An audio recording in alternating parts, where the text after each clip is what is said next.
Chapter 1402 The Crown Hunt. After a week of tinkering and modification work, the xianxia catslayers finally commenced with their ambitious hunt. Practically half of Kemila's residents emerged from their homes, bars and other workplaces in order to witness the procession of the xianxia cat strikers. Like any dutiful scion and mech pilot of House Laterna, Lady Miralix ingratiated herself in Kemila's hunting community. She spent a fair amount of time in the middling hunting city going on various hunts, doing business with the local shops and service providers, and learning from more experienced hunters. For this reason, lots of locals paid attention to everything she did. So when she and her hunting team finally set off for their long-anticipated hunt, the citizens of Kemila largely cheered them on that morning. Nonetheless, the moment the crowds at the streets caught sight of the altered kinslayer marching proudly at the head of the procession, their cheers stilled in their throats for a moment. This mech, how come it looks so different than before? Not even the huge cats I've faced in battle are as ferocious as Lady Miralix's kinslayer. A burst of discussion and admiration exploded from the crowd of people closest to the compound. Almost everyone in the city caught a glimpse of the kinslayer or its predecessors before. Yet the difference between now and then was that the current incarnation of the kinslayer gave a vastly stronger impression than before. Whereas before the hunters regarded the kinslayer as a fine battle machine and a quality mech, now they started to believe it had become capable of something more. The kinslayer evoked a powerful sense of pride and confidence. Even Vase looked a bit stumped when he witnessed the mech basked in the energy of the parade. Vesca's, the kinslayer's new design spirit, took after its parents. Its pride came from the dragon cat while its confidence came from himself. The two of them combined led to an aura that turned the kinslayer into a mech that made everyone believe it could triumph against a crown cat. Meow. Oh, you silly Lucky. He admonished the pet that perched on his shoulder. I can't turn you into something like that. You'll have to develop your own air. Meow. I don't think you'll appreciate the process I have to do in order to make you resemble the kinslayer. Vase, Lucky and Nida accompanied the hunting team in one of their 4 fast-legged transports. Each hunting team consisted of 12 mechs and up to 4 extra support vehicles. The latter carried spare parts, some basic fabrication and repair equipment, additional supplies and more. The legged transports resembled the ones the Vandals and Sword Maidens utilized on Eon Corona 7. Of course, the models used by the cat strikers were optimized for close to standard gravity, so they moved a lot faster. At their full speed, they could keep up with any sprinting medium mech. Right now, Vase looked out of the transparent viewscreen at the top of one of the legged transports. His commanding view over the crowd and the mechs in the procession gave him a very clear picture of how the changes he made to the kinslayer sparked a drastic change to how people reacted to its appearance. Compared to the seemingly transformed tiger mech, the humanoid ranged and melee mechs that trailed after it like obedient soldiers barely looked any different. While Vase did manage to help the mech technicians perform various tweaks and optimizations under the hood, he simply didn't have the time or resources to impart them with a spiritual component. Hopefully, it won't come to bite me back in the butt. Vase, Lady Miralix and everyone else accompanying the hunting team depended on the performance of the humanoid mechs to wear. Zygra down. If the humanoid mechs failed to contain the powerful crown cat in the first couple of rounds, then the kinslayer might be forced to step forward prematurely. This was an outcome that everyone on their hunting team wanted to prevent, including Vase. He thought he could make more improvements to the other mechs, but the kinslayer demanded so much of his attention that he barely squeezed enough time to soup up the other mechs. Well, it's not like they were in shambles before I got my hands on them. I've seen worse. To someone like Lady Miralix, succeeding in this hunt determined the success she enjoyed in the future. With so much at stake, it did not surprise him at all that she paid far more attention to the state and quality of her mechs than regular mech commanders. Vase approved of her attitude. Her willingness to make a lot of concessions in order to acquire his assistance proved how much she invested in her mechs. If more mech pilots and mech commanders were like her, the LMC would be making vastly more sales. In truth, even if more and more people in the mech community started to learn about the remarkable nature of his products, they still hesitated to open their wallets. The high prices that his company charged still posed an enormous deterrent to popularizing his style of mechs. It reminded Vase that he had to design a series of cheaper mechs at some point in order to service the lower end of the mech market. Mr. Larkinson, Nida asked. She'd been standing quietly at his side in the observation compartment. Please forgive me for my presumptuousness, but can I ask a question? Sure, you don't need to ask for permission. I consider you as something more than just a bodyguard. What are we even doing here? What is so important about participating in this dangerous hunt that you have to participate in person? Vase stopped admiring the work he did to the kinslayer and turned around to face his kinner bodyguard. He had to crane his neck upwards due to her height, which irked him a bit. Nida, you've spent some months in my company, which is enough time for you to become familiar with me. Do you think I'm the sort of person who does something without a reason? She shook her head. I know that you are not one for wasting time, sir. This is the same. My words and actions might not make much sense from time to time, but there's always a reason behind my decisions. But are your decisions sound? She questioned. Although I don't wish to disparage you, I think the concerns expressed by your executive assistant are valid. Your judgment is outside the norm.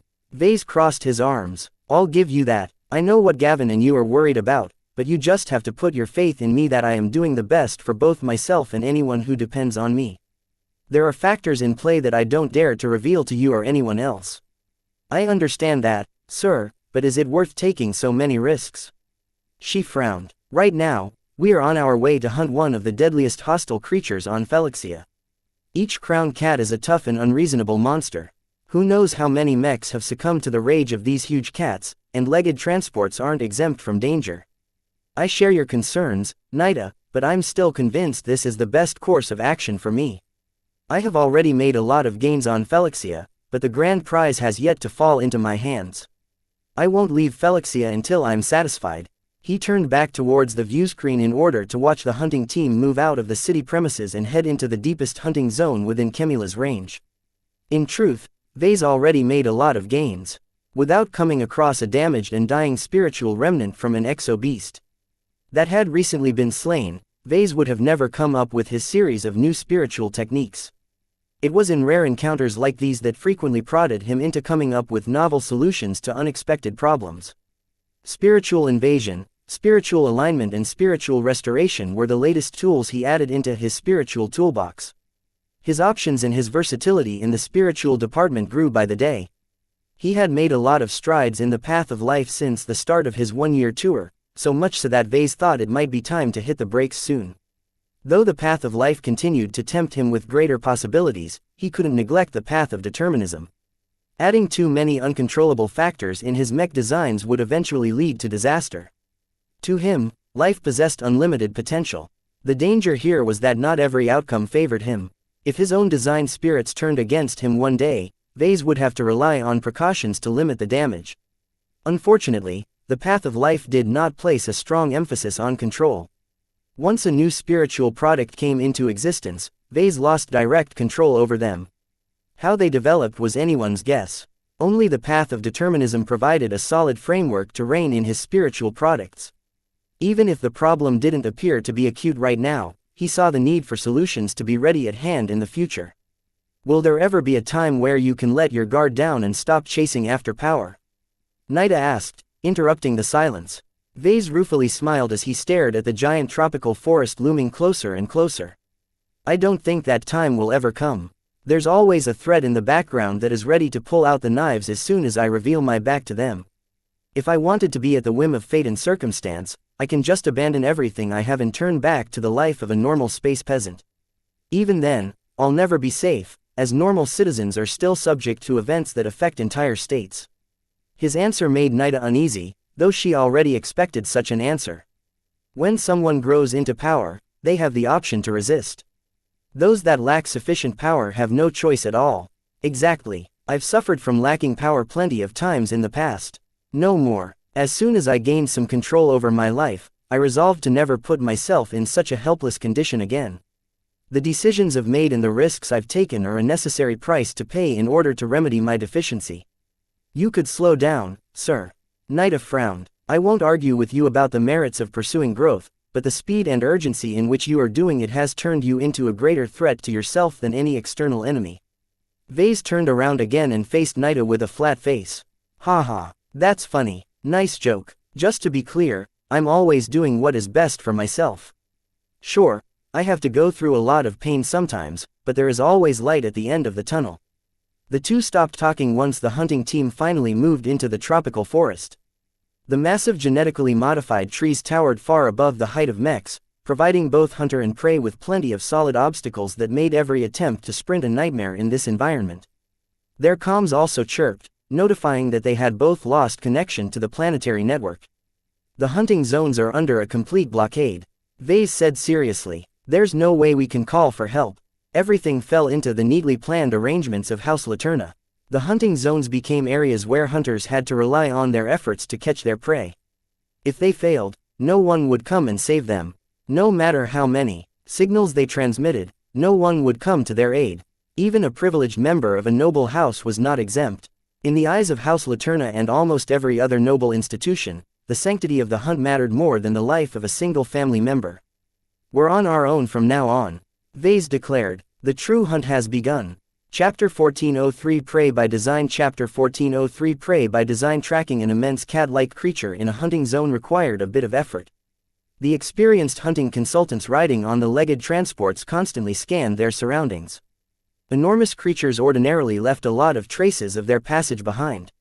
Vase understood little of what they saw, but one day after they set out, the xianxia cat strikers found a trail. The tracks are over 2 weeks old. Not bad, one of the fellows stated at the observation compartment of one of the transports. Vase, Lucky and Nita happened to be present as well.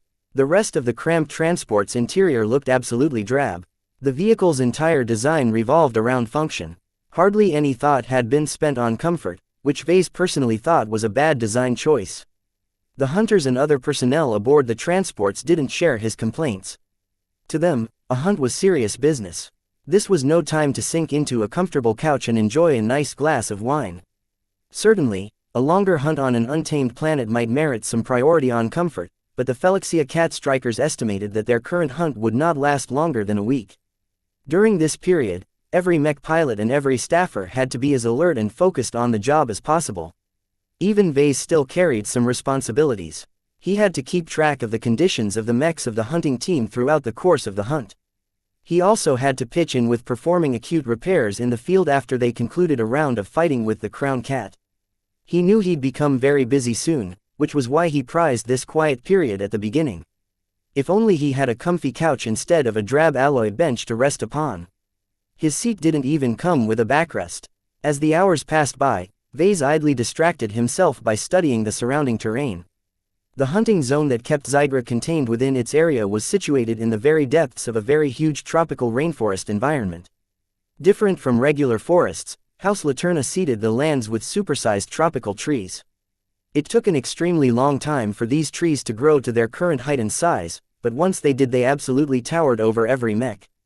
Vase studied the basic parameters of the trees beforehand and found out that even mechs and huge cats had difficulty cutting them down. While they weren't invincible or even highly resilient, their sheer size and mass made trying to cut them down a waste of time. A mech or a huge cat would have to expend way too much energy to go through all of that wood, and that only took care of one among billions of trees. Aside from the massive trees and huge shrubs and bushes, plenty of wildlife also livened up the vibrant rainforest. Various creatures the size of dogs comprised the smallest animals in the forest. Larger animals the size of bears or hippos preyed upon these bottom-tier animals, but even these mighty genetically strengthened predators fell prey to the various cats roaming the hunting zone. Yes, cats. Xigra was far from the only huge cat to occupy the hunting zone. House Laterna wanted to provide hunters with a realistic and challenging hunting experience, and facing multiple predators fell within the range of possibilities that could overcome a hunting team. For this reason, Lady Miralix and the other hunters slowed their pace and progressed carefully into the rainforest. Even as they tracked Xigra's old tracks, they kept their eyes peeled out for the tracks of smaller but still threatening huge cats. Still, even the most vigilant hunters fell prey to surprises. Just as Vase was shifting his seating posture, alarms suddenly rang throughout the compartment. Alert! Massive heat signature detected to the west. The observation chamber immediately locked down by sliding down the armored shutters over the transparent windows. What's going on? Vase asked with concern. A huge cat is lying in ambush along our path. Vase activated a projector and inputted his temporary credentials. Due to his sweeping responsibilities, he gained extensive access to the systems of the hunting team. Right now, he used his access to call up the live footage of the fight about to take place outside. As soon as someone sounded the alarm, the mechs and vehicles of the hunting team all moved into position. The legged transports all huddled together, forming the center of a loose formation of ranged mechs that all pointed their weapons outward. Circling around them, the melee mechs brandished their weapons as they adopted postures that would help them deflect or withstand any pounce from a huge cat. In this circumstance, the mechs couldn't afford to evade or dodge an attack. Neither the ranged mechs or the legged transports were built to withstand the raw fury of even a regular huge cat for more than a couple of seconds.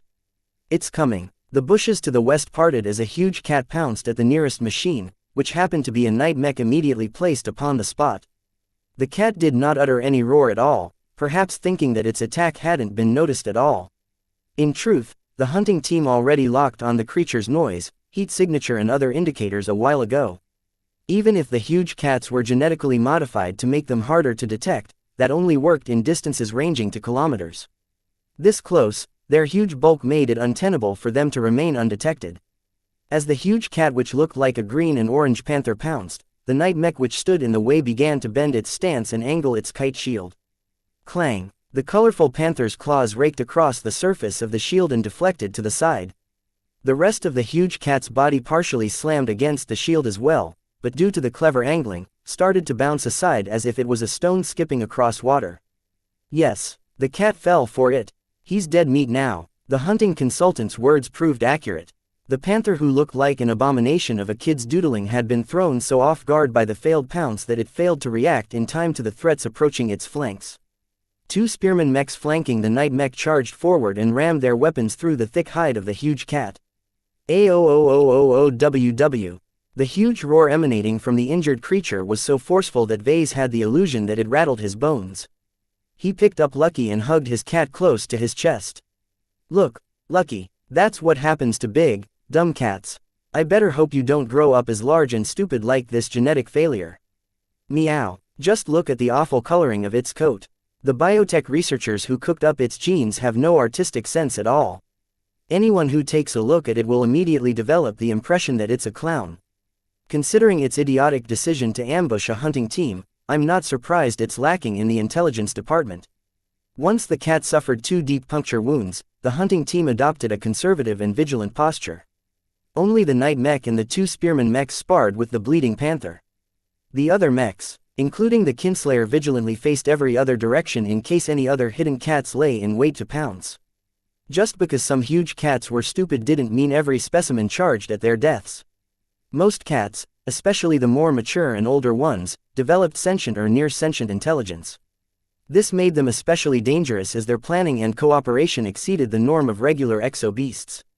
Perhaps the most fearsome disaster that could befell a hunting team was being ambushed by a pride of multiple huge cats. When each of these massive creatures consciously and proactively hunted together, then the battle power they could exert increased exponentially. Fortunately, it appeared that the colorful panther brought no friends in backup. The night mech easily fended off the weakening panther's instinctive attacks while the spearman mechs continued to poke more holes into its flanks and rear. After 8 minutes of steady dancing, the panther finally developed second thoughts. Though it attempted to escape multiple times, the hunting mechs did not allow it to escape with its life intact.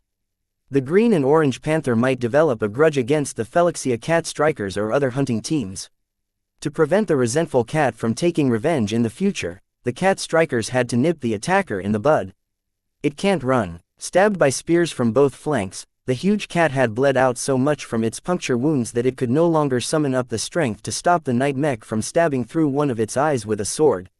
It's dead. Despite this small accomplishment, none of the hunters expressed any excitement. In fact, the hunting team outright ignored the carcass of the panther and quickly started to get back on the move. Why are we leaving the carcass behind? Vase frowned. The huge cat is only an adolescent of its species. The hunting consultant shook his head. Lady Miralix won't earn any prestige for hunting such a weak prey. Zygra is our only target. We are to avoid any lesser huge cat, as hunting them down provides no benefit to our hunting team. The cat that pounced on them just a moment ago turned out to be young, inexperienced and weak. The fury and combat prowess of a crowned cat definitely surpassed that of this trivial panther. What they encountered was just a taste of what was about to come. Is it unusual to face a lot of ambushes by other huge cats? It's as normal as any other hunting environment. The hunter smiled. Many times, Hunting teams that set out to hunt down a specific cat will return with the carcass of another cat on their transports. Every cat in every hunting zone is our enemy. Some are clever and know better than to confront a team of mechs, but other cats like the panther just then are compelled to attack anything big that moves. Even if they face a bunch of mechs that they can't eat. Vase scratched his head. The hunter's smile turned into a grin. There's us humans inside those mechs, you know. The transports like the ones we are on right now carries a lot more humans. Some cats are really hungry for human flesh. Others deliberately target us because they're smart enough to realize that they're nothing but prey that exists solely for our amusement. Now that he thought about it, the fate of most huge cats on the Asco continent was kind of tragic. A lot of huge cats emerged from test tubes instead of born from actual mother cats. Knowing no love, they grew rapidly as their genes compelled them to eat and eat until they grew to an immense size. This hastened an industrial-like upbringing did the mental states of the cats no favor. The smarter the cats, the more they comprehend the nihility of their existence. Their entire lives came into being for the sole purpose of giving us humans some feisty prey to hunt. The way the hunter gleefully talked down on the huge cats made it clear to Vase that some hunters were in it to satisfy their need to take down something bigger and stronger than them. Humans were so small compared to the size of the huge cats that it gave the former a power rush whenever they took down something so enormous. Don't you think that some of these cats deserve better? Vase cautiously asked. The hunting consultant threw an ugly look at him. Prey is prey. No matter how deadly they are and how smart they grow, the cats are always destined to turn into our fur coats and hunting trophies mounted on our walls. In the parlance of mech designers like you, they are prey by design. House Laterna designed the vast majority of the huge cats on the Asco continent to serve as hunting fodder. In no instance did the biotech researchers and the hunters ever think that the huge cats deserved any chance of escaping this fate. For some reason, Vase felt inordinately sad for the huge cats. Meow. Of course, Lucky didn't see it that way. To him, the huge cats were merely mutations that deviated enormously from the ideal cat. Chapter 1404 Beyond Purpose. The hunting team rested only for a short period after taking down the huge panther. As mechs started to remain on guard, Vase and a handful of mech technicians exited their legged transports and performed perfunctory maintenance and repairs on the mechs engaged in battle. Only the night mech that faced the brunt of the panther's charges required some minor fixes. The mech had been designed to absorb a lot of shock, and it had properly braced and angled itself to redirect a large portion of the forces slamming into its shield. All right, it's done, Vase shouted as he recalled the mech technicians who replaced a few minor broken subcomponents. The work they performed amounted to nothing but an emergency patch. Only after they rested for the night would the maintenance crew be able to perform more thorough maintenance. Right now, the carcass bleeding and stinking all over the place made this location a very poor resting spot. Who knew how many hungry cats would converge on the site? The hunting team departed within an hour. Lady Miralix declined to take any trophies from the corpse of the brightly colored panther. The noblewoman and her hunters considered the huge cat to be too young, juvenile, stupid and unworthy to celebrate its death. Back inside the legged transport, Vase harbored mixed feelings about the attitudes expressed by the hunting consultants and other people on the team. Their callous treatment of huge cats like the panther made it clear that they saw every huge cat in the hunting zones as prey and only prey. The only value the huge cats offered to the hunters was how much bragging rights they provided to the hunters. It was as if every huge cat wandered around with a floating label on top of their heads which signified how much reputation and prestige they provided. The panther they just defeated evidently provided so little value that the hunters outright dismissed the kill. What do the geneticists and exobiologists who designed this ugly panther think about their creation? They likely care little to nothing about their own creations. They cooked up so many different species of huge cats and dumped them onto the Asco continent in order to collect experimental data. The more successful species that grew into crown cats received the bulk of their attention. The lesser ones who fared less well against the hunters were probably regarded as genetic trash that needed to be cleaned up to make room for deadlier and more successful prey. Normally, Vase cared little for the methods and machinations of biotech researchers. The crazy specialists constantly played around with genes sampled from newly discovered exo-beasts or synthesized entirely from their labs. The type of work they did differed significantly from the work of a typical mech designer. One played God, while the other designed machines. Yet the difference isn't so clear now in my case. He whispered to himself. He cast his eyes down his firm and dexterous hands. For now, he designed mechs with his hands. In the future, he might be able to shape more than mechs with his limbs. Perhaps he might directly create a new life form with a few gestures of his hands one day. Having read the research data and files that Lucky had once lifted from a hidden research outpost, Vase knew that the attitudes held by the hunters were also shared among the specialists who created the cats. There are very few people who actually respect the huge cats. Only the hardcore, professional hunters who lived by the hunter's creed respected every creature they felled. Sadly, Lady Miralix declined to hire any of them on her hunting team. To her, rigid traditions had no place in her current mission. All she cared about was hunting down a notable crown cat to provide a powerful boost to her career. In a way, the huge cats are fulfilling their purpose. Why should I pity their existences? No matter how much he tried to dismiss the issue, his doubts continued to come back to haunt him. This was because his recent experimentation drew obvious parallels with the work of House Laterna's biotech researchers. Both of them created new forms of life. While their methods and their products diverged, the implications of their work were remarkably similar. What is the responsibility of a creator to their work? Vase struggled with this question ever since he became a mech designer. Sometimes he washed his hands of them as soon as they fell into the hands of his customers. This applied the most to his mass-market products. Sometimes he cared a lot about how they were being utilized. This only applied to some of his custom mechs and gold-label mechs. The somewhat inconsistent approach made it clear that Vase had never really come up with a good answer to this difficult question. On top of that now came the consideration of how he should approach the creation of spiritual products. Even though he called them products, they were just as alive as the diverse species of cats created and spread throughout xianxia. It was easy to abuse a lifeless object. If Vase held a nutrient pack for example, he had no qualms about throwing it on the ground and trampling it with his foot. If he instead wanted to do the same with a cuddly house cat, he wouldn't be able to bring himself to exhibit such cruelty. Well, it's different if it's a nasty bug, but whatever. The point was that living and potentially sentient lifeforms possessed intrinsic rights. They deserved better treatment. Vase constantly thought back on his first spiritual product and how he should regard it during every stage of its existence. A product is created to fulfill a specific purpose. Yet does life have a purpose? Meow. He scratched Lucky's ears. Hey, even pets like you have a purpose, you know. Even if Lucky had been designed to eat minerals and convert them to gems, Vase thought of his cat as something more than a production machine. Lucky was his friend and companion. His liveliness and his capacity to exhibit emotions such as love, hate, irritation and amusement made him part of the family. If Lucky could become a beloved companion, then what about the spiritual fragments he procured and the spiritual products he intended to produce in the future? Does life have to fulfill a specific purpose? What if its job is done? What happens next? The struggles he faced with regard to continuity, free will and control all became more acute the more he delved into the path of life. How much responsibility should he show to his living spiritual creations? How many rights should he bestow to his spiritual products, and how far should he go in considering their well-being? If they are merely products, this would be so much easier to deal with. But they're not. They're alive. Not only were his spiritual products alive, but they were also sentient. So far, Vase had never encountered a spiritual entity that wasn't sentient or emerged from a sentient being. This complicated the matter further because it cut off the convenient option of treating his spiritual products as mundane as livestock, which solely lived to produce meat for consumption.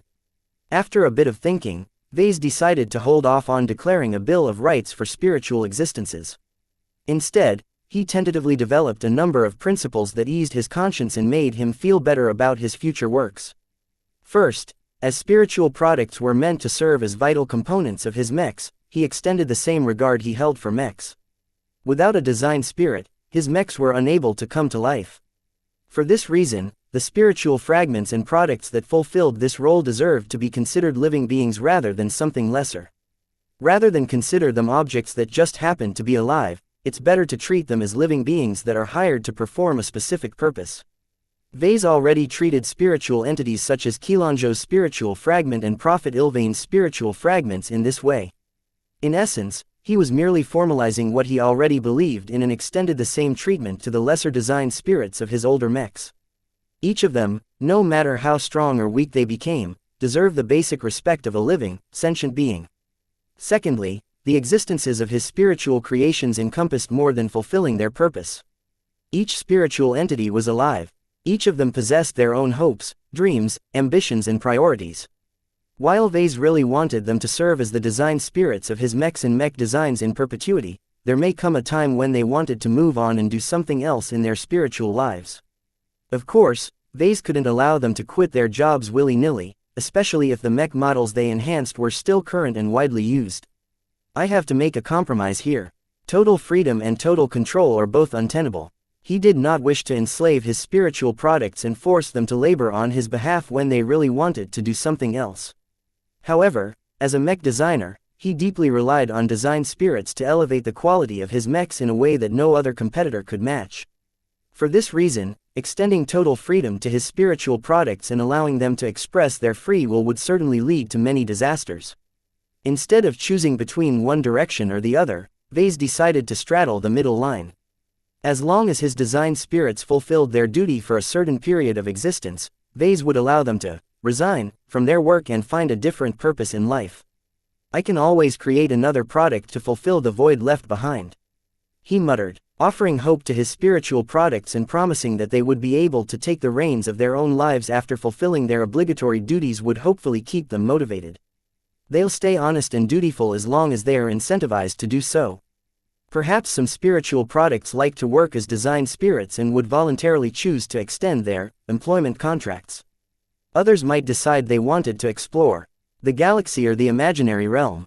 Whatever they decided, Vase wanted them to make their own choices. Only by being empowered to choose their own future would they be willing to work for him in earnest. This summed up his third principle, which was that spiritual entities were obligated to do their jobs and not slack off or quit prematurely for the duration of their employment contracts.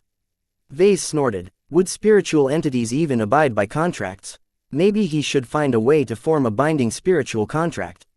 With all of the potential that spirituality offered, something as simple as a contract that bound two parties to a specific set of terms ought to be possible.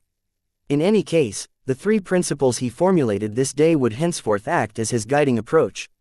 It was as if a huge weight lifted off his shoulders. In the end, he took a radically different approach to his creations than the biotech researchers of House Laterna. He managed to come up with a simple set of principles that safeguarded his right to exert control while at the same time granted some fundamental rights to his spiritual products. This ought to be sufficient.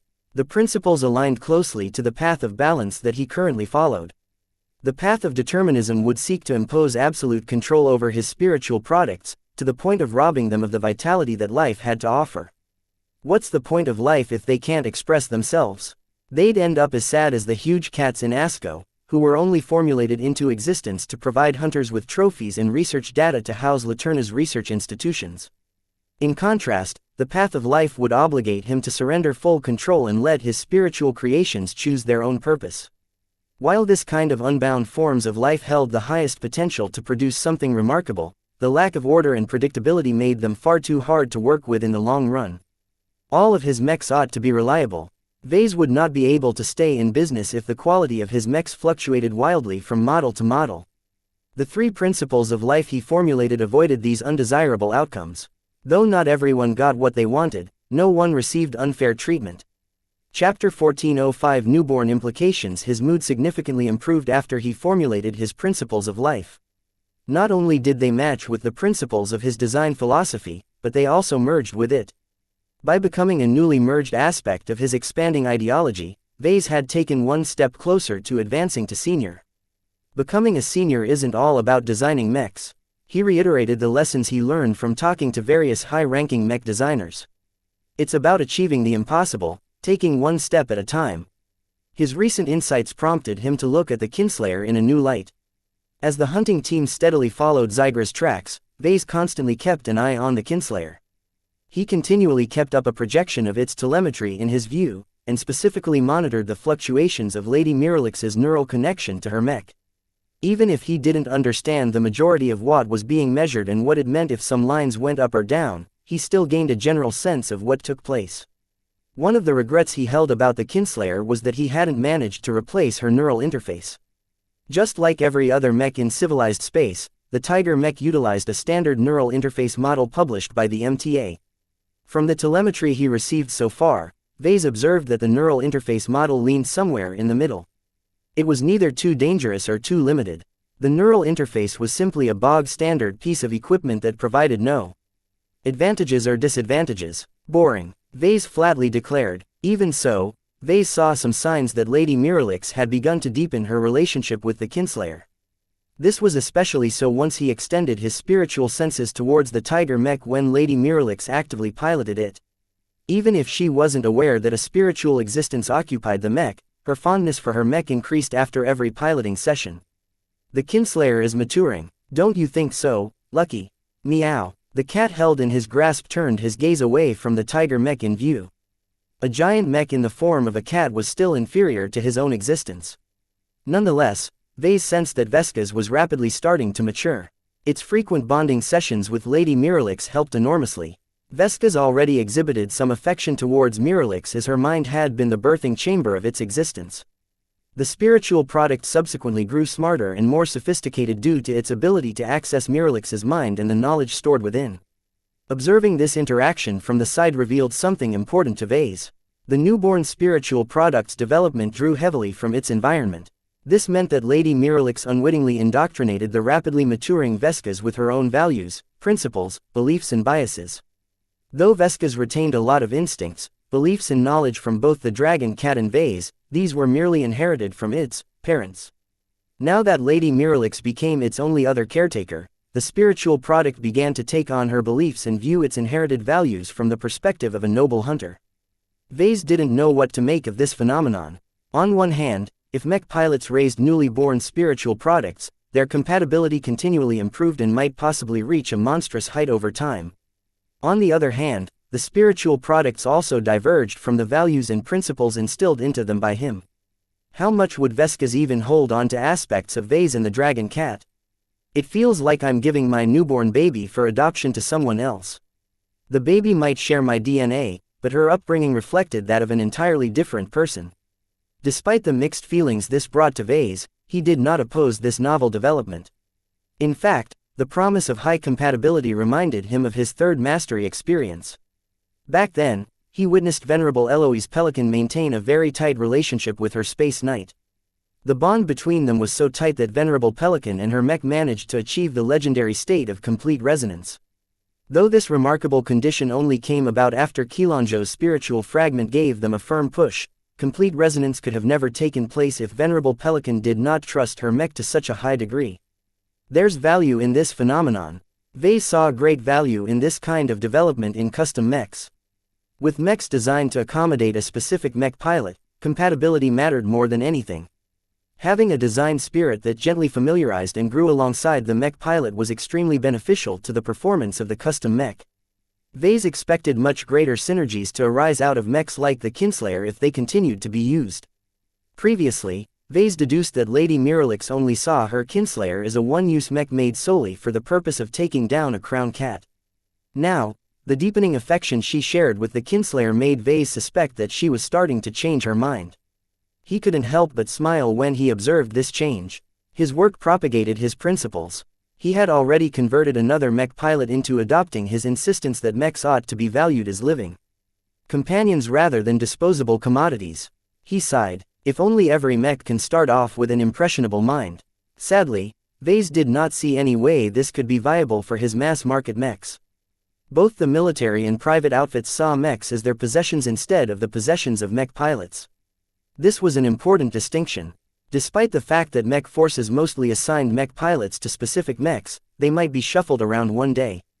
If a specific mech developed to the point of adoring only a single mech pilot, what if a mech officer chose to put a different person in the cockpit? The results won't be pretty. Vase grimaced as he imagined several unpleasant scenarios. Mech pilots died, retired and transferred all the time. Even the avatars of Myth routinely rotated their assignments as some mech pilots earned the right to enjoy some leave so they could spend some time with their families. Since it would be an awful waste to leave their mechs unattended, Melkor or another officer would just assign another mech pilot to use the unoccupied mech.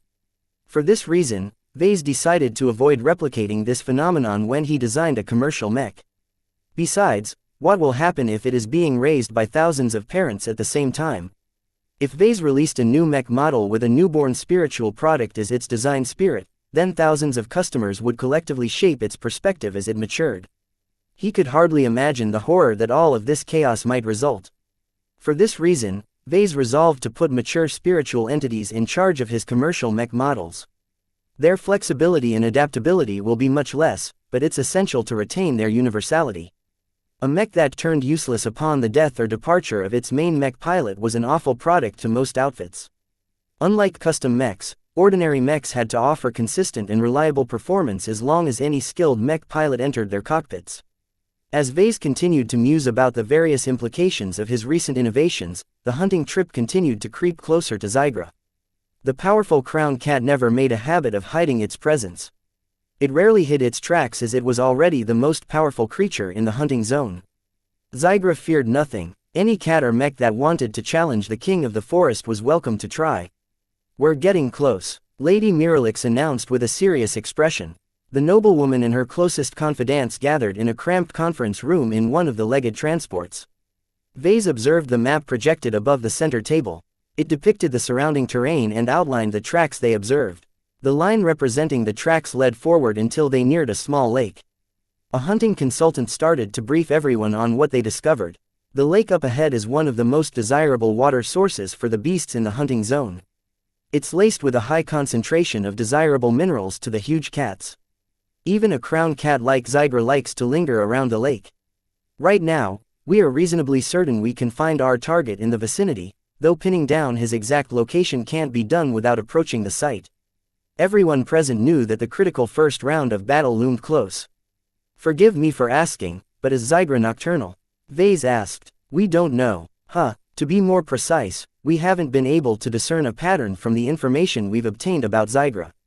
Lady Miralix explained. "The organic products produced by the labs show a high amount of variance. Right now, we can't make any assumptions about Xigra's sleeping patterns."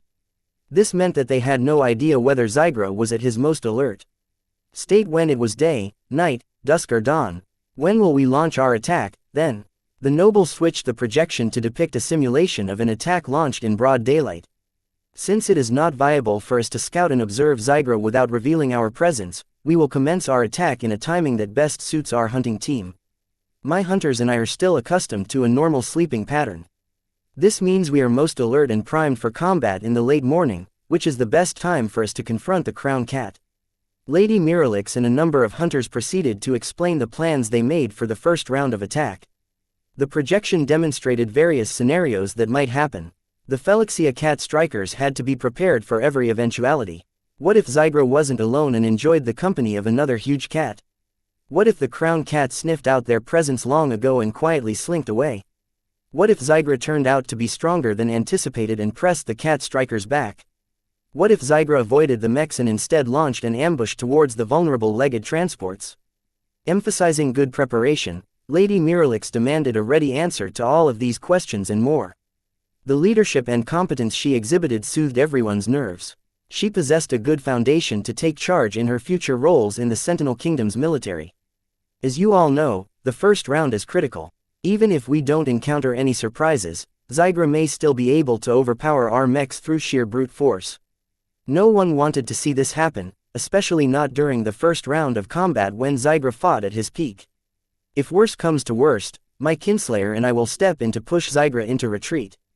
No, that's too reckless. Your mech won't be able to hold when it matters the most.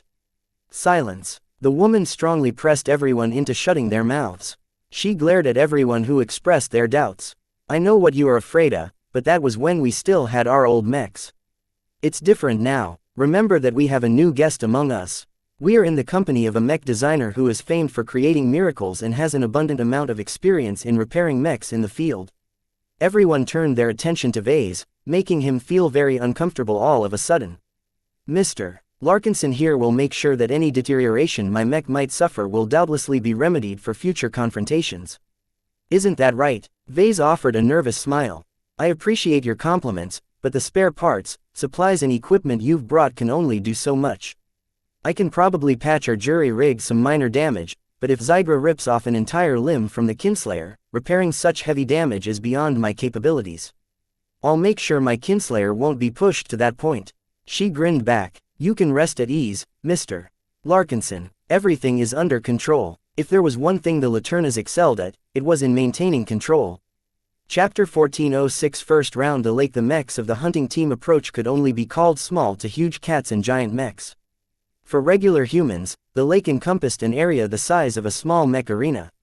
Hardly any animals and critters approached the glistening mineral-rich water to quench their thirst. Even if many of them knew that they'd be able to boost their growth if they continued to drink the valuable lake water, the apex predator that claimed the lake as his own had left his scent all over the place. This was xianxia's territory, and any creature that dared to sample the lake water did so at their own peril. As the local star continued to rise above the sky of xianxia, the waters began to glisten, sparkle and reflect a considerable amount of light. The humid air and mist added a mystical quality to the entire scene. If not for the dangerous cats and other predators that roamed the forest, Vase would have mistaken the site as an idyllic relaxation site. Unfortunately, Vase doubted the pristine site would remain so picturesque. The xianxia cat strikers had begun to move according to the plan they formulated the previous night. Half of the mechs of the hunting team cautiously approached the clearing around the lake. The mechs had already been adapted for hunting purposes. Each mech made as little noise as possible as they moved. They avoided every tree and took detours around bushes. Their mech pilots, all young but very well prepared, skillfully navigated the rough terrain without impacting the terrain too much.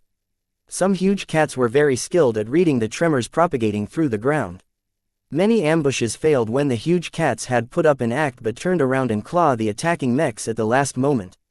"We don't expect we can take Xigra by surprise," one of the hunting consultants explained to the inspector who worked on behalf of both the Royal House and the Galactic Hunting Club. "We are merely aiming to place our mechs close enough to limit the amount of plans the Crown Cat can form in response to our approach." The inspector, who happened to be a noble, nodded in understanding. "I see you have only sent out a single night mech in the first wave. That is a bold choice. Lady Miralix has faith in her mech pilots and the mechs she procured for them. Mr. Larkinson here has also endeavored to sharpen them up for the coming confrontation." That caused the inspector to glance briefly at Vase before turning back to the projection. For his part, Vase felt rather put out that Lady Miralix and the other members of the hunting team put way too much stock in his abilities. Did they think he was a miracle worker or something? He was just a mech designer. There were limits to how much he could do, especially on short notice and under severe cost and resource constraints. Lucky, who sat on his shoulder, rubbed nervously against his head. "Meow, I know, I have a bad feeling about this too.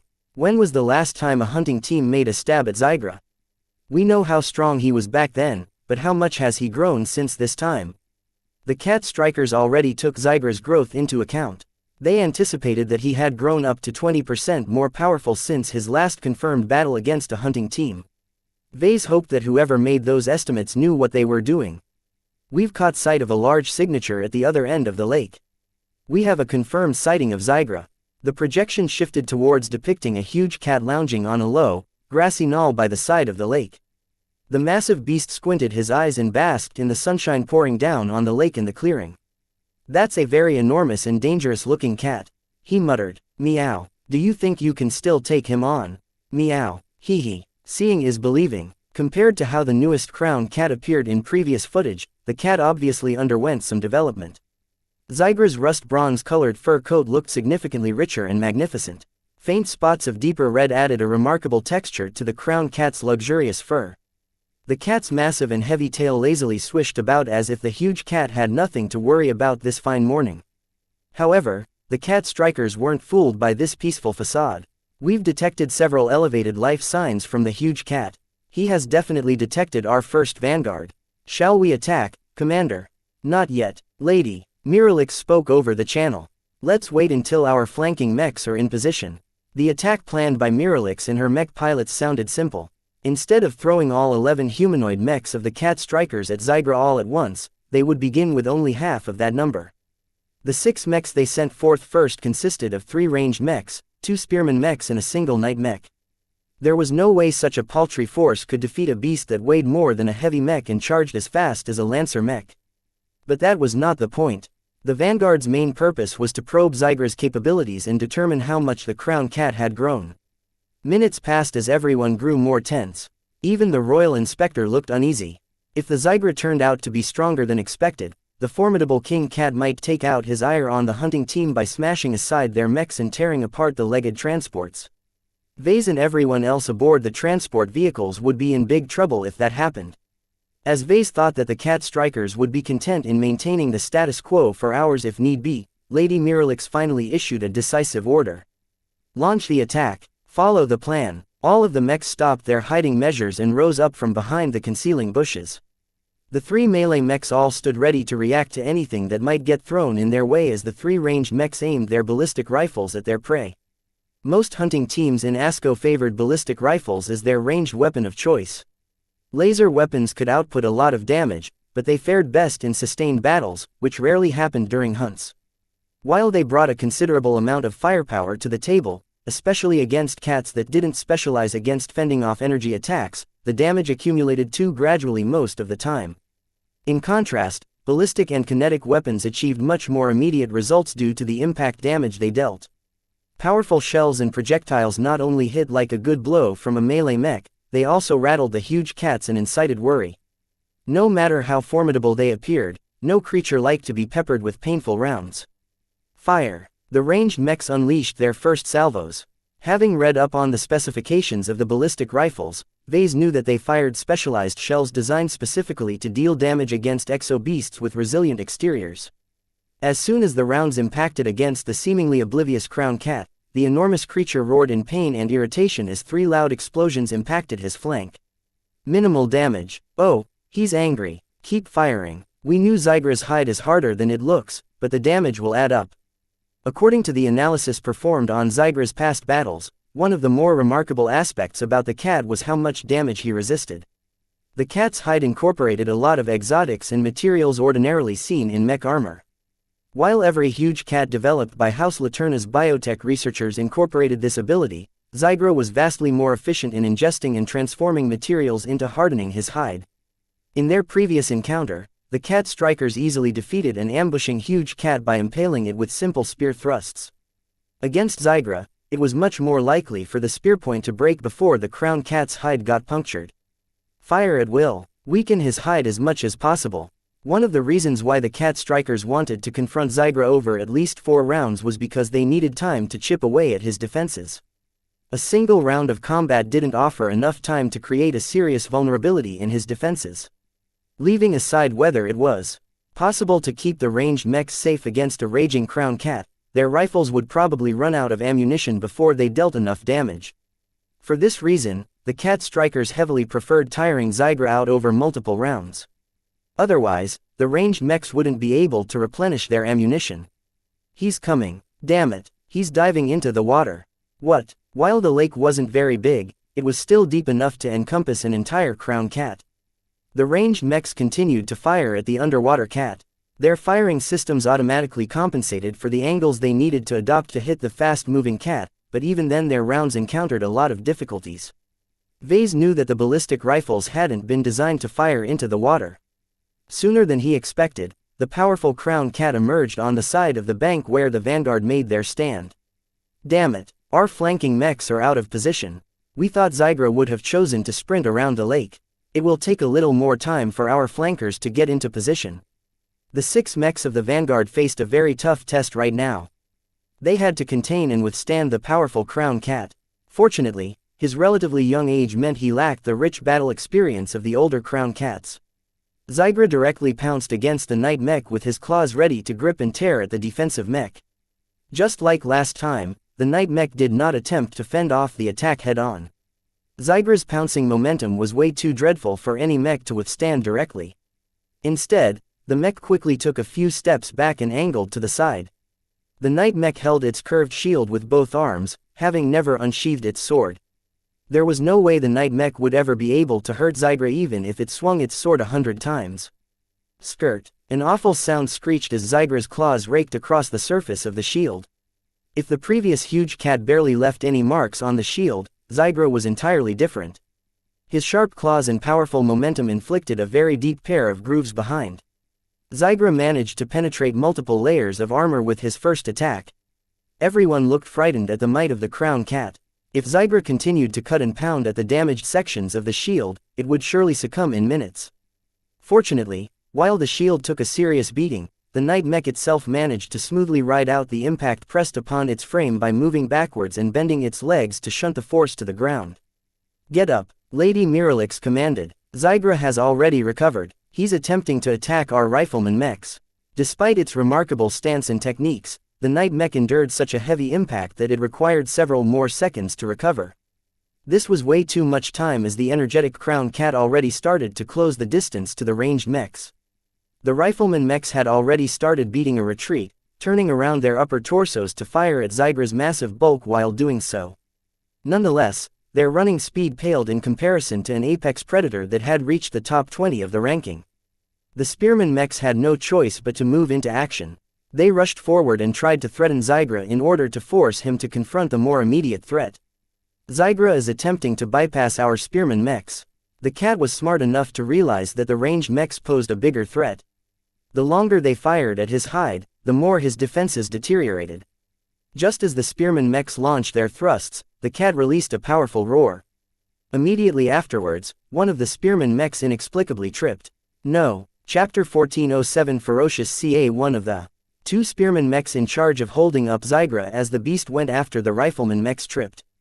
It shouldn't have happened. Vase and everyone else gasped as they witnessed one of the mechs falter in such a critical moment. How could a mech that had only faced one brief moment of combat jumble its footing in such an idiotic manner? Was it the mech pilot? Almost certainly not. From their academy days, mech pilots spent thousands of hours practicing the right footing for their mechs. With the consequences of falling due to improper footing so grave, the mech instructors thoroughly forced their mech cadets to learn how to walk, run, sprint and sidestep on even the most rugged and uneven simulated terrain. Though the mech pilot of the spearman mech was fairly young, this proper footing should have still been a critical graduation criteria for even the most basic mech pilots. Suspicions rapidly turned towards the mech. As the mech designer who supervised the condition of the mechs, Vase began to receive some unwelcome glares from the others in the command center.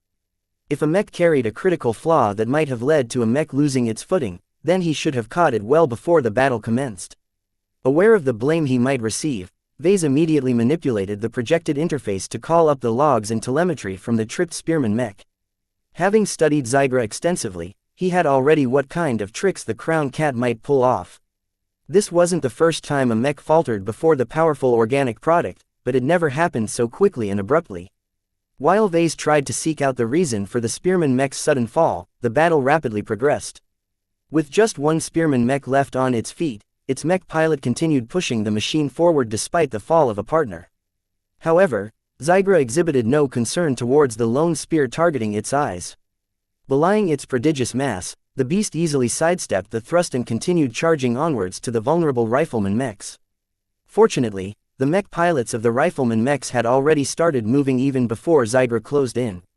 They split up in different directions and spent more time on sprinting away than firing potshots at the creature. Zygra roared in fury and kept charging forward, determined to chase after at least one of the hunter mechs. "Run, maximize your speed by any means possible," Lady Miralix urged. "Backup is on the way, but it will take time." Zygra's mobility posed lots of problems to the vanguard, as the huge cat had cleverly threaded a hole in their formation. One spearman mech wasted precious seconds trying to raise itself up its feet while the other desperately sprinted after the speeding beast. The night mech chased after the cat as well with its raked shield, but its bulky armor did its speed and acceleration no favors. There was no way the night mech could ever catch up to an organic product optimized for chasing after prey. Zygra wanted to kill the rifleman mech in the center of his vision so much that he began to sprint like a cheetah. His hind limbs pushed off the soil almost simultaneously, pushing forth his immense bulk with powerful force. His forelimbs landed and pressed against the soil soon after, stabilizing his feline bulk just enough for his hind limbs to push forth again. The sinuous undulation of his back during his dash possessed a mesmerizing quality. The crown cat's pleasing aesthetics only added to the intimidation factor of the creature. Practically every mech pilot engaged in battle against the beast already started to quiver. The rifleman mech that became Zygra's target ran as fast as possible, so much so that it decisively tossed away its ballistic rifle in order to sprint faster with the aid of its arms. Yet no matter what kind of running technique its mech pilot employed, its speed still fell short of Zygra's dash. Fire at its limbs. Disturb Zygra's footing as best as you can. The two rifleman mechs that ran on opposite sides to the dashing cat stopped their flight and turned around to aim at Zygra's limbs. Their rifles barked out, but the round impacted only empty ground. They missed. It took an agonizingly long time before the rifles fired again. One of the powerful rounds exploded a distance away from the cat as Zygra cleverly juked at the last moment. Another round fell close enough to encompass one of the limbs, but the damage was too weak to deter the cat from his determined attack. Lady Miralix and everyone else saw with increasing horror as Zygra resolutely dodged or withstood every round thrown in his way. It took vastly more damage before his hide and his flesh degraded. The brief window of opportunity at the moment was far too short to push Zygra to that point. Stall Zygra as best you can before you eject. The pilot of the rifleman mech kept withdrawing, hoping to stretch out the chase as much as possible. However, just as it seemed it would take Zygra half a dozen seconds more to close the distance, the rifleman mech jerked and stumbled upon its feet. Eject. Just before the rifleman mech tumbled completely onto its face, the mech pilot had already issued the emergency eject command. The cockpit blasted out the back of the rifleman mech and flew out of Zygra's grasp just as the furious crown cat pounced on what remained. A triumphant roar bellowed from his throat as Zygra savaged the rifleman mech with savage glee. The crown cat showed no mercy to the pilotless mech as he tore through its vulnerable rear armor and made an absolute mess of its internal parts. Vase looked sick as Zygra inflicted an incredible amount of destruction to numerous critical components. He suspected that Zygra knew exactly what he was doing as the cat deliberately savaged as many parts as possible even though he constantly suffered repeated impacts from the rifles aimed at his sides. In addition, not only did the crown cat destroy the mech with his claws, he also took several meaty bites out of it. An entire arm got ripped apart as Zygra clamped the rifleman mech's shoulder and ripped straight through its armor plating. He's eating the mech. He's feeding himself. In fact, Zygra became so preoccupied with thrashing and digesting mouthfuls of the mech that the flanking force finally arrived within range. One more rifleman mech added to the firepower of two of its surviving comrades. With 3 ballistic rifles coordinating their firepower, Zygra began to accumulate increasingly serious damage. His prone state made it exceptionally easy for the ranged mechs to layer their fire on the same spots they already struck, thereby compounding the damage further and further as time went by. A pair of Axeman mechs led by another Knight mech approached from the crown cat's left. They closed in even as Zygra greedily kept ingesting choice bits of metals and alloys from the badly mutilated mech frame underneath its limbs. Careful, he might be putting on an act. The warning issued by Lady Miralix proved prescient as the crown cat abruptly turned and spat out the contents of his mouth at the approaching Knight mech. The defensive mech raised its shield and blocked the saliva-covered debris without any effort. The mech slowed down as it came close, though, unwilling to charge a cat that was bigger, stronger and bulkier. Nonetheless, the defensive mech's proximity succeeded in drawing Zygra's attention, enough for the flanking Axeman mechs to charge at his sides and slam their axes down in unison on the creature's wide flanks. Careful, he's launching an attack. Zygra's huge eyes glinted in savage cunning as he rapidly whirled his body around, abandoning his mutilated prize in favor of batting aside an axe with his paw before chomping his powerful jaws straight onto one of the arms of the Axeman mech.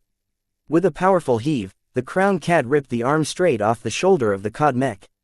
However, Zygra's choice had left the other Axeman mech in a prime position to attack the creature's rear.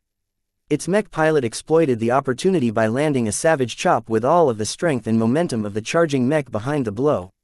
A painful roar escaped the rust-red colored cat as the prime axe chop landed straight onto the small of his back. His seemingly invincible hide suffered a modest but very welcome cut. We've bled the cat. Unfortunately, the damage and the trickle of blood that escaped from the cut failed to impact its spine, which might as well be as hard as ship-grade armor plating. His bones are too tough to break. We already knew that. Concentrate on the flesh. We have to damage his flesh and bleed him dry. Perhaps Zygra himself did not expect to get hurt so much, because the cat lost his composure and started lashing out in a mindless flurry of attacks. Though his savagery increased, the melee mechs that finally caught up managed to keep the berserking cat occupied without suffering any further damage. A minute passed as 2 Knight mechs, 2 Axeman mechs and 2 Spearman mechs each surrounded Zygra in a circle. Whenever the cat targeted a mech, the machine in question would do its best to pull back and avoid getting hit. In the meantime, the other mechs took advantage of the opening by landing hasty attacks onto Zygra's vulnerable flanks and hindquarters. Most of the attacks concentrated on the limbs or the cut on his back whenever possible. Despite the flurry of attacks, the mechs were unable to exert much force or momentum in their blows. Zygra's hide absorbed most of the blows without too much issue. The damage is accumulating. Keep going. The encirclement did not manage to press Zygra enough, though. One of the Axeman mechs swung its hefty axe with just a single arm, which significantly hampered its combat effectiveness. Meanwhile, the Spearman mech that recently tripped but climbed back on its feet exhibited far too much caution with its footing. The mech moved too slow to keep up with Zygra's rapid maneuvering. In addition to all of this, the ranged mechs no longer dared to open fire, as the risk of hitting the melee mechs became too great. The rifleman mechs instead took advantage of the lull by repositioning themselves while they changed their magazines. Just as everyone thought they were succeeding in piling up an increasing amount of damage onto the crown cat, Zygra roared yet again. Though the mech pilots had long grown used to the intimidating roar of their prey, the night mech with the raked shield inexplicably jerked to a halt. Its mech engine has stalled. Vase shouted with alarm. Zygra instantly pounced at the night mech, raking its shield again before batting aside the slowed and weakened mech as if it was a light mech. He's running. Apparently, Zygra no longer wanted to tussle with the mechs and attempted to beat a retreat. He might be putting on an act again. Stay in formation and don't reveal any vulnerabilities. The crown cat continued to dash away from the lake clearing and entered the dense forest. The thick and immense trees blocked many of the shots from the rifleman mechs as Zygra cleverly maneuvered his body behind the natural cover. Just a minute later, the cat managed to sprint out of range. He's gone. Stay alert. He might be circling around us for another offensive. Do not lower your guard. Nothing happened in the next couple of minutes. Zygra was well and truly gone. The first round had ended. Yet, no one looked happy. Vase continually studied the logs of the stricken mechs but kept one eye on the faces of the hunting consultants and other personnel monitoring the battle in the command center. The xianxia cat strikers managed to bleed Zygra and land plenty of blows against his resilient bulk. Yet at what cost did they secure the first round? Chapter 1408 Deserving Crown. The first round between the xianxia cat strikers and Zygra ended abruptly after the latter's departure. Some of the cat strikers privately felt relieved as the worst-case scenario hadn't occurred. When the humanoid mechs of the cat strikers managed to surround the crown cat, they inflicted a considerable amount of damage, weakening the structural integrity of Zygra's resilient fur by an uncertain degree. This probably led the huge cat to conclude that it was in his best interest to depart. As a precaution, most of the mechs still remained on guard in case Zygra wanted to start with the second round right away, but for all intents and purposes the battle was over. The legged transports moved into the clearing and poured out a host of mech technicians and equipment in order to perform emergency repairs on the mechs that suffered serious damage. Lady Miralix opted to remain inside her kinslayer in order to guard the legged transports. That did not prevent her from projecting her body onto the battle site to observe and help supervise the aftermath. A lot of questions welled in her mind. The first round may not have led to the total disaster that everyone feared, but the damage the cat dished out seriously impacted their battle effectiveness. Perhaps the most tragic casualty of the first round was the rifleman mech that got caught out by Zygra. Not only did the brutal cat tore out practically its entire internal guts, but the cat also chomped significant chunks of alloy from the mech. As Vase depressingly studied the wreck of the downed rifleman mech, Lady Miralix's projection floated up to his side. I don't need a mech designer to know that there's no way that this mech will get up again. She began. What happened? Do you mean the incidents where two of the mechs had tripped? Yes. What happened? Have you heard of the rumors surrounding Zygra? Do you mean to say the claims that Zygra possesses the ability to corrode the parts of a mech is true? With the evidence I've gathered, there's no more room for doubt. Vase declared, Zygra truly does possess the ability to induce targeted corrosion and weakening of specific parts.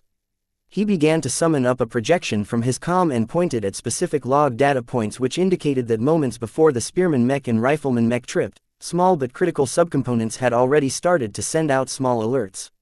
With the help of his explanation, Lady Miralix managed to understand what had happened. Her eyes widened in alarm. If this is true, then it only took seconds for a number of critical components in their legs to fail. That's too fast. According to the rumors of the previous hunters who attempted to hunt down Zygra, it took several minutes of contact before incidents like this occurred. Either they underestimated this possible effect, or Zygra has become far more adept at wielding this special ability. The implications weighed heavily on their shoulders. Hunting down a ferocious crowned cat became a lot harder if Zygra continually sabotaged the functioning of the mechs of the cat strikers. How does it work? Can we block Zygra from utilizing this corrosion ability? Vase helplessly shrugged. Beats me. I'm a mech designer, not an exobiologist. You'll have to ask the developers of Zygra's species if you want to know more. I doubt they know anything. The lady sighed. Half the products they cook up in their labs perform vastly out of their expectation. Every crowned cat is pretty much a product of accident, coincidence and chance. Biosciences are always subject to the chaotic whims of nature. Besides, I'm not allowed to gather inside information, and any contact to the outside universe is blocked in the hunting zone. We can only rely on ourselves for answers. The cat strikers did employ some unaffiliated biotech specialists, but none of them had any idea how Zygra could possibly corrode the parts of a mech at a distance. As soon as Vase disseminated his explanation, the suspicious glances directed at him lessened. The evidence he provided made it abundantly clear that the mech technicians and him hadn't been negligent in maintaining the mechs. Still, the worried mech pilots still remained upset as Vase hadn't been able to come up with any solution to block this insidious attack. The mechs would continue to be vulnerable to Zygra's hidden machinations. They would have to continue battling the crowned cat, all the while aware that their mechs might falter at critical moments. Everyone's morale inevitably took a serious hit. This single extra complication had already led to the premature destruction of a rifleman mech. Another axeman mech would have to make do without a vital arm, while the spearman mech that tripped required an extensive amount of tedious light repairs as its entire frame got rattled by its fall. What an awful mess. The cat strikers knew the first round would be the toughest, but after facing Zygra's surprising strength and abilities, it became clear they still underestimated the challenge of confronting it in battle. A lot of analysis and speculation went on in various meetings. Vase only attended a number of them as he became more preoccupied with directing the emergency field repairs on the mechs affected by the battle. Because pressing Zygra quickly was crucial to tiring out the beast, the repairs only lasted for around 6 hours. The mech pilots maintained a rotation of patrols in order to grant everyone crucial time to sleep and rest. By the time Lady Miralix commanded her hunting team to follow Zygra's tracks, the cat strikers continued forth with one less mech. There was no way for Vase to restore the badly mangled rifleman mech. Since the wreck wasn't going to be moving and fighting on its own strength anymore, he instead recommended the mech technicians to salvage some intact parts that might prove useful in fixing up the other rifleman mechs in later battles. Zygra may have fled, but he shouldn't have run too far. March carefully and stay in formation. As the mechs and the legged transports cautiously entered the tropical forest and followed Zygra's tracks, Vase returned to the observation room and began to study the logs of the battle once again. Previously, Vase only managed to witness Zygra in battle through publicly available archival footage. The fidelity of the recordings had been deliberately lowered in order to avoid giving too much away about the hunting mechs. The footage had also been cut and edited to remove parts the hunters didn't want to reveal to its rivals and competitors. Now, his inside access to the database of the xianxia cat strikers meant he could call up all the data he wanted. Ostensibly, he claimed that he was studying the footage in order to determine whether he could implement any adjustments to the mechs to make them less prone to corrosion attacks. In truth, Vase wanted to determine whether Zygra truly sabotaged the mechs with a spiritual ability. With all the strange things that exo-beasts could do, he couldn't quite rule out whether Zygra possessed a significant degree of spirituality or not. Vase found it very difficult to determine the answer to this question through watching the footage. The distance hasn't helped at all. In the name of safety, the legged transports had been placed well out of the way from the battle site with the Kinslayer standing guard. While Vase agreed with the precaution, the sheer distance also hampered his ability to extend his spiritual senses in the surroundings and put Zygra under direct observation. Still, Vase tentatively guessed that even if Zygra developed a measure of spirituality, it probably wasn't too strong. The huge cat was still young and lacked the experience and accumulation of the higher-ranking crowned cats. Instead of anticipating a resemblance to xianxia, Vase revised his expectations downwards. He began to lean towards the assumption that Zygra's spirituality probably wasn't much stronger than the spirituality of the dragon cat. The fact that one is alive and the other had been dead for days before I got to her matters a lot, though. Vase still hadn't given up on his ambition to harvest as much spirituality from Zygra as possible, but he still had to be patient at the moment. At this time, he absolutely couldn't afford straying close to the site of the battle. The crown cat's strength and abilities exceeded everyone's imagination.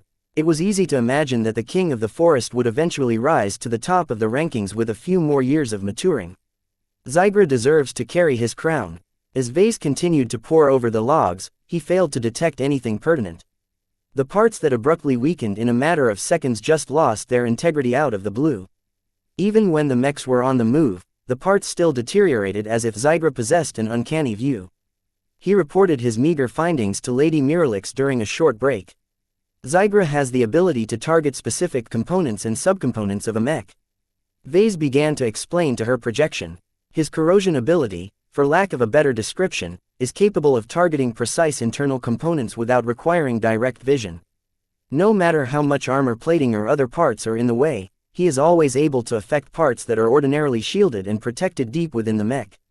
Lady Miralix's projection looked grave. Can Zygra do more than sabotage the legs of our mechs? I think his control is not as outrageous as you think it is. Vase cautiously replied. First, Zygra may be clever, but he's far from matching the knowledge of a mech designer. I don't believe he is very clear about what all of the parts inside a mech actually does.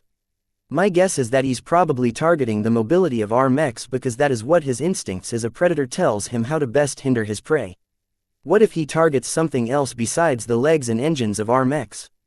Then we better hope he doesn't mess with the power reactor or a couple of other critical components, my lady. If Zygra knows as much about mechs as a typical mech technician, then he could employ his abilities to much greater effect. Facing the mech cruncher was a nightmare to every mech. Each one that entered battle against this formidable cat constantly had to be ready for sudden and drastic failures. The stress this put onto the mech pilots grew unimaginably burdensome. Nonetheless, under Lady Miralix's leadership, none of the mech pilots lost their nerves.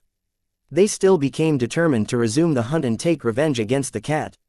Their pride as hunters wouldn't let them give up so early during the hunt.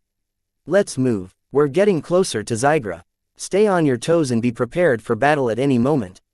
A few days passed by as a game of cat and mouse ensued. The xianxia cat strikers unerringly tracked Zygra in an attempt to prevent the cat from resting and recuperating. The crown cat wasn't the only entity to be deprived of sufficient sleep. All of the mech pilots constantly stayed awake and alert throughout the hunt. Stimulants and other measures ensured they retained most of their alertness, though their battle effectiveness still eroded over time. During the chase, the cat strikers confronted Zygra 2 more times. Each time, the cat strikers suffered greater damage than the crown cat. Zygra's resilience and endurance turned him into a very difficult opponent to tire, and his corrosion ability continually tripped and sabotaged the mechs in his vicinity at the worst possible moments. By the time Zygra beat a rapid retreat at the end of the 3rd round, the cat strikers were only left with 6 functioning mechs. The hunting team lost half of the mechs they brought into the hunting zone. Serious questions and doubts started to arise among the hunters and the support personnel as they began to lose faith in the hunt. Unlike the hunting team, which visibly lost half of its strength, Zygra still fought as vigorously and energetic as ever. Despite his accumulating wounds and deteriorating hide, the crown cat still retained most of his battle effectiveness. Chapter 1409 Test of Leadership. No one in the hunting team thought the hunt for Zygra proceeded well. Over the course of 3 rounds of battle, their mechs managed to unload a lot of damage onto the crown cat. However, his exotic and mineral-enhanced hide proved to be as tough as the armor plating of a heavy mech. The sheer resilience of the crown cat along with his formidable mobility meant that Zygra absorbed or evaded most attacks directed against him without any apparent results. Even if the exobiologists and other experts claimed that their efforts succeeded in wearing Zygra, the mech pilots all suffered from the illusion that they faced Zygra in his peak condition. When one side visibly grew weaker while the other side still fought close to peak condition, the latter became increasingly unfathomable. No amount of analysis and expert opinions could shake the impression that had rooted into the minds of Lady Miralix's closest companions. Her former classmates in the academy finally exhibited the weaknesses resulting from their lack of tempering and experience. More and more, the mech pilots began to demand an end to the hunt. Who cared whether they failed? They could always try next time. The price of retreat was no big deal to the mech pilots, but the same didn't apply to their commander. Lady Miralix urgently wanted to conclude the hunt. The faster she hunted down a crown cat, the sooner she received permission to leave xianxia and pursue a career in the wider Sentinel Kingdom. She was well aware that the late 20s and early 30s proved pivotal to the careers of many mech pilots. This was a time where the most ambitious and successful mech pilots grew the fastest and attracted the attention of a patron who might take a promising mech pilot under their wing. While there was no harm in wasting a year or two, this was unacceptable to the most ambitious mech pilots. Every year mattered. It would be hard to make up for lost time, as Lady Miralix might enter the service of Sentinel's military at the starting line, while most of her fellow peers of the same generation had already been promoted to mech lieutenants or mech captains. Due to these considerations, declaring an end to the hunt while they still possessed a number of functioning mechs was completely unacceptable to Lady Miralix. I would not call one rifleman mech, one knight mech, two spearman mechs, one axeman mech and one tiger mech a qualified hunting force against a crown cat. One of the mech pilots argued. And lest you argue otherwise, all of our mechs barring your own are already falling apart. Due to the enduring complaints, Lady Miralix decided to call every mech pilot to a meeting. Of course, considering the danger of leaving their hunting team exposed, they attended the meeting via projections. All 6 mechs that were still fit for battle deployed around the vulnerable legged transports. Fortunately, Zygra's preoccupation with demolishing and taking bites out of the mechs in front of his face prevented the cat from going after the vulnerable transports parked in the distance. However, it was exactly due to Zygra's focus on their mechs that forced Lady Miralix to confront her mech pilots over their demands to retreat. "We can still fight," she stated, her face marked by the stress and exhaustion of keeping the hunting team together. "We entered this hunting zone to slay a crown cat, and we will not return without his carcass in our possession. Madness. Zygra is too strong. We're not good enough." Lady Miralix, one of the female mech pilots who lost their mechs, shouted over the crowd. "Let's face it, our plan has failed. The battle of attrition that we waged against Zygra has weakened us more than this darned cat. He's practically immortal. Every time we face him in battle, it's as if all the damage we've dealt to it before has been wasted. According to your own exobiologists, the damn cat has been eating huge chunks of our mechs to restore the integrity of his hide. A drawn-out chase is exactly the wrong approach to take against this monster."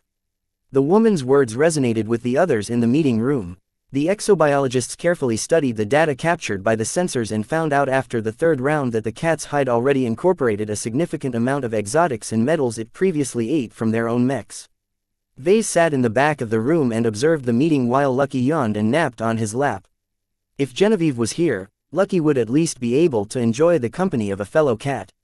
Sadly, Lady Miralix declined to bring her pet along the expedition, knowing that she would be forced to remain in the cockpit of her mech for days on end. As the mech pilots continued to convince Lady Miralix to call for an end to the hunt, Vase began to entertain his own doubts. He developed his own judgment based on how the first 3 rounds developed. Both sides increasingly became more familiar with each other. Just as the xianxia cat strikers gathered a wealth of data on Zygra, so did the cat learn how to better defeat the opposing mechs. In the first round, the cat strikers lost just a single mech. In the second round, the hunting team lost 2 mechs. In the third round, they lost 3 mechs. It didn't take much imagination to suspect that the hunting team might lose all of their remaining mechs.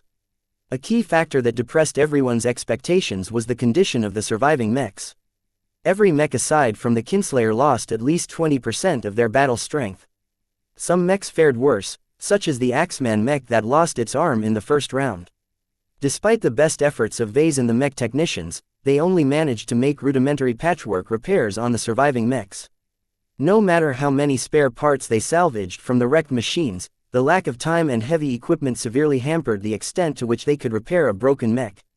With so little amenities, Vase already thought it was a miracle to ensure the hunting team could still rely on 5 functional humanoid mechs. "Give it up, please," one of the mech pilots begged. "While we've all managed to eject from our cockpits in time, if we lose all of our mechs, how can we deter Zygra from finishing us off? A human running on foot could never possibly outrun a vengeful huge cat. The legged transports wouldn't be able to get away either, as they were optimized for capacity rather than speed." Lady Miralix glared at her subordinates. Many of them used to be her buddies at the academy. "My answer remains the same. A hunt is always marked by peril. That's what makes them worthwhile. Haven't we all agreed to persevere and put our utmost into succeeding in this hunt? Don't forget how much we'll benefit from having a successful crown cat hunt in our records. Our future colleagues will envy us. Promotions will shower down on our heads. Make no mistake, killing Zygra and returning in triumph is an opportunity that will only come once. Commander, we don't have to hunt him this year. We can try again next time. With all of the things we've learned about Xigra, we can adjust our mechs and training to counter his strong points while exploiting his weak points. For example, we've learned that a battle of attrition isn't ideal against this cat. No, Miralix angrily erupted. We will not end this hunt at this moment. We still have a chance. Her outburst quieted the meeting room. The woman took a deep breath. If we turn back now, everything we've learned will be moot. Xigra is a fast-evolving cat and he has already started showing some progress after each and every round. Give him a few months or years, and he'll no longer be the bottom-ranked crown cat. Entering in the top 10 is not impossible as long as he turns the tables on additional hunting teams. Once a crown cat entered the top 10, the xianxia cat strikers no longer stood any chance of hunting such a formidable creature. Only the top hunting outfits with years of experience and an abundance of skill could challenge these true apex predators. Some of the mech pilots sent knowing glances at each other. One of them eventually spoke up with a fatalistic tone. We've already sounded each other out in private. I'm sorry, Lady Miralix, but we can't support your ventures any further. There is no shame in conceding defeat against a formidable crown cat. In fact, the fact we tussled with the monster and returned with our lives is enough for us to earn a bit of fame. That's nothing. That's just a consolation prize that essentially celebrates our failure. I will not have such a stain marring my record. The lady shouted. You're being too unreasonable. All of us understood how much you depend on this achievement, but hunting crown cats is hard for a very good reason. In your obsession with earning glory and fame, you've lost sight of how most hunts against these top monsters fail. We were too overconfident. Another mech pilot interjected. We're all young and we've never fought a crown cat before. Xigra is completely different from the other cats we've hunted for practice. It became clear to Vase that Lady Miralix's subordinates had already collectively decided to pull back. They merely wanted to get Lady Miralix to concede and give the order to retreat. However, her obstinance and her strong belief that they still stood a chance against Xigra threw a wrench into their plans. The relations between Lady Miralix and her mech pilots continued to sour as they both held their ground. Lady Miralix wanted to continue to chase after Xigra. Her subordinates no longer wanted to do anything with the hunt. The two held completely opposite opinions. Despite Lady Miralix's high birth, every mech pilot was more than aware that she only wielded a limited amount of power right now. As an untested mech pilot with a noble pedigree, Lady Miralix couldn't draw on the authority of House Laterna to force anyone on the planet to comply. This hunt was supposed to be a trial that put her leadership and combat capabilities to the test. Right now, Lady Miralix was badly failing this critical leadership checkpoint. Vase quietly shook his head at the increasingly acrimonious fight between the two sides. Lady Miralix practically stood alone as her staff and other non-combat personnel started to take the side of the mech pilots. No one wanted to die in order to satisfy someone else's vanity. The fame and prestige that everyone stood to gain from slaying Xigra was only attractive if they got to live at the end of the hunt. As everyone's tempers flared, Lady Miralix increasingly found herself isolated. She found no support among even one of her mech pilots. Her projection increasingly looked more upset. It was as if she was being driven mad by her own men. I won't repeat myself. The xianxia cat strikers still have a chance. I will not order a retreat even if we only have one functioning mech left. Then you can go hunt Xigra on your own. A mech pilot threw back. Our mechs and our legged transports will return to Chemila without you. If you're so eager to charge at Xigra and throw your life away, then by all means go ahead. Just don't drag us with you in your suicide attempt. The xianxia cat strikers had enough. After 3 arduous rounds against Xigra, they were ready to throw in the towel. Sitting in the back, Vase quietly snorted. Lady Miralix opted to form her hunting team entirely around young and inexperienced mech pilots. Regardless of how well they performed in the mech academies, their resolve was no different from any other rookie mech pilot. Chapter 14:10 Negative Synergy. Vase observed the meeting from a detached perspective. Despite the stakes and the repercussions to his own plan, he chose to spectate rather than wade into the discussion. Most of his attention fell on Lady Miralix. Before, she came across as an ambitious noble scion who maintained impeccable control. His interactions with her had always been pleasant, though that was mostly due to how much she needed his help. Even then, she never lost her composure. Her dignity remained inviolable. All of that went out of the window today. With public opinion going against her, she became increasingly more desperate. Her eyes glared accusingly at the academy buddies she assumed would have her back. In this critical moment of the hunt, her comrades all wanted to disregard her wishes and return home. The collusion and open insubordination among virtually every subordinate made it clear that while Lady Miralix held all the money and the authority, she was just a solitary human at the moment. A leader would be able to command a team of 100 people. A single individual had no way of stopping a group of people from doing what they wanted. Stripped of her power, Lady Miralix could truly do nothing to stop the mechs and legged transports from leaving. If the humans that crewed and piloted them really wanted to stop risking their lives on what they considered to be an increasingly doomed hunt, then no amount of orders would keep them in place. This is treason, her projection yelled at the other mech pilots, some of whom attended in projection form. We agreed to risk our lives on this hunt in order to obtain an opportunity to earn fame. Think of what is at stake. Our lives are at stake. One of the mech pilots angrily retorted. We all got on board with your project because we believed in your claims that you could take down a crown cat. Now that we're actually putting your claims to the test, it turns out that your pedigree means nothing here. You vastly overstated the advantages you enjoyed as a member of House Laterna and hoodwinked us all into throwing our bodies against a monster that's at least half as dangerous as an expert pilot. A mech pilot who recently lost his mech slammed his fist against the conference table. We all knew it was a challenge, and we all agreed beforehand that you'd order a retreat if the hunt becomes untenable. Now is that moment. With just 5 half-broken mechs and your lone pristine tiger mech, there's no way we can take down a freak of a huge cat like Zygra. Cowards. Not every mech pilot was present in projection form. Half of the mech pilots who lost their mechs in the previous rounds against Zygra were physically present. Some of the most senior support staff attended the meeting as well, though all of them looked like they would rather be elsewhere. Being forced to choose sides and piss off their employer at this sensitive time would certainly incur repercussions in the future. Still, when it came down to it, the opinions of a mech technician or a hunting consultant didn't matter. Since the mechs did all of the fighting, only the will of the mech pilots mattered in the greater scheme of things. Sadly, Lady Miralix adopted a belligerent and accusatory stance, which completely rubbed the mutinous mech pilots the wrong way. Far from bending their will in her favor, her demanding and spiteful attitude repelled them even further. Again, Vase shook his head at the sight. Someone like Major Verl of the Flagrant Vandals would never let the meeting devolve into such a counterproductive fashion. Having watched the maestro work his manipulation upon the unsuspecting Vandals many times, Vase picked up some lessons on how to rein in unruly subordinates and keep them motivated to work towards a common goal. Major Verl also taught him the importance of maintaining morale. This abstract but very real quality determined the willingness of subordinates to go above and beyond in performing their duty. During the entire hunt, Lady Miralix completely neglected to keep up everyone's spirits. Her lack of attention into encouraging her mech pilots and pepping them had now come back to bite her in this crucial meeting. Her stubbornness and tone deafness seemed uncharacteristic to his past impression of her. The more he observed her like a researcher observed a test subject, he recalled that she was indeed his current test subject. The Kinslayer, he whispered. He suddenly realized that between now and then, he induced a critical change in her circumstances by instilling her mech with a design spirit.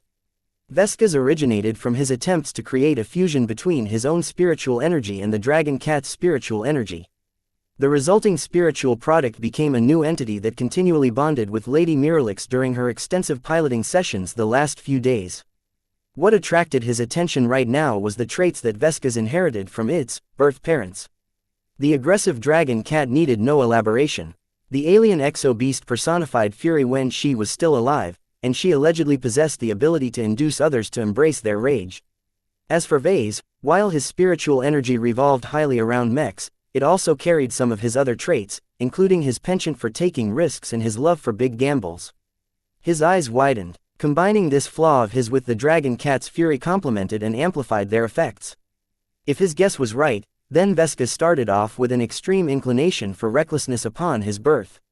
Instilling him as the Kinslayer's design spirit therefore had the unfortunate consequence of passing on this trait to Lady Miralix during the long days. Since the start of the hunt, Vase smacked his face with his palm. He hadn't thought that something like this would happen. He hadn't considered the full repercussions of blending his traits with the traits of another spiritual entity. Any spiritual product he created in the future would carry both his positive traits and his negative traits. If paired with a spiritual entity that was already inclined towards imprudence, then the resulting combination would synergize into an even greater degree of recklessness. This was one of the few instances where synergy worked against his intentions. In a man-machine connection, just as Lady Miralix influenced the Mech also influenced Lady Miralix. Most of the time, Vase viewed this as a beneficial and positive relationship. What was the harm of letting Mech pilots bond with their mechs? Yet after his talk with Old Man Terrence, he recognized the dark side of this equation. What if one side of the bond possessed an undesirable trait? It would get passed along to the other side regardless of whether it was a good idea. This was true spiritual contamination. Since the process took place over a man-machine connection, Lady Miralix's mind had been completely exposed to the influence of the other side. As Vase continued to palm his face, he let out a deep breath. Next time, he should pay more attention to the overlapping traits that he put in his spiritual products. Goddammit, I'm such an idiot. Stupid me. I want to hit my old self. What's so funny, Mr. Larkinson? A Mech pilot confronted him all of a sudden. What? Vase quickly lowered his palm and looked at the Mech pilot, pointing him in an accusatory manner. Are you mocking us? Do we look like clowns to you? We are fighting for our lives here. Lady Miralix is completely being unreasonable, and all you're doing is sitting in the back as if you are watching the show. A befuddled expression came over his face. At this moment, Lady Miralix's projection turned towards him as well. Mr. Larkinson, help me convince these numbskulls that they're missing the opportunities of their lifetimes. Don't forget our deal. Vase sighed. If the mutineers had their way, he could kiss goodbye to the heavy concessions Lady Miralix promised to him. There would be no opportunities for him to trade with organizations like the Sentinel Peacekeeper Association and the Circle of Moda. He'd also miss out on other benefits. Though he still possessed some misgivings about continuing the hunt, he eventually decided to side with Lady Miralix. He was familiar with the Kinslayer's capabilities, and judged the hunting team still stood a chance of defeating Zygra as long as Lady Miralix put her entire heart and soul into the battle. As Vase viewed the discontented expressions of everyone around the conference table, he knew it was time to dust off his old devil tongue. He condescendingly sneered towards the Mech pilots. I can hardly believe the bunch of you are Mech pilots. Do you think a situation like this is untenable? The military Mech pilots that I've served alongside with for several years during the Bright Vija Wars would be ashamed of your timidness. Are you calling us cowards? Vase shook his head. Not necessarily. To be honest, your concerns are valid. The hunt has indeed taken a risky turn. Yet the resolve that you are showing today is incredibly disappointing. That riled up the Mech pilots even more, but Vase didn't care. He began to place Lucky down in order to stand up from his seat. With deliberate steps, he approached the center of the meeting room. Meanwhile, he concentrated his mind and roused his spirituality. He automatically constructed an image of confidence, superiority, and above all the leadership that Lady Miralix lacked. He had become so adept in this process that it only took seconds to form a basic image, but it was sufficient for him to don it as a mask. The invisible aura that emanated from his body caused some of the people present to pause and back off. The people standing in the way subconsciously parted to the side, allowing him free passage all the way to the side of the conference table. The spontaneous parting added more weight to his presence. It was as if he demanded everyone's attention. Are you proud of yourselves?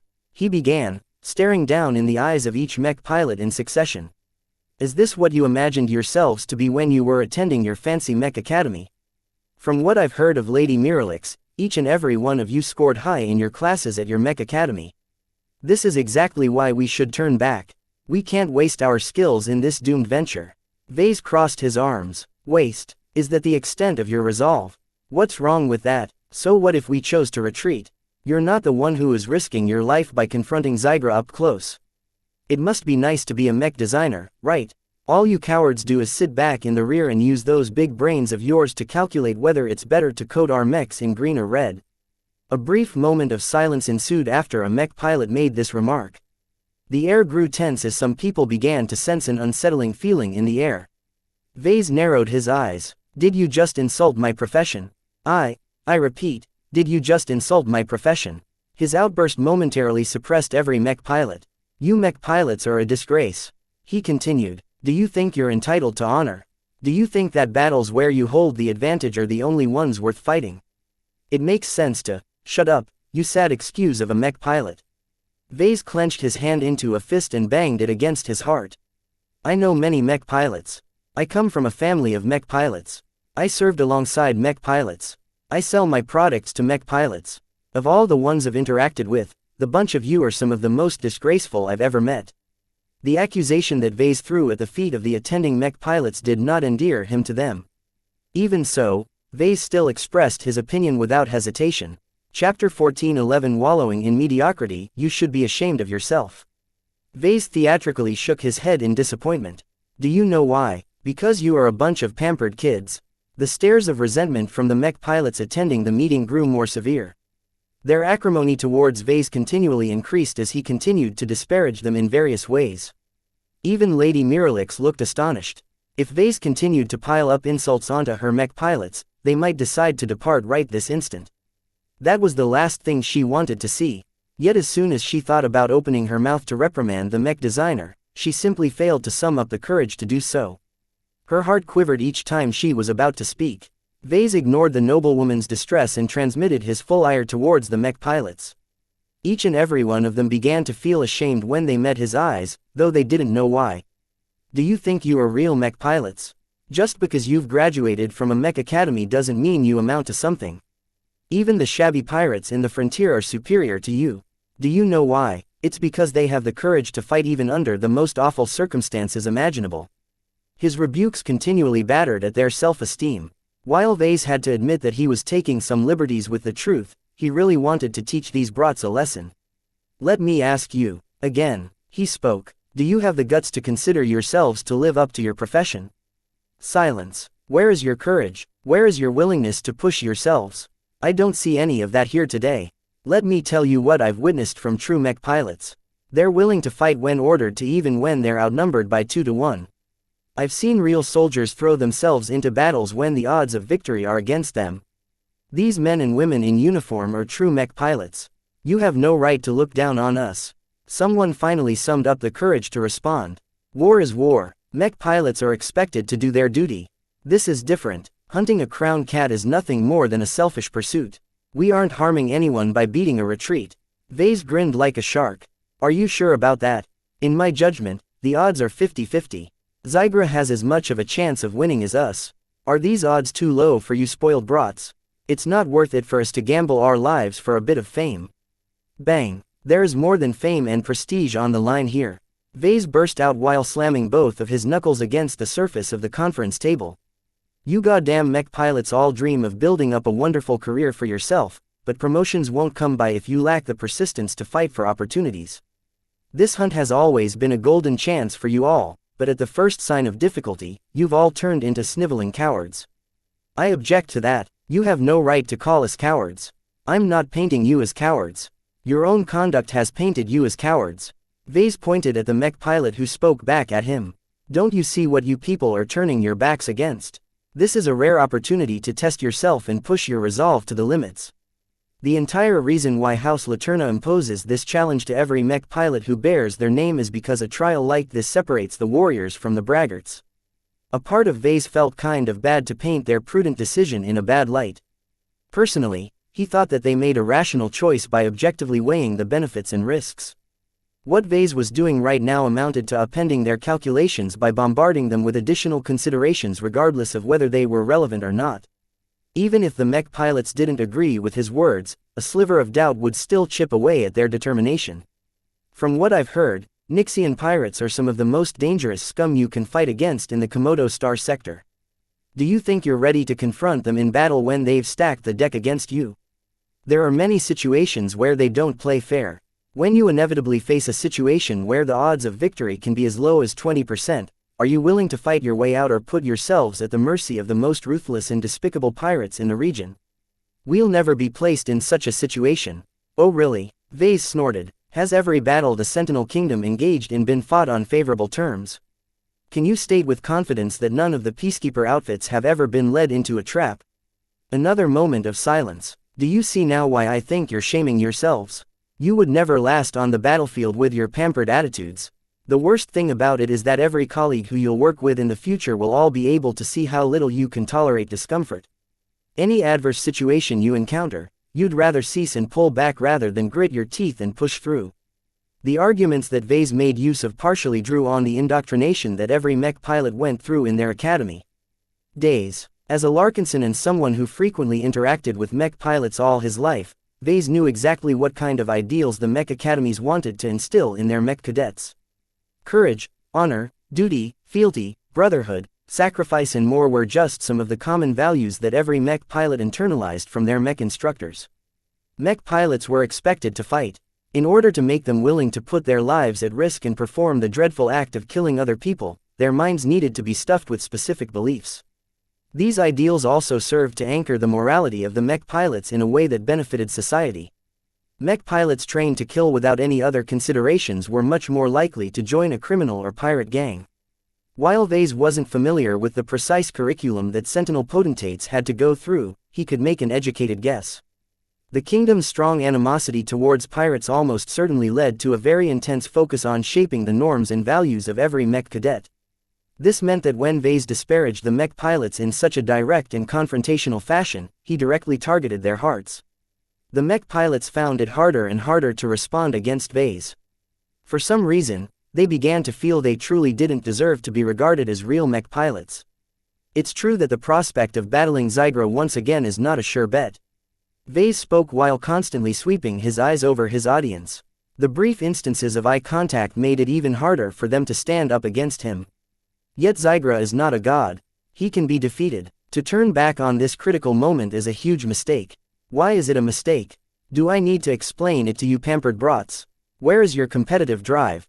How can you expect to achieve anything great in your lives when you aren't willing to step out of your comfort zone? The next and likely final confrontation against Zygra will be a battle to the death in the truest sense. Either Zygra dies, or all of us dies. That's exactly why we should retreat. One of the members of the support staff uttered. We've never signed up for a suicide mission. Vase glared at the person who spoke out, who immediately quivered backwards. All hunts against crown cats are suicide missions. You all know damn well what you've signed up for. The casualty statistics that the Chemula Hunting Hall has published is easily accessible to you. When Lady Miralix paid you your fat paychecks, it's because it already includes hazard pay. I don't believe that any of you signed up for this hunting team without being aware of the risks. That shot down most of the support personnel, though their resentment towards him had probably grown. He didn't care. Only the mech pilots mattered. As long as he got through to some of them, the hunting team would still be able to proceed with the hunt. Look, the matter is simple. He spoke, turning his gaze back to the mech pilots. If you are content to wallow in your mediocrity, then go ahead and depart from this hunting team. If instead you think you are capable of achieving more, then stick with Lady Miralix and trust in her abilities. I know that killing Zygra will be hard, but it is exactly in battles like these that test your courage, your conviction and your piloting abilities to the limit where expert candidates are born. This was a known fact. Even if advancing to expert candidate was as unlikely as winning the lottery, a lot of those lottery winners tended to emerge in the midst of arduous battles. With his understanding of expert pilots, Vase believed that the combination of intense emotions, extreme pressure and forcing pilots to exhibit the utmost of their abilities presented an ideal conditions for any mech pilots to make their breakthroughs. Of course, Vase didn't expect any of these dummies to break through the extraordinary threshold during this hunt. He had already scouted out their spiritual potential and found nothing of significance. Just like Lady Miralix, her subordinates were destined to remain as mortals. Vase didn't tell them that, though. Just pointing out that something like that could happen among them already lifted some of their hopes. Vase had done more than enough to savage their egos. This was the moment where he had to present a light at the end of the tunnel. He knew that abusing people was not an optimal method to motivate people. Vase needed to give them something to look forward to if they played along. Mech pilots come in many flavors. Most mech pilots I've met are adequate soldiers and warriors. I count all of you in this category. Yet is this really what you will amount to in your lives? Who will remember you when you retire after a lifetime of boring service? What deeds will you accomplish when the most impressive accomplishment in your records is an abortive hunt against a crown cat? Is this the legacy that you intend to leave behind in order to make your mark on history? No. Though none of the mech pilots spoke out, their eyes betrayed their unwillingness. Every mech pilot imagined themselves as heroes in their minds. Piloting mechs was such a great and lauded vocation that it was easy for many mech pilots to believe they were destined for greatness. This was especially so for recent graduates who still hadn't endured the grind and slog of actual duty. Vase deliberately appealed to their desire for greatness because he didn't see any other angle he could use to motivate the mech pilots. In the end, neither Vase nor Lady Miralix could coerce the mech pilots into fighting Zygra. They needed to decide for themselves whether they were willing to risk their lives to earn a substantial amount of reputation and prestige. "Make your choice," he said with a tone of expectation. "Are you brave enough to go through the crucible of heroes, or will you rather run from it with your tail stuck between your legs? Choose carefully. An opportunity like this might very well happen once." He nodded towards every mech pilot before slowly drawing back. Silence reigned in the meeting room as every mech pilot contemplated their options. Each of them viewed their earlier decisions in a new light. In the end, only half of the mech pilots agreed to stay on board. The other half threw in the towel. Chapter 14:12 Treacherous Treatment. Thank you, Mr. Larkinson. After the fateful meeting where half of the mech pilots decided to stay on board the Xianxia Cat Strikers, everyone except Vase and Lady Miralix's projection had left the room. The two stayed back in order to hold a private conversation.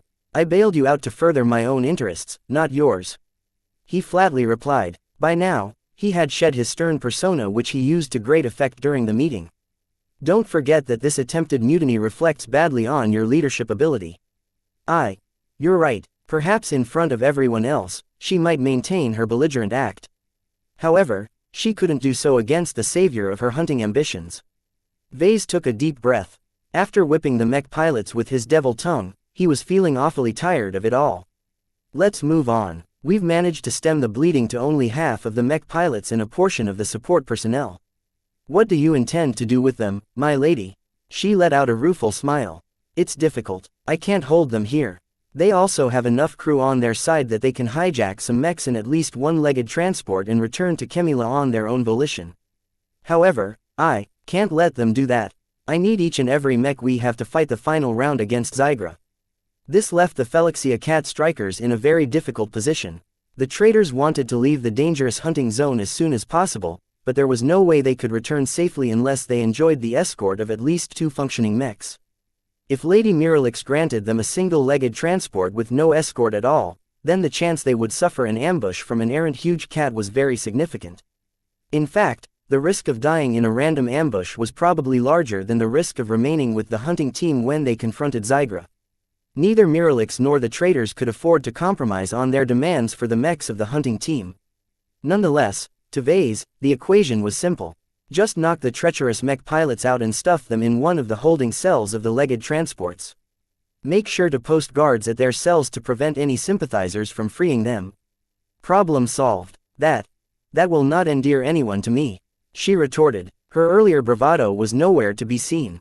"Not only will we be trampling on the demands of those who want to leave, we'll also be instilling more doubts to those who have tentatively decided to stay by my side."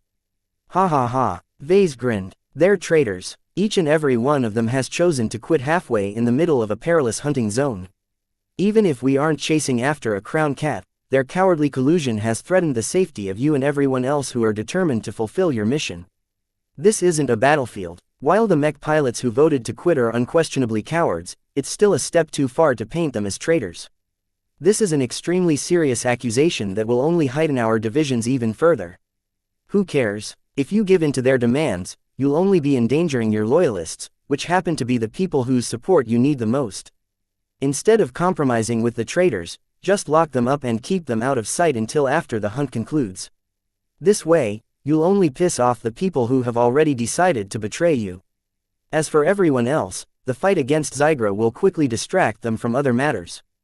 Though it took a bit more persuasion, she eventually started to come around. Vase purposefully appealed to her obsession to succeed in the hunt. Her chances to kill a crown cat depended highly on how many mechs she could bring. All of the mech pilots that remained loyal just happened to match the specialties of the humanoid mechs that remained functional. Lady Miralix hardened her eyes after she accepted his arguments. "I'll take care of it. All of the cowards have made their wishes known. My security team will move out and secure them somewhere safe where they won't be able to disrupt our operations." She did as promised. After an hour of tension and premature exchange of farewells, the security guards and others who earned her trust ambushed the unsuspecting traitors and put them under arrest. "Hey, what's happening? Miralix has gone crazy. She's going to kill us all. We're friends. Why are you taking us down? This is outrageous. We'll be lodging a complaint as soon as we get free. No matter what kind of threats or excuses they muttered, the traitors and cowards succumbed to the stun guns without much issue. The mech pilots may be capable of annihilating entire city districts with their mechs, but outside the cockpit they were unable to muster up any resistance against armored guards. Vase observed the mass arrests from the observation chamber at the top of one of the legged transports. As the person who encouraged Lady Miralix into taking the traitors in her custody, he bore some responsibility if anything went wrong. After all, the mech pilots and support personnel who decided to quit did so because they didn't wish to risk their lives any further. By taking them hostage, the traitors were forced to accompany the hunting team. The only difference was that each of them no longer played any role in the upcoming confrontation. They were not longer in control of their own destinies. They could only pray that Lady Miralix and her loyalist mech pilots were capable enough to kill or scare off Xigra. If the remaining xianxia cat strikers succeeded, then all they faced was to return to Kemula in disgrace. Their decision to quit the hunting team in the field in this vital stage while their other comrades continued the good fight reflected awfully on their records. In fact, if Xigra succeeded in overpowering Lady Miralix and her loyalists before killing the rest of the hunting team, then the decision of the traitors would instead be seen as a prescient choice. In short, the traitors suffer the least amount of damage to their reputation if the rest of the hunting team dies. Vase found an issue with this warped situation. It didn't seem fair for the cowards to root for the failure of the former comrades they decisively turned their back towards.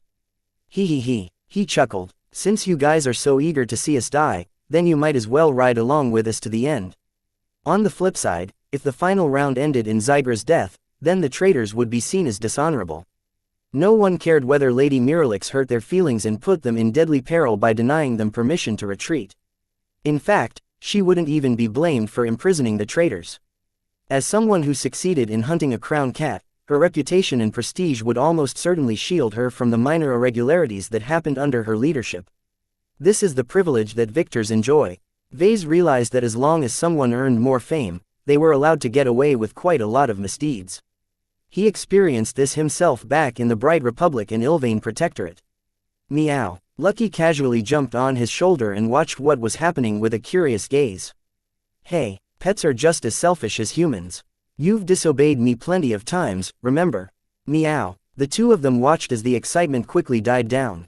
Fortunately, enough loyalists remained to take charge of the remaining mechs and transports. The hunting team quickly ended their extended break and resumed their march. Xigra was certainly licking his wounds right now. The longer the xianxia cat strikers delayed the final round, the more the powerful crown cat regained his strength. In order to prepare for the final round of combat against the cat, Lady Miralix convened her mech pilots and some of the remaining hunting consultants for a final planning session. Vase also attended the meeting, of course, though he was more interested in stroking Lucky's back than offering any further advice. He had already attracted way too much attention. He did not wish to exert any further pressure on the nervous mech pilots. Miralix began the meeting by projecting the most likely scenario. The plan we formulated before we set out on this hunting trip already took our possible losses into account. However, we suffered a bit more damage than we expected. I don't think it's viable for us to maintain an encirclement with only one ranged mech, one night mech and 3 other melee mechs. If Xigra really wants to run, he can easily slip through one of the gaping holes in our encirclement. If we allow Xigra to run again, it's a question whether any of our mechs still has some fight left in there. Frames. A mech pilot expressed his concerns. While I'm all for trying to take down Xigra one more time, a second time is. I agree. Lady Miralix surprised everyone by agreeing with the sentiment the mech pilot expressed. We all want to kill Xigra. She continued. As long as we have a realistic chance of success, I'm all for it. That won't be possible if my kinslayer is damaged to the point where it no longer poses a threat to the crown cat. The 4th round will be our last chance to achieve success. There won't be a 5th round. Sitting in the back, Vase quietly nodded in approval. He was relieved that whatever spiritual contamination acted on her, she still retained a measure of her rationality. Continuing the hunt even when all of the humanoid mechs had fallen apart and her kinslayer was halfway from following in their footsteps was sheer folly. Even if her entire crew didn't rebel, Vase would certainly take matters into his own hands if necessary. Lady Miralix began to instruct her subordinates in the changes to the plan.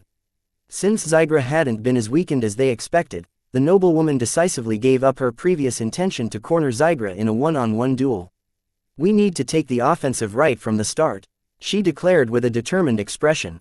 "The moment we track Zygra to his hideout, we'll spend a brief moment to top off our energy levels before commencing our assault."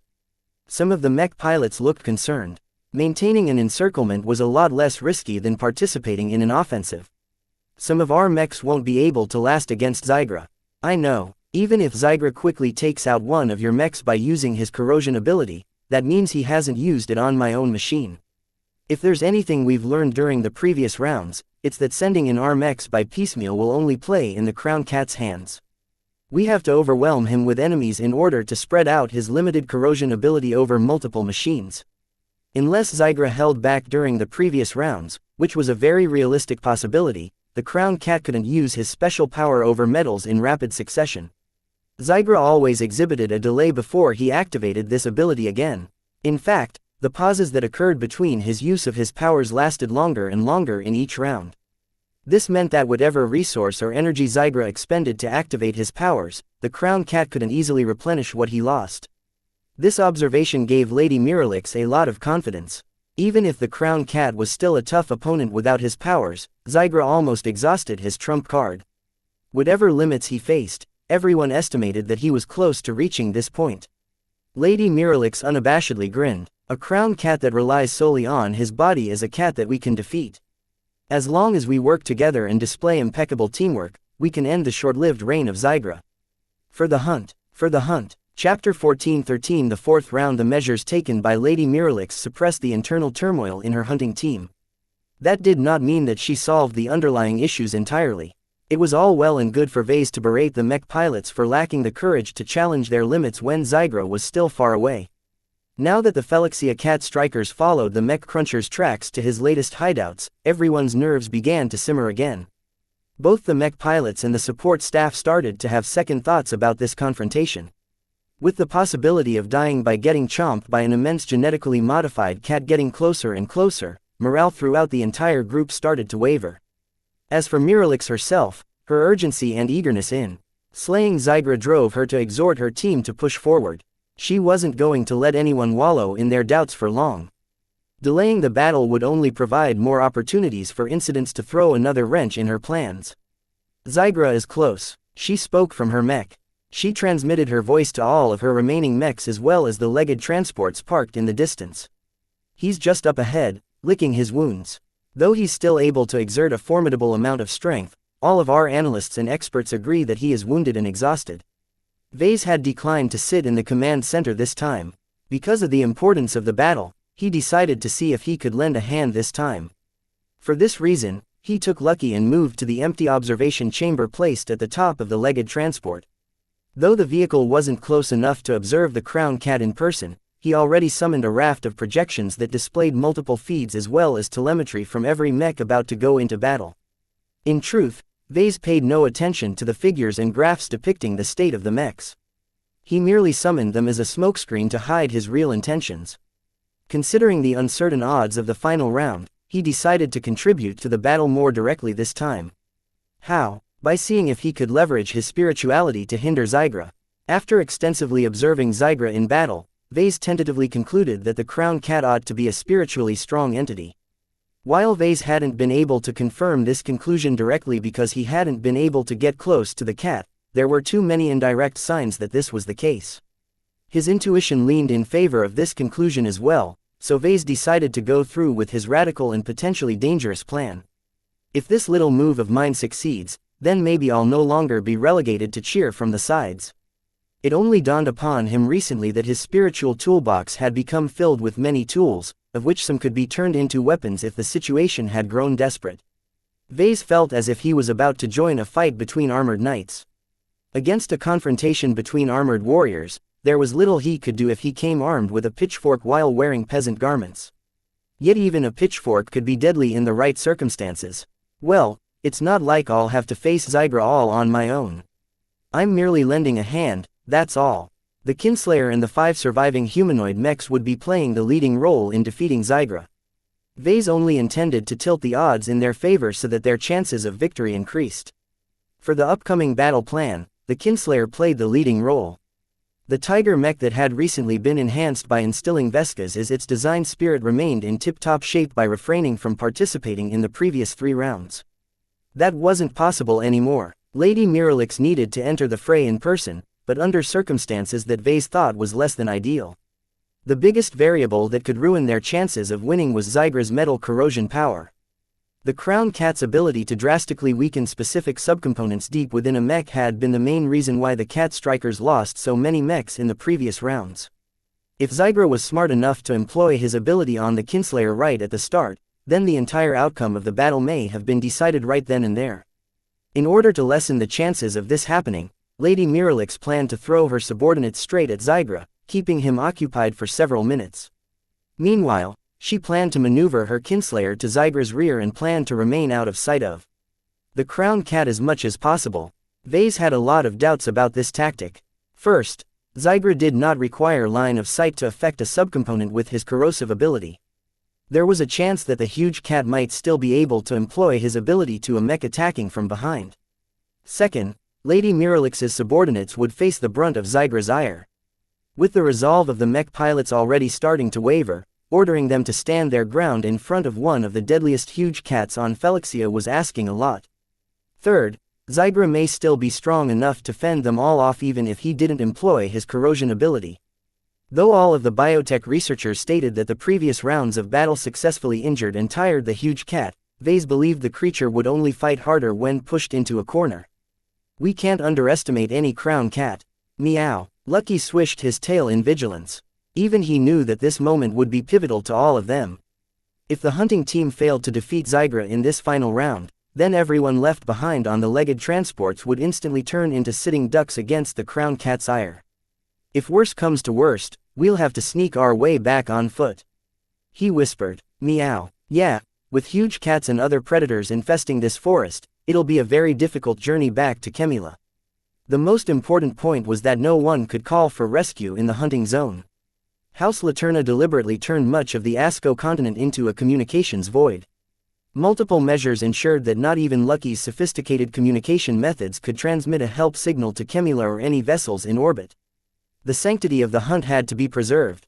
In this way, Xianxia's Asco continent retained its solid reputation as a challenging hunting continent. There's no exception. Not even a scion of House Laterna can cheat the hunting process. With their backs to the walls, Vase saw no choice but to initiate another experiment. Let's see if it works. Time passed as the mechs of the Cat Strikers slowly trudged to a hilly and mountainous part of the forest. Cliffs, rocks and other complex terrain features forced the mechs to watch their steps carefully. Ostensibly, the terrain heavily favored Zygra, whose agility and quadruped form allowed the Crown Cat to move over terrain that would give many humanoid mechs headaches. However, the Kinslayer agilely climbed and hopped over jagged rocks and cliffs without too much effort. The 6 mechs slowly advanced to a small cave that barely fit Zygra's prodigious body. As soon as the mechs came within sight of the cave, Zygra's alert eyes already glared at the machines as if the cat had awaited their arrival for a while. Drive him out of his hole. Open fire. The battle commenced when their only remaining rifleman mech started to unload onto the cat. A steady salvo of shells blanketed the cave and the cat with loud impacts and explosions. Ruar! Zygra angrily bellowed at the hunters who doggedly pursued him over several days. The Crown Cat lifted his mighty bulk and quickly started to accelerate towards the mechs. The battle had begun. Though the approaching Crown Cat caused all of the mech pilots to quiver, they had already been psychologically prepared to face such a situation. As the rifleman mech continued to pelt at Zygra, the Kinslayer quietly circled to the side. In the meantime, the remaining 4 melee mechs adopted a spread formation. The only knight mech the Cat Strikers still possessed stood bravely in the front with his battered and claw-scarred shield held out in front. He's veering to the side. Zygra knew better than to waste his time with the knight mech, whose sword and shield hardly posed a threat to his resilient hide and flesh. However, whenever Zygra tried to maneuver around the melee mechs to attack the lone rifleman mech, the Cat Strikers shifted their orientation so that the knight mech would always be in the way. The constant maneuvering wore at the nerves of the mech pilots and frustrated the Crown Cat. Having evidently lost his patience, Zygra roared yet again before dashing forward. If the knight mech was determined to stand in his way, then he would just have to take it down first. He's coming. The mech pilot of the night mech endured an enormous amount of pressure as the violent cat closed the distance. Nonetheless, the mech continued to stand in place, only moving to position and angle its shield to properly redirect the impact as much as possible. Clang! The night mech audibly groaned as it endured an immense amount of force. Despite the mech pilot's attempt to mitigate the damage as much as possible, several alerts sounded out as its internal integrity took a substantial beating. However, the night mech's heroic attempt to withstand Zygra's charge succeeded in blunting his charge and slowing him down. As the crown cat tried to recover from his charge, the other three melee mechs immediately went on the attack. The two spearman mechs kept their distance and thrust their spears at Zygra from opposite directions. The axeman mech, which had lost its arm in the first round, held back, but would make sure to block the cat from going after the rifleman mech that continued to steadily wear down the integrity of his resilient but cracking hide. Damn it, we can't hold him for long. We don't have enough mechs. Hold your ground, I'm coming. As Zygra was about to swat aside the annoying spears that tried to bar his way forward, the cat abruptly roared in pain and irritation as the kinslayer finally made its move. Lady Miralix had held her mech back until she was certain that Zygra hadn't been watching for attacks from the rear. As soon as she saw her window of opportunity, she urged her kinslayer forward and pounced straight at Zygra's hindquarters. The collision drove the kinslayer's claws deep into Zygra's flesh. Not even his resilient hide proved sufficient enough to withstand the tiger mech's claws. The angry cat immediately ignored the surrounding humanoid mechs and quickly whirled around in order to swat at the offending mech that dared to make him bleed. However, Lady Miralix cleverly retreated and tried to circle around Zygra to remain out of sight. At no point during the battle could the kinslayer afford to be subjected to the crown cat's strange ability. The night mech and spearman mechs all stepped forward and intensified their attacks, doing their best to attract Zygra's attention away from the kinslayer. As the tiger mech and the humanoid mechs prodded the frustrated huge cat from multiple directions, Vase made his move. The time is now. While his eyes kept staring at the various displays, he no longer paid any attention to the information projected in front of him. Instead, he concentrated his mind and leveraged his spirituality into another excursion to the imaginary realm. At this crucial moment, Vase no longer decided to remain on the sidelines. As soon as his spiritual projection entered the imaginary realm, he swept his senses throughout the surrounding void. Though the corrosive spiritual winds did their best to obscure his senses, he still managed to detect a strong and active presence in the vicinity. Found you. Proximity in the imaginary realm often correlated to proximity in the imaginary realm. Just as Vase suspected, Zygra's spirituality had broken through the extraordinary threshold, which made his presence very easy to find. Chapter 14:14 Spiritual posturing. Within the span of a minute, the mech pilots of the cat strikers were being pushed to the brink. Zygra's aggressive attacks and maneuvering made it very difficult for Lady Miralix's kinslayer to approach from behind and savage the crown cat's vulnerable rear with its claws. The huge cat was on guard after suffering from the initial surprise attack. This darned cat is too smart. He's ignoring us. The humanoid mechs of the cat strikers did their best to hinder Zygra from turning his ire towards the kinslayer. The tiger mech was their only hope of tearing the crown from the powerful cat. Despite the possibility that the cat might sabotage their mechs at any moment, the mech pilots stuck to their parts of the plan and boldly kept the raging, bleeding and berserking cat occupied. Nonetheless, an accident still took place as soon as their only remaining night mech braced for another attack. Instead of fending off another claw strike, Zygra dove straight forward and bit the side of the night mech's shield. With a powerful heave with his neck, the crown cat wrenched the shield away from its former owner's grasp. Pull back. Too late. As soon as Zygra succeeded in robbing the shield from the night mech's possession, he quickly pounced forward and pounced the mech to the ground. No, Lady Miralix shouted. Attack. Push him off, our comrade. Zygra ignored the spear jabs, axe chops and claw attacks, savaging his flanks and hind in favor of demolishing the mech it pressed down on the ground. A savage roar escaped from his throat as his claws cut its way through the thick but already damaged chest plating of the offending mech. The mech pilot of the trapped mech desperately wanted to eject, but he couldn't. Since the mech had fallen flat on his back, there was no way for the cockpit to eject and bring its occupant to safety. Awful screams soon flooded the comms as Zygra vented his frustrations at his trapped and succeeded in piercing his claws through the cockpit. The crown cat uttered a triumphant roar before chomping straight through the damaged chest portion of the mech. Shortly afterwards, Zygra lifted up his head while chewing a bite of mech sprinkled with the crushed and mangled body of a mech pilot. Both fear and rage suffused the other mech pilots. The fate suffered by their comrade intimidated the other mech pilots, amplifying their doubts, which caused them to unconsciously relent on their assault. While Lady Miralix was under an incredible amount of strain as she tried to inflict serious damage to Xigra, she still recognized the danger the fatality presented. Fight! Xigra is right in front of us. This is no time to mourn our fallen comrade. Avenge his death by killing the perpetrator. Only then will we be able to honor his sacrifice. In this tense and perilous moment, Lady Miralix pushed herself and her mech to a degree that smashed her previous records. She had planned for this fight for years. Every mech pilot who emerged from House Laterna knew they were destined to test their mettle against a crown cat. Her will and determination never wavered even once, even when she knew that Xigra wanted nothing more than to kill her and her hunting team and ruin all of her efforts. Her bond with her kinslayer deepened. If Vase still paid attention to the telemetry transmitted back to the legged transports, then he would have picked up that her connection to her mech deepened until it had reached the upper limit that her neural interface would allow. Going any further wasn't possible as the kinslayer's neural interface model attempted to shield her brains and psyche from the negative side effects of such a dangerous connection. Even so, her mech moved and fought more fluidly than ever before. Xigra continually attempted to catch the kinslayer out, but Lady Miralix succeeded time and time again in slipping through the crown cat's grasp. The kinslayer moved in unison to her thoughts.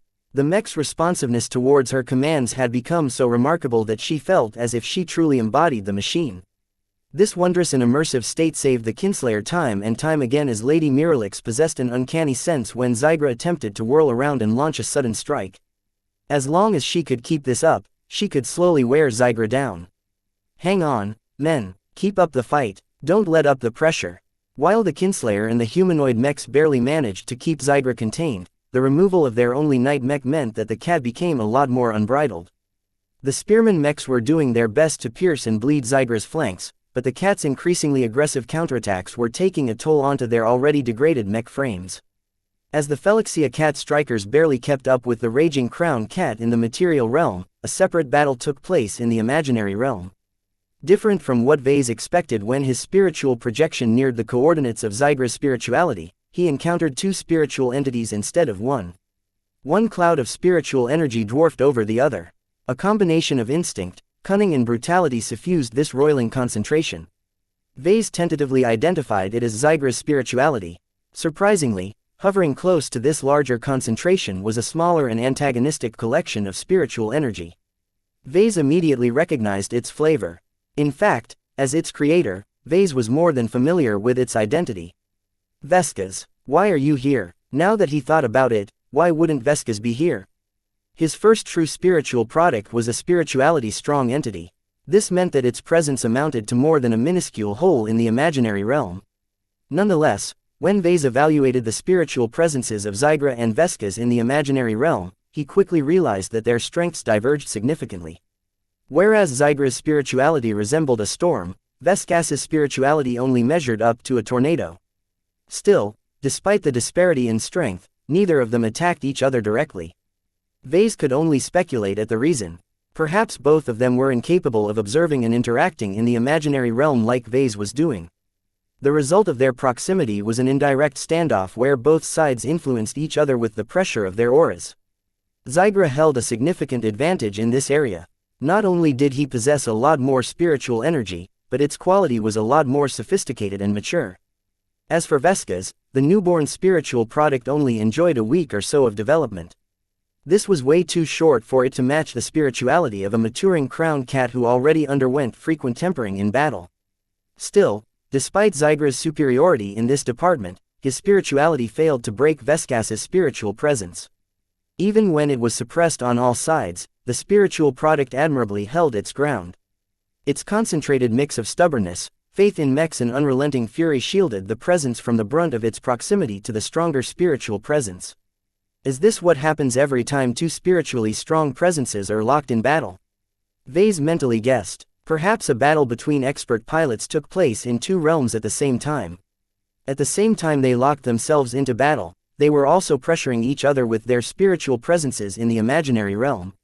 Right now, Vase recognized that while Veskas held its ground, it was still being suppressed by the Stronger spiritual presence. Xigra was simply too strong and could easily bring its pressure to bear on a flawed and recently born spiritual product. What are the consequences if Vesca succumbs? Nothing good, he suspected. Though he didn't think that Xigra's spiritual presence was capable of outright snuffing Vesca's spiritual presence, the damage the former could inflict on the latter would certainly affect the Kinslayer's battle performance. If Lady Miralix or the Kinslayer ever suffered a spiritual backlash from such an incident, then the pain and distraction might be enough for the Crown Cat to catch the Tiger Mech out. It would be game over for Vase, Lady Miralix and the rest of the Cat Strikers if that happened. I have to step in and tilt the odds in our favor. Vase resolutely concluded. Yet, what could he do? While Xigra's spiritual presence seemed strong, in truth its magnitude probably matched his own.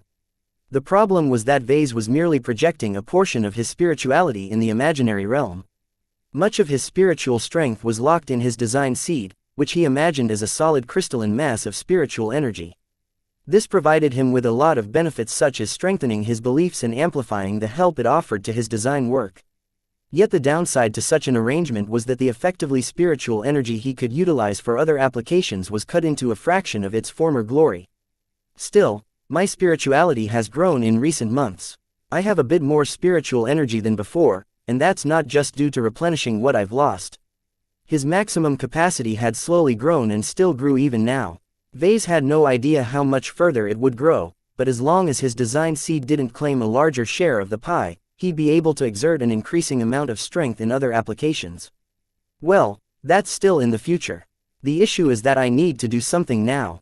Vase suspected that the spiritual posturing that took place between the two spiritual presences might be one of the reasons why Xigra hadn't employed his strange corrosion ability yet. As strong as his spiritual presence seemed, Vase sensed some signs that hinted at exhaustion. It's the same as when I've expended my own spiritual energy on something. He muttered. Xigra's spiritual presence wouldn't be able to suppress Vesca's spiritual presence if it weakened any further. If the latter gained some breathing room, it might be able to exert its own strength in a way that tipped the battle in the material realm in Lady Miralix's favor. Perhaps Vesca's spiritual presence might even be able to turn the tables and suppress Xigra's spiritual presence, causing the Crown Cat to fight a lot less confidently in his struggle against the Cat Strikers. After taking in the situation, Vase decided to move into action. He extended his own spiritual projection forward and began to tentatively attack Xigra's spiritual presence. The closer he neared his target, the more he tried to sneak his way undetected. Xigra's spiritual presence was fully occupied with wearing down Vesca's spiritual presence, which enabled Vase to sneak his spiritual projection up close. The spiritual projection subsequently attempted to take a bite out of Xigra's formidable concentration of spiritual energy. Ouch! Vase failed. The spirituality he attempted to siphon from the distracted spiritual presence hurt his spiritual projection. Apparently, it was a lot harder to mess with the spiritual presence of an entity that was awake and locked into combat. Not only did Vase fail to manage to steal a small spiritual fragment from Xigra, but his spiritual presence also became alert to the presence of another interloper. Some of the pressure that Xigra exerted over Vesca suddenly washed over him as well. Though the pressure wasn't enough to affect his core consciousness or his design seed, it was a different case for his spiritual projection. The weaker concentration of spiritual energy from his mind started to lose some of its integrity. Vase quickly supplemented the losses from the attack by supplying additional spiritual energy to his spiritual projection. Damn it, it's like adding more fuel to the flame. Vase found himself in the unenviable position of being forced to continue to drain his spiritual energy in order to maintain the strength of his spiritual projection. Each second that passed meant that more and more of his spiritual energy burned due to Xigra's attacks. Vase had to make the most of his limited time before he expended too much spiritual energy. Chapter 14-15 Tipping the balance. Trying to take a bite out of Xigra's spirituality was like trying to bite a ball made out of compressed alloy. All Vase could accomplish from this act was breaking his teeth. After 2 more tries, Vase knew better than to make another attempt to secure a small prize for himself. Xigra's active and belligerent spiritual presence maintained a state of high vigilance. It left no openings at all for Vase to abscond with a borrowed spiritual fragment. Since Vase saw no hope of damaging Xigra's spirituality by taking a bite out of it, he quickly tried to come up with alternative means. His main objective did not encompass crushing Xigra's spirituality. Neither did Vase hope to siphon away a spiritual fragment. Those were just opportunistic goals that he would fulfill if he possessed the strength and ability to do so. As his broken spiritual teeth attested to, the strength of his spiritual projection was far too inadequate to make a dent in Zygra's spiritual defenses. In the back of his mind, he always maintained the faint hope that he possessed the power to decide the outcome of a battle between two spiritually strong entities. As if, Vase shook his head, his design seed monopolized the majority of his spiritual energy. What he had left hardly constituted anything that could pose a serious threat to expert pilots, especially if they were awake and on guard. Instead, Vase realized that expert pilots appeared to be exceptionally suitable for launching attacks in the imaginary realm. Their spirituality took the form of a force of will. In truth, a force of will was a fancy description for a collection of spiritual energy that underwent a qualitative transformation. The critical aspect that defined the force of will was that it gained a lot of strength by fusing them with the strong willpower of an expert pilot. It's essentially a process of weaponizing spiritual energy in its misty form. What Vase was doing right now, expert pilots could do at least 10 or even 100 times better. Perhaps the reason why Vase hadn't seen any signs of expert pilots doing so was because they weren't aware of the imaginary realm. I'll have to look into this sometime, Vase mentally muttered. How much do expert pilots know? And how aware is the MTA of this intangible realm that connects everyone's spirituality? He suspected that out of the major trans-galactic organization, only the Five Scrolls Compact knew more. In any case, since Vase didn't possess the strength to attack Zygra directly, he instead opted to annoy it and disrupt whatever it was doing. Even though Vase continued to burn through his spirituality while he remained near, Zygra's spiritual presence only diverted a small part of its attention to the annoying fly that buzzed all over the place. In addition, while the quantities of spiritual energy between them differed a lot, their quality was roughly on par. Actually, Vase discovered that the quality of his spirituality was a bit richer than that of the crown cat. All of this meant that the expenditure of spiritual energy on his part was within a tolerable range. As long as he kept his presence here brief, he'd be able to top off his losses with the excess spirituality that he accumulated in his P-stone. Let's go. He truly felt like a fly trying to annoy a human. His spiritual projection hardly posed a threat to Zygra's spiritual presence. However, the crown cat definitely bore some discomfort, as evidenced by how much pressure he lifted from Vesca's. The spiritual product breathed a little easier now that the oppressive crown cat no longer exerted his complete attention onto the design spirit of the kinslayer. The results were felt in the battle taking place in the material realm as Zygra's responses and aggressive attacks yielded less results. Lady Miralix and her subordinates swiftly noticed the difference. They mistook Zygra's weakness as a sign that the huge cat was starting to succumb to attrition. He's getting tired. He hasn't had a good rest in days. Keep bleeding him. We have to sap his strength as much as possible. Only a couple of minutes had passed, but none of the mechs in the battle looked great. Zygra successfully caught one of the spearman mechs and battered it into a wreck. Its mech pilot, eager to avoid the fate of his dead comrade, managed to eject in time. Still, the loss of yet another melee mech meant that the cat strikers no longer managed to contain the crown cat. Zygra eagerly took advantage of his increased freedom of movement by battering every other mech in the way to run down the sole rifleman mech. The kinslayer desperately followed Zygra on his heels, but the injured crown cat moved so abruptly that his initial advantage was hard to overcome. My ammunition is almost spent. I'm ejecting. Sorry, Commander, the mech pilot of the remaining rifleman mech transmitted before decisively activating the ejection command. As the cockpit of the rifleman mech threaded between the tree trunks and flew off into the distance, the vengeful crown cat leapt onto the prone and lifeless mech and angrily tore out its limbs while biting big chunks out of its thin frame. Metal crunched between the crown cat's teeth before he swallowed his prize. The huge cat's eyes already started to shift back and forth, as if contemplating his escape route. Zygra is looking to escape, one of the sharp-eyed hunting consultants in the command center transmitted to the mechs in the field. He's approaching his limits. Keep exerting pressure. Whatever you are doing is working. Close in but surround our target from the sides. Lady Miralix screamed and pushed forth her kinslayer into a direct confrontation against the crown cat. Make sure to cover as many escape routes as possible. We have to contain him here or all of our sacrifices will be in vain. She had no other choice but to launch a direct challenge against the injured huge cat. Only two mechs remained standing, and both of them were already at the end of their ropes.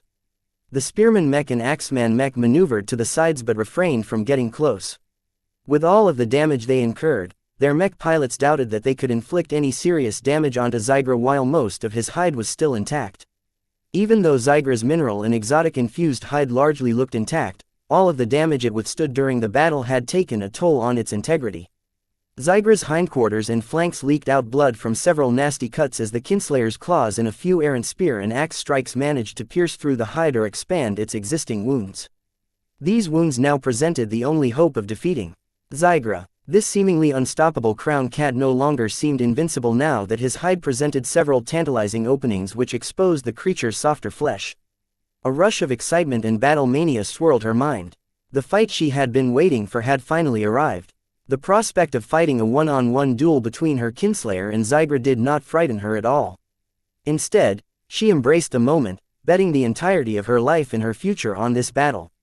She never entertained any thoughts of retreating at all. Either you die, or I die. If I can't return with your head as my trophy, I might as well be buried within your stomach. For the hunt, for the hunt. The kinslayer circled around Zygra, as if trying to get an angle at the crown cat's wounded parts. Despite her battle euphoria, Lady Miralix knew very well that attacking Zygra from the front was a bad idea. Just like most cat-like species, Zygra was at his most dangerous when oriented towards his front. The crown cat could easily bring most of his offensive power such as his forelimbs and his devastating maw to bear upon any opponent opting to face it in a head-on collision. As much as Lady Miralix put her trust in her kinslayer, this fight was still very much uneven. As a result, she decided to maneuver her kinslayer in a circle around Zygra, hoping to obtain an opportunity to savage the huge cat's open and bleeding wounds. Zygra released a frustrated roar at the tiger mech. All of the circling by the mech forced the tiring cat to awkwardly spin around in place in order to maintain his facing towards the mech shaped like his own species.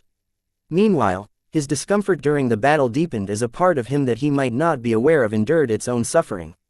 Back in the imaginary realm, Vase had spent quite some time trying to buzz around Zygra's spiritual presence.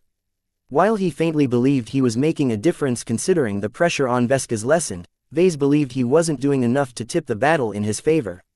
A part of his consciousness briefly directed his attention towards the footage and the telemetry projected in front of his physical body. He rapidly took in the state in the battle and realized the pivotal confrontation between Zygra and the kinslayer had commenced. Vase realized that to win, he not only had to prevent Zygra from employing his strange ability onto the kinslayer. He also had to make sure that Veska still held up against the pressure exerted by the crown cat. When Vase studied the condition of his spiritual product, he found out that Veska's spiritual presence in the imaginary realm started showing cracks. Veska's was a flawed and rudimentary creation to begin with. Vase created him out of a combination of his spiritual energy and the dragon cat's remnant energy. Now that it was starting to take on damage, its structure that glued the two types of spiritual energies together began to unravel. Damn it, my creation is too fragile. If Veska's had more time to grow up, then it might have been able to patch up its flawed and makeshift structure and refine it into a more coherent whole. However, Vase only created it recently. Throwing it in battle after merely a week of maturing and exposure to Lady Miralix's mind was way too soon. The difference in development is too large. Vase decided to cease his paltry efforts and began to direct his spiritual projection to Veska's spiritual presence. After a moment's thought, Vase decided to approach the damaged spiritual entity and feed it some of his spiritual energy. The infusion, though small, made a substantial contribution. It was as if Vase had added some fuel to Veska's nearly empty tanks. Vase carefully fed more of his spiritual energy to his spiritual product, knowing that the latter could absorb it without too much effort. You're my creation, after all. Even if you've become an independent existence, you still carry a part of me in your spiritual DNA. Vase slightly winced at the losses he suffered. His spiritual energy expenditure had reached the point where he would have exhausted his remaining reserve of excess spiritual energy. Now he was suffering from a real deficit. The longer this went on, the more time he needed to replenish his losses. I have to make this quick. I don't want to spend another couple of months without the drive to design a mech. I'll go crazy at that rate. If a mech designer no longer enjoyed the process of designing a mech, then what was the point of continuing with his profession? Fortunately, Veska's did not require too much milk from its mother in order to become sated. The spiritual product was still a weaker spiritual entity than Vase, so its capacity to absorb additional energy was limited. Vase had merely supplied Vesca's with enough spiritual energy to restore its defenses against the pressure exerted by Zygra's spiritual presence. That's enough to keep you intact for a couple of minutes. Considering the raging battle taking place in the material realm, Vase estimated that the battle would soon be coming to a close. As long as Vesca's managed to stand its ground, then Zygra would not be able to employ his spiritual superiority with impunity. There's still one more thing I can do, I think. His spiritual projection regarded Vesca's in a different light. The brief contact he made with his spiritual product opened up his eyes to another possible way he could tip the balance in his favor. Chapter 14-16 Parallel battles. The xianxia cat strikers were almost wiped out. One by one, Zygra destroyed or disabled half of their mechs in the first 3 rounds. Now, the 4th round annihilated every remaining humanoid mech in the fight. Both the spearman mech and the one-armed axeman mech that feebly tried to contain the brutal huge cat had finally succumbed from all of the damage they accumulated. Every mech possessed a limit. To the 2 mid-range mechs, they had already performed admirably for lasting so long against a huge cat engineered to destroy and consume mechs. At this stage of the battle, Lady Miralix's Kinslayer was the only mech that stood in the way between victory and defeat. The lives of all of the mech pilots who ejected as well as the support personnel watching the battle with bated breath aboard the legged transports depended on the performance of the Tiger mech. Despite carrying such a huge burden on her shoulders, Lady Miralix no longer thought about her responsibilities. She no longer put any mind to her future ambitions, nor did she think about how frightening it was to confront a crown cat by herself. She had fully given in to the rush of battle. Both Lady Miralix and the Kinslayer fought with only one goal in mind: to defeat Zygra. Their animosity towards the powerful huge cat compelled them to vanquish the arrogant huge cat and prove their worth as the true king of the forest. No stinking cat will triumph against a true daughter of House Laterna. While his exhaustion and his profusely bleeding wounds sapped Zygra's strength, the crown cat still mustered up whatever strength he could draw upon his battered body. The endurance of the huge cat had continuously confounded everyone from the hunting team. Rank 20, my butt. He's at least rank 15, if not higher. I don't understand how he's able to keep fighting when many other cats would have slowed down by now. Is Zygra extracting his energy from the chunks of mechs he's eaten or something? The huge cat certainly deserved to be regarded as a crown cat, yet Lady Miralix exhibited no fear at all for challenging this formidable beast in single combat. Zygra may be powerful, but her Kinslayer still managed to keep up. Even though her mech bore numerous claw marks and other scars of combat, as long as she avoided damage to the Kinslayer's limbs and other essential parts, she still had a chance of vanquishing her opponent. Zygra possessed an absolute advantage in size, strength and damage-absorbing capacity. Despite his increasingly distressed state, the cat appeared as if he could still keep up the fighting for another 15 minutes. Lady Miralix knew her Kinslayer couldn't last that long. Having expended a huge amount of energy from the start of the battle, the endurance of her Tiger mech would only see her through the battle for just 5 minutes at this rate. That was too short. Even if she stretched out her energy reserves, the damage that Zygra inflicted on her mech continued to take its toll as well. A battle of attrition pitted both sides to a brutal competition to see who outlasted the other. The Kinslayer significantly underperformed in this aspect compared to Zygra, but Lady Miralix did not give up the fight. She still maintained her confidence. If I can't beat you with strength, I'll beat you with my skill. The battle between the two cat-like entities became increasingly more violent as Lady Miralix no longer heeded any concerns about conserving the energy reserves or the integrity of her mech. Instead, she urged her machine to circle around and launch risky attacks.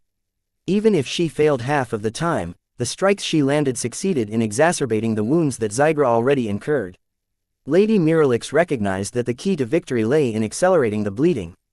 As long as Zygra lost enough blood, he would inevitably slow down as the lack of blood circulation would severely hamper the functioning of his huge but very demanding body. The Kinslayer's smaller size provided it with an advantage in spontaneity and explosiveness. Zygra could be quite fast as well, but aside from pouncing forward, he had trouble keeping up with the Kinslayer as the Tiger mech dodged and tried to circle around. As the battle in the material realm heated up, the battle that simultaneously took place in the imaginary realm took yet another turn. The spiritual presences that Zygra and Vesca's maintained in the imaginary realm echoed the circumstances in reality. The former still maintained an absolute advantage in strength over the latter. If Vase had not injected his recently created spiritual product with a dose of his own spiritual energy, then Vesca's would have already succumbed by now. What would have happened if I didn't intervene? Vase momentarily wondered. Perhaps Vesca's might not break apart, but it would have certainly drawn back its strength, thereby depriving Lady Miralix of the support she received from her mech. There was a significant difference between piloting a mech that felt alive and one that felt as lifeless as a rock. With so much at stake, how could Vase make a difference between the posturing that took place between the two uneven spiritual entities?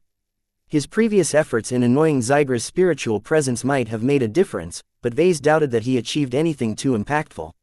The beast's spirituality was almost as strong as ever.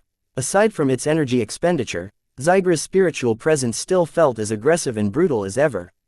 Whatever exhaustion and physical wounds Zygra is suffering from, the damage isn't reflected to his spirituality. That made sense to Vase, but it was still a disappointment to him. He couldn't find an easy angle to make any serious dent in Zygra's spiritual strength. The only way that Vase could pose a serious threat to the huge cat's spirituality was if he could muster up his complete strength, but that was easier said than done. It's not like I can move my design seed from the deepest part of my mind and fling it forward like a cannonball. He muttered. Can I? That was a silly idea. Vase had tried multiple times to move his design seed, but it appeared to be rooted in the core of his mind. Trying to tear his design seed from its place in order to use it as a weapon was as silly as a mech tearing open its cockpit, grabbing hold of its mech pilot in order to use the body as a club. Vase could not bring his full spirituality to bear against his opponent, and this limitation annoyed him to no end. How could he leverage his limited strength in the best possible way to tip the balance of the ongoing battle in his favor? His eyes drew away from Zygra's spiritual presence and started to lock into the spiritual presence of his spiritual product. I can't do anything about Zygra since his spirituality is active and at its most alert state, but it's a different story when it comes to Vesca's. Vase enjoyed a lot of leverage over his spiritual product. As for his creation, Vesca still responded and opened up to him, especially after he fed the newborn spiritual entity with additional spiritual energy when it needed it the most. It's like a puppy who latches onto anyone who shows affection. Vesca's grew onto Lady Miralix when she continually interfaced with the Kinslayer. Now, it had become reacquainted with one of its birth parents when Vase helped it in its time of need. The openness of his spiritual product towards him gave Vase an idea that might work. What if I resonate with my spiritual product? The theory was simple. Instead of adding his strength directly to a fragile spiritual product which couldn't handle any more energy, why not find a way to resonate and amplify its existing strength? One of the main preoccupations of a mech designer was synergy. Trying to piece different parts together so that their combination resulted in a much higher level of performance made a huge difference. Just like how physical parts can achieve synergy, two compatible spiritual entities can achieve synergy as well. However, Vase quickly bumped into the problem of how he could possibly resonate with his spiritual product. I'm not an expert pilot, he mentally muttered to himself. Yet, I can imitate some of their abilities. His eyes metaphorically shined as the idea came into his head. He studied and witnessed the usage of an expert pilot's force of will enough times to know how they worked in principle. Even if his understanding of the underlying mechanics was a bit fuzzy, Vase might as well try and see if he could achieve anything remarkable. Is it possible that I can make Miralix and Vesca's achieve unity between man and machine? Vase mentally shook his head. There was no way he could fully replicate the steps required to achieve the legendary state of complete resonance. What venerable Eloise Pelican and her valiant warden Mech once achieved had only come about with the aid of a very powerful spiritual fragment. With the lackluster strength of his spiritual projection in the imaginary realm, the best Vase could hope for was to provide a temporary boost to the Kinslayer's X factor by resonating with Vesca's. He decided to enact his plan. He first changed the shape of his spiritual projection. Instead of compressing it into a solid tentacle-like concentration of spiritual energy, he deliberately dispersed it into its more natural cloud-like form. Of course, the burn rate of his spiritual energy increased as the corrosive winds of the imaginary realm as well as the pressure exerted by Zygra's spiritual presence pounced on the weaknesses of this form. To combat this, Vase attempted to muster up his thoughts and emotions and inject it into his spiritual projection in a special way. He was not very deliberate about what kind of elements he chose to incorporate into his pseudo-force of will. The weak but coherent force of will that Vase invented possessed a very weird quality. He recognized all of the aspects of himself in it, such as his depth of knowledge and affection towards mechs as well as his beliefs and assumptions concerning his design philosophy. His force of will even possessed a dauntless quality, as if it dared to take on the galaxy. Vase had no time to reflect on himself. Instead, he moved his pseudo-force of will to the spiritual presence of his spiritual product. "Open yourself up to me," he mentally whispered to Vescas. "I want to help you. You need my help." His naive spiritual product tasted the flavor of the approaching force of will and instantly took a liking for it. It hadn't yet grown sophisticated enough to be on guard, so it wholeheartedly embraced the force of will that felt so familiar with its own spiritual DNA. "Yes, resonate with me. Empower yourself by synchronizing with my empowered will." What happened next was hard to describe to Vase. His cognition blurred as something very remarkable and abstruse took place. His force of will seamlessly entered into his spiritual product and began to vibrate, for lack of a better word. Due to the willpower infused in his force of will, it managed to retain its separate identity. Vescas could not do anything to absorb it without using force, but it would never do such a thing against an entity it loved. Whatever Vase was doing started to produce results. Vescas's spiritual presence in the imaginary realm started to firm up. While quantity or quality of spiritual energy hadn't increased, the rudimentary resonance taking place inside its core makeup amplified its existing strength. The spiritual product no longer wavered against the suppression exerted by Zygra's spiritual presence. Instead, Vescas started to exert its own form of pressuring. Although its pressure paled in comparison to that of the crown cat, it nonetheless produced some effects. The changes taking place in the imaginary realm quickly reflected back to the battle taking place in the material realm.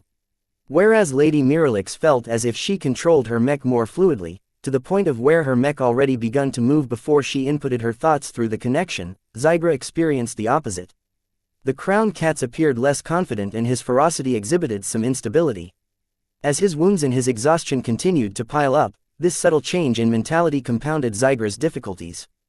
The huge cat began to show increasing signs of hesitation. Chapter 14-17 The Two Cats Within the Imaginary Realm. The spiritual projection that Vase shaped into a pseudo force of will continued to interact with Vescas in a very abstruse way. "There's a lot about resonance that I still don't know yet. I have the feeling that I've only touched upon the tip of the iceberg." To be honest, the resonance he achieved with Vescas could hardly be called perfect. Not only did his projected strength fail to measure up, he also suspected that he was fumbling the process. In addition, the mixed and polluted qualities and attributes embedded into his pseudo-force of will prevented him from exerting it into a strong, coherent direction. Expert pilots like Venerable Foster are all single-minded in their beliefs. Vase mentally recalled. This makes it easier for them to exert the full force of their will in a specific application. Venerable Foster's aggressive and domineering attitude complemented her extremely well, whenever she sought to destroy her opponents. Venerable Pelican's motherly instincts and protectiveness allowed her to achieve superhuman feats whenever she fought to protect her friends and family. The strength shown by both of them led Vase to surmise that simplicity did not detract from their strength. In fact, the purer their force of will, the easier it was for them to exert their powers. "Unfortunately, I'm anything but simple." Vase mentally sighed. Just a single look at his messed up pseudo-force of will revealed the difference. The force of will of genuine expert pilots resembled glasses of water flavored with a specific, defined taste. In contrast, his own bastardized version of a force of will resembled raw sewage. The lack of purity in his mentality, as reflected by the unfiltered thoughts and emotions he imparted to his pseudo-force of will, meant that he would never be able to match an expert pilot on their home ground. "I've made my choice long ago. The development of my spirituality has always been geared towards improving my ability to design mechs." The only reason why his turbid and polluted pseudo-force of will resonated with Vescas at all was because his spiritual product inherited his mental garbage. The perfect match between the two made sure that at least some form of resonance took place. The effects became increasingly more evident in the desperate battle that took place in the material realm. The duel that Lady Miralix and her kinslayer had started against Zygra was beginning to reach its terminal phase. Both the mech and the huge cat were nearing their physical limits. One of the forelimbs of the kinslayer suffered an awful claw strike that resulted in a 30% reduction of its ability to exert force. The blow considerably hampered the mech's mobility and offensive power. However, Lady Miralix managed to make Zygra pay for his overreach by pushing her mech beyond its limits and launch a brutal counterattack that tore through the hide, flesh and tendons of one of his already injured hind limbs. This was a crucial attack, because the partially crippled limb ensured that Zygra was no longer able to run away or launch powerful pouncing attacks. The only way this savage duel between the artificial and organic cat would end was for one or the other to die. Though some of the parts of the kinslayer started to whine or buzz in a worrying fashion, Lady Miralix still invested her complete attention into the fight. She couldn't afford to let herself be distracted by her increasing concerns. I still have a chance. She pushed her kinslayer past her limits, demanding more out of its frame despite the damage preventing it from moving as smoothly as before. Amazingly, the mech in its partially crippled limb held up under the immense strain that Miralix forced upon its stressed and failing parts. Though various parts of the mechs were already beginning to deteriorate to the point of breaking down, for now the most critical parts still held on during this crucial end stage of the battle. While Lady Miralix and her kinslayer still threw themselves fully at their opponent, Zygra had slightly begun to wilt. A tiny flaw in his mentality compounded the exhaustion and injuries afflicting his body. The constant pursuit and the lack of rest that plagued Zygra during the past few days were finally showing their results. No matter how much rest and recuperation the crown cat managed to eke out during the hunt, he never managed to recover to his peak condition. Zygra's savage and unrestrained fighting style didn't help much either. Though his high aggression yielded great results in the earlier rounds, the huge cat had expended huge amounts of its energy to take out all of the humanoid mechs of the hunting team. Now, with just one mech left to defeat, Zygra was truly starting to scrape the bottom of the barrel. The huge cat no longer dared to launch unrestrained attacks, and instead circled slowly to keep pace with the kinslayer. He let out an intimidating roar at the mech that closely resembled his own form. Zygra took a lot of issue with the machine that learned from him and imitated some of his attacks. As the two opponents postured against each other, the differences in bearing became increasingly more evident. Whereas Zygra's confidence exhibited some flaws, the kinslayer piloted by Lady Miralix seemed even more eager than ever to vanquish its opponent. In fact, the kinslayer subtly experienced some changes on a level almost no one perceived. Its braveness and its aggression became more pronounced. It was as if the mech wouldn't stop attacking until its very last parts fell apart. "You've done an excellent job, but I still need your strength," Lady Miralix whispered to her mech. "You were made for this battle. We have to keep fighting until we fulfill our purpose." She had the illusion that the kinslayer concurred with her sentiments. Through her connection with her mech, the focus and emotions she invested into the battle seemed to have elevated in a higher state. Her bond with her mech had reached a state where she partially felt as if she had become the mech. Through some means that she wasn't even aware of, her control over the machine had surpassed the technical limitations imposed on her by her neural interface. The mech and cat suddenly launched against each other. The two cats barely missed each other as they both managed to land their blows. The two cats quickly separated from the exchange of blows. The kinslayer acquired a new stretch of claw marks that marred the increasingly distressed armor onto its flanks. As for Zygra, the huge cat roared in pain as thick, scarlet blood bled over his giant snarling face. What was worse was that pain continually erupted from his head due to the claws that the kinslayer had embedded into its skull before detaching them from its paw. Though Zygra's huge and immensely resilient skull prevented the claws from digging into his brains, the pain was almost unbearable to the cat. The blood that bled over his eyes and around his nose also interfered with his senses. Another pain roar escaped the crown cat's throat. The agony plagued Zygra to such an extent that the beast raised one of his limbs in order to dislodge the detached claws pressed against his skull. Chance. Lady Miralix's eyes lit up. She spotted an opening. Her mech had already started to pounce forward just as Zygra swatted the claws from his wounded forehead. The final batch of replacement claws had already slotted into the forepaws of her mech, its gleaming sharpness ready to tear into the flesh of the huge cat. The nearly undetectable form of a translucent cat-like form briefly overlapped with the form of the kinslayer as the tiger mech successfully pounced on the crown cat. Sadly, not a single sensor managed to capture the brief apparition. The most the sensors managed to capture were some anomalies readings that vaguely resembled fake resonance.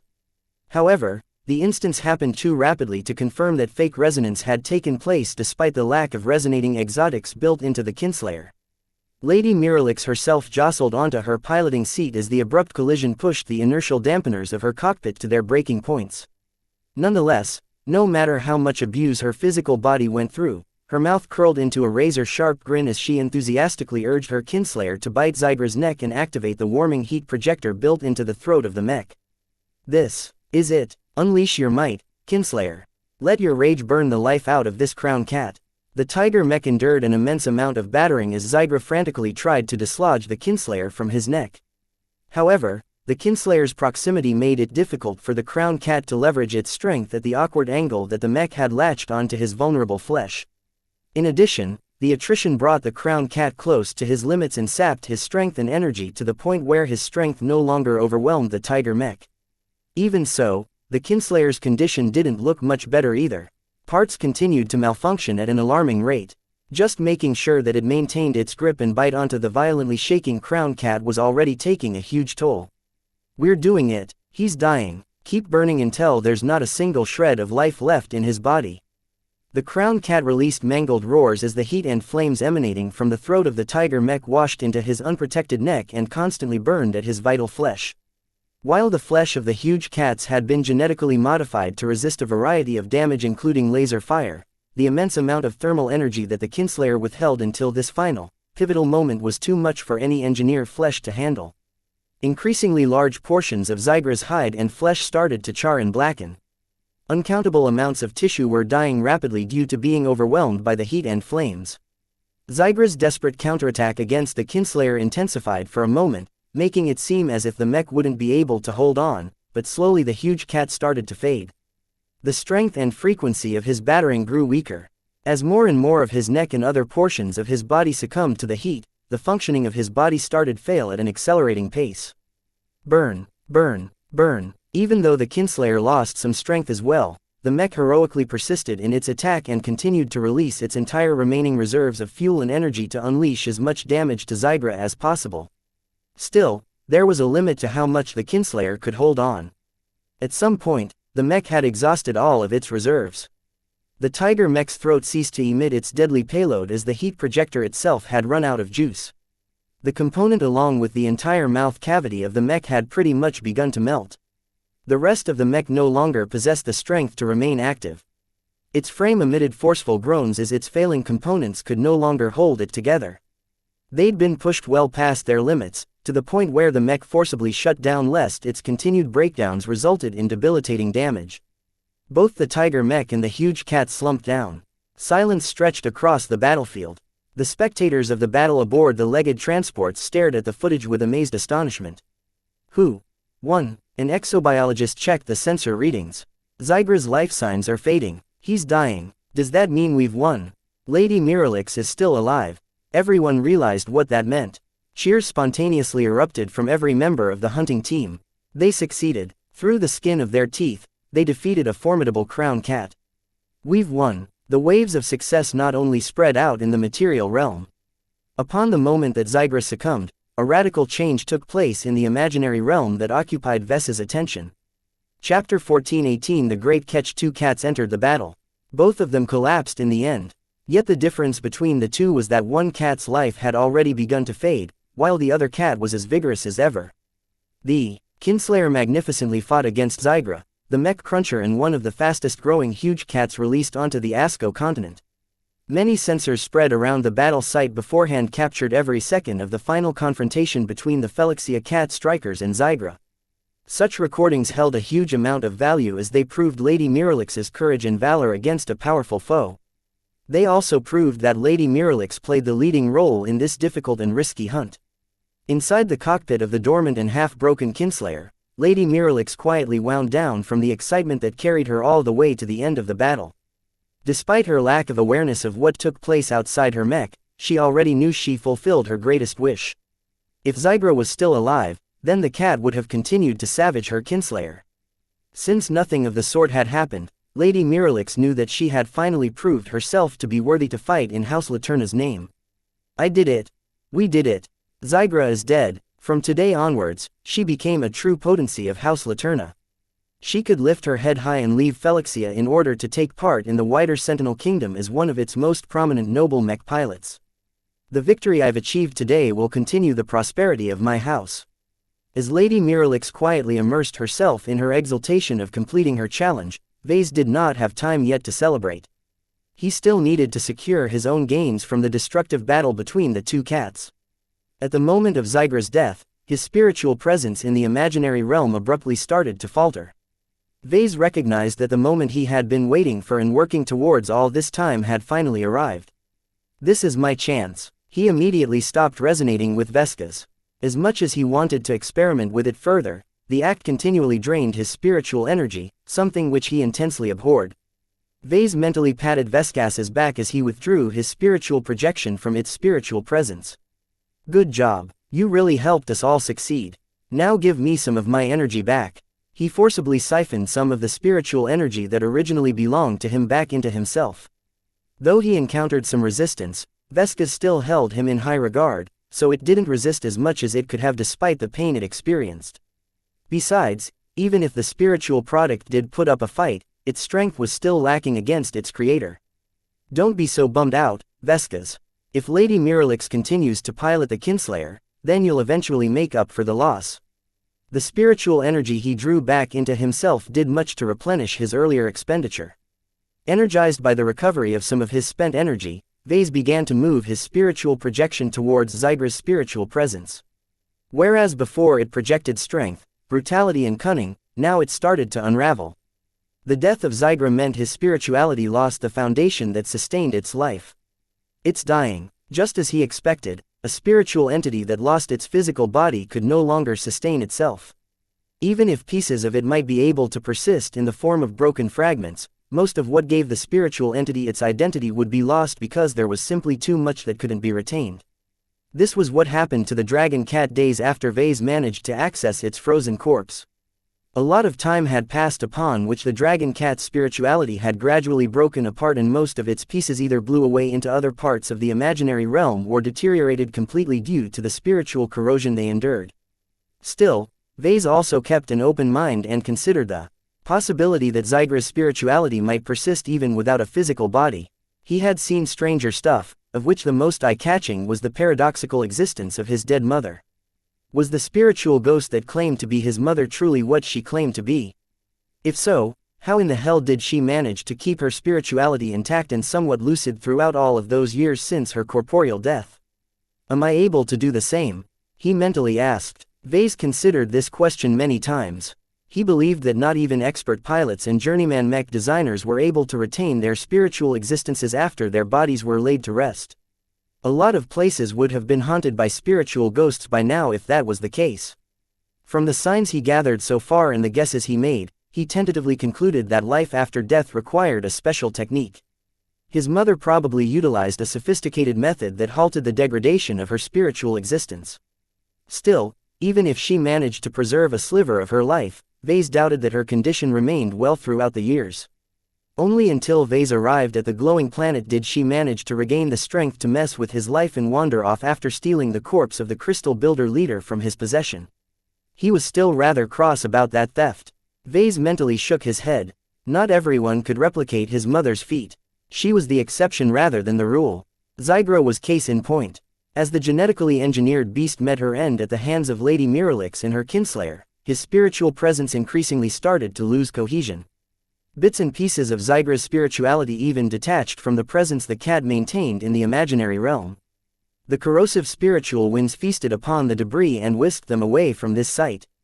If the damage that Zygra's spirituality suffered in the imaginary realm was already this bad, then the damage it suffered in the material realm was probably just as bad.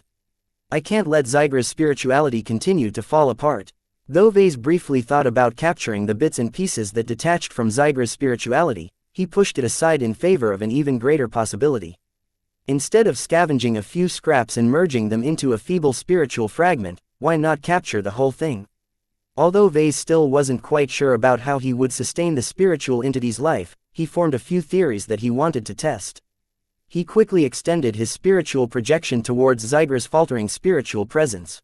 He did so to see how much of an awareness it still retained. Ouch, okay, that was pretty lively still. Even as Zygra's spirituality deteriorated, it still remained lucid and unresigned throughout the process. Vase sensed an entire wellspring of anger within the spiritual entity. He was really angry at his defeat. He hated the kinslayer and he hated his own weakness at failing to overcome the metal cat. Vase did not hear Zygra explain his feelings in words, but instead inferred it through the jumble of violent emotions swirling inside the spiritual entity. Seeing that Zygra might not be able to comprehend human speech, Vase tried to bring his spiritual projection closer in order to convey a simple message. I can save you. You don't have to die. Cooperate with me and I can bring you back to life. Rage. Zygra's spirituality mindlessly lashed out at Vase.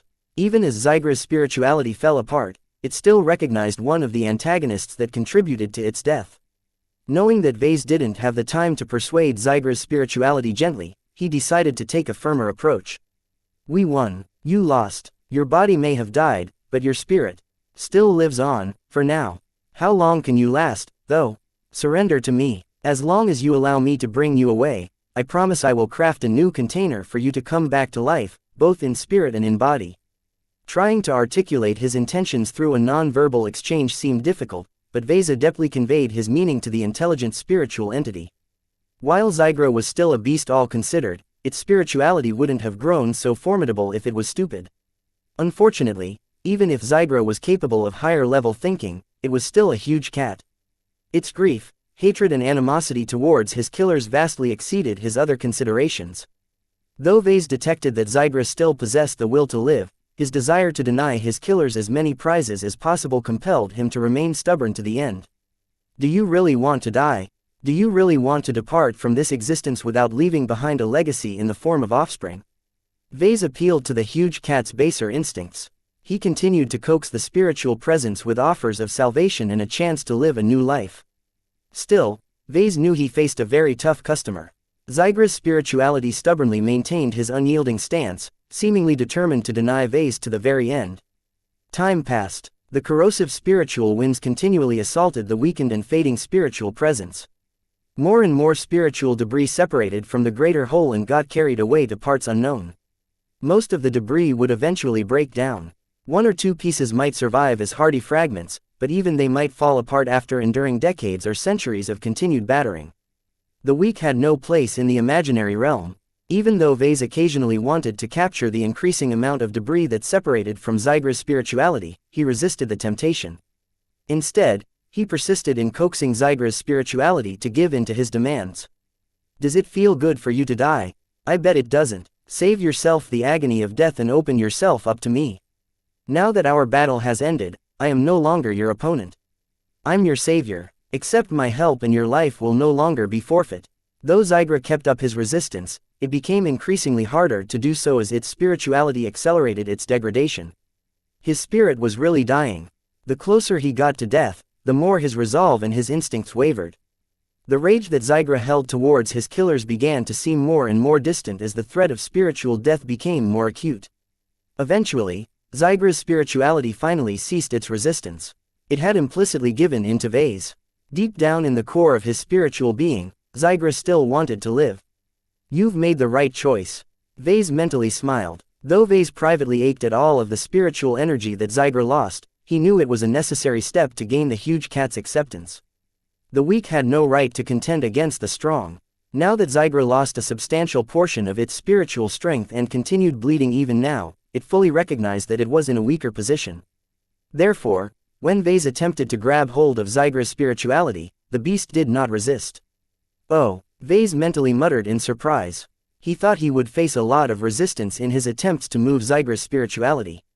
Even if it did not put up a resistance, its anchoring in the imaginary realm would certainly be hard to overcome. However, the truth turned out to be different. His anchors have weakened. This made his next step a lot easier. While Vase fumbled around a bit, he eventually managed to drag Zygra's spiritual presence back into his own mind. I want it all. I don't just want the portion of your spirituality in the imaginary realm, but also what's decaying in your dead body's mind. Fortunately, the spiritual presence was connected to the spirituality locked in the dead crown cat's mind. While Zygra's death had caused the bonds to loosen, Vase still managed to tug it from its place and drag it all the way back to his mind. As soon as Vase captured every last bits of Zygra's spirituality within his range, he quickly returned to his mind. Only to encounter a massive headache. Chapter 14-19 Ungrateful CA. What if Vase met a stranded pirate ship out in space one day? What if he opened a channel to the pirate ship and offered to rescue the men trapped within? What if the pirates inside cussed and hurled insults at him, all the while their starship was falling apart? What if the starship started to break up and throw every pirate into lifeless space? At that point, many of those pirates quickly changed their mind and accepted the hand that was offered to them. They meekly boarded the vessel of their rescuer and profusely showed their gratitude as their comrades were fished out of their distressed ship. Of course, once all of the pirates found safety by entering a new ship, they immediately turned on their rescuer and tried to hijack their ride. This was exactly what Vase faced, because as soon as he slurped all the spirituality that Zygra still retained and dumped it into his mind, the beast instantly rebelled. "Ah, you ungrateful pussycat," Vase yelled as he held his head in pain. "Meow." Lucky jumped from his shoulder and floated in the air, looking worried at his owner's state. The gem cat could do nothing to help Vase out in his spiritual struggles. Vase could only rely on himself to fight his spiritual battles. Right now, he faced a rebellion in the sanctum of his mind. The damaged but still vigorous spirituality of the slain crown cat refused to stay put and lashed out in every direction, inflicting an increasing amount of damage to his mentality.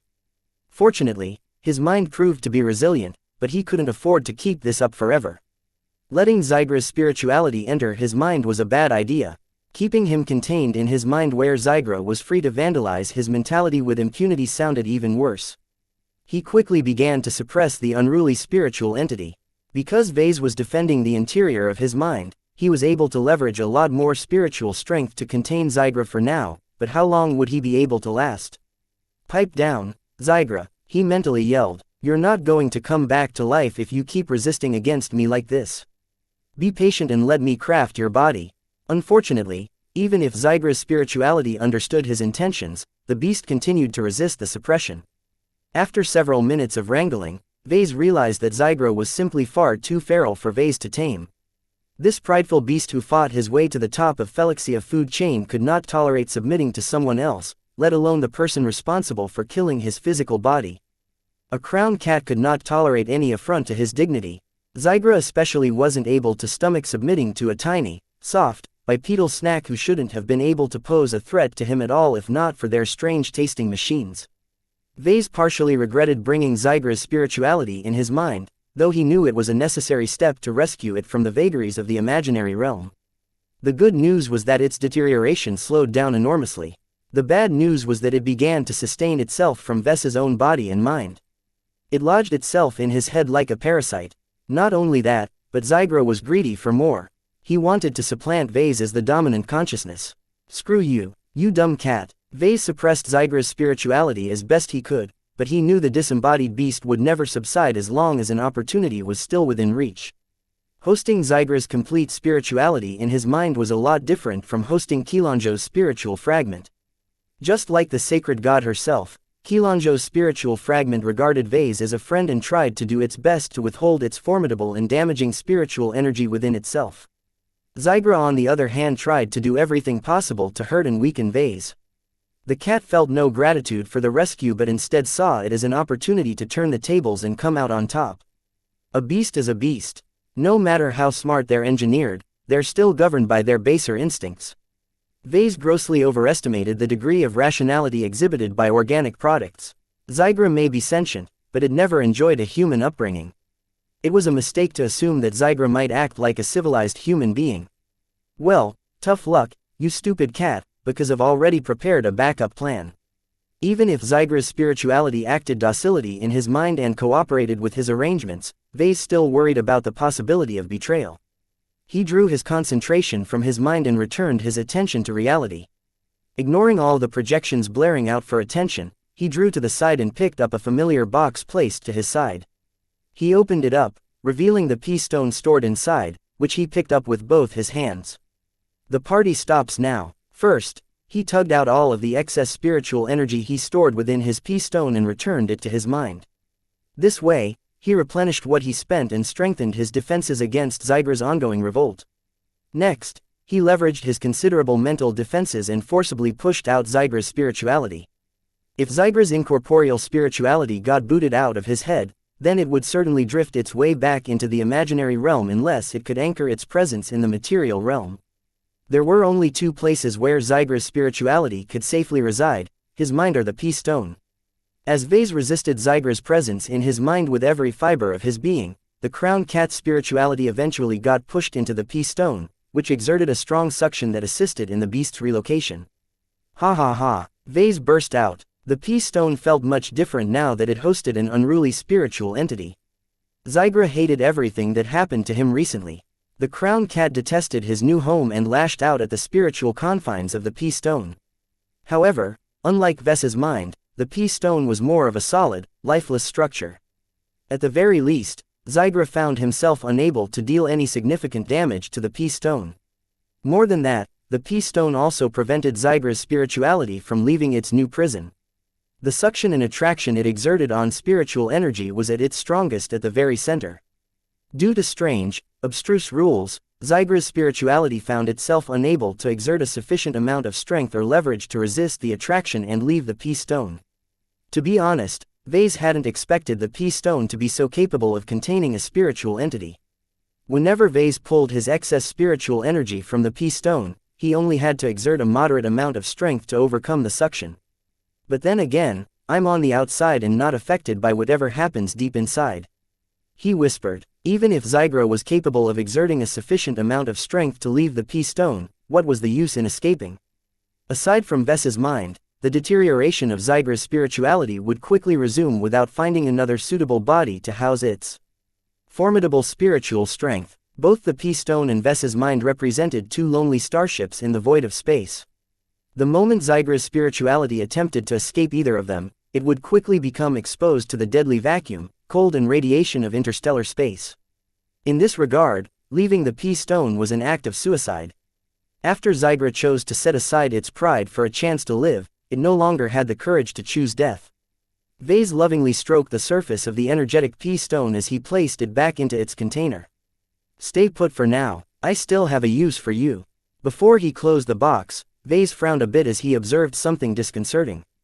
Zygra's spirituality continued to deteriorate even if it found a temporary home. It was far too big and strong to be able to maintain its integrity now that it had lost its physical foundation. The Peace Stone made for a fine prison, but as a permanent home for spiritual entities, it still fell short. My stone isn't alive. The difference between his mind and the Peace Stone was that the latter was literally as dead as a rock. Just because it interacted with spiritual energy didn't mean the rock itself was alive. What Vase basically did right now was to stuff Zygra's spirituality in a cold, dark cell without any source of sustenance to keep it alive and healthy. Zygra needed a source of spiritual food and water to maintain its existence. If Vase didn't solve this problem, then the spiritual entity would still degrade over time. Damn it, you greedy bastard, he mentally berated the cat. After a bit of thought, Vase injected a trickle of his spiritual energy into the Peace Stone. It quickly arrived at Zygra's side. The disembodied crown cat quickly pounced on it and started to assimilate it into its spiritual being. It was hard. The incompatibility of their attributes meant that Zygra found little to his liking. However, desperation forced the beast to chew on Vess's sewage-flavored spiritual energy anyway and assimilate it into its spiritual makeup regardless of the consequences. Don't complain. Vase mentally lectured the rebellious spiritual entity and smacked the surface of the Peace Stone. It's the only sustenance that you'll enjoy for the next few weeks or months. The less trouble you stir up, the faster I'll complete your new home. Once Vase closed the box, he resolved to keep it close to him in case the crown cat managed to slip out of his prison somehow.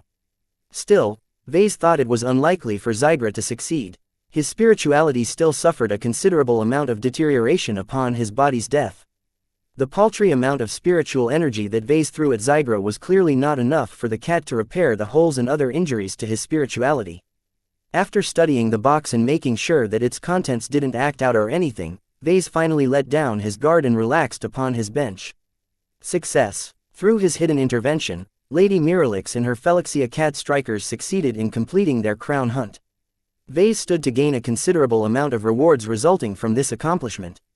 Aside from the concessions promised by Lady Miralix and the prestige he earned for tuning up the mechs employed in the hunt for Zygra, he also achieved his main objective for traveling to xianxia. In his opinion, the contents of his Peace Stone represented his biggest prize. The value of the complete spirituality of a powerful beast vastly exceeded that of an incomplete fragment. This was the first time that Vase truly captured the total spiritual essence of another entity. Vase managed to retain almost all of Zygra's strengths, weaknesses, quirks, memories and other traits.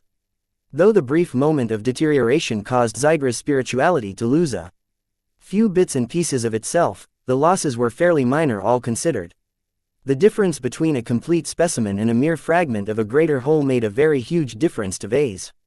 While spiritual fragments such as the one he refined of Prophet Ilvain came across as very sophisticated, he always suspected that it hadn't restored what it lost, but rather amplified its existing traits to fill up the huge gaps in its spiritual makeup. Is this what happened to my mother as well? He idly wondered, before quickly throwing the speculation to the back of his mind. Meow. Lucky found it safe to approach again. The gem cat curiously floated down on top of the box and thumped his tail against the side of the container.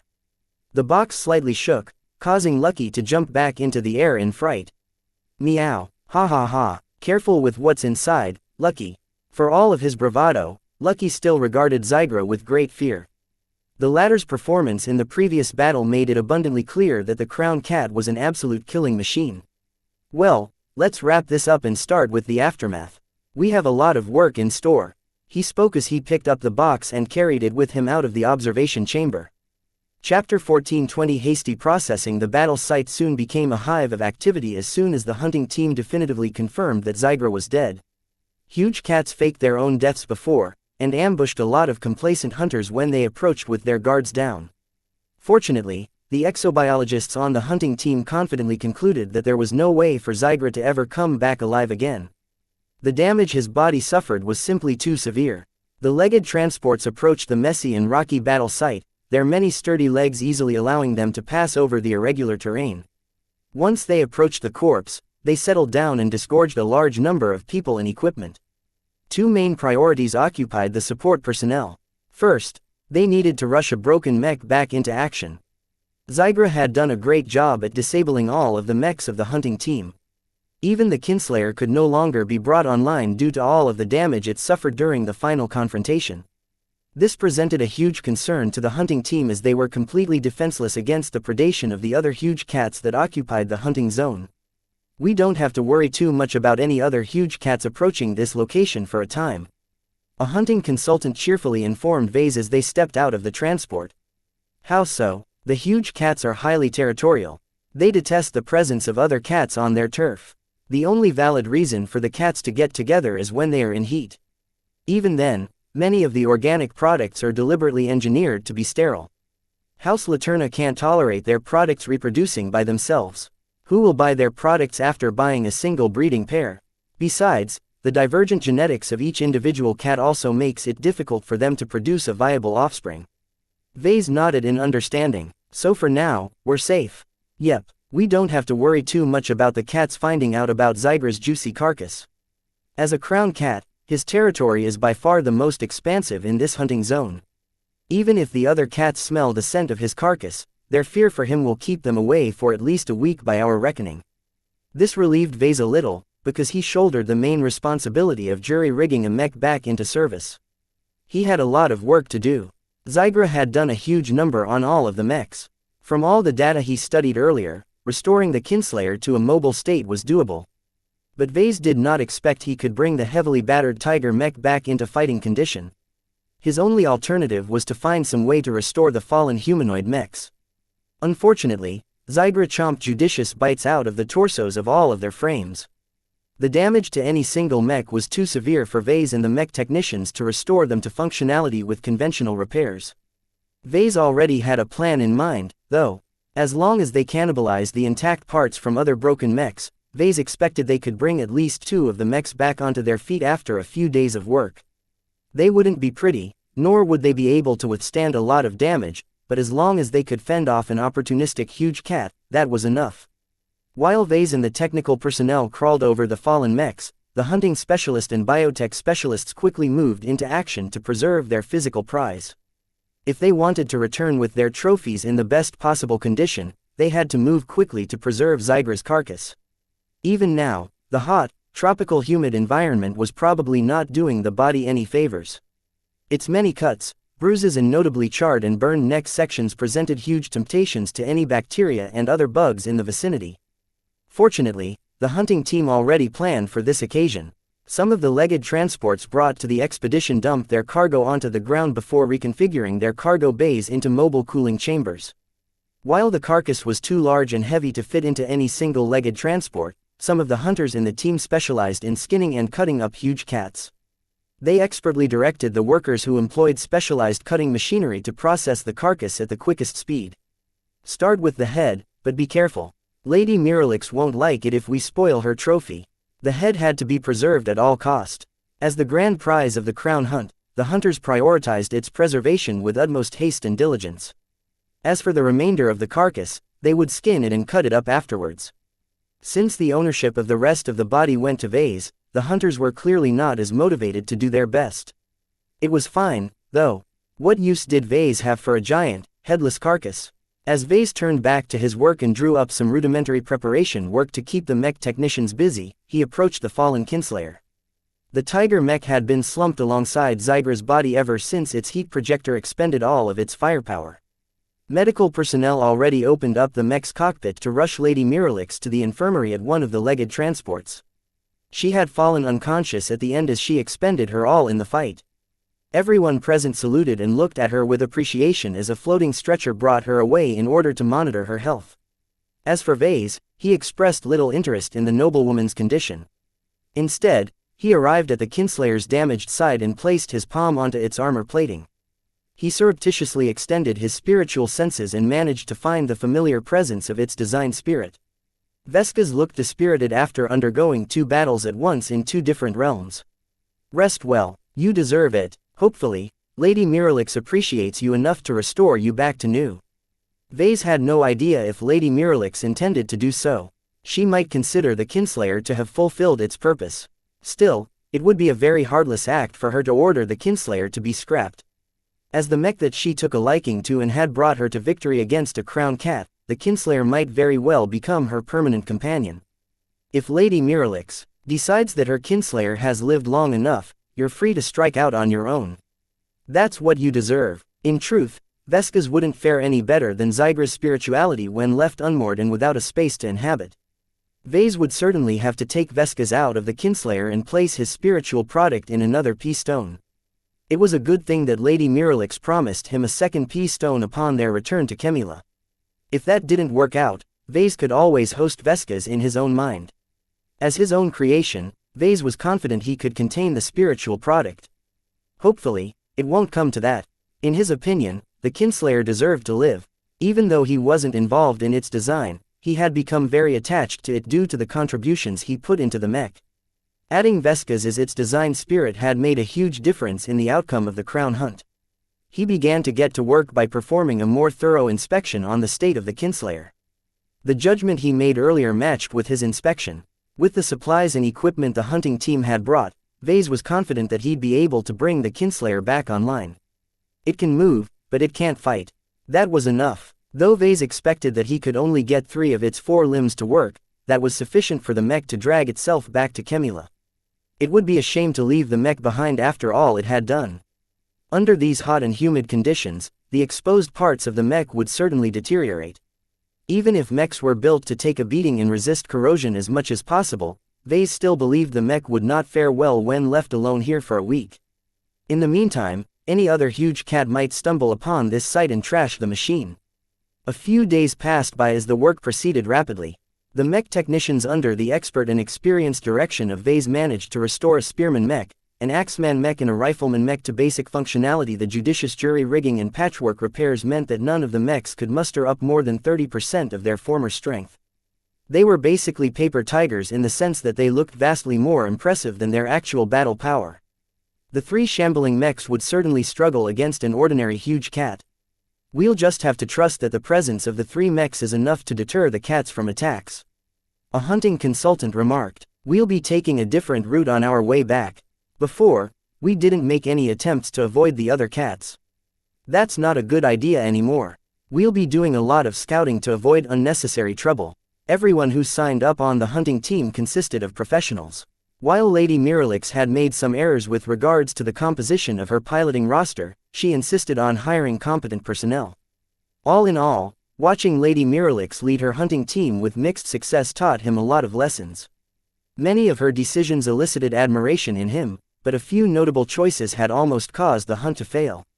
Amidst the celebration and joy of defeating a crown cat, almost no one spared any thought about the defectors who wanted to give up in return. Not only did they quit the hunting team on their own accord, they also contributed nothing to the final round of battle.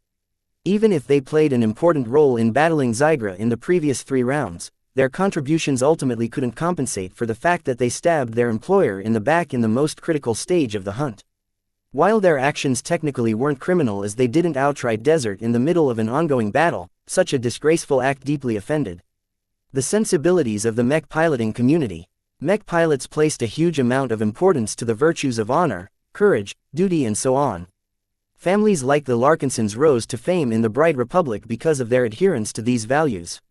Mech pilots that faithfully embodied these virtues were held in high regard while those who spat on them were scorned by their fellow pilots.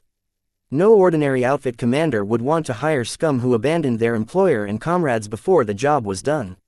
It's worse in the Sentinel Kingdom. After spending some time in the Sentinel Kingdom, Vase realized that its martial culture emphasized honor to a much greater degree. The constant struggle against the Nixian pirates had forced the state to present itself as a bastion of order and righteousness. The nobles and royals largely derived their legitimacy from their ability to protect the commoners from dangerous pirates. Vase also benefited from this preoccupation as well. While his contributions to the hunt might not be as important as that of Lady Miralix and her loyal mech pilots, he was still an esteemed journeyman. Not only that, he personally accompanied the xianxia cat strikers as they hunted Xigra, risking his own life and limb to help repair and maintain the mechs in the field. This achievement mattered the most in the Sentinel Kingdom. Vase expected his future business to go a lot smoother now that he could brag about going on a famed hunt in the state.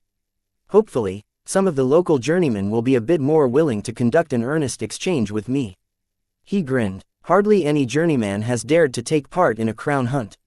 Chapter 14:21 Easy Fan. Everyone exerted their utmost into completing their tasks. Not everything went perfectly. Plenty of problems occurred along the way. For example, Vase had to be very creative in repurposing parts that belonged to other mech models in order to get the most intact mechs back to work. The ramshackle nature of the 3 functional mechs caused him to feel pained every time he took a glimpse at them. Vase would never tolerate selling such awful machines. Gloriana would probably suffer a heart attack at the mere thought of presenting mechs in their conditions as her own works. It's a good thing that I can still tolerate imperfection. Vase was no stranger to messy solutions. His time with the Vandals prepared him well for these kinds of tasks. In truth, while the difficulty of the problems he faced today was little different from those he experienced on Aeon Corona 7, his capabilities improved enormously. As a journeyman, his affinity with mechs had undergone a qualitative improvement. Even if he worked with mechs that he hadn't designed himself, he easily understood the essence and logic behind their designs. Fortunately, Lady Miralix hired some excellent mech technicians with considerable amounts of certificates under their belt. Their efficiency and competence impressed him so much that he even became tempted to poach them and add them to his personal workshop crew. Too bad they're sentinels. Ordinary people were highly reluctant to leave their home states, and the Sentinel Kingdom imposed a lot of bureaucratic hurdles if any sentinel wanted to emigrate. Aside from the complicated work the hunting team had done to the mechs, the remains of the crown cat presented a number of headaches as well. Xigra's carcass turned out to be harder and heavier than expected. Even in death, its resilient hide and bone slowed down the cutting process. The crews working on the carcass broke or wore out a lot of cutting implements. In some cases, the workers even resorted to taking out their plasma torches in order to cut through the more resilient parts of the dead beast. While the hide was already difficult enough to separate, the bones were even worse. The workers found it nearly impossible to cut through the neck bones of the beast so that they could fully separate the head of the crown cat from the rest of the carcass. The body processors were forced to wait until the mech technicians managed to restore an Axeman mech. With great difficulty, the Axeman mech took up its weapon and started to make careful chops at precise portions of the dead cat's neck bones. Even borrowing the power of a mech did not lead to quick results. The Axeman mech was far from its peak condition, and it also had to be careful not to spoil its aim. The chopping proceeded very slowly, and only after a lengthy day did they succeed in separating the head. Even so, work still proceeded without any interruptions. Everyone was riding high on morale after they achieved the most difficult portion of their hunt. All they had to do was to return to Chemula with their spoils. During the final day where Vase and the mech technicians finally managed to get the Kinslayer back online, the xianxia cat strikers were ready to return to their base in triumph. The legged transports no longer carried many supplies and parts. Instead, their cargo holds housed all of the dismembered pieces of Zygra. The crown cat grew into a very sizable and heavy cat when he was alive, so the transports all strained to support their own weight. Before the hunting team took off, Lady Miralix first had to recover from her immense exertion. Strangely enough, the medical specialist still expressed some concerns about discharging her early, but the hunting team really needed her to pilot the Kinslayer on their way back. As a custom mech, the Kinslayer was hardwired to accept only Lady Miralix. Any other pilot that attempted to pilot the Tiger mech simply wouldn't be able to bring the mech online, let alone transmit any instructions to it because its systems refused to recognize the input of anyone other than its intended mech pilot. This was a standard security measure that was very prevalent among custom mechs. After all, since its designers precisely tailored the mech to accommodate a specific individual, no one else ought to make use of these exquisite machines. Locking the mechs to a specific mech pilot ensured that others who came into possession of them got a lot less value out of their prizes. They would have to tear apart half of its parts and fill up the void with new ones in order to solve the pervasive hardware locks embedded in so many parts. If the hunting team wanted to enjoy the protection of the Kinslayer, then Lady Miralix's condition had to be well enough for her to pilot mechs. As soon as she left the infirmary, she called up a succession of subordinates to get herself up to speed. Vase met with her fairly quickly in a private compartment on one of the transports. After Vase provided his perfunctory report on the state of the functional mechs, they began to divert to other topics. "I have to thank you, Mr. Larkinson," she tiredly smiled at him. "The Kinslayer has really helped me through the battle. All of the previous practice hunts I've been through has never made me feel so good in the cockpit. That's my job. I just hope you'll spread the good word among your fellow comrades." "I'll be sure to do so. I'm very impressed with what you've done with my mech. Consider me a devoted customer to your products. I'll be sure to import some of your other products as well if I have need of them in the future." Until now, the LMC basically didn't maintain any presence in the Sentinel Kingdom at all. The semi-closed economy made it fairly difficult for foreign products to enter the powerful third-rate state's lucrative mech market. Vase hoped that his hunting achievement on one of their famed hunting grounds might result in special treatment in the future. If Lady Miralix vouched for him and spoke on his behalf, then maybe the Sentinel Kingdom might become a priority market for the LMC in a few years. The two started to become comfortable in each other's company. As Vase sat in his seat while stroking Lucky's back, they began to go over how the Kinslayer performed in battle. "Zygra hit really hard back then," she spoke, casting her mind back to the memories of that day. "I'm amazed my Kinslayer endured so much damage. If I wasn't so taken in by the fight, I would have begun to harbor some doubts about the durability of my mech. Mechs are more capable than you think. It's not just the expert mechs that are capable of miracles." Vase idly remarked. "Do you really believe that?" "Oh, I do. In fact, it's a core part of my beliefs regarding mechs. Every machine can be special if you care about it, right?" She shrugged. "I'm not a technically inclined person. I'm just a mech pilot. However, even without studying all of the modifications you've made to my mech, the differences has been very stark to me. Whatever you did has completely transformed its piloting experience. I don't know if I can ever go back to piloting a regular mech after piloting such a fantastic mech in what might be the most magnificent battle of my life." A lot of people started to accuse his mechs for harboring an addicting quality to them. While his critics hadn't outright accused him of going down the road of the Farrand affair due to the lack of hard evidence, a lot of potential buyers started to get in touch with those awful rumors. From what he could tell from the reports that Kelsey passed to him, the fear of getting brainwashed was quickly starting to become a major problem to the LMC. No matter how much proof his company provided to the public, a growing portion of the markets the company became involved in exhibited an increasing amount of vigilance towards its products. When Vase witnessed Lady Miralix express so much love and devotion to her Kinslayer, he kind of felt the same way about his own work. The adoration she exhibited came across as very disturbing. If he hadn't personally designed his own mechs, then his paranoia would have certainly warned him to stay as far away from the strange machines as possible. Vase had a lot of work to do when he finally returned home. For now, he was still some months away, so he turned his attention back to the present. He immediately thought of another problem on his hands. If we return to Kemilo with Zygra's frozen body parts, their ownership will pass on to me, right? Right, she smiled. I do not intend to stiff you on this matter. While I'd love to have the complete carcass, this is what you deserve. Thank you. Vase smiled back. There were upsides to doing business with fans. I'm wondering what I can do with it, though. What do hunters ordinarily do when they return with such a valuable prize in their possession? They can do much with a carcass. Even without a head, the body of a crown cat is still of considerable worth. She spoke. Even if you recycle the flesh and bones into exotics and other materials, you'll still be able to recoup some of what House Laterna had fed the beast. Don't expect to gain much, though, considering that many exotics will lose their strength when processed in such a destructive way. The same occurred when someone attempted to recycle a mech wreck. No recycling operation could ever extract the full value of the materials of a mech due to the degradation of exotics when subjected to heavy processing. I take it that most hunters don't do that, right? No. She shook her head. Most hunters have different ideas in mind. The parts of a huge cat are worth more than their constituent materials. This is especially the case for a crown cat like Zygra. So what kind of options do you suggest? It depends on you, Mr. Larkinson. Some hunters see a lot of value in eating the flesh of a formidable huge cat.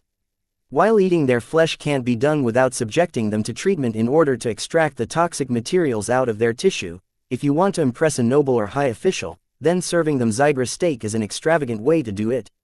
You've got more than enough meat to hold a barbecue if you wish. The suggestion didn't appeal to him. No thanks, I'm not one for fancy eating. Another popular option is to turn your spoils into a trophy. There are very professional taxidermy companies in Kemila that would love to receive Zygra's body parts. According to your wishes, they can treat the parts and piece them back together into a lifelike showpiece that you can use to impress your guests. This sounded a bit more interesting. Is that proper if I don't have the head? It's not a big deal if you attach an imitation head to a mounted body.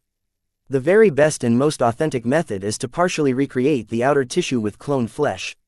This can get very expensive, but you absolutely won't be disappointed with the results. Vase didn't think he'd be interested in building up his own collection of hunting trophies, but now that the opportunity presented itself, he slowly came around to the idea. Having encountered several incidents where his lack of fame, reputation and prestige posed a hindrance to his personal and business interests, he truly had to do something to tackle this shortcoming. Bringing home an impressive mounted body of a formidable crown cat sounded like just the thing to impress the snobs. Chapter 1422 Hunting Achievement. The Xianxia cat strikers returned to Kemel in triumph. Though the hunting team emerged out of the tropical forest with just 4 shabby mechs and a handful of struggling legged transports, the entire city welcomed them back with open arms. The city administrators prepared a festive welcoming party to celebrate their success in their crown hunt. Each huge game hunter dreamed of participating in the fall of a crown cat, but few dared to risk their lives to do so. That someone from Kemila managed to do so sent everyone in the city into a frenzy. Cat strikers, cat strikers, cat strikers, Miralix, Miralix, Miralix. As the mechs and vehicles slowly but steadily passed through the avenues and boulevards that led back to their compound, a continuous mob of visitors yelled and cheered at the victorious hunting team. Massive projections, each of them showcased the highlights of the rounds of combat the cat strikers fought against Zygra, giving everyone a good glimpse of how harrowing the battle against the crown cat turned out. No one thought that Zygra held back during the fights. He more than earned the reputation deserving of a crown cat, and his slaying made the achievements of Lady Miralix and her subordinates all the more impressive. Vase watched over the enthusiastic crowd that continued to wave and show their admiration towards the procession. Both Kemilans and hunters from other cities had flown all the way to the city in order to witness the return of this now famous hunting team. He scoffed at the massive turnout. House Laterna sure pulled out all the stops to raise Lady Miralix's profile. As a daughter of the current countess and the head of the house, Lady Miralix most certainly enjoyed a lot of favor. Unfortunately, the rules and traditions of the house prevented Countess Laterna from showering Miralix with too many advantages. Before her hunting team returned from the hunting zone, Lady Miralix was still a junior member of her house. The young mech pilot still needed to prove herself that she had what it took to represent House Laterna in a greater stage. Now that she returned with Zygra's as a hunting trophy, her mother no longer became constrained by the limitations that prevented her from investing more resources into her development. Now that Lady Miralix has passed her difficult trial in such a magnificent way, there's nothing left to stop the Countess from boosting her daughter's profile. Though it sounded a bit unfair, Lady Miralix had to work for her success. Overall, The skills she developed in preparing and leading the xianxia cat strikers would surely help her in her future leadership positions. Even in the Sentinel Kingdom, few could boast of successfully hunting down a formidable beast that was just as formidable as a crown cat. For Lady Miralix to do so just a year after she graduated from the Mech Academy immediately propelled her to the forefront of her generation. She's not the only one who benefits. As soon as the hunting team emerged from the hunting zone, his comm reconnected to the planetary network. He quickly received a message from the Galactic Hunting Club. The organization added his name to their database and recognized his contribution to the successful hunt. Since a representative of the club witnessed the hunt from start to finish, the club quickly verified the achievement. When Vase used his newly gained credentials to access the club's virtual portal, he discovered that it was just as he imagined.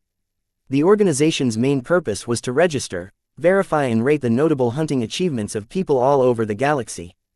Browsing some of the lists of names quickly confirmed his impression that aside from the professional hunters, a lot of nobles and high dignitaries took part in dangerous hunts. Vase even sought out a listing of hunters from the Bright Republic and found all kinds of familiar big names. Each of the 5 founding families are represented. Though hunting appeared to be a nobleman's game, even the prominent members of non-feudal states participated in this activity. In contrast to the likes of the Tovar family and the Ramsey family, Vase had not found mention of any Larkinson in the database. He snorted. Of course my family wouldn't be mentioned. Hunting is a wasteful hobby. Joining the Mech Corps and fighting on the battlefield is where true Larkinsons are born. He still believed that hunting was just a game while war served as the true crucible for individuals looking to prove themselves. However, he recognized that the members of high society did not necessarily agree with this standpoint. Every noble and every member of high society has a vested interest in upholding the credibility of the hunt. Therefore, even if Vase did not care too much about the vain achievement he secured, he recognized its value among the highest circles of galactic society. From here on out, he expected to enjoy some of the gains that Lady Miralix currently enjoyed. As the hunting team finally returned to the confines of the compound, the party outside the streets proceeded onwards without the presence of the victors. A lot of cat strikers expressed interest in heading out into the city to celebrate, but Lady Miralix insisted that everyone completed their vital assignments before they received any leave. The compound became a hive of activity as the members of the hunting team rapidly performed their necessary tasks. The cat strikers rapidly stowed away their surviving mechs, sent Zyger's body parts to the local taxidermy companies and kicked out the disgraced and formerly imprisoned defectors. In the meantime, Vase met up with the companions he left behind in Chemula. As soon as he reunited with Gavin, Nida, Crindon and the Ingvars, they all exhibited relief at his safe and sound return. "You really worried us when you merrily disappeared into the hunting zone," Gavin exclaimed. Though Nida did not speak, please like and follow the Cultivation Audiobooks channel out. The intense worry in her eyes made it clear that she probably suffered through a restless period as well. For a brief moment, Vase felt a little guilty at making his subordinates worry. While he still felt it was worth it for him to participate in the crown hunt, he recognized its impact on those who depended on his well-being. "It's over now," he smiled back. "For now, I don't have anything risky on the agenda. Let's move on and see what gains we can take advantage of. Let me hear what kind of business arrangements you've made when I was with the hunting team." His subordinates had been moderately productive. Gavin arranged the early shipments of materials that Vase had ordered before. Crindon collected some pertinent intel on the Circle of Moda. The Ingvars interviewed plenty of ex-peacekeeper mech pilots who used to perform missions in the Nixian Gap. Vase received a brief summary of what they gained while also receiving the detailed reports to his comm for later reading. Perhaps the only direct subordinate who hadn't been very productive was Nida. Vase had merely assigned her to follow Gavin around to make sure nobody hassled him while he conducted business. "Has anything else happened lately that needs mentioning?" Vase asked. "There's one development that requires your attention, sir." Nida spoke up. "As you know, the frontier has been thrown into turmoil lately. The Sandmen have become increasingly more active and escalated their raids on human-owned space." "I know. What has changed?" "The Sandmen haven't let up. The entire frontier has turned into a war zone and the border states next to the frontier are finding it increasingly harder to repel the suicidal Sandman raids. Among them, Tamari's Federation is becoming one of the most hard-hit states." Vase frowned when he heard that. Tamari's was one of the final destinations he had in mind to cap off his year-long tour. He wanted to pay a visit there because the state maintained an extensive association to the frontier. he saw an opportunity to dust off his relations with the Sword Maidens at Tamari's. "The news we've received from Tamari's isn't good, boss," Gavin added. He shared Nita's worry and wanted to dissuade Vase from visiting the place. The state is not only facing an increasing number of incursions from the Sandmen, but it's also under attack by another enemy. The news is rather vague, but whatever is plaguing the Tamari's Federation has led to a lot of panic. The state is in a full-blown crisis. "I see. I'll look up the news myself, but for now let's see what happens." The CFA probably won't allow the Sandmen to remain unbridled for long. Even if they don't care about the border states, they can't afford to be seen as weak by letting aliens cross over into human space with impunity. Everyone expected the CFA to step forward in order to beat the Sandmen black and blue. The powerful naval organization may even decide to exterminate the Sandmen entirely for their unbridled attacks. The only complication was the time it took for the CFA to mobilize its warfleets and muster up reinforcements from elsewhere.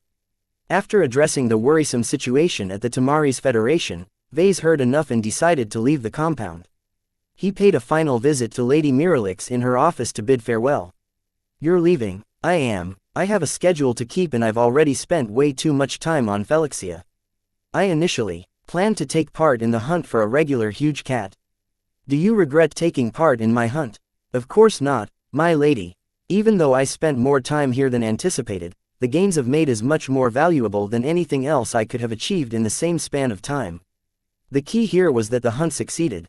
If it failed, then Vase would have regretted his decision to take part in the venture. In fact, perhaps he wouldn't have the time to feel any regret because the vengeful Zygra might have eaten him whole upon the hunting team's defeat.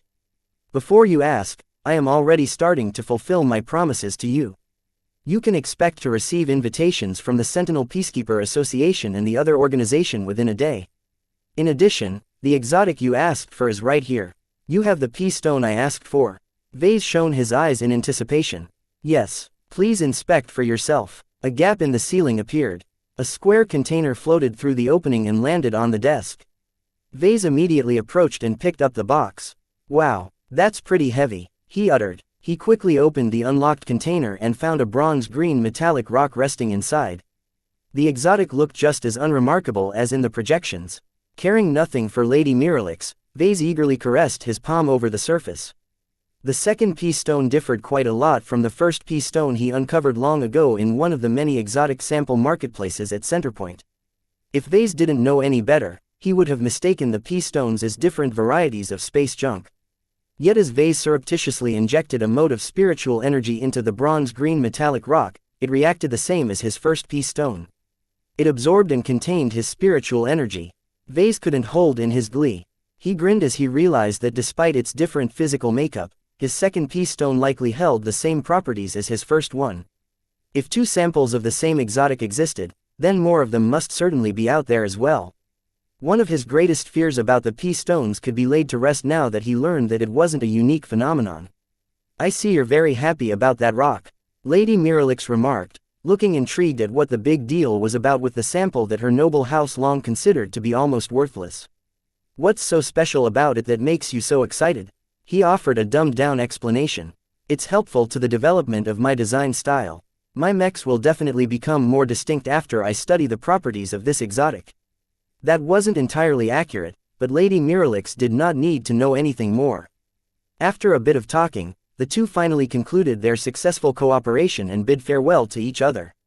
Vase left Lady Miralix's office with a spring to his step. Chapter 1423 Rocky Speculation. Vase spent one more day in Kemila before he planned to depart.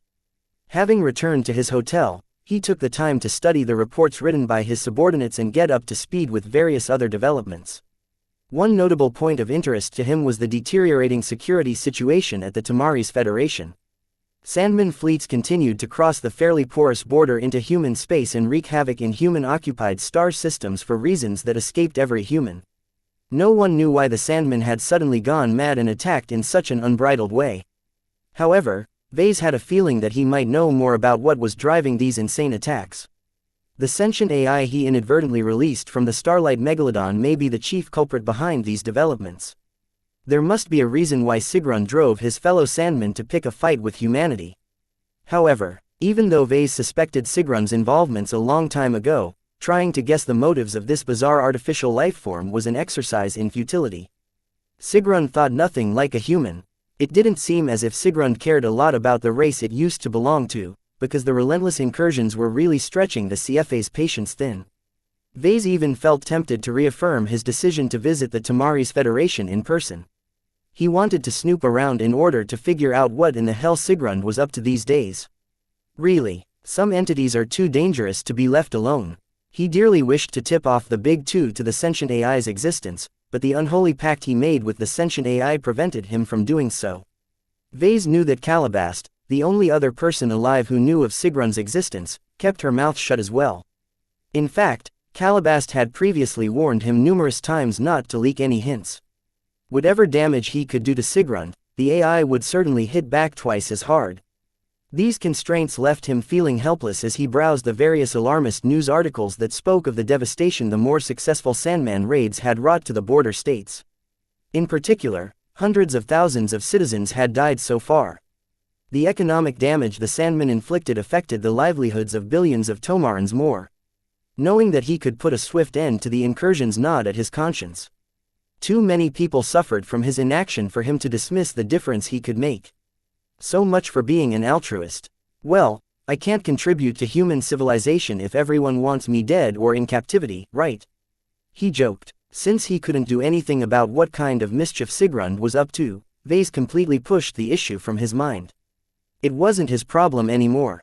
Instead, he shifted his attention to more immediate concerns, such as studying the 2P stones he possessed while he awaited the completion of a couple of special orders. Vase holed himself up in his hotel room together with Lucky. Once his cat activated his ECM field, Vase finally couldn't hold himself in and eagerly brought out both of his P stones from their containers. Fascinating, he whispered as he compared them side by side. Lucky curiously floated down and rested himself atop the gray P stone. While to normal eyes the rock appeared completely inactive and inert, Vase picked up a lot of activity from his spiritual senses. The rock that imprisoned Zygra's damaged spirituality seemed to leak out an angry aura as the spiritual entity inside detested Lucky's show of disrespect. No mere tiny cat was allowed to step onto Zygra's head. Of course, Lucky arrogantly taunted Zygra by settling down by patting the surface of the rock with his paws.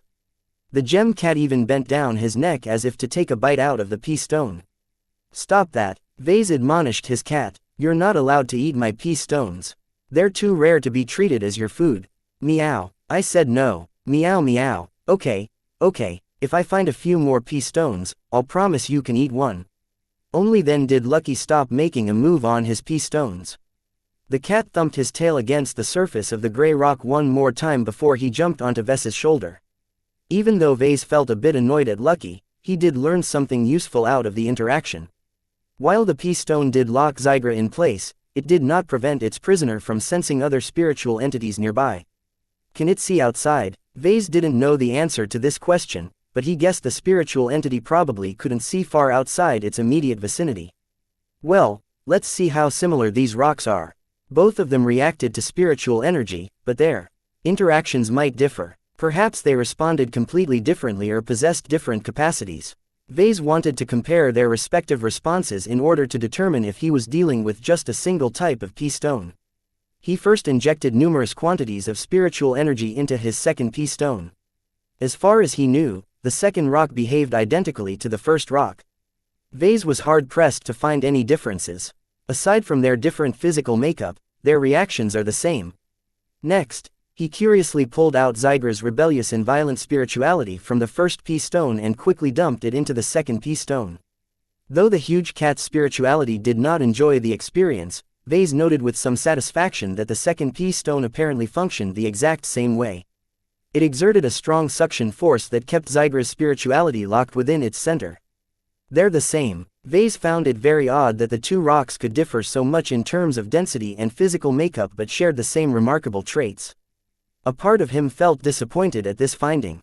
If he found a P stone that possessed a different effect, then he would have been able to expand his options. Still, this outcome isn't so bad. Since the P stones aren't unique and since they share the same emission footprint, it's a lot easier now for me to obtain additional samples. In a way, the huge differences between his two P stones helped him pin down some of their distinctive traits. The extensive lab results that Lady Miralix had passed on to him made it clear that both pea stones possessed the same emission footprint. While it was very weak, it could still be measured with sensitive scanners. As long as Vase scoured the marketplaces for materials with the same pattern of emissions, then he no longer had to scour all of the stalls and shops in person. Still, the only problem is that others might be on the lookout for them as well. He furrowed his brows. His paranoia forced him to consider the possibility that the Five Scrolls Compact might be tracking the pea stones as well. Since the organization definitely appeared to be experimenting with spirituality, the value of exotics that could store both raw spiritual energy as well as spiritual remnants of dead entities might be considerable. If the Five Scrolls Compact truly sought for pea stones themselves, then it would be a very bad idea for Vase to post an open advert for additional samples onto the galactic net. Does this mean I'm back to square one? He frowned. Not exactly. While he did not dare to announce he sought for exotics that exhibited the same emission footprint, he could still make his search easier in other ways. I no longer have to depend on myself to seek out additional samples. Before he made his deal with Lady Miralix, only Vase possessed the ability to discern the pea stones. With the lab results in hand, Vase could now pass on the distinctive emission pattern that appeared to be unique to pea stone to trusted subordinates and task them with seeking out other rocks with the same properties. Unfortunately, Vase did not possess the requisite, trusted subordinates, who he could assign this tedious but important chore.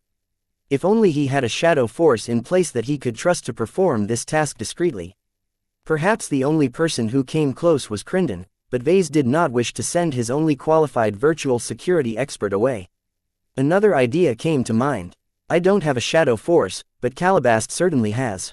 She has invested a lot of time and resources in building up a spy network. His eyes lit up. That was a great idea. They were partners anyway, so Calabast ought to be able to help him out on this front. The only issue was trying to convey his demands to her in a secure fashion. Other than telling her in person, the only other alternative was to resort to the only other secure method of communication he knew. Looks like I'll have to pass on a parcel the next time I meet with a shadow courier. Getting in touch with a shadow courier was fairly troublesome to him, though he already scheduled an appointment with one of them. Vase could pass on his parcel containing his instructions to Calabast at the same time he received one of his awaited packages. Once he finished his rudimentary investigation on the pea stones, he put them back into their containers. Stay safe, pea stones. Vase planned to utilize his first pea stone as a container for spiritual entities. His second pea stone inherited the old role as a battery for spiritual energy, though at the moment he still had to replenish a modest deficit. I'll probably recover in a week. In fact, he observed his recovery rate and found to his surprise that he was generating spiritual energy at a higher rate than before.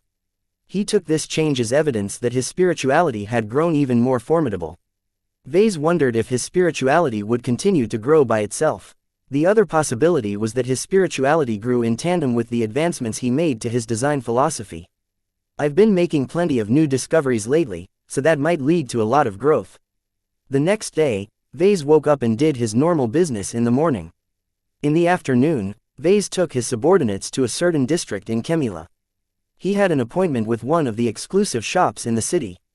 As Vase and his entourage exited their aircar, they stepped onto a shopping street that was nearly empty of guests. Most Kemilans still celebrated Lady Miralix's success. All the bars and other gathering places had become packed with revelers as they gushed over the expertly edited battle footage released to the public. Let's go inside. Vase entered a small but luxurious-looking clothing store. The boutique offered a sample of handmade, artisan wares, but Vase paid no mind to the products on display. Ah, Mr. Larkinson, please proceed to my workshop. Your order is almost ready. The group entered a small clothing workshop in the back of the store. Various fibers, cloth, hides and other materials were strewn about the tables and open storage cabinets. The smell of strange chemical solutions suffused the entire workplace, causing Nida to crinkle her nose. Not toxic, but very unpleasant. She softly spoke to Vase. The sooner we get out of here, the sooner my nose gets some relief. Bear with it for a while. Vase approached the elderly man in an impeccably sharp and clean work uniform. A garment that carried a very familiar shade rested on the work table before the proprietor of the shop. I'm almost done. I'm just putting the finishing touches on your order. I understand. Take your time. The person working on the garment was one of the best tailors in Kemila. The man specialized in extracting the finest fibers and other materials from the bodies of huge cats and turning them into stylish clothing. Though Vase ordinarily didn't care too much about what he wore from day to day, the thought of wearing an outfit made from the remains of a crowned cat sounded very tempting to him.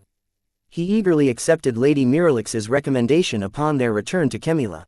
Now that he came within sight of his next ensemble, he judged that the wait had been more than worth it. Even the others looked intrigued. Chapter 1424. Silly and dignified as a craftsman himself, Vase recognized the skill and attention the bespoke tailor poured into his work. The old man had worked on many different materials extracted from a diverse selection of huge cats. Ordinarily, Vase had to wait in line before the tailor started with his order. However, the tailor instantly set aside his current orders as soon as he received the opportunity to work with the remains of a crowned cat. The fibers of a crowned cat are some of the most difficult materials to work with.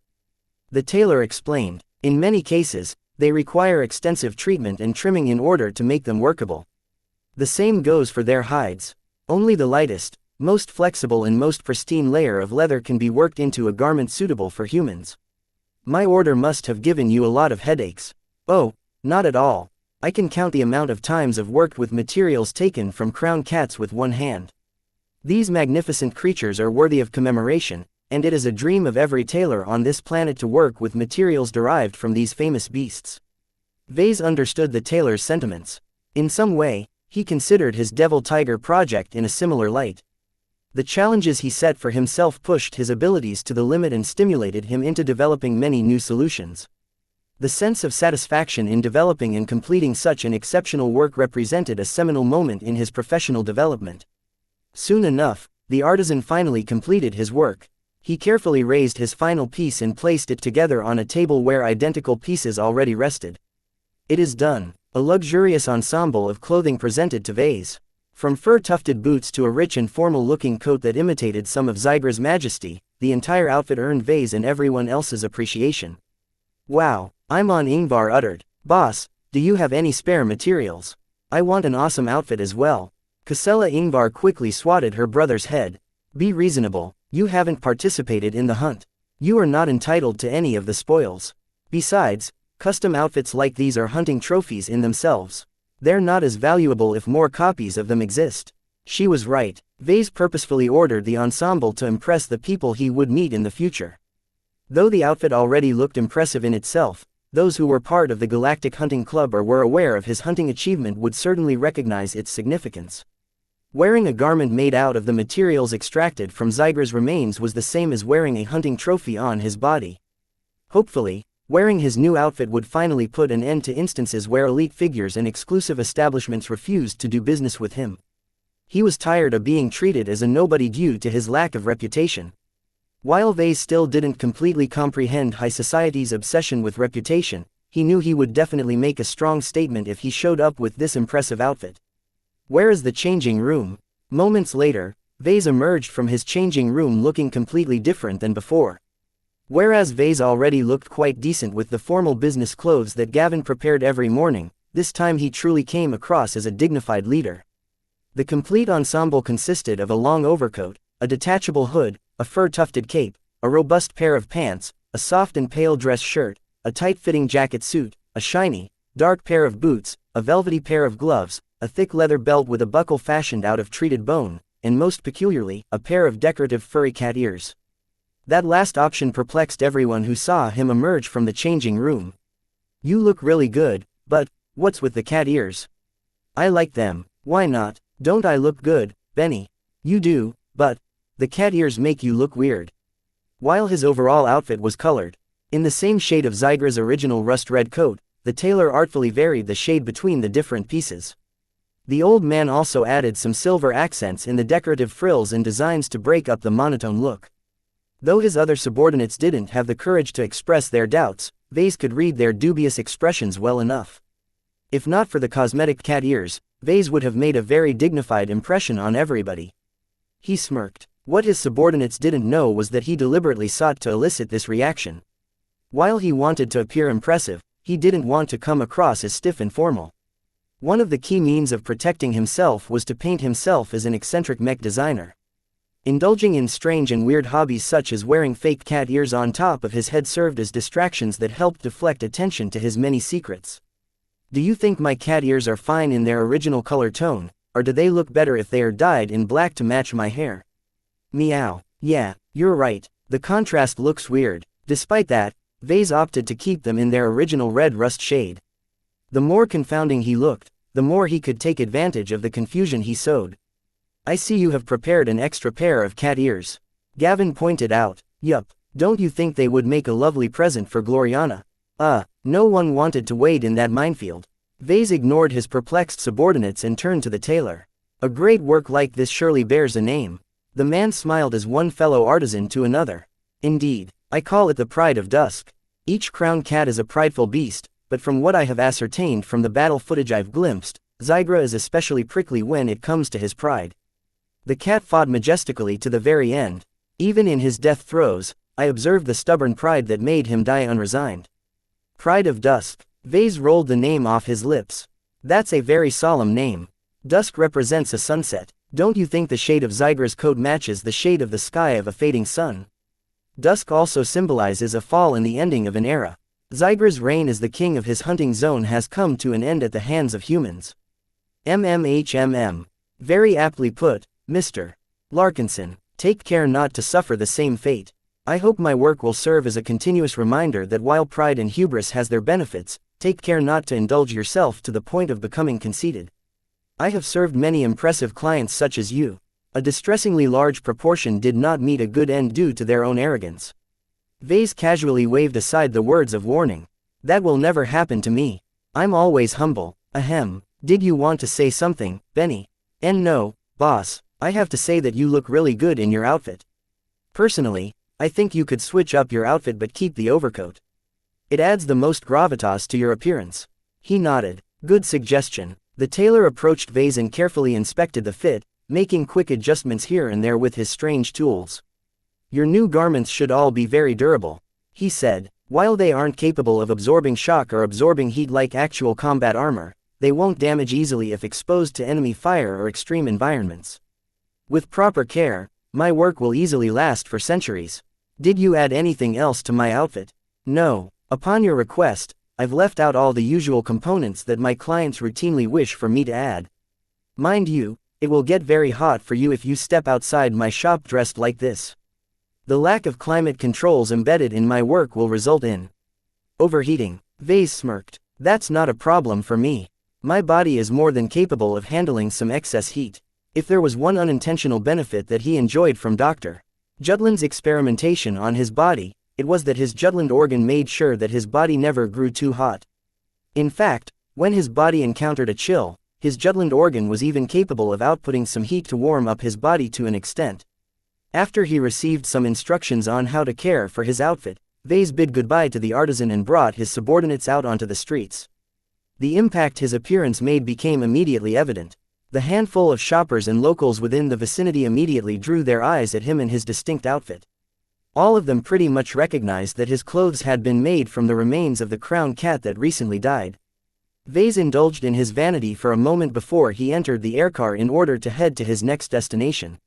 He and his group arrived at a large facility which emanated a very strong chemical stench. Different from the tailor's workshop, the place that Vase headed to next smelled a lot more industrial. Are you able to cope, Nida?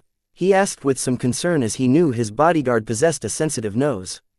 I've endured much worse. I'm also capable of blocking my nostrils whenever I wish, sir. That sounds handy. The director of the facility greeted Vase and guided the new arrivals to one of the work halls. Though his new ensemble attracted a lot of attention from the director and the surrounding workers, they quickly went back to work. Vase and his followers soon came into view of a giant, partial skeletal prop. Are those Zygra's bones? Indeed, Mr. Larkinson. We have already prioritized our work on the remains you've brought to our company. While we are still in the early stages, I promise you that Zygra will look as formidable when he was still alive. You claim you can treat and solidify Zygra's original flesh, right? Correct. Admittedly, it's our most expensive treatment, and the remains of crown cats are some of the hardest to transform. While Lady Miralix has waived all the fees relating to this commission, we can't accelerate this time-consuming process. It will be more than worth it at the end, though. I can imagine recreating the head takes time as well. Indeed, we are in the process of cloning a lot of tissue, but much of the head will still consist of imitation material. Some of the bones and tissue found in Zygra's head is simply too difficult to reproduce in our labs. The cost will become incredibly prohibitive as well. I doubt Lady Miralix would want to be on the hook for so much money. I've already taken that in mind. Vase replied, as long as the illusion of a whole body can be conveyed, then this imperfection won't matter in the greater scheme of things. He could already imagine placing the complete mounted beast in the expansive lobby of the headquarters of the LMC. The sight of such a savage, frozen crown cat served as an excellent contrast against the display models already placed at the Mech nursery. When will it be complete? The director mentally made some calculations. 3 months, maybe 4 if we encounter any serious complications. Crown cats are very demanding to mount, and Zygra's hide and body parts did not arrive in the best possible condition. Repairing all of the cuts and holes in the hide is a massive endeavor.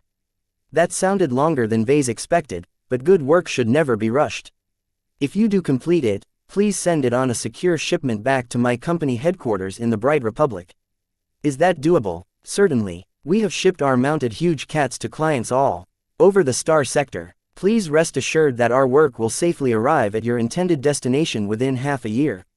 That was just about the time that Vase returned home, so the timing worked out. That's great. Please inform me if there are any delays. Chapter 1425 Feature Creep, Clothes Make the Man. Gavin said as they waited for their transit ride back up to orbit at Felixia's spaceport. The group had already departed the Asco continent and returned to the cuddly Aran continent. Though I expected you to make a powerful impression on people with your outfit, I didn't anticipate you'd have that effect on cats as well. After receiving the Pride of Dusk, Vase decided to wear the full ensemble for a day.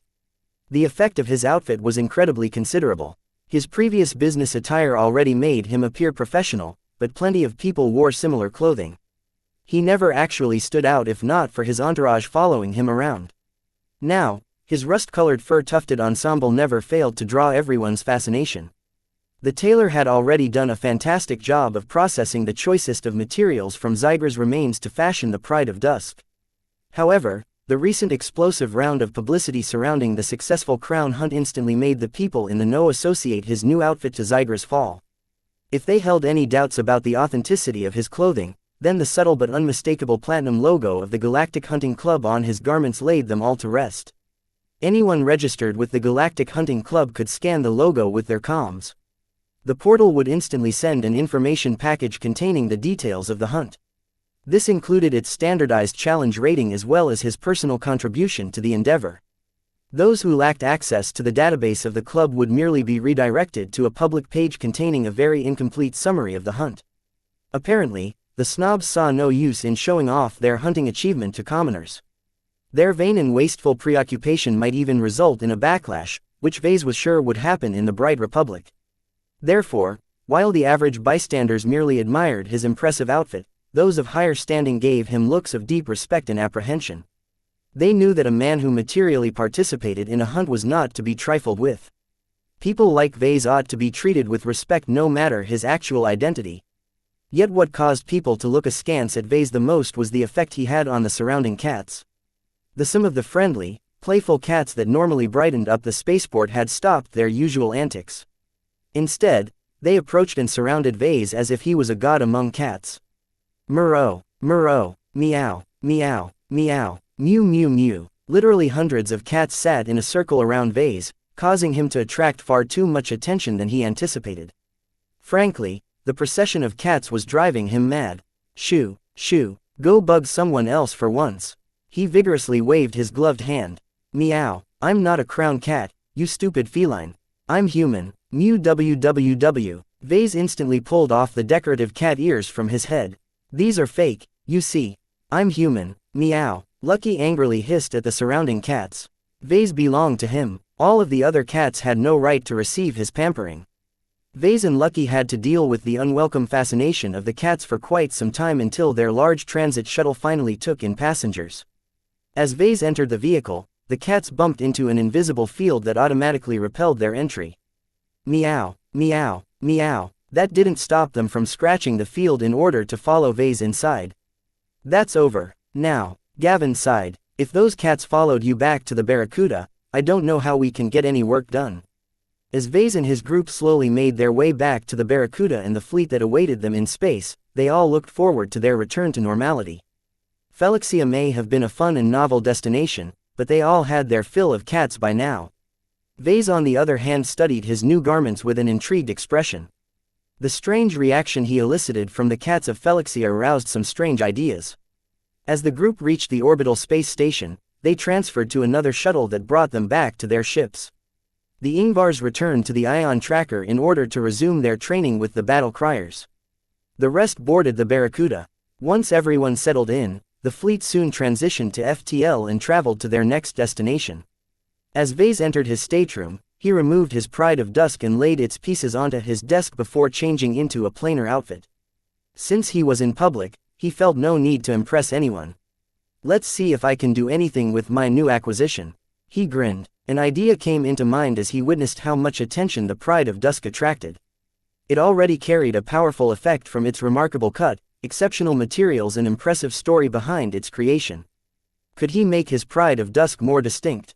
What if he applied some of the techniques he usually reserved for his mechs and mech designs onto the outfit meant to raise his stature? Two additional questions emerged shortly after he entertained this radical suggestion.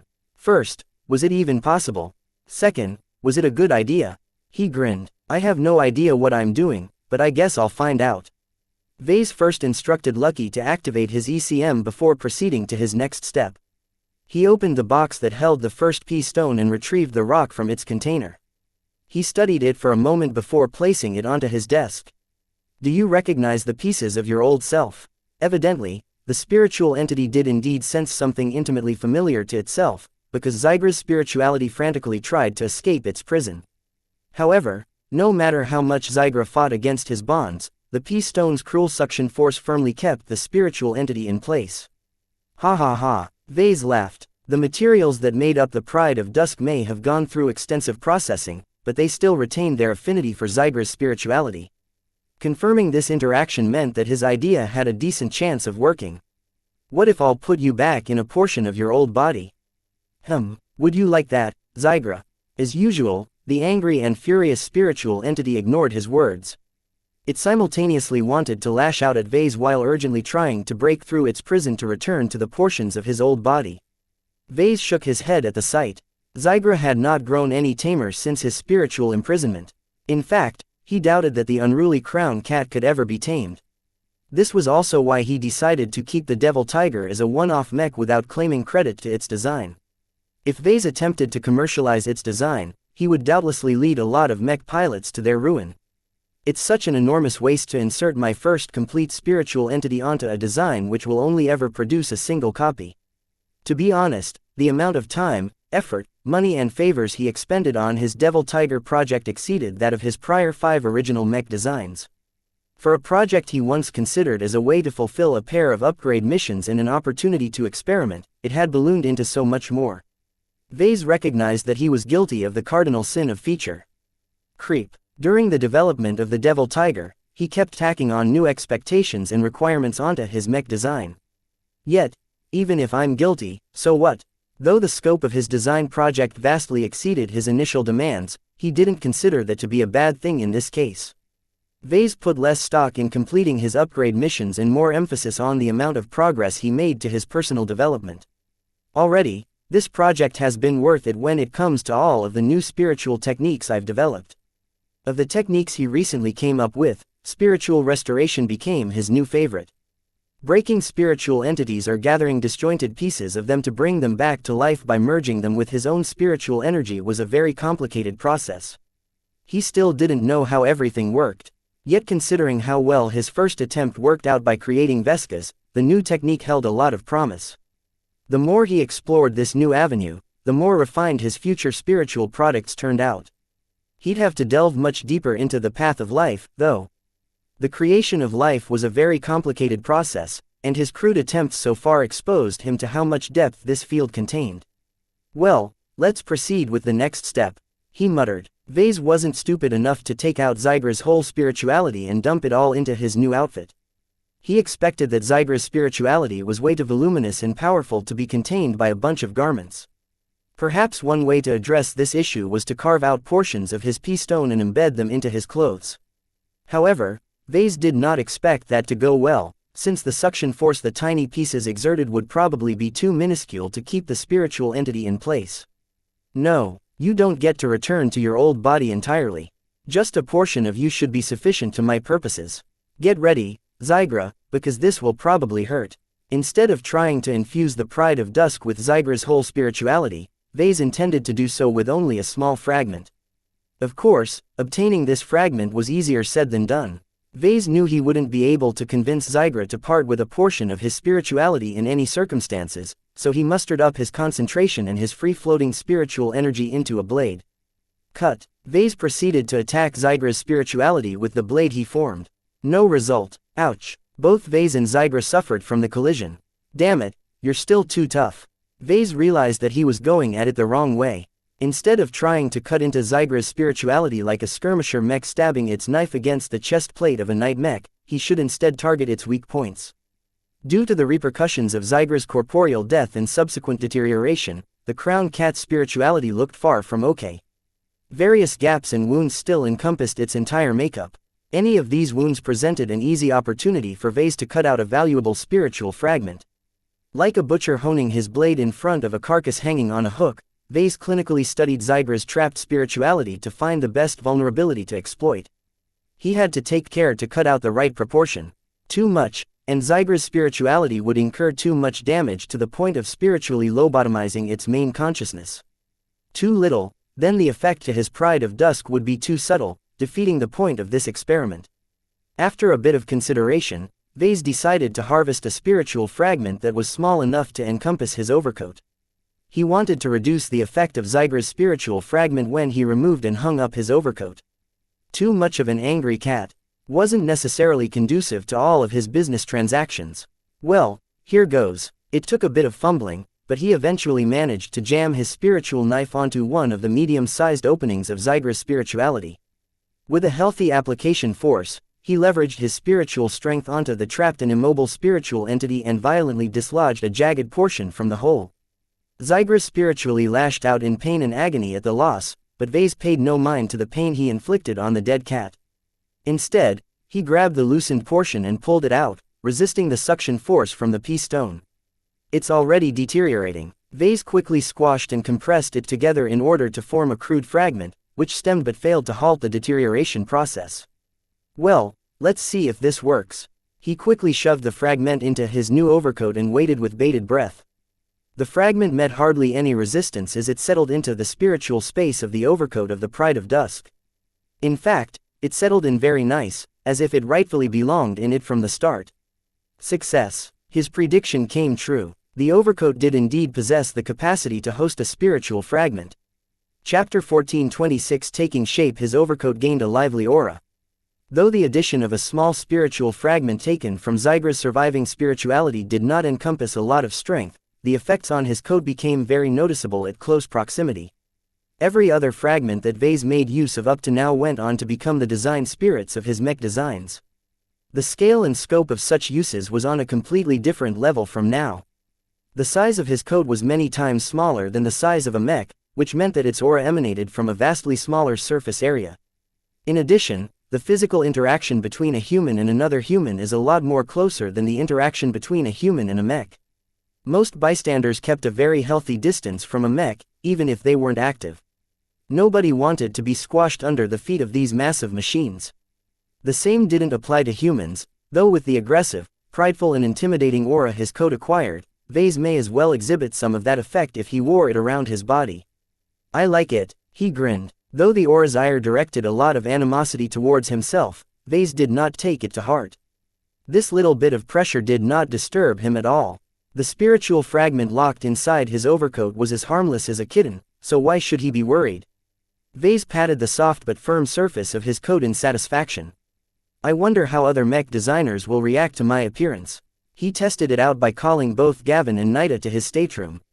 As soon as they entered, their eyes practically bulged as their minds and bodies instinctively reacted as if they were being stared at by a predatory beast. What did you do, boss?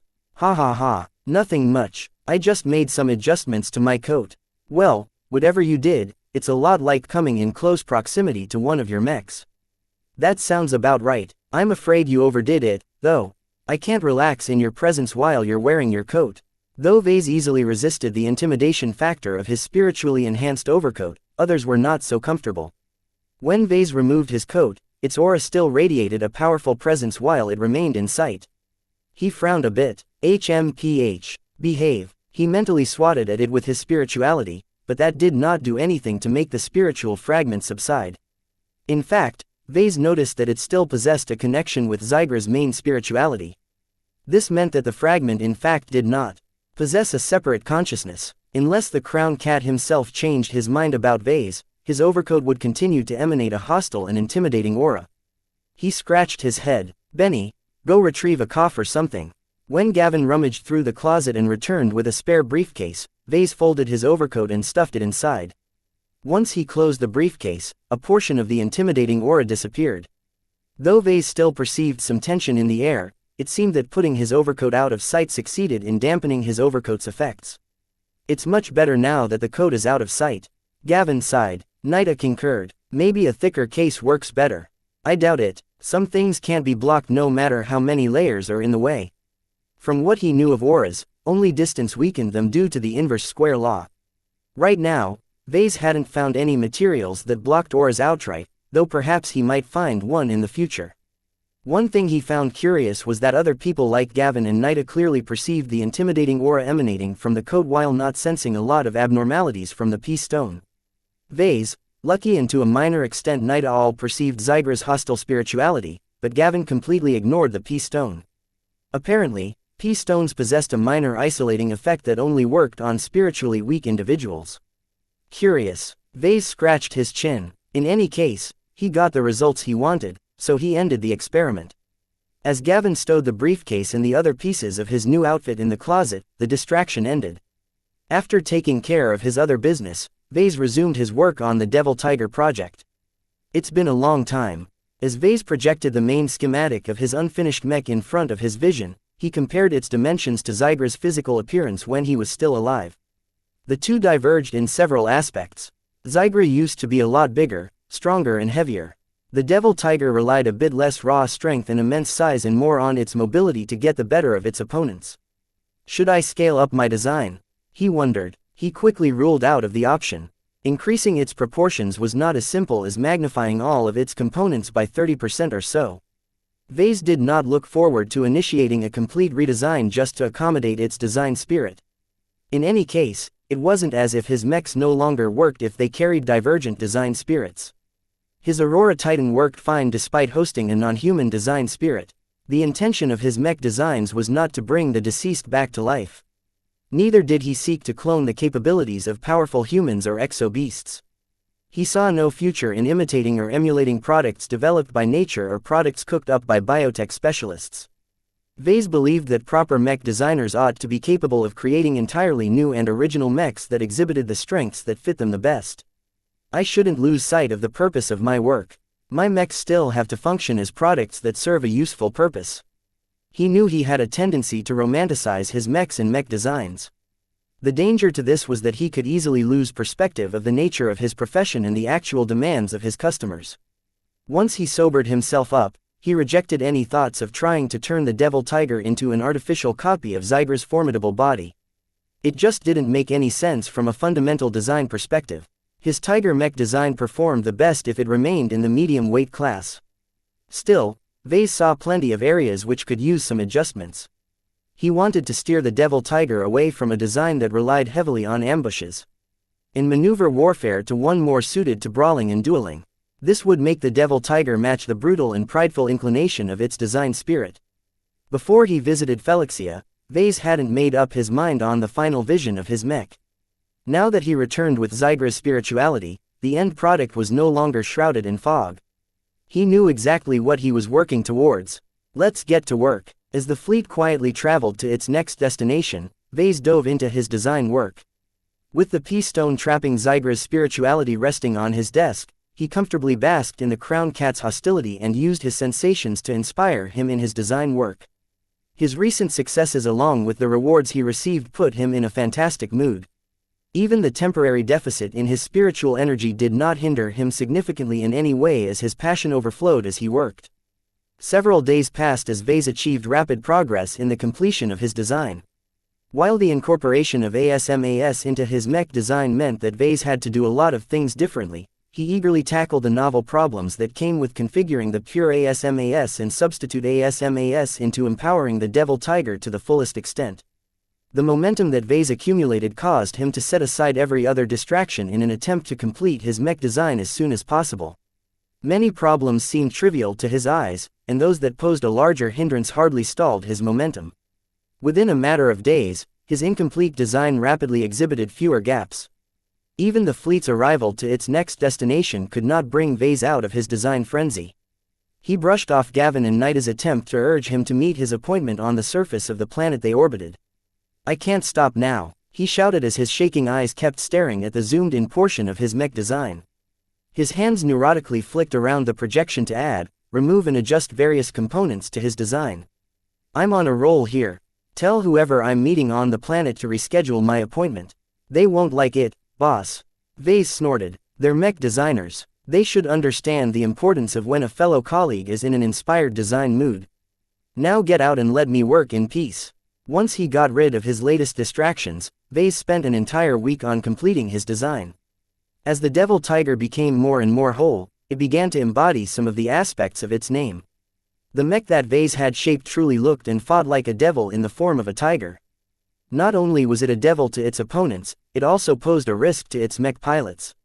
When Vase had reached the stage of adding in and configuring its cockpit, Vase briefly paused when he had to decide which neural interface model he should incorporate into his design. Previously, he considered utilizing a neural interface model with very loose safety limitations.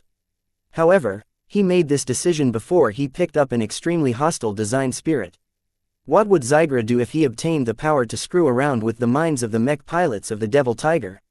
Vase grimaced. Nothing good would come out of that. Should he change his mind and opt for a safer neural interface model? One with stricter safety limits would mean the mech pilot wouldn't be able to establish a deeper bond with the Devil Tiger. That went against the purpose of his experiment and the vision he laid out for his mech. The Devil Tiger is and will always be a double-edged sword. Still, it wouldn't do his machine any good if it immediately killed its mech pilot right at the start. Vase therefore opted for a different approach to the problem. First, he scoured the galactic net for a neural interface design that the MTA never authorized for usage. It wasn't very hard to find one, as various black market organizations seemed to find some uses for them for some reason. They probably used them to boost the performance of underground dueling mechs. Vase loosely guessed. It was an easy way to improve the odds of winning, but once the mech pilots encountered mishaps, it would be all over for their careers. Even their lives may be lost due to the severe repercussions of using these unsafe neural interface models. Once Vase grabbed a black market neural interface model suited for Tiger mechs, he dove into its programming and adjusted its safety parameters. Whenever a new mech pilot interfaced with the Devil Tiger, its neural interface would start off with relatively standard safety limits. Only when the mech pilot spent a few hours with the Devil Tiger would the temporary safety limits slowly retract. This way, both the mech and mech pilots enjoyed a brief period of time where they could get to know each other under safer but more limiting circumstances. If the Devil Tiger liked its mech pilot, then the loosening safety limits meant that the mech pilot would benefit from the closer bond he formed with his mech. If the Devil Tiger hated its mech pilot, then the lifting of the restrictions would definitely lead to various shenanigans. Vase chuckled at the thought. I shouldn't make it too easy for Zygra to get rid of its mech pilot. He has to work for it if he wants to get rid of someone he doesn't like. Chapter 14:27 Spirituality and Technology. As his mech took shape, Vase wondered on how he should address the later stages of the design process. Ordinarily, it would have been irresponsible of him to finalize his design and begin with fabricating a copy intended for consumers. However, his Devil Tiger project was not like any of its other design projects. Its exorbitant cost, illicit nature and various radical design aspects meant it was a bad idea for Vase to produce and test a physical prototype. Besides, Vase was confident that the Devil Tiger's theoretical performance wouldn't diverge from its actual performance. Why should he adhere to a traditional design process anyway? Even if his mech came with a major flaw or two, Vase wouldn't incur any penalties. The target audience for his devil tiger consisted of Nixian pirates. Vase cared nothing for their well-being. In fact, Vase considered them as potential test subjects ready to be subjected to various experiments such as his devil tiger. Even if there's a couple flaws, my mech is inherently self-correcting. I'll intervene in person if necessary. As a mech meant to serve as an experiment, Vase wanted to access the data his devil tiger accumulated. He knew that it would be very hard if nigh impossible for the mech to transmit its data back to him, especially if the machine failed to piggyback a connection to the galactic net. Vase tried his best to program some hidden routines inside the core programming of the mech. Once it connected to a local network with access to the galactic net, the devil tiger would immediately compress and encrypt its log data before uploading them to a random, publicly accessible storage site. As long as this happened, Vase would always be able to retrieve the log data through anonymous means. This way, he could keep track of the devil tiger usage and whether it performed as intended. This is a two-way street. Vase smiled. As long as my mech can access the galactic net, then it isn't limited to uploading data. It can also receive new instructions. Vase programmed in various obscure addresses it had to keep an eye on whenever it accessed the galactic net. Once it encountered an encrypted file on one of those addresses, the mech would download and decrypt it in order to process the new instructions he provided. This way, he could continue to tweak, update and modify the devil tiger's design from remote. The malleable, smart metal nature of his mech meant that the mech required no human intervention in order to adjust its own design. It's brilliant, he grinned. Of course, these measures also came with various downsides. The exchange of data took place within the most open and insecure communications network in the galaxy. Vase could not have picked a less secure network than the galactic net. Though Vase incorporated heavy encryption onto the data packages, he was under no illusion that it would hold against determined decryption attempts. Vase couldn't do much about attempts to crack the encryption of the log data. There shouldn't be too much harm in it as long as nothing in the logs contained any clues that led back to his identity. What he worried about more was if some joker mech designer figured out a way to imitate the process that Vase used in updating the instructions of the devil tiger. If this third party utilized the same encryption method and uploaded a new set of instructions onto a specific address, then they would easily be able to hijack devil tiger. I need an extra layer of security. After a bit of thinking, he came up with a novel way to reduce the chances of third-party interference. Even if a hacker managed to upload some instructions onto the data banks of his devil tiger, the mech would not accept them unless its design spirit inputted a code that unlocked the final pass. No matter how good a hacker is in intruding in electronic systems, they can't do anything to influence a design spirit. Manipulating them was unique to Vase, thereby granting him sole control over the most core aspects of the workings of his mech. Of course, Zygra's spirituality shouldn't be the one who decided which instructions to accept. Instead, Vase configured the arrangement in a way that it would only be able to unlock the final pass if Vase intervened directly. The Pride of Dusk can help. His new overcoat housed an active spiritual fragment of Zygra.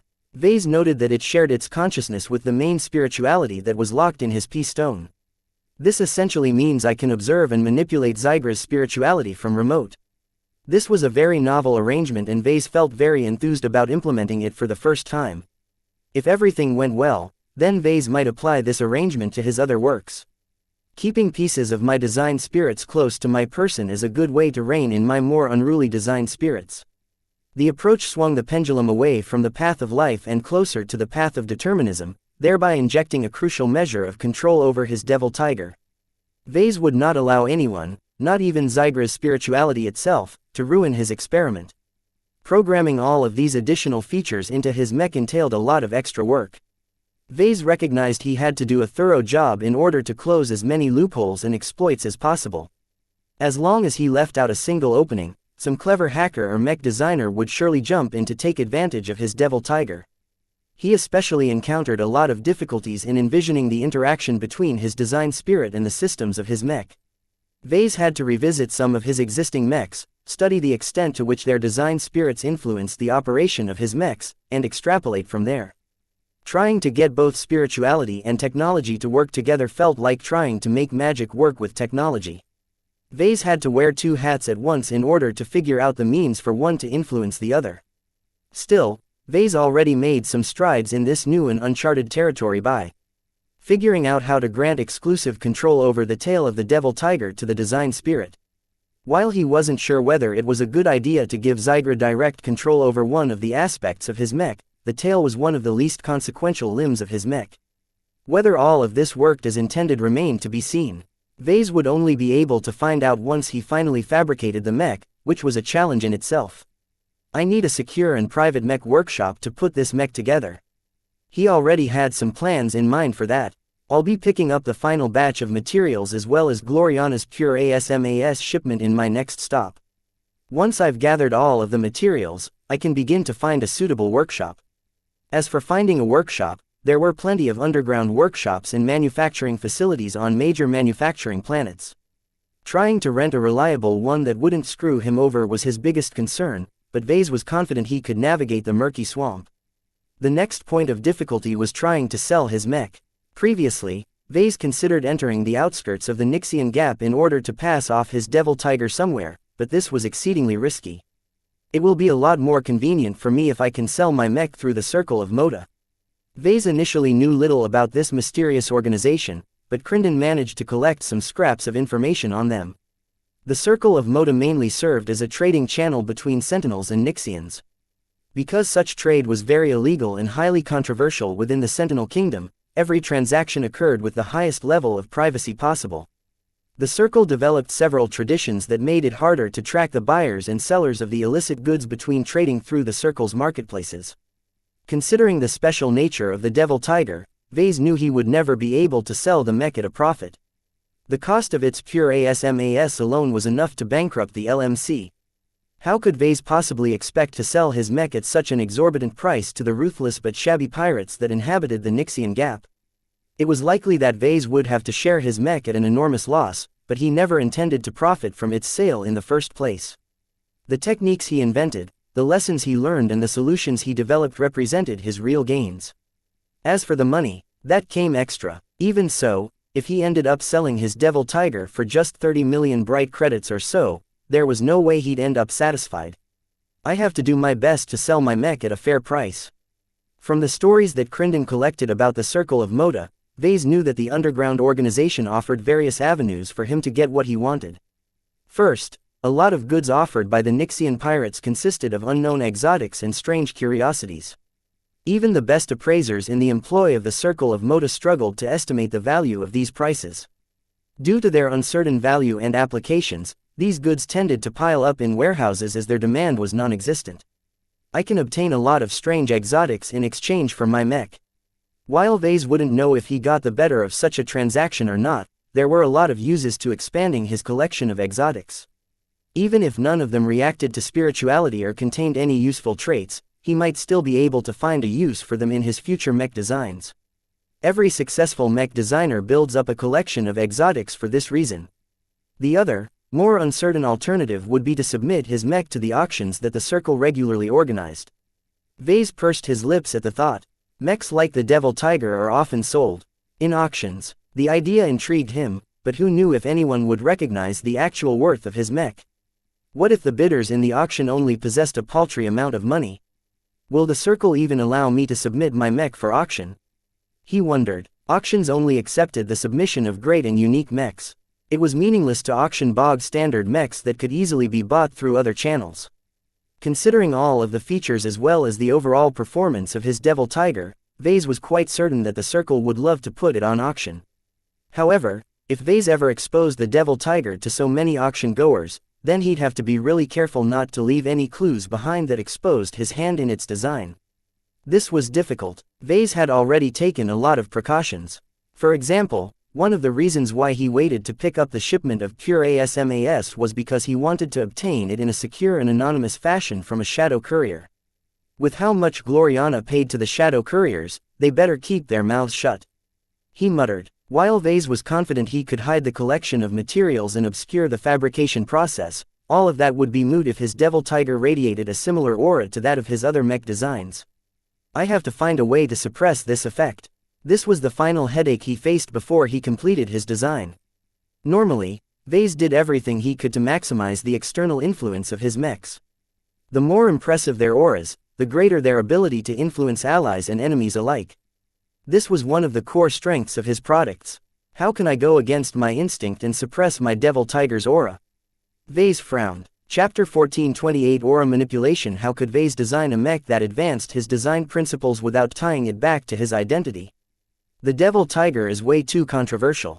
I can't allow it to taint my reputation. He grumbled. He already switched up his distinctive design style in many ways to obscure his fingerprints on the devil tiger's design. Vase never designed a bestial mech before, which made it easy for him to disassociate himself from the devil tiger design. While Vase could employ all manner of technical tricks to erase the similarities between his public designs and his devil tiger design, the one area which he couldn't erase was his specialty. The X factor of his mech was certainly going to be very strong. Vase knew that for certain. If the effect only applied to the mech pilot, then that was okay, because the chances of exposure were minuscule in that case. However, one of the distinctive features about his mechs was that as their X factor increased, their auras became more noticeable as well. They became especially perceivable on any mech that Vase crafted by hand, as in the case of his gold label mechs and custom mechs. Should I deliberately weaken the X factor of my devil tiger? He wondered. He quickly shook his head.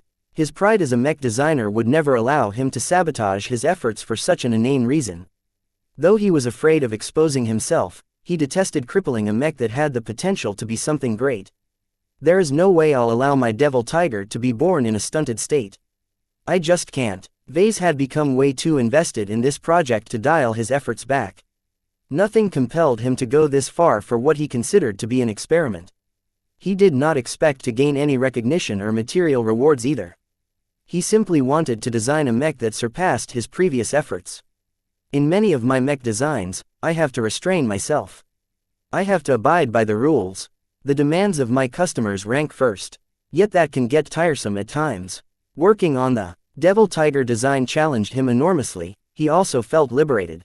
The design project reinvigorated his love for mech design. Creation was boundless and limitless.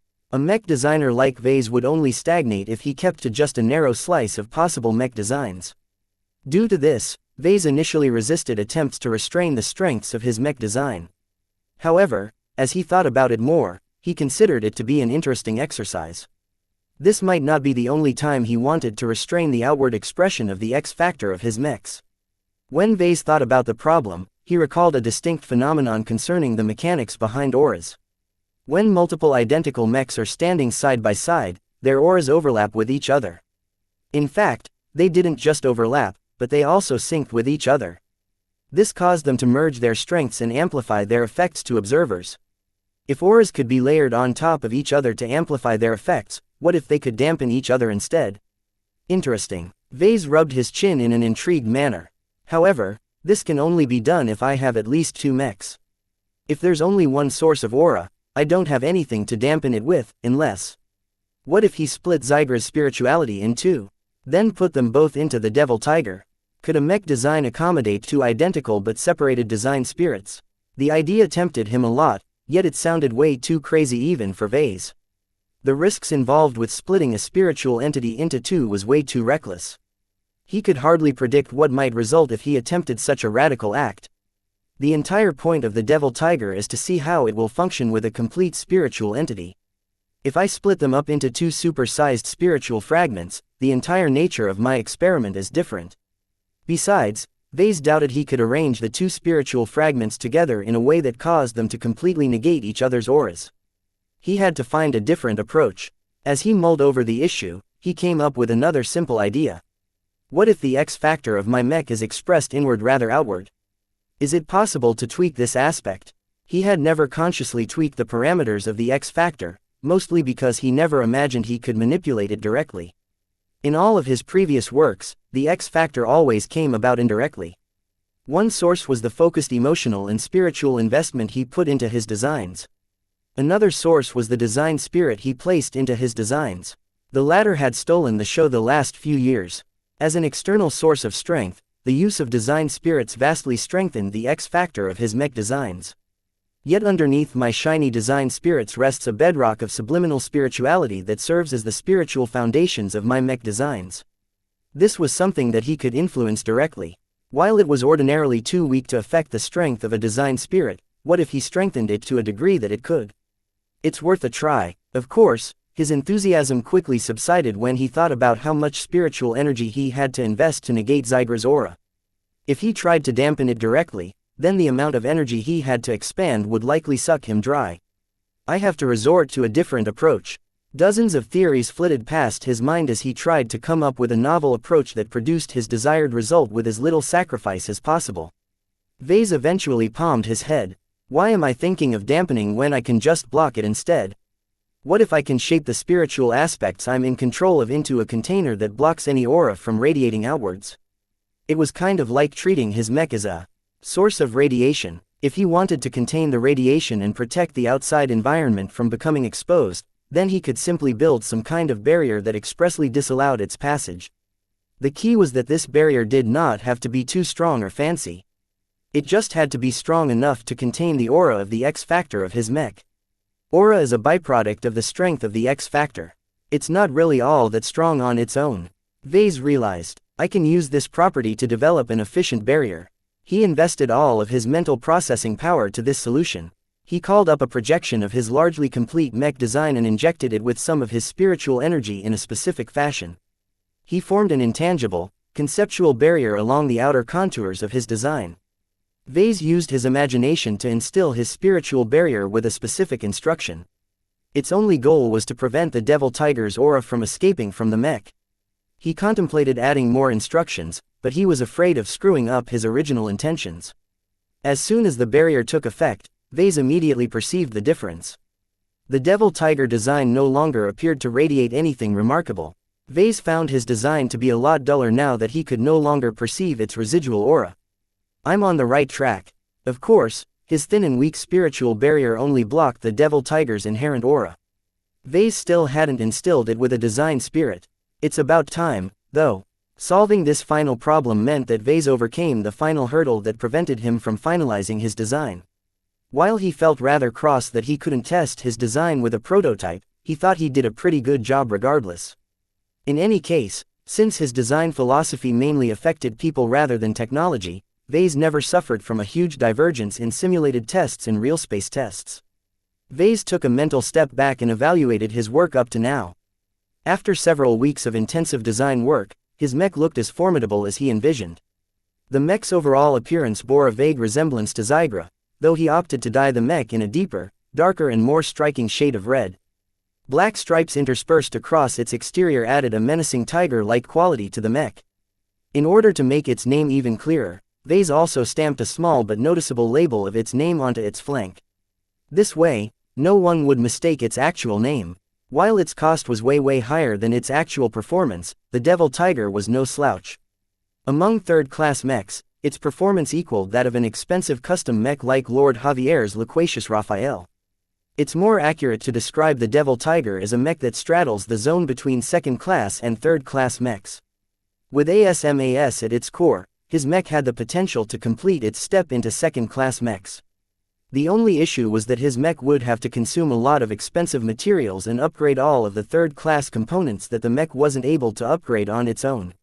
Human intervention is still required for some of the upgrade and repair processes. Vase grumbled. Smart metal in the form of pure ASMAS and substitute ASMAS comprised about 75% of his mech design.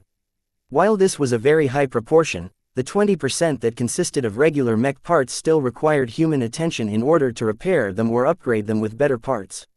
The configuration that this proportion resulted was a mech that excelled in landbound skirmishes. Its endurance was quite decent, though its pure ASMAS expended a considerable amount of energy and spare materials each time it produced a new batch of substitute ASMAS.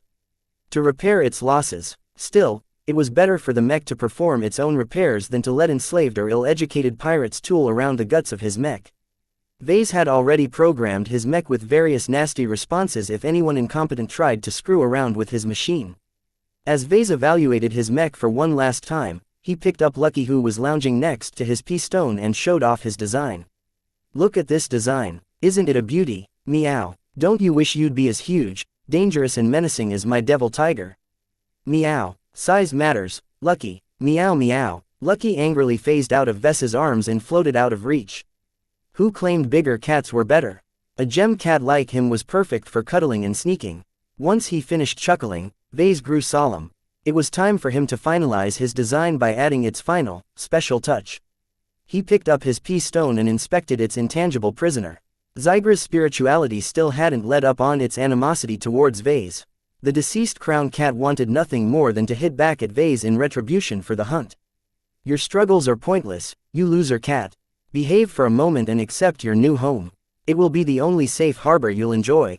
Vase mustered up his spirituality and dragged Zygra's spirituality out of the pea stone long enough to immediately shove it into the conceptual space of the devil tiger. A transformation occurred. While the aura barrier that Vase formed around the devil tiger successfully blocked his design from radiating a distinctive aura, it wasn't perfect. The mech still took on a very subtle quality that hinted at something more beneath the surface. Vase immediately had the feeling that he created something special. All of the risks he had taken and all of the time and resources he invested into its design resulted in a mech design with limitless growth opportunities. As long as his devil tiger evaded total destruction, then it possessed the potential to grow into a truly formidable mech. His design seethed with excitement.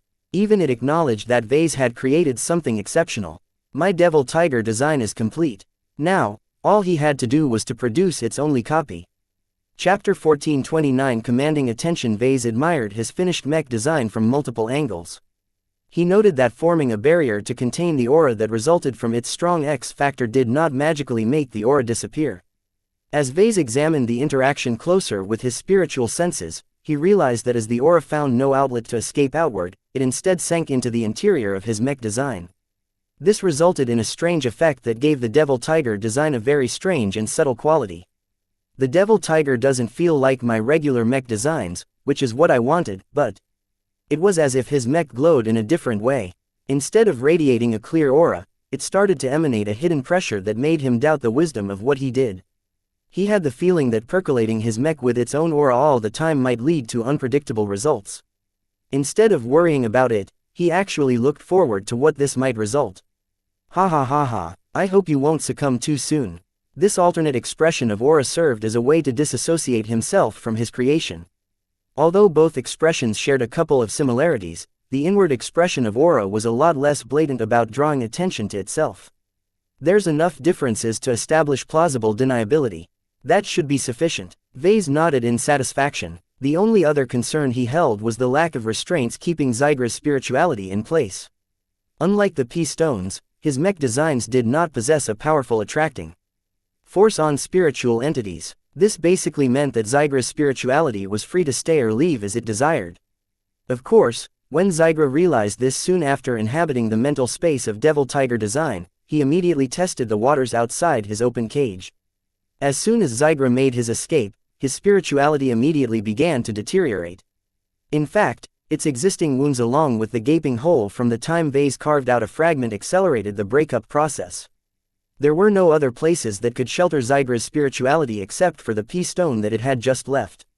There was no way Zygra wanted to return to its former prison. At the very least, his new home presented him with the hope of escaping in the future. He just had to bide his time for an opportunity to hop to a better home.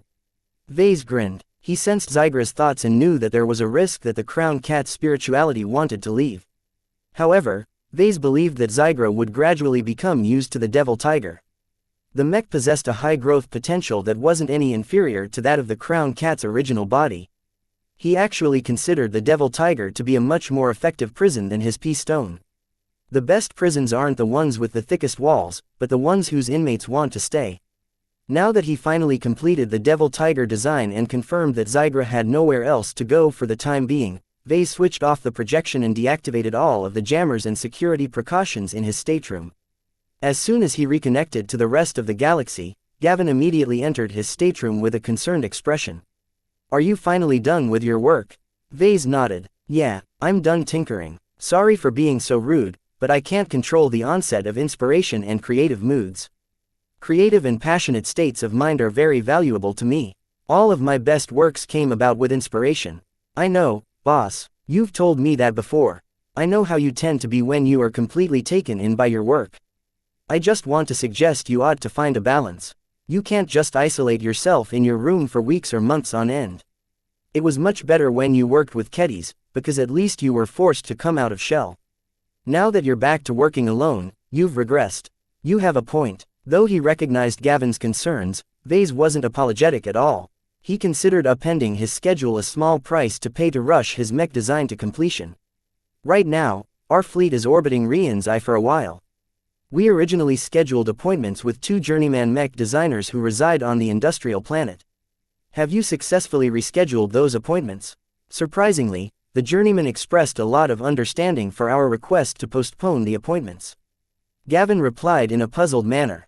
I don't know what's up, but their secretaries have been very accommodating to us. They've basically told us that you're welcome to drop by their headquarters whenever it's convenient. Sounds like my reputation has already spread. Haha, he knew that taking part in the crown hunt had been worth it in the end. Though the commoners outside of xianxia didn't pay much attention to this blip in the news, those in the know were aware of its true significance. By participating in one of the Sentinel Kingdom's celebrated hunting traditions, Vase had made a lot of inroads in the local power structure. His acquaintance with Lady Miralix meant he also enjoyed a measure of native noble support, which further enhanced his standing in the state.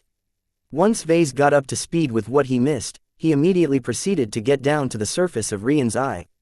As he emerged from the armored shuttle surrounded by the mechs of the battle criers, he decided to wear his overcoat over his normal business attire. The addition of this single article of clothing made a huge difference to his stature. Every employee of the headquarters immediately felt or noticed his ostentatious presence. The living spiritual fragment locked within the overcoat emanated an aura of both menace and pride. The effect it had on the receptionists, the security guards and everyone else within sight caused them to feel suppressed and compelled to show their respect to Vase. While Vase found this reaction to be exceedingly interesting, he became a bit annoyed at how strong his overcoat affected the moods and emotions of other people. At this rate, the planetary guard would probably arrest him on suspicion of brainwashing everyone in the vicinity. He needed to modulate the strength of his overcoat's aura. When Vase thought about the problem, he realized he already developed a solution. As he and his followers stepped in the elevator that brought them to the top of the headquarters, he quietly went to work. He expended a small portion of his spiritual energy to form a weaker but otherwise identical barrier to the one that encompassed his devil tiger design. Once he stabilized the barrier, he gently enveloped his overcoat with it, making sure to cover both the exterior and the interior portion of his garment. The tense shoulders of Gavin and Nida immediately relaxed a bit as the tenseness in the air immediately subsided by half. That's better, Gavin sighed. Was that you're doing, boss? Yup. What do you think? It's a lot less threatening. It's less of a punch in the face and more of a slap in the face. You still look like you demand attention, but it's not as forceful as before. Vase nodded in satisfaction. That's the effect I was going for. What do you think, Lucky? Meow. His cat arrogantly perched on his shoulder as if it enjoyed sitting atop a crown cat. Now that Vase had taken Zygra out of the P-stone and placed him into an intangible design, Lucky could no longer bully the captive spiritual entity as easily as before. The only way for the gem cat to establish his dominance over the crown cat was to mess with the pride of dusk. Don't you dare scratch my coat. Meow. I'm serious. Soon enough, the elevator reached the top floor. After leaving Gavin and Nida behind at the security checkpoint, Vase passed through the entrance of the office and met with the first mech designer he wanted to meet today. As soon as Vase stepped foot into the office, the dynamics within the room immediately reversed. Vase subtly weakened the barrier filtering some of the aura his overcoat emanated, and the effect became palpable.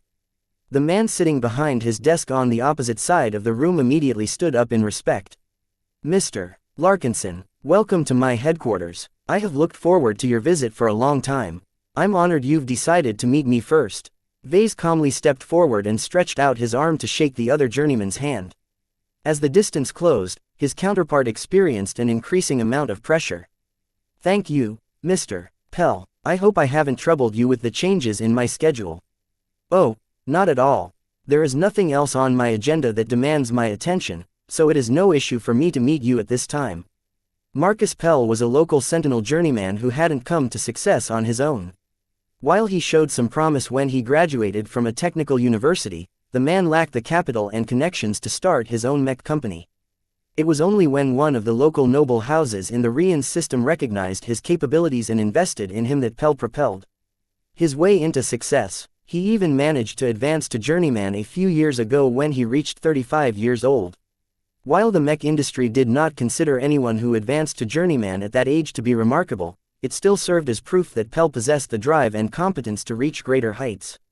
Within the Mech community, Marcus Pell's age, experience and abundant portfolio put him in a senior position over Vase.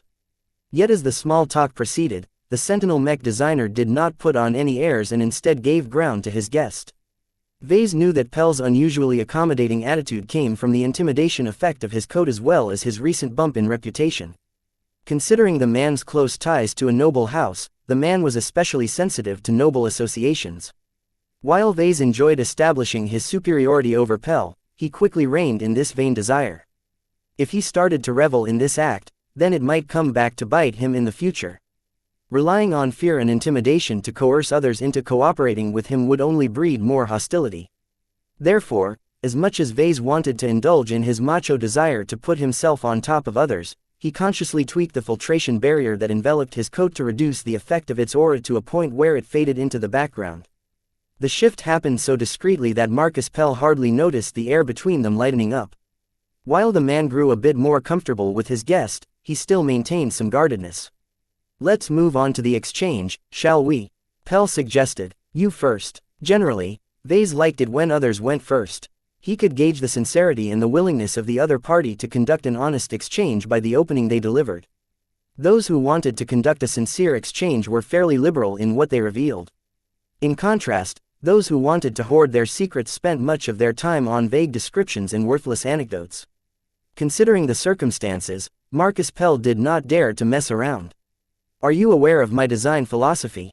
"Yes." Vase nodded. "According to your record, you specialize in designing spaceborne mechs that are suited for extensive deployments.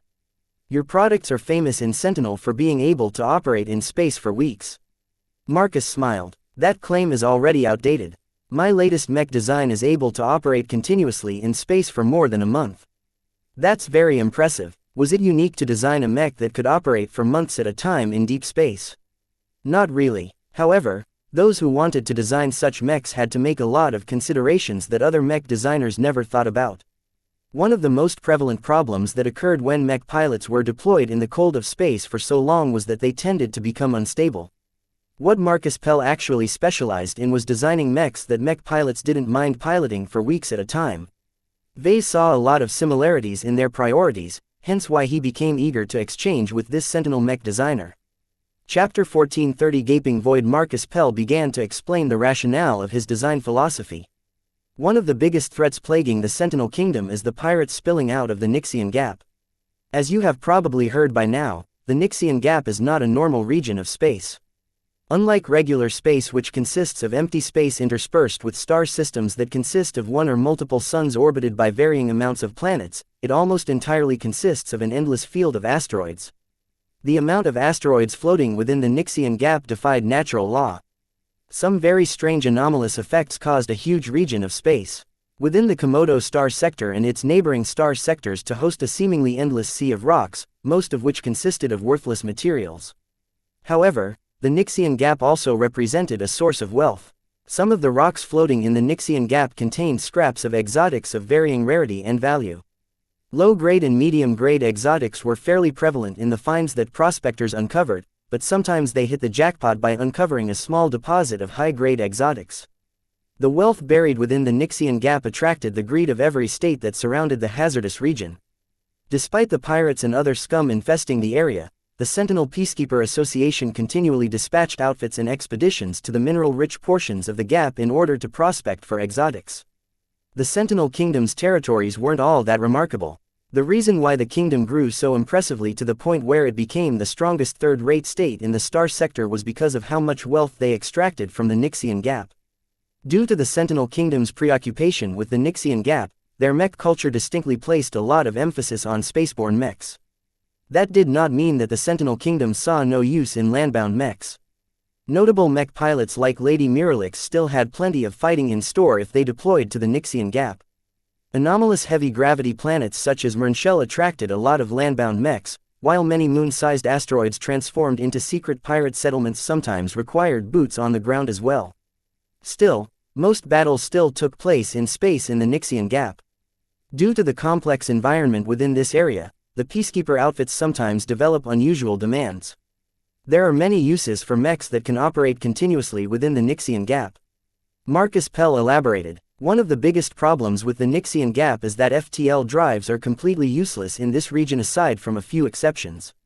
Fleets have to navigate perilous routes, surrounded by asteroids in every direction, in order to reach their destination. Such journeys can last for months or even years. Vase idly rubbed Lucky behind his ears. Since a lot of time is invested in these journeys, the expeditions have to be sure they reach their intended destinations. Exactly. Navigation is very difficult in many portions of the Xianxia Gap. Asteroids are constantly spinning and colliding everywhere, thereby scrambling navigational markers that help both peacekeepers and pirates from figuring out their positions within this territory. My mechs are often deployed as part of long-range reconnaissance units. They're sent in different directions in order to figure out which direction leads them to their intended destination. Vase could hardly fathom how these outfits and expeditions kept track of the mechs they sent out. Navigation within the Xianxia Gap was so difficult that every outfit that operated in the region depended on the services of specialized navigators. You're not the only one who designs long-deployment spaceborne mechs, right? Correct. There are a number of mech designers from Sentinel and other states with an interest in the Xianxia Gap who compete in this market. What separates your products from your competitors? Well, aside from the high energy efficiency and various power-saving settings of my designs, I've invested a lot in developing methods to maintain the mental health of my customers. It's something that none of my competitors has paid as much attention to than me. Mental health isn't something that ordinarily comes to mind when mech designers embark on a new mech design.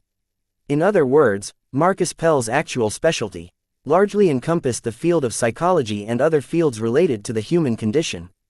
Both Vase and Pell developed pilot-centric design philosophies, which caused them to share some kinship with each other. Just as with Vase, Pell's mech designs didn't feature the greatest and most efficient performance. Nevertheless, the high regard of its customers caused his products to develop a modest but very devoted fanbase. I take it that your specialization goes beyond loading up the data banks of your mechs with games and drama series. Pell nodded. Isolation breeds lots of problems. Outfits try their best to mitigate this problem by sending out multiple mechs on reconnaissance missions at a time, but this is fairly costly and not very efficient. Carrier vessels can only bring so many mechs, and they constantly require protection wherever they find themselves. Not a single region in the Xianxia Gap is devoid of pirates. Except for the outposts, right? Vase asked. Even the outposts aren't completely safe. The Sentinel mech designer shook his head. Whenever they get too big or attract too much traffic, the Xian pirate gangs tend to gather together and launch a massive assault. Even if the peacekeepers have placed a lot of defenses at these sites, the Xian pirates can't tolerate the presence of any lawful settlement in their playground. They quickly went back to the main topic. Even pairing mech pilots up isn't enough to stave off isolation, right? Correct, Mr. Larkinson. Even if you are grouped up with your closest comrades, my research indicates that there are instances where colleagues can grow estranged from each other. The Xian Gap is a very strange space, and while I haven't been able to gather any proof that it agitates them in any measurable way, the strange conditions already exert their own form of pressure. In other words, the unknown and uncomfortable space environment was so weird from the regular, orderly universe that mech pilots started to believe they were stuck in a dark, endless hole where no respite could be found within several light years. In fact, the stories that Vase heard about mech pilots going crazy in the Xian Gap were so prevalent that he started to suspect that there might be a spiritual effect at work. Sadly, the only way to verify his guess was to step foot in the Xian Gap himself, which he really wanted to avoid at this stage. So how do you best stave off the negative effects of isolation? The question pointed straight at Marcus Pell's core specialty. He paused for a moment as if to contemplate how much he wanted to reveal. Eventually, he gave out one useful nugget of information. One of the most obvious ways to defeat isolation is to make mech pilots feel they aren't alone. The answer sounded simple, but Vase sensed the depth in those words. Even when they are deployed on their own for weeks at a time. Even then, there are ways to make mech pilots experience a connection with the wider galaxy despite lacking any connection to their ships or the galactic net. Before I came around, the most predominant solution to this problem is to drug the mech pilots with stimulants that suppressed their fears and prevented their moods from sliding. I've heard about that. They're quite effective, right? That's true. A lot of peacekeepers have relied on these drugs to mitigate the destructive effects of isolation. However, I don't consider any of those drugs to be perfect. Each drug affects more than just the fears that emerge from enduring isolation. What's so bad about that? The skill, attentiveness, motivation and judgment of the mech are depressed as well when taking these drugs. While they might not necessarily have a severe effect on hardened and experienced mech pilots, their performance drops are very significant. I believe there are better solutions to stave off isolation than drugging our mech pilots stupid. Vase agreed with such a sentiment. As someone who dealt with several addicts in his life, he knew that a reliance on drugs and stimulants often led to severe or outright destructive repercussions. What is your alternative to drugs? He pressed, eager to hear the solution that Marcus Pell came up with as his specialty. Surrealism. /quote/quote. Pardon, surrealism. Pell repeated. It's a simplistic description of what I do, but it succinctly describes one of the earlier methods I came up with to keep mech pilots active and engaged in their mission. Vase wanted to stop petting Lucky in order to rub his ears. Did he hear correctly? Had he mistakenly entered into an exchange with a graphical artist rather than a mech designer? Of all the possible answers I expected, I never imagined you'd come up with this. Vase said mildly. After so many instances where he confounded other mech designers, this time it was his turn to be perplexed. What is so surreal about your products? Pell smiled at Vase. I've altered the sensory perception of my mechs. There are many ways to process and translate sensory data in ways that allow mech pilots to interpret them through the man-machine connection. What I've done is to add a mode to the sensors of my design that alters some of their parameters when the mechs are continuously deployed. Vase frowned at this response. So, if I understand this right, instead of depending on stimulants, you instead mess with the sensors of your mechs in order to simulate some of their effects. Somewhat. The Sentinel mech designer shrugged. It's anything but a perfect solution, but the results I've achieved are surprisingly effective. I've learned much about how mech pilots think and how their moods change as a result of specific external stimuli.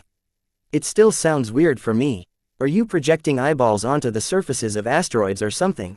Heavens, no, you can't just mess with the perception of mech pilots with such disturbing images.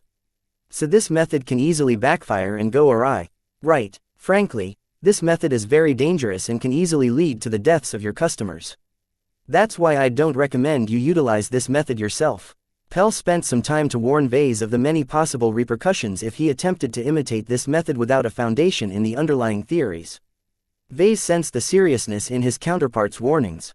You've been very clear about the dangers inherent with messing with the sensory perception of mech pilots. Why did it in the first place, then? What is the point of this method? The simple explanation is, it serves as a distraction. Space is monotonous. While boredom can be staved by serving up entertainment to mech pilots, that will almost always result in a massive reduction in situational awareness. Distracted mech pilots are easy marks for pirates. Exactly. In addition, not every mech pilot derives enjoyment from such static entertainment. The sense of isolation can creep up at them regardless if they immerse themselves in virtual simulations. All of it is fake. Isn't surrealism fake as well? Ah, but that's the strength of this method. Pell grinned. You see, the surrealism that I've resorted to is all real. All real. Vase couldn't resist scratching his head this time. So if I understand this right, the illusions you serve up to your mech pilots reflect reality. Indeed, if you place a red filter in front of your eyes, your vision will turn red. Does that mean the reality you perceive is any less true? Vase frowned. I'd say that my perception is distorted in that case. What is truth and what is false? What is illusion and what is reality? I think that absolute truth doesn't exist, and that reality can never be perceived in an unbiased perspective. There is always a form of distortion at work no matter how precise and how accurate a sensor claims to perceive and measure reality. Chapter 1431 Paying test subjects what was real, and what was fake. To Marcus Pell, the difference was a matter of perspective. Perhaps one person found an imitation mech that precisely copied an authentic mech design to be real, while others insisted that it would always remain a fake. A lot of arguments could be made about what was fake and what was real, but Pell did not stop at this point. Instead, he took a step further and came up with a surprising principle. If what is real and what is fake is in question, why not play around with this ambiguity? This was where Pell's interpretation of surrealism came into play. The mech designer manipulated the sensors of his mechs into blended truths and untruths, thereby causing mech pilots on long deployment to become plagued by strange sensory outputs. This wasn't as straightforward as turning every asteroid into a floating dog or something. Instead, Pell tweaked the sensors and the filters in a way that caused them to transfer more junk data to the minds of the mech pilot. Garbage that ordinarily got filtered out before they transferred through the neural interface essentially got a free pass, though still within reasonable limits that prevented mech pilots from getting overloaded. The result was that mech pilots would become subject to strange but fascinating illusions. Perhaps one minute the environment looked blue shifted all of a sudden. In the next minute they perceived the smell of rotten eggs from a distant starship. After that they spot something ridiculously funny from a distant glow. What is the point of messing with the perception of mech pilots to this extent? Vase frowned as he repeated his question. The goal is to stave off the creeping sense of boredom and isolation without causing mech pilots to lose situational awareness. It may surprise you to hear this, but my solution has actually turned out to be effective. Instead of becoming distracted by watching irrelevant action dramas, they instead place their attention more fully on the environment for many hours at a time. The theories Marcus Pell developed relied on very strange assumptions. Vase found it difficult to follow the other mech designer's train of thought. He understood some of the gist of it, but his perspective on mech design simply diverged too much from that of Pell's to accept what he heard. In the end, his gains from this exchange did not amount to much. Vase did develop some interesting insights about the nature of truth and falsehood and how it could be manipulated to achieve certain goals. When he thought about it, Vase already engaged in something similar by turning the imaginary into reality. The images he created into mind became capable of affecting reality when infused with spiritual energy. The mechs he designed influenced the mentalities of both mech pilots and observers through unusual means. Vase always had the sense that anything pertaining to spirituality possessed both a real and imaginary quality. It followed fewer rules than more mundane forms of matter and energy. As long as someone grew strong enough, they became capable of breaking more and more rules, allowing them to achieve a myriad of extraordinary feats. During the meeting, Marcus Pell successfully managed to claw back some of the initiative he lost, but Vase didn't mind. Though Pell probably believed he successfully confused Vase by babbling on about surrealism, the man had no idea what kind of help he'd been. As Vase finally departed Pell's headquarters, he entered in a thoughtful mood. As his armored shuttle took off to his other appointment for the day, he reflected on his understanding of his spiritual techniques. Pell and I both have something in common. They both manipulated their mech pilots with elements of fantasy. While Pell resorted to technological means by messing with the sensors of his mechs, Vase utilized spiritual means to manipulate the interaction between mech pilots and their mechs. The comparison made him feel a little uncomfortable, because how far was he allowed to go before he crossed a line?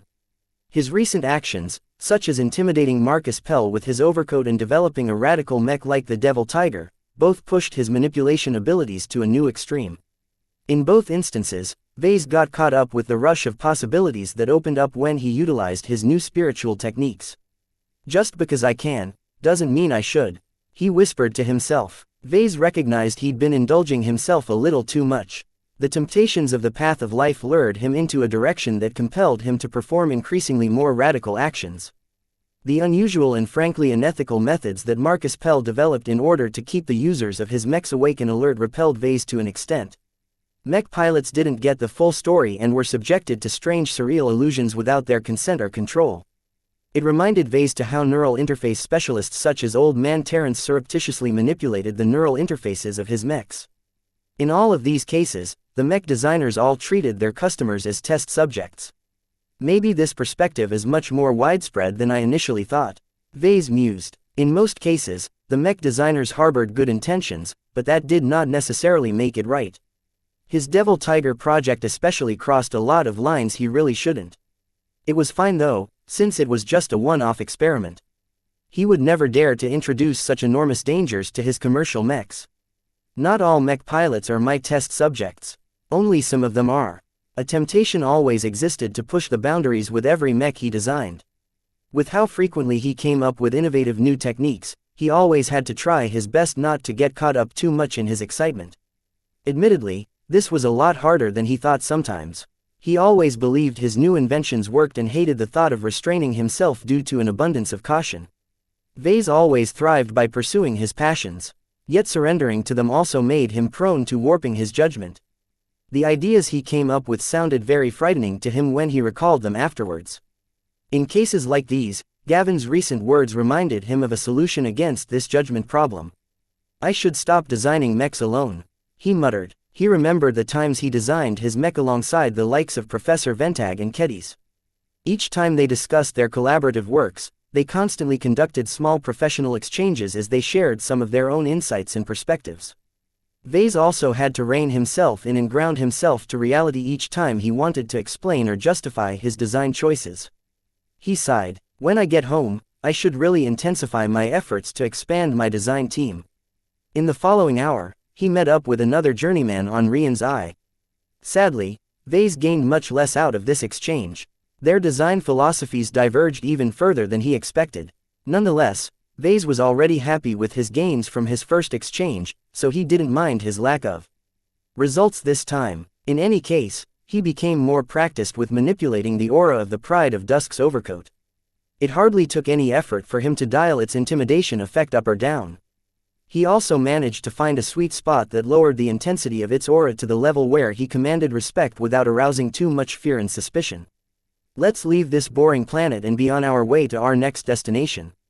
Vase spoke at the end of the day. Once he and his escort returned to their ships, the fleet quickly entered FTL travel and headed to a special destination. This time, the fleet headed to one of the port systems of the Sentinel Kingdom. Just like the Bentime system, the Sanhok system served as a major trade nexus in the surrounding region. A lot of visitors and trade goods passed through Sanhok, causing a wealth of money to flow in the pockets of the noble houses that divvied up the planets of the system. Vase aimed to complete multiple tasks in the Sanhok system. Its abundant shipyards meant he could finally send his Barracuda to a dry dock. Its expansive industries and trade channels meant that he'd be able to get in touch with both the Sentinel Peacekeeper Association and the Circle of Moda. If neither of these clubs offered what he wanted, then he could always divert to the other underground organizations that operated in the underbelly of the Sanhok system. Every port system hosts a lively underground economy. If Sanhok is anything like Bentime, then there's an abundance of gangs operating beneath the surface. Even so, the Sentinel Kingdom acted a lot more strictly against any organizations with connections to pirates. The Circle of Moda's presence in Sanhok was extremely sensitive and prone to frequent relocations. If Lady Miralix hadn't vouched for him, he would have never been able to get his foot in the door with the secretive and elusive trading platform. Just before the fleet emerged in the Sanhok system, Nida requested a private meeting with Vase. Her grave face caused him to raise his vigilance. What's the matter, Nida? I've performed some research and got in touch with some of my former comrades. What I've learned is distressing. It's likely that the Five Scrolls Compact maintains a presence in Sanhok through yet another splinter organization. Vase paused for a moment. Do you think it's the Circle of Moda? It's possible. She tentatively nodded. I haven't been able to determine for sure, but it sounds like something that they would facilitate. Most splinters serve as conduits for information and intel. If they're really involved with the Circle of Moda, then the Compact also gains a clandestine trade channel that they can use to obtain valuable resources without leaving any obvious trails. Both of them grew grave as they processed the possibilities. While Vase was a bit annoyed that Nida hadn't been able to confirm whether the Circle of Moda acted as a front for the Compact, he'd have to be a lot more careful with his identity while he was present. Vase had the feeling that he might be entering a lion's den if he visited one of their temporary trading sites. The Compact already controlled an even larger black market organization in the form of the Angel's Wing Foundation. This made him feel that his fears were justified in this case. Still, just because the Compact had their tentacles on them both did not deter him from doing business with them when it suited him. In any case, as long as he did not give away any clues that he possessed the system, then it was fine for him to transact with the lackeys of the Compact. Is there a chance that a main member of the Compact is present in the Circle of Moda? The chances of that are low. Nida replied. The brothers and sisters of the Compact are very hesitant about visiting highly populated systems. I don't think you'll have anything to fear on that front. They briefly discussed the precautions they had to take to keep Vase safe. Once they finished going over their plans concerning their visit to the Circle, Vase asked another question. Have you heard anything about what the Compact is doing these days? Have they made any moves recently? Her face scrunched up in worry. I did receive some hints that the Compact has become more active starting a few months ago. The Order of Flazix back in the Kinner tribe has begun to make some secret preparations. For what? I'm not sure. Could it be the ruined temple? She shook her head. I don't think so. Their envoys should still be years away from arrival. From what I can read between the lines, the Order of Flazix may have received a warning for something that might occur in the near future. All of this sounded disconcerting to Vase. Something that worried the Five Scrolls Compact should definitely be something that concerned him as well. Chapter 1432 Sanhok. Vase smiled as the fleet emerged on the outer edge of the Sanhok system.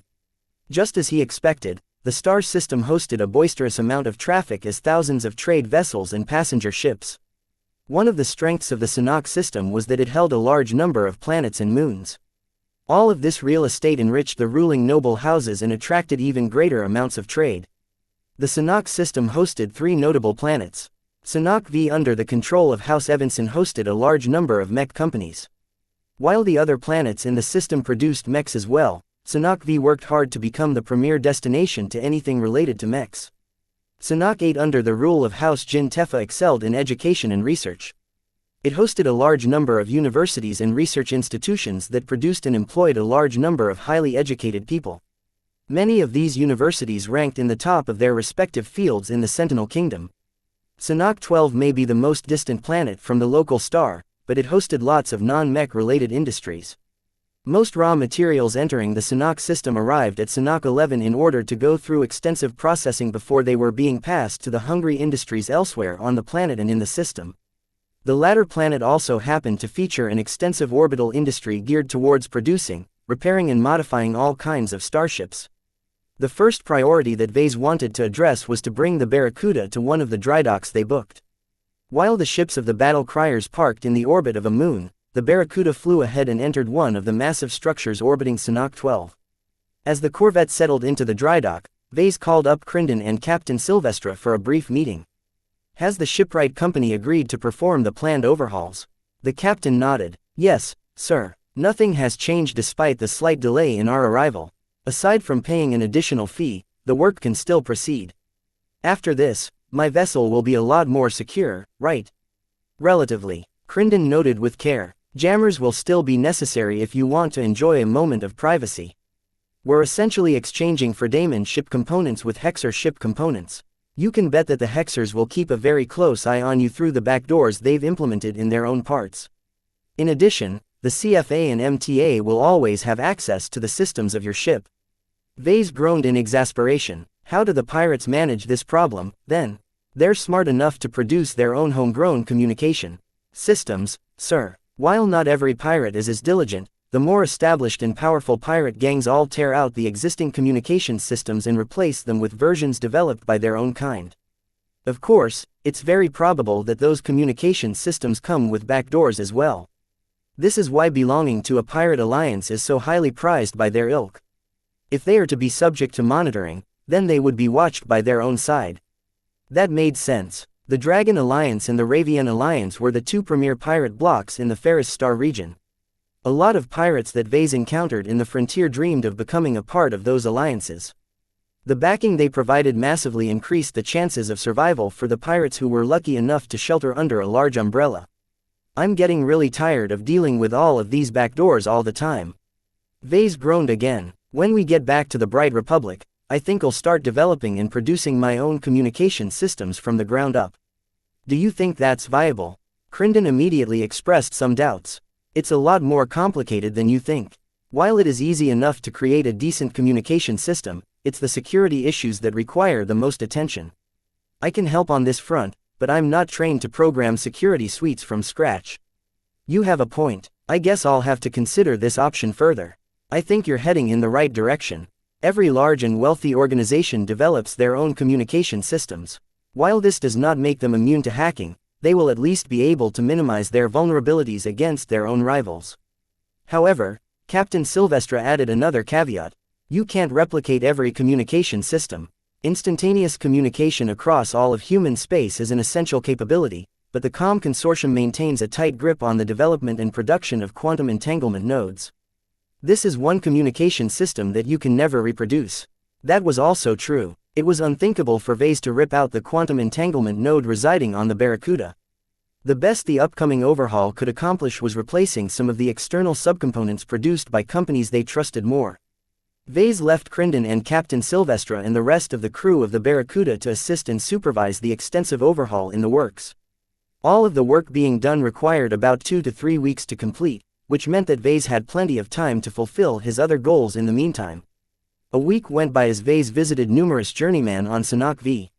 He got to see his new reputation at work, as every mech designer he exchanged offered at least something substantial. While none of these meetings prompted Vase to learn anything drastic that shifted his paradigms, he still picked up a few useful insights. Every mech designer viewed mechs in a different light. Though Vase started to encounter a lot of overlap in the opinions expressed by the local mech designers, he nonetheless felt he gained something by broadening his perspective. As he wrapped up his schedule of exchanges, Vase also briefly met with a shadow courier to obtain some of his long-awaited cargo in a seemingly abandoned warehouse on Sanhok V. "Your package, Mr. Larkinson," the dark-robed woman spoke as she passed a secure box to Vase. "Please inspect its contents." Vase did so. As he opened up the box, he whipped up his vulcani and scanned all of the key materials held within. The sulamnium, beta-otracine and flesh's tears he asked for were all present in the right quantities. Their quality also passed muster. "Everything is in order." He smiled as he stowed away his multiscanner and passed the box to Nida. "Before you go, can I pass my own package through your network?" "We are at your service, Mr. Larkinson." The robed woman bowed with perhaps a bit more deference than usual due to the pride of dusk. "We guarantee that every message or parcel you entrust to us will be delivered without fail, or your money back." "Good, because I have a small package that I want to deliver to someone in the Ilvain Protectorate." Vase and the Shadow Courier quickly concluded a deal. He had to pay a considerable sum in the tune of tens of millions of bright credits for what amounted to the delivery of an encrypted data chip, but he had no other choice. The contents of the data chip contained his request for Calabast to scour the resource markets for more possible P-stones. Vase included all of the scanning data on the 2 P-stones so that Calabast and her underlings would know how to identify them based on their distinct emission footprints. Once he concluded his meeting with the Shadow Courier, Vase felt ready to proceed to the next phase of his stay in the Sanhok system. "Let's visit the local branch of the Sentinel Peacekeeper Association," he announced. He and his escorts had to move all the way to Sanhok 12 where the Peacekeepers set up their branch. Since Sanhok was a port system, the Peacekeepers established a very large and extensive branch on the surface of Sanhok 12. Many mercenaries and treasure hunters travel back and forth between the Sanhok system and the Nixian Gap.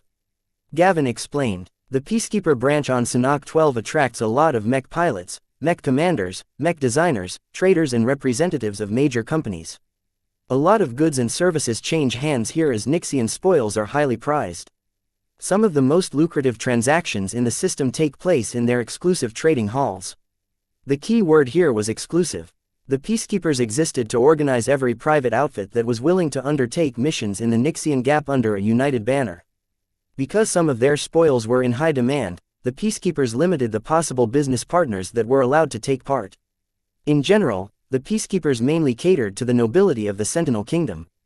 In rare instances, people like Vase who received the backing of a noble were also permitted to do business under certain circumstances. The pass that Vase received from Lady Miralix only allowed Vase to participate for a couple of days. It was much harder for her to arrange a permanent pass to a foreign guest like him. At its heart, the Sentinel Peacekeeper Association existed to advance the interests of Sentinels, not foreigners. "Do any organizations like the Peacekeepers exist in the Bright Republic?" Vase asked as he leisurely stroked Lucky's back. "Not as far as I know, boss.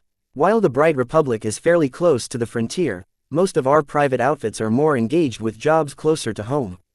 The frequent wars against the Vija Kingdom makes it difficult for us to turn our attention to the wealth that we can extract from the frontier." "Ah. That makes sense, Benny." Right now, Vase and his usual followers were traveling aboard an armored shuttle that slowly brought them to the expansive grounds of the Peacekeepers. A small squad of battle crier mechs discharged their usual task of escorting the shuttle as well. Commander Cinnabar accompanied him as well this time. "What do you think about the mission of the Peacekeepers, Commander?" He shrugged. "I don't think the Peacekeepers are as honorable and upright as they claim. The Nixian Gap is one of the roughest regions in our star sector. Communication is difficult if not outright impossible, so anything can take place inside. I'm sure the Peacekeeper outfits have all been driven to desperation at some point as they performed their missions." "That's very cynical of you to say that, Commander. The Nixian Gap is a region that operates without rules. Those who try to abide by them will always face a disadvantage against those who possess no scruples." Vase glowered a bit when he heard this. As far as he knew, his missing father still hid somewhere in the Xianxia Gap. The investigators hired by his grandfather hadn't managed to discover anything else. This illustrated the immense difficulty in obtaining any useful intel from this dreaded region. What do you think, Nida? I'm not too familiar with the peacekeepers, but I know that some of the outfits have hired fellow kinners. Some tasks are so sensitive that employers demand absolute trust from the mech pilots they send into the Xianxia Gap. And these kinners are okay with being deployed to the Xianxia Gap. Both Nida and Commander Cinnabar shared a look with each other. That's the life of a kinner, sir. To be fair, we're only willing to perform these dangerous tasks if we signed a good contract. We're expensive for a reason. Vase knew very well, considering that he paid a lot of money to permanently secure the services of 2 kinner bondsmen. After some time had passed, the shuttle finally landed at a landing zone within the campus-like grounds of the Peacekeepers. We're here. The branch of the Peacekeepers occupied as much space as a city district. Interspersed between plazas, parks and broad avenues, Vase spotted many different trading halls, employment centers, warehouses, mech workshops and other facilities. As soon as Vase went through a brief inspection where the security guards verified the validity of his temporary pass, he quickly led his followers to one of the trading halls. Let's go. We don't have a lot of time, so I plan to make the most of this visit. Chapter 1433 Xian Hearsay. Vase became dazzled by the variety of goods on offer. Though most of it consisted of exotics prospected from asteroids and other satellites within the Xianxia Gap, he became impressed at the sheer variety on offer. The selection of goods here is only topped by the sheer variety of goods for sale at Centerpoint. Vase gasped. The trading halls of the Sentinel Peacekeeper Association offered a lot of juicy goods at a lot more reasonable prices than those that Vase encountered at Centerpoint. Of course, this was one of the benefits of getting access to the Peacekeepers. Only the well-connected Sentinels enjoyed such favorable treatment. It made him miss his access to the Clifford Society. He could have exchanged all of the merits he saved up on something good.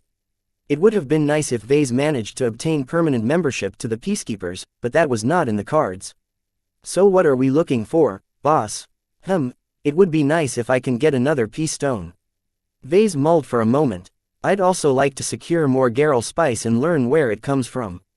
I'll also keep my eyes peeled for other curiosities.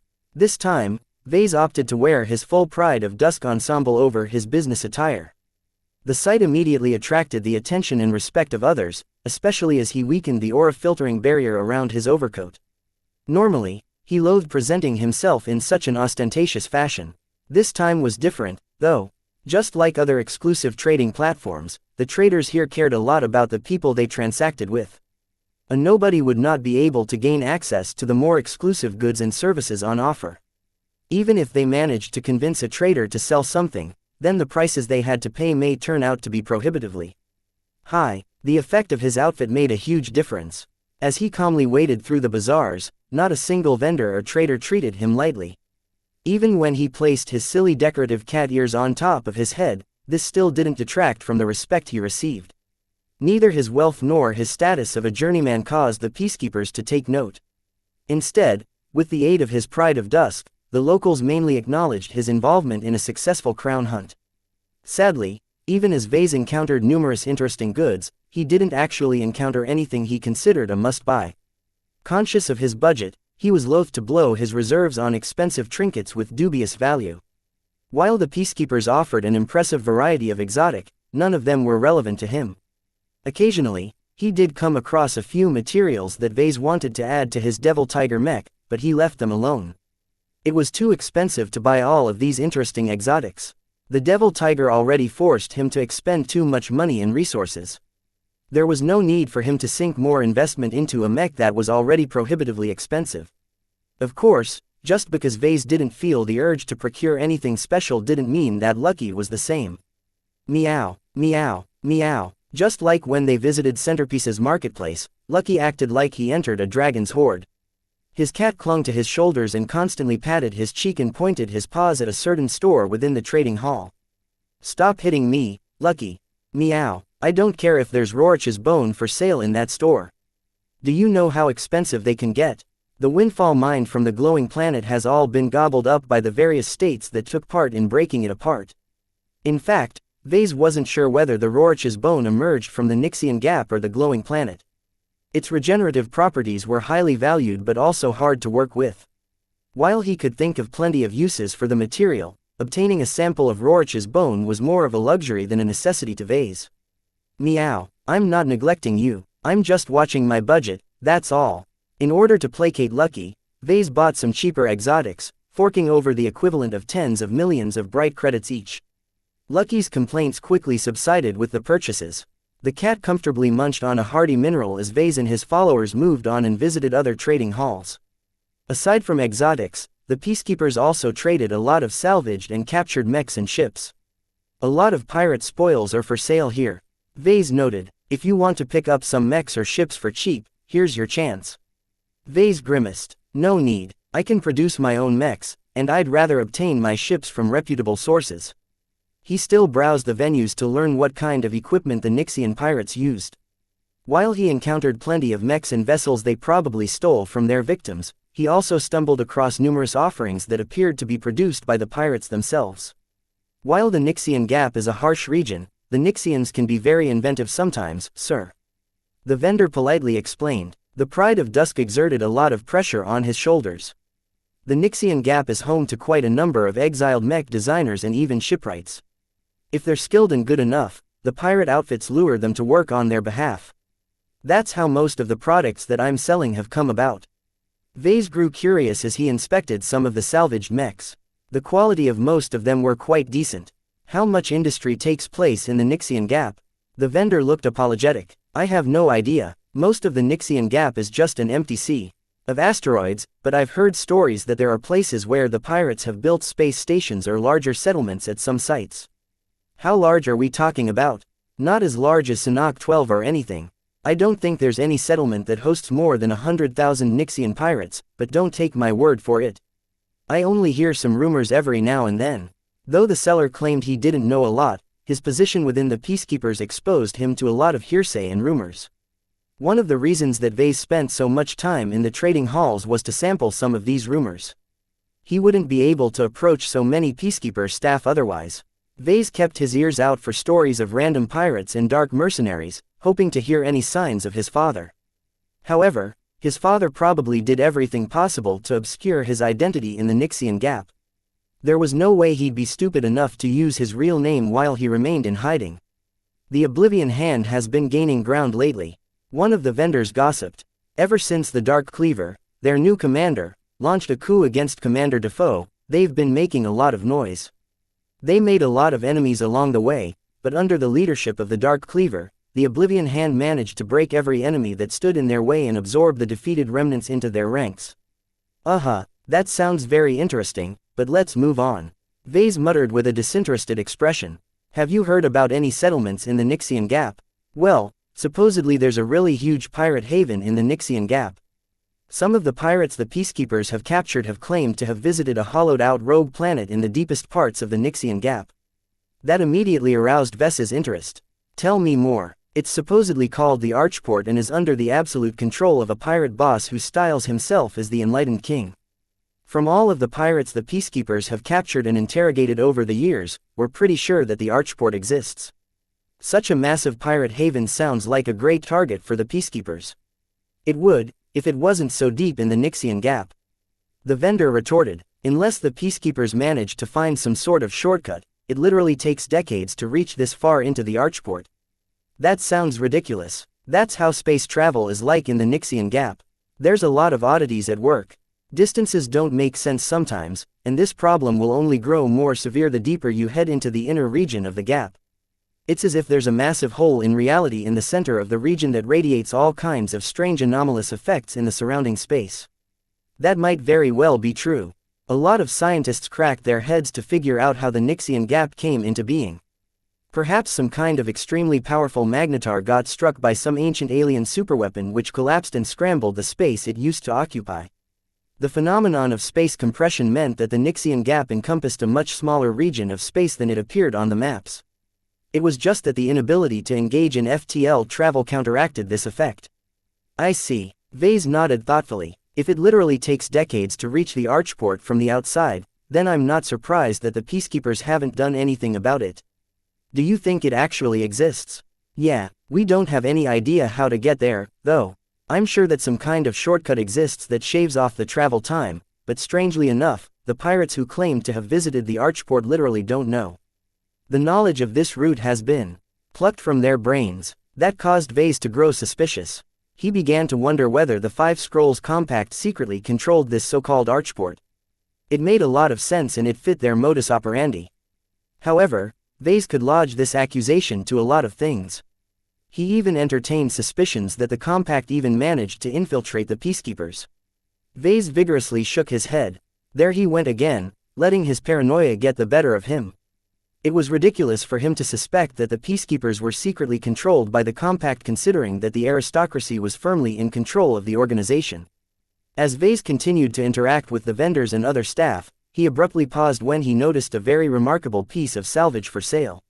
Vase turned and immediately approached a specific store.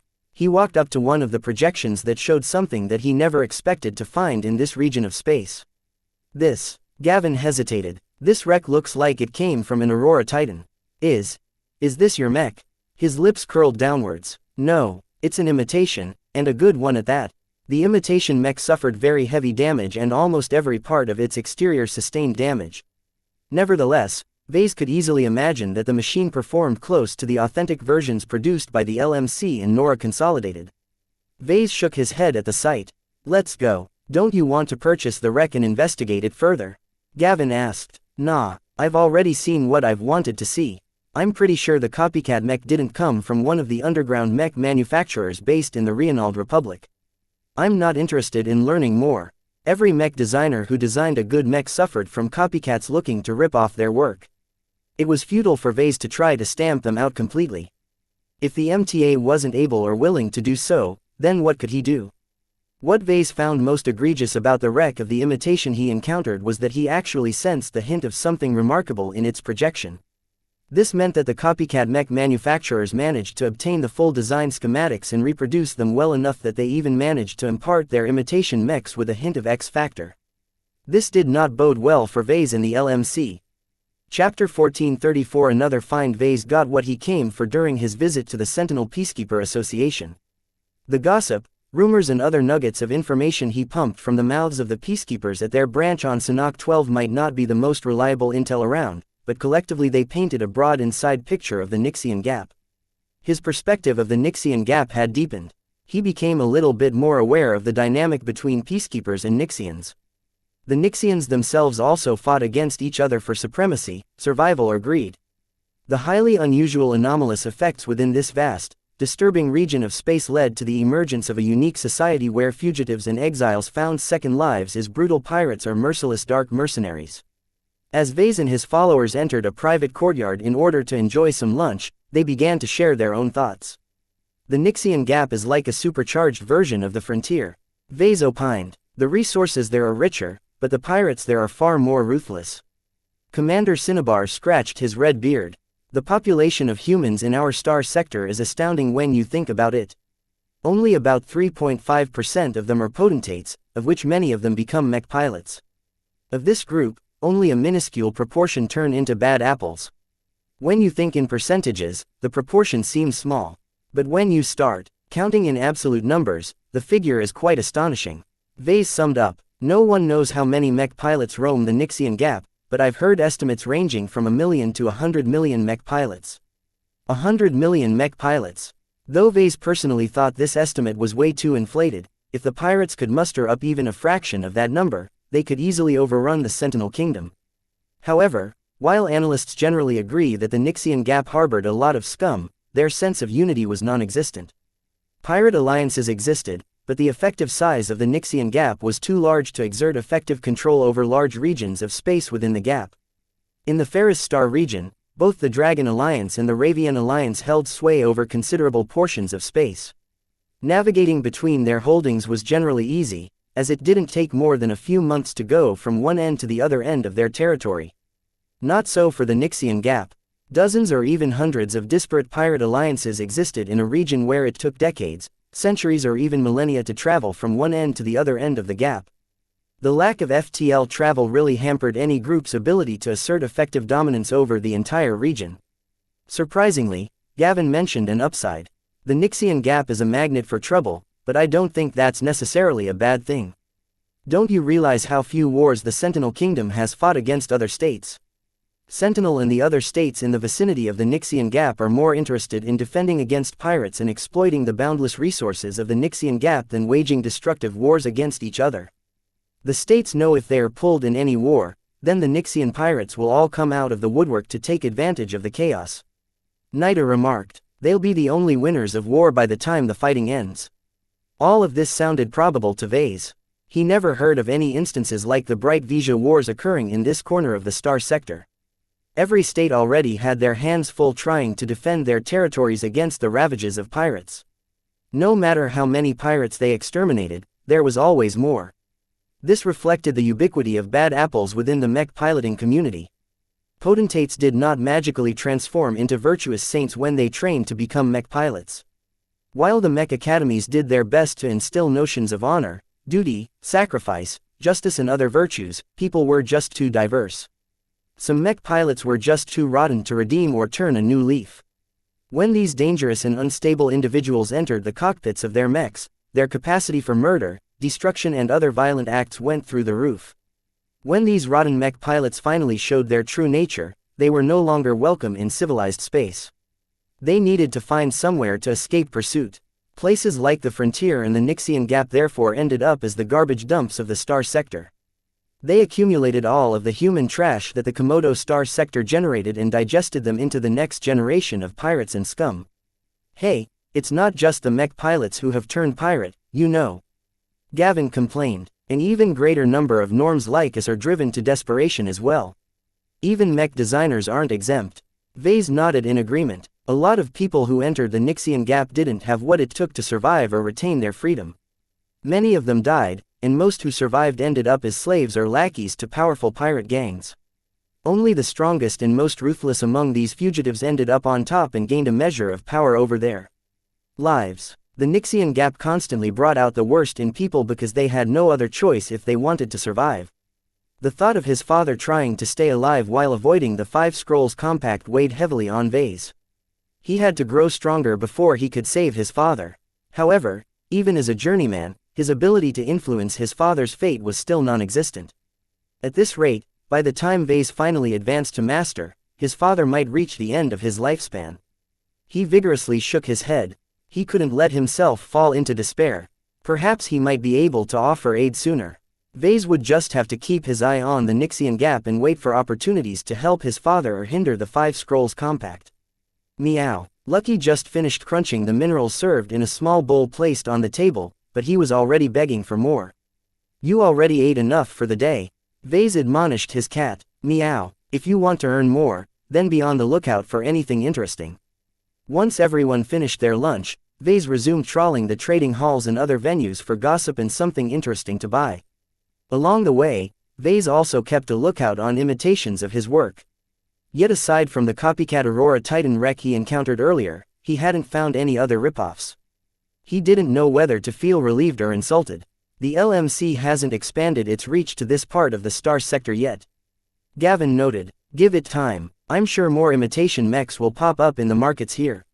Vase sighed, yeah, you're right, there's no way we can beat the plague of copycats. The best the LMC can do is to expand their presence in the Sentinel Kingdom and elsewhere. When there are legitimate copies for sale here, many mech buyers will opt to buy from us. All of our mechs are certified by the MTA, after all. Who knows what kind of corners and backdoors the illicit producers have sneaked into their copycat mechs. Vase snorted, according to what I've heard, the black markets have developed their own solution for that, though their reliability still isn't as good as the MTA. Black market organizations knew that they had to provide some measure of assurance to their buyers. They employed various mech designers as mech appraisers who could inspect and judge the true state of a mech for a fee. While the reliability of these mech appraisers were always in question, they were better than nothing. As Vase continued to hang around in the Peacekeeper halls, he began to attract an increasing amount of attention. His overcoat as well as his recent accomplishment caused various peacekeepers to observe him closely.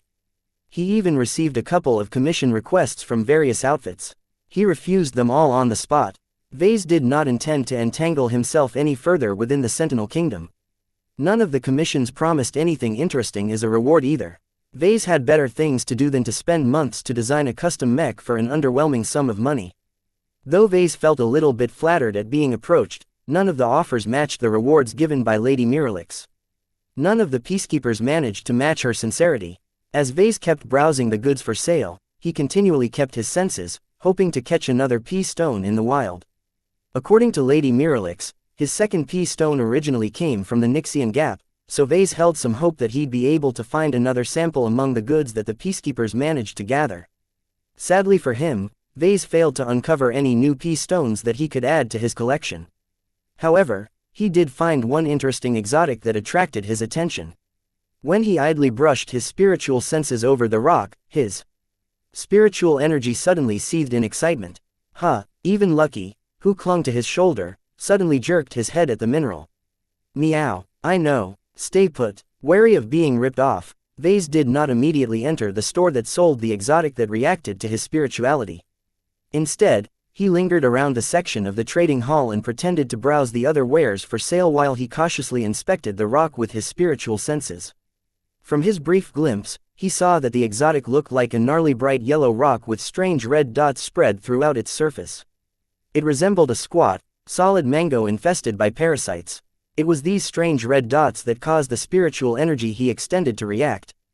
As Vase extended a more solid spiritual tentacle towards the strange exotic, he closely observed the interaction that took place. As soon as his spiritual tentacle pressed against one of the red dots, a charged sensation ran through his spirituality. It was as if he encountered a high-quality source of spiritual energy. His eyes widened as he kept inspecting the exotic with his spiritual senses. He continually revised his evaluation of the strange exotic as his spirituality continued to experience charged sensations from the strange rock. What is happening? Upon closer inspection, he realized that his spiritual energy actually started to change upon interacting with the red-spotted yellow rock. Vase immediately drew back his spiritual senses for fear of contamination. Yet despite this threat, his fascination for the exotic did not decrease. Exotics that reacted to spirituality were far too rare, so even this suspicious rock merited his attention. Vase continued to act nonchalant for 10 more minutes before he finally gave in to his temptation. He casually entered the store that sold the yellow rock and a variety of other exotics and slowly came over to his intended destination. I haven't seen anything like this before. Where did you get it? He asked the vendor. The man on the other side of the counter hesitated for a moment.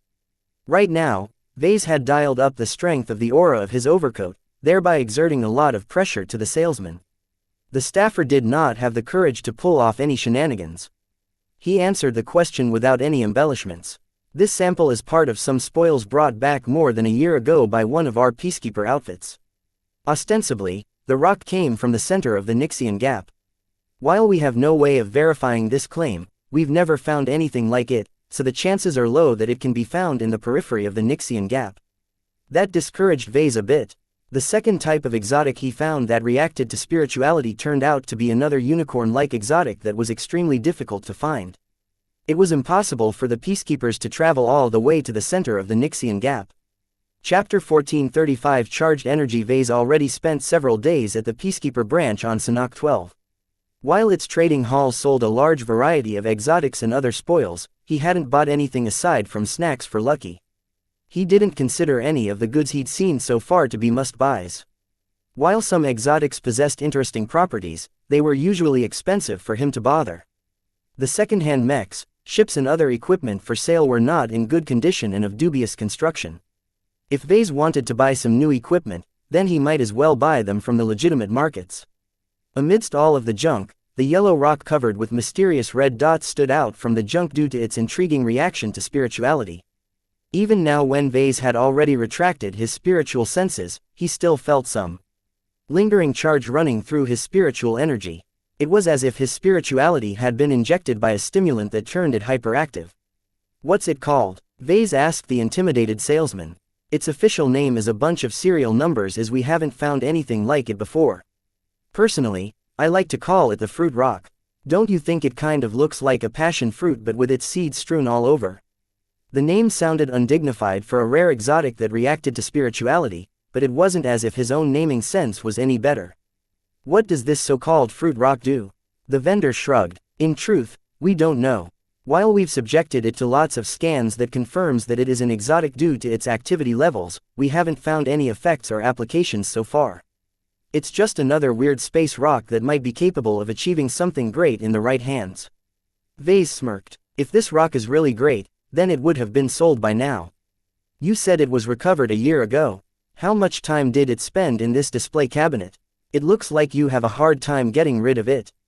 I don't blame you since it doesn't look like it does anything. That's just because its full potential hasn't been uncovered yet, customer. A messy negotiation ensued. Despite the intimidation that the vendor experienced from Vase in his coat, his salesman instincts were too strong to be suppressed. Even so, Vase firmly held the upper hand during the bargaining. With the tantalizing fruit rock within such close reach, he no longer wanted to play the long game and pressed for a quick transaction. While Vase eventually paid more than what he would have if he expressed less interest, he still found the cost to be bearable. All in all, he managed to get away with a valuable exotic that promised something new to him by forking over the equivalent of around 78 million bright credits. That was still a lot of money, but easily bearable to a journeyman like him. In fact, Vase secured an absolute steal at this insanely low price. As the salesman carefully transferred the rock into a container and passed it over, Vase thanked the man and eagerly stepped out of the store.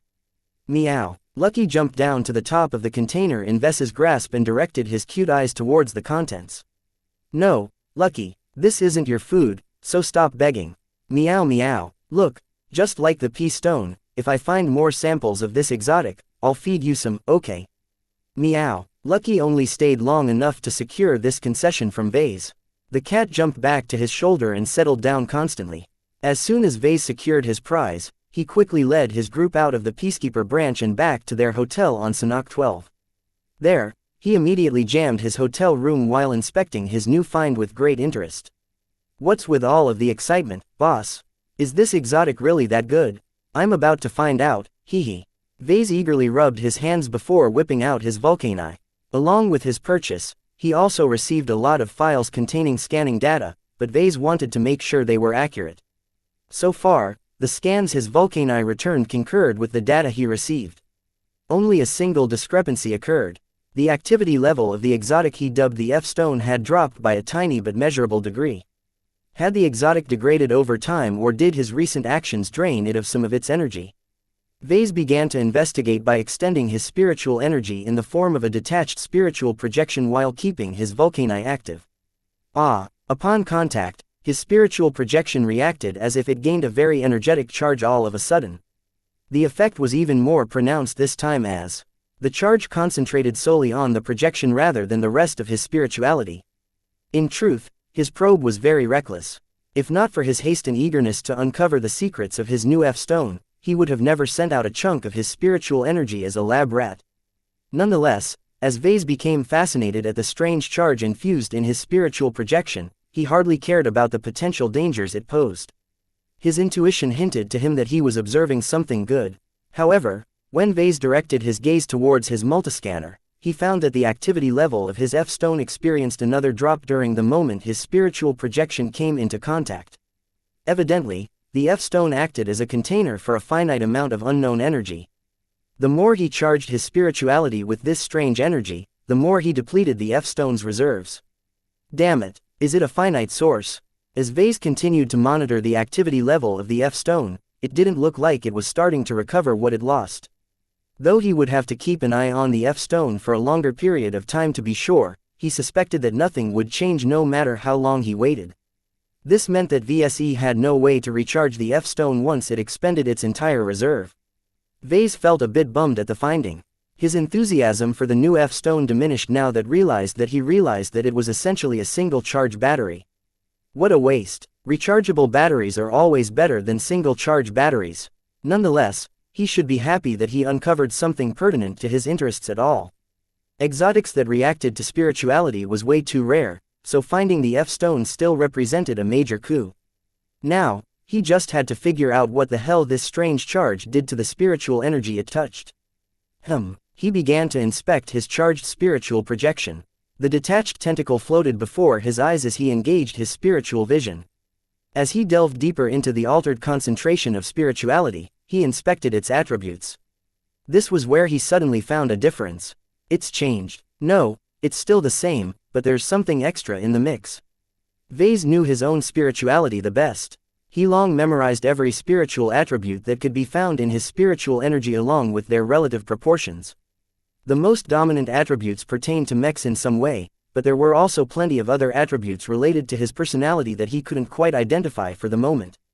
Regardless, in the years since he gained awareness of his own spirituality, he never experienced any drastic changes in the mix. Yet now, his charged spiritual projection suddenly gained an additional attribute. And in large quantities as well. It was as if he drank coffee without sweetener for his entire life, but one day accidentally dropped some sugar in his drink. Vase compared his main spirituality and his detached projection and saw that the latter contained much more of the extra attribute. This meant that the charge that he previously gained was in such low quantities that it didn't really result in a noticeable shift. Only when he charged a portion of his spiritual energy did it become easier for him to spot the addition. Now that he found out that his spiritual energy gained an extra attribute, he quickly started to investigate its nature. It was very difficult for Vase to uncover the exact nature of an attribute, especially since he did not possess a frame of reference. He wasn't even sure about the natures of his own attributes. Nevertheless, Vase did not encounter a lot of ambiguity when he inspected the nature of the extra attribute that the F-stone infused in his spiritual projection. For some reason, he got the sense that the attribute was related to might and offensive power. He began to regard his spiritual projection as a sharp knife that could inflict a lot more damage than before. Curious, Vase spontaneously decided to test it out. The only other spiritual entity on hand was Zygra's spiritual fragment that he locked within his overcoat. He immediately turned his attention to the garment, which he hung up at a nearby coat rack, and mentally sent out his charged spiritual projection. His overcoat pulsed in pain. The changes in the aura were so acute that Nida and Gavin unconsciously flinched. Vase quickly retracted his spiritual projection, which seemed to have lost some of its charge. The experiment confirmed his suspicion. Whatever charge his F-stone held, transferring it to his spiritual energy before using it to attack another spiritual energy resulted in a lot more damage than before. This exotic is a treasure. After performing several other, less drastic experiments, he found out that he could empower his entire spirituality if he wished so, but he needed to absorb a lot more charge if he wanted to empower it to a drastic degree. Since the F-stone's charge did not regenerate or recover on its own, Vase was loath to perform such a wasteful experiment. As long as he only possessed a single specimen, he couldn't afford to expend its charge too quickly. Vase happily ended his observation and experiments and stowed away the F-stone into its container. He'd carry it around for now until he returned to the Barracuda, where he could safely stow it away in the ship's vault. What's this exotic all about? Gavin frowned. You've been slobbering all over your new purchase as if it was a giant piece of candy. Is it really that valuable to you? Oh, it's very valuable, Benny. Perhaps others might not know what to do with it, but it's different for me. From now on, we should add F-stones to the list of must-buy exotics. I can never have too few of them. As for what they do, let's just say that they're valuable. Not just to me, but also others. Vase pointedly turned towards Nida. Did you sense anything strange about the F-stone? She shook her head. No, my nose didn't pick up anything different. Nida happened to be one of the few people around who possessed a small but noticeable quantity of spiritual energy. An idea came to mind. What if instead of charging his own spirituality, he made use of the F-stone to charge someone else's spiritual energy? He had no idea what might result from such an interaction. Though Vase felt tempted to whip out his F-stone again and see what happened if it charged Nida's spirituality, that was way too reckless. It was too irresponsible for him to treat his own bodyguard as his test subject. If only he had one of the cursed people's beast riders around. Vase had no qualms about subjecting them to this potentially dangerous experiment. Vase sighed and shoved his complaints aside. I'm very happy with my purchase today. Our visit to the Peacekeepers has been more than worth it in my regard. Since we've already scoured their trading halls, there's nothing for us to find. I'm not interested in socializing with the Peacekeepers or partaking in their services. So, does that mean we'll visit the Circle of Moda next? Not yet. Vase shook his head. First, I want to rent a secure workshop. It's time for me to fabricate a very special mech. Chapter 1436 Rented equipment. Once his excitement for the discovery of the F-stone faded, he began to address a priority that he had long been waiting to tackle. The devil tiger yearns to be born.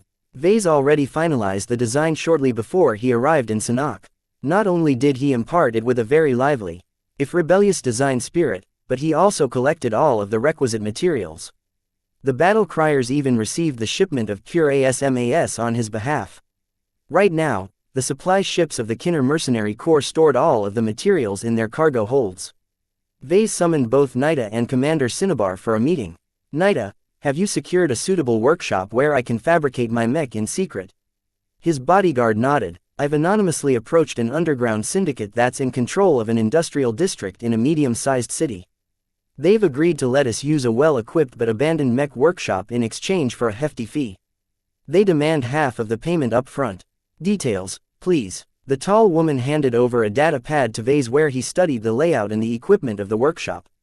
Though the tools and equipment looked a bit aged, they were well maintained. That was better than he expected out of an illicit workshop. I'm okay with it. Go ahead and confirm the agreement. Take care of the upfront payment as well. Will do, sir. We're free to enter the workshop as soon as the syndicate confirms they've received the money. Good. I want this done quickly. Commander Cinnabar, please coordinate with Crindon about the transfer of materials down to the workshop. I don't want to leave any traces, understood? Both of them nodded. While they had no idea what Vase was up to, they were Kinners. It wasn't in their nature to question their employers too much.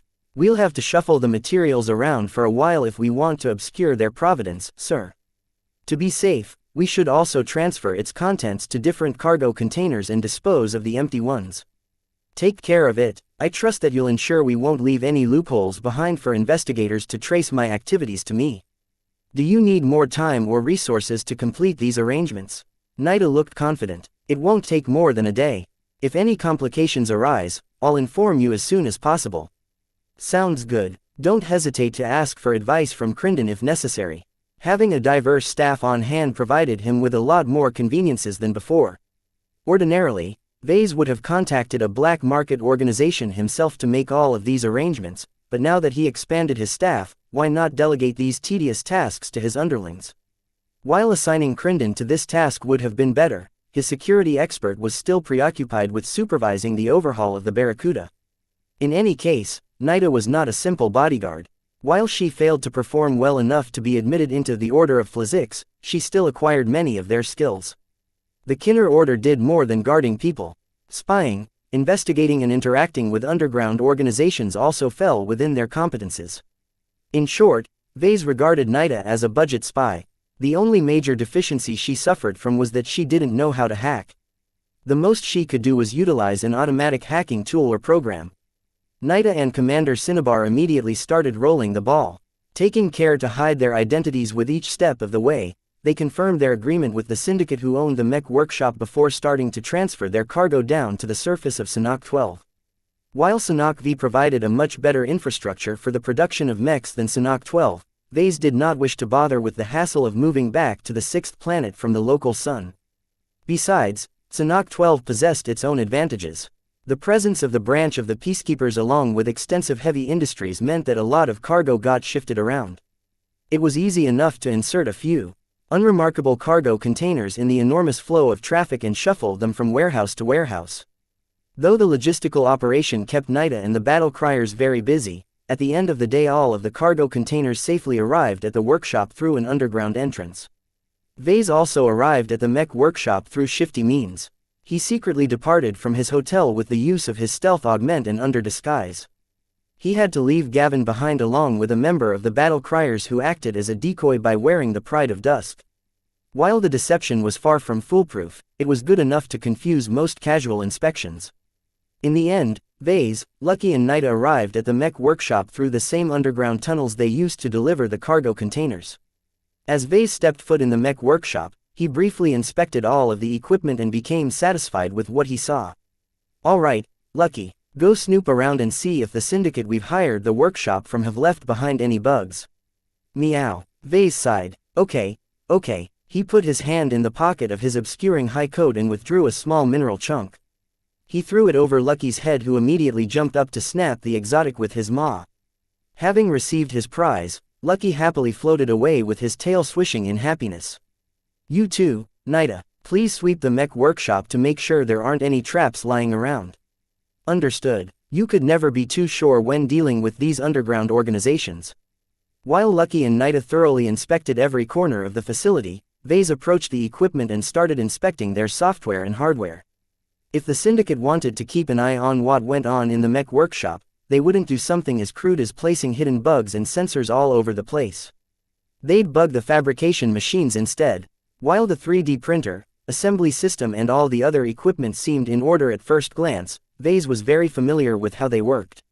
If he wanted to bug the machines, he could think up a million different ways on how it could be done. With his paranoid tendencies, Vase did not hesitate to waste half a day inspecting all of the machines in person. He cracked open the 3D printer and scanned every individual component inside. He utilized an automated hacking software to access the root programming of each machine in order to find any discrepancies. He activated the machines and used some spare materials to test and witness their performance. This proved to be a prudent precaution because he found that some of the subcomponents had become misaligned due to extensive use. To be honest, the misalignment was not a big deal, but it annoyed him to hell when he thought about leaving them alone. After he diverted his time, he continued to delve in the guts of the production equipment. Aha, gotcha, I knew they wouldn't be able to resist. While the 3D printer ostensibly appeared proper, in truth Vase found an extremely tiny component hidden deep within the enormous machine. The component acted as a secret logger. While the 3D printer's regular logging software and components had already been removed, this tiny, non-standard part essentially replicated some of their functioning in secret. Anyone who retrieved the data the tiny component gathered would be able to reconstruct what Vase had produced with the machine. Vase removed and crushed the tiny component as soon as possible. Having found solid proof that the local syndicate lied to him, he resumed his search with much more diligence than before. He found no more bugs. Did I catch them all, or did I miss some? He wondered. He wasn't sure, but he wouldn't be able to find anything else even if he searched again. As much as he wanted to indulge in his paranoia and conduct another search, he already wasted enough time. It's about time for me to start, he declared. He began the long preparation of taking out the materials. He did not use the Mech workshop's own lifter bots to move all of the heavy goods but instead used the ones he bought earlier in the day. He already inspected them thoroughly and planned to destroy them afterwards to minimize the risk of exposure. I can never be too sure. He felt as if he was back to fabricating a prohibited gamma laser rifle. While his Devil Tiger was not strictly as egregious as a weapon of mass destruction, its existence would most definitely lead to a lot of controversy. Still, the risks he was toying with exciting him. The thought of finally bringing a dangerous mech like the Devil Tiger into existence quickly stoked his passion. It's been long enough. I can't hold back any longer. Vase eagerly dove into the fabrication process. First, he took out the pure ASMAS that formed the inner core of his mech. Stored in a huge barrel, the pure ASMAS that Gloriana procured for him looked no different from a gray, mercury-like soup at first glance. Preparing it was the simplest step of all. Vase merely had to pass on the programming and instructions he already composed beforehand. In fact, the fabrication process this time proceeded very differently than normal. The high degree of smart metal utilized in the mech meant that his Devil Tiger was essentially capable of constructing itself. Once he inspected the pure ASMAS and verified that it had all implemented their new programming, he began to place several piles of materials surrounding the alien-like mass of shifting metals.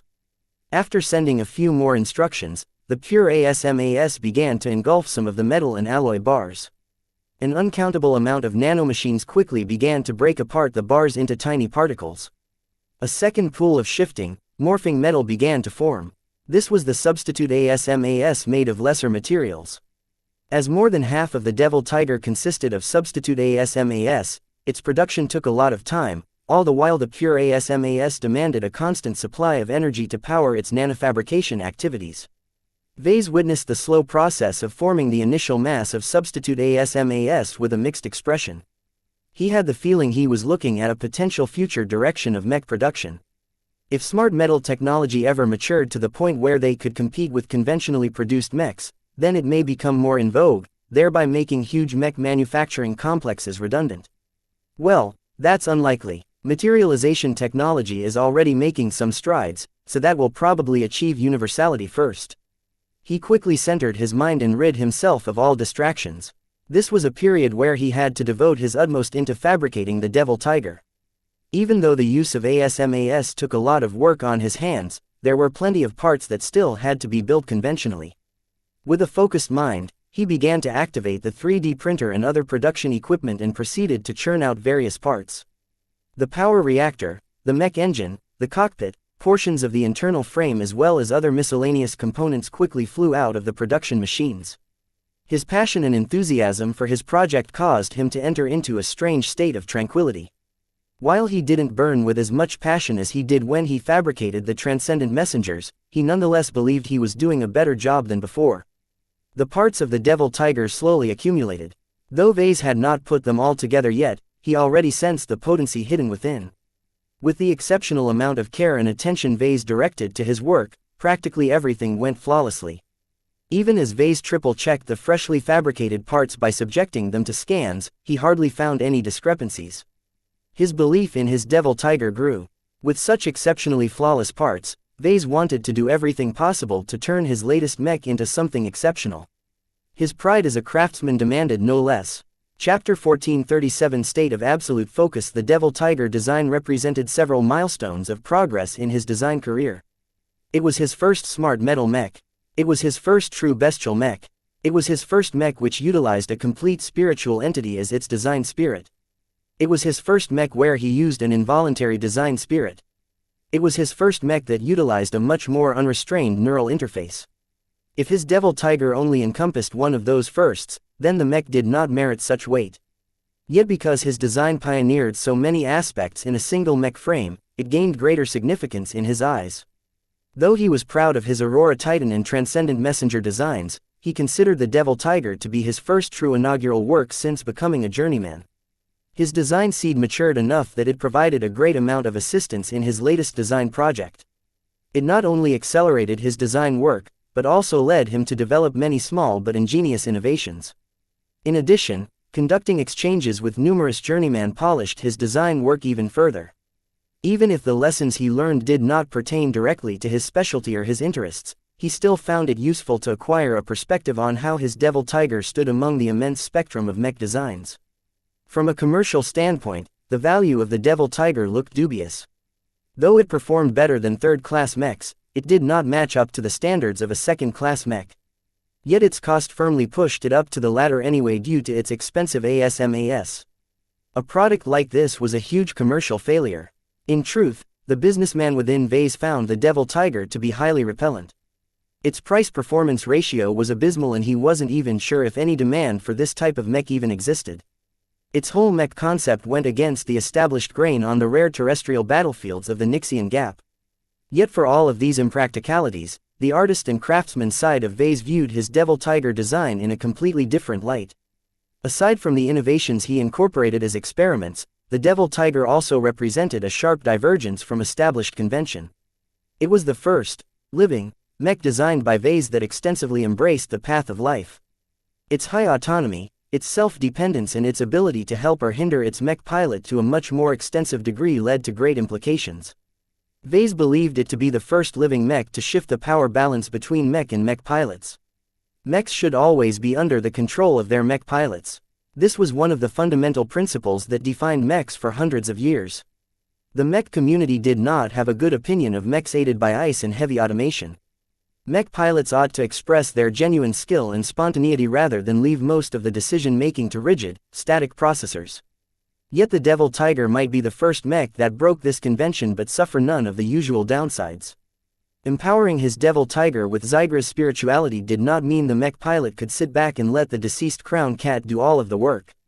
No, the mech pilot still had to pitch in, only through combining the strengths of the mech and mech pilots in a symbiotic relationship would they both be able to achieve an astounding level of performance. My Devil Tiger will surely live up to its promises. One of the most central aspects about his Devil Tiger was that while it may not be too impressive right now, it possessed the greatest potential of growth than any other mech he designed. In both a spiritual and physical aspect, the Devil Tiger was still in its infancy. As long as the mech was not fully destroyed, it could always bounce back greater and stronger than before. Theoretically, there was no upper boundary to its growth. As long as Zygra's spirituality kept growing and the mech kept digesting more powerful exotics, it might one day be capable of rivaling first-class mechs.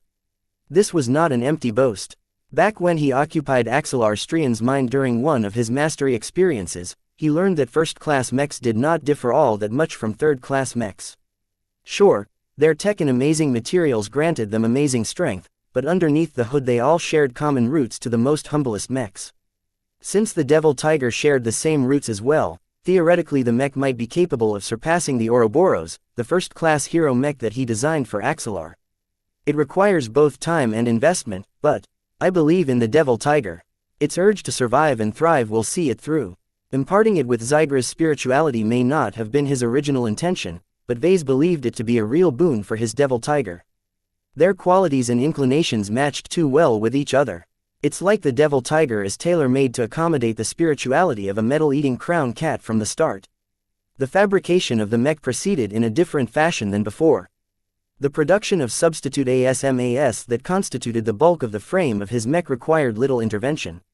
The only problem was that the process happened a bit slowly. However, this left Vase with much less fabrication work than normal. He took great advantage of his reduced workload by spending much more attention on the fabrication of conventional components. Nothing contained any notable flaws. Vase demanded the utmost from each and every part, even if his design could tolerate a lot more imperfections. He only had one shot at making the Devil Tiger. There would never be a second copy of its design. My Devil Tiger has to start off on the best footing possible. The immense significance of the Devil Tiger to his artistic and philosophical progression drove Vase to enter in a peculiar state of mind. Rather than burning hot with passion or being driven by momentum, Vase entered an altered state where his focus had become razor sharp. His normally jumbled and chaotic mind grew incredibly quiet. His focus reached a degree where it became a sharp that cut through all of the distractions conjured up by his overactive imagination. The absolute focus helped him enormously in maintaining an extreme but incredibly consistent quality level during his work. He became extremely meticulous but not too inefficient. It was as if he always came up with the right solutions at the right time. No problem confounded him. Even if he worked with old, worn production equipment, he effortlessly compensated for their quirks and idiosyncrasies. Once he finished fabricating and inspecting all of the parts, he returned to the site where he let the ASMAS work on its own. Vase found it to be a bit discordant for him to be so detached from the fabrication of the bulk of the mech. While the pure ASMAS did its work wonderfully, he found it a bit jarring because of its heartless and overly inhuman replication process. Even though Vase extensively programmed the pure ASMAS during the design process, he did not possess a strong sense of ownership towards both types of ASMAS. It lacks a human touch. He always emphasized the importance of involving humans in the creation of mechs. This was especially so for custom mechs. While the pure ASMAS went on its merry way to churn out more and more substitute ASMAS, Vase decided he had to do something to correct its inadequacies. He called up his design in his mind and tried to impress it on the ASMAS. The substitute ASMAS took it on surprisingly well. The pure ASMAS less so because Vase hadn't originally produced it himself, but in time it gained a spiritual quality that conformed to the design. He still sensed a lingering discrepancy, though. Vase spontaneously invested a small portion of his spiritual energy into the ASMAS. This decision quickly caused the ASMAS to take on a more personal feel, as if Vase had crafted each and every single nanomachine by hand.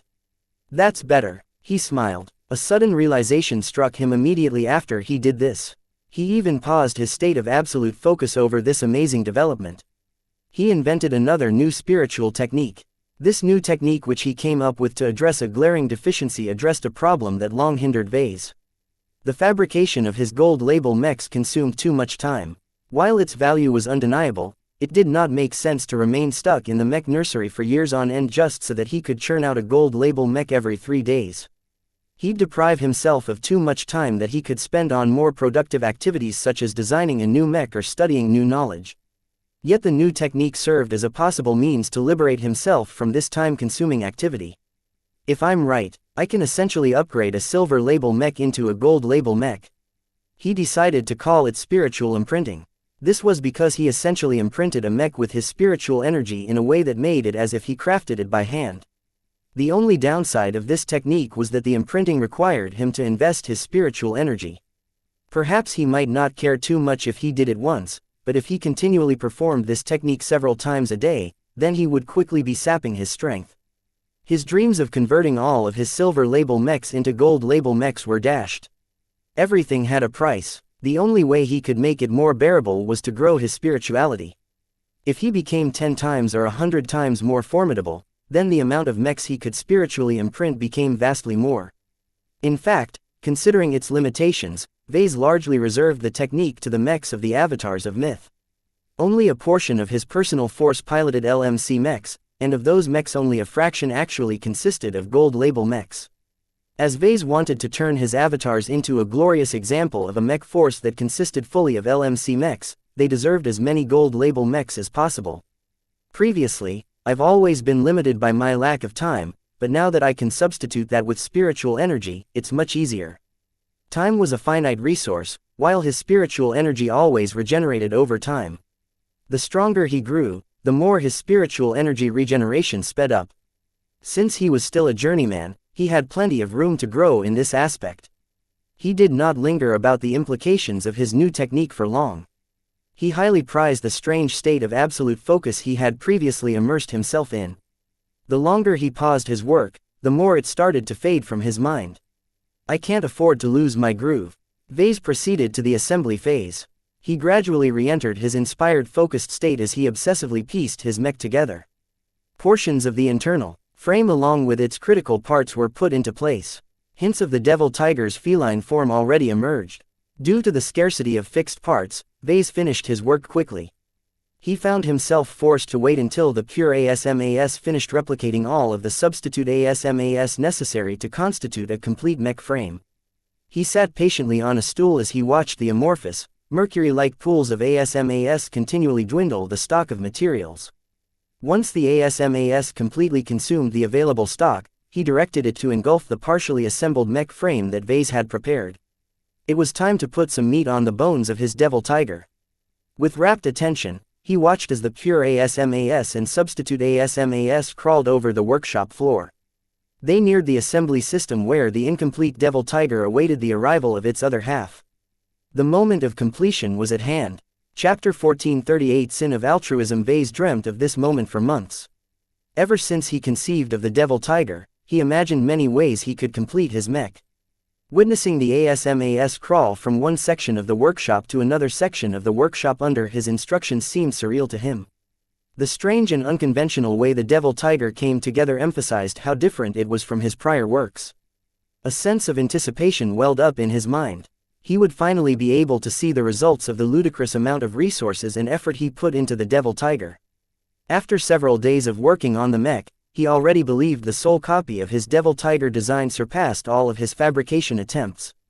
The focus, care and attention he put into its creation exceeded the investment he put in his other great works such as the Transcendent Messengers or the Shield of Samar. Perhaps a part of Vase found it to be an enormous waste of energy and potential to invest so much in a non-commercial, experimental mech. Yet now that the devil tiger finally came into being, he held no regrets. As the ASMAS slowly arrived at the skeletal mech frame, it began to take its place. The pure ASMAS moved first. It climbed up to the center of the mech and rested in the belly and lower chest of the tiger mech. This was the deepest and most well-protected section of the mech. The devil tiger couldn't afford to lose its pure ASMAS. It had to be preserved at all costs. Considering its extreme importance to the mech, the pure ASMAS settled into its place without consuming too much time. Next, Vase transmitted another command that caused the substitute ASMAS to crawl over the outer portions of the mech frame. Like adding meat to bones, the much larger quantity of substitute ASMAS began to shift into support structures, conduits, artificial musculature bundles and most significantly armor plating. This did not take much time either. Once the devil tiger looked complete, the gray exterior shifted in color until it took on a dark reddish coating with a black tiger stripe pattern emphasizing its feline nature. This momentous visual change finally turned the devil tiger into the astonishing and exceptional mech that Vase envisioned. The devil tiger emanated an extraordinary powerful splendor that momentarily washed over Vase like a tide. The mere appearance of the mech already suggested that it was a menace to be taken seriously.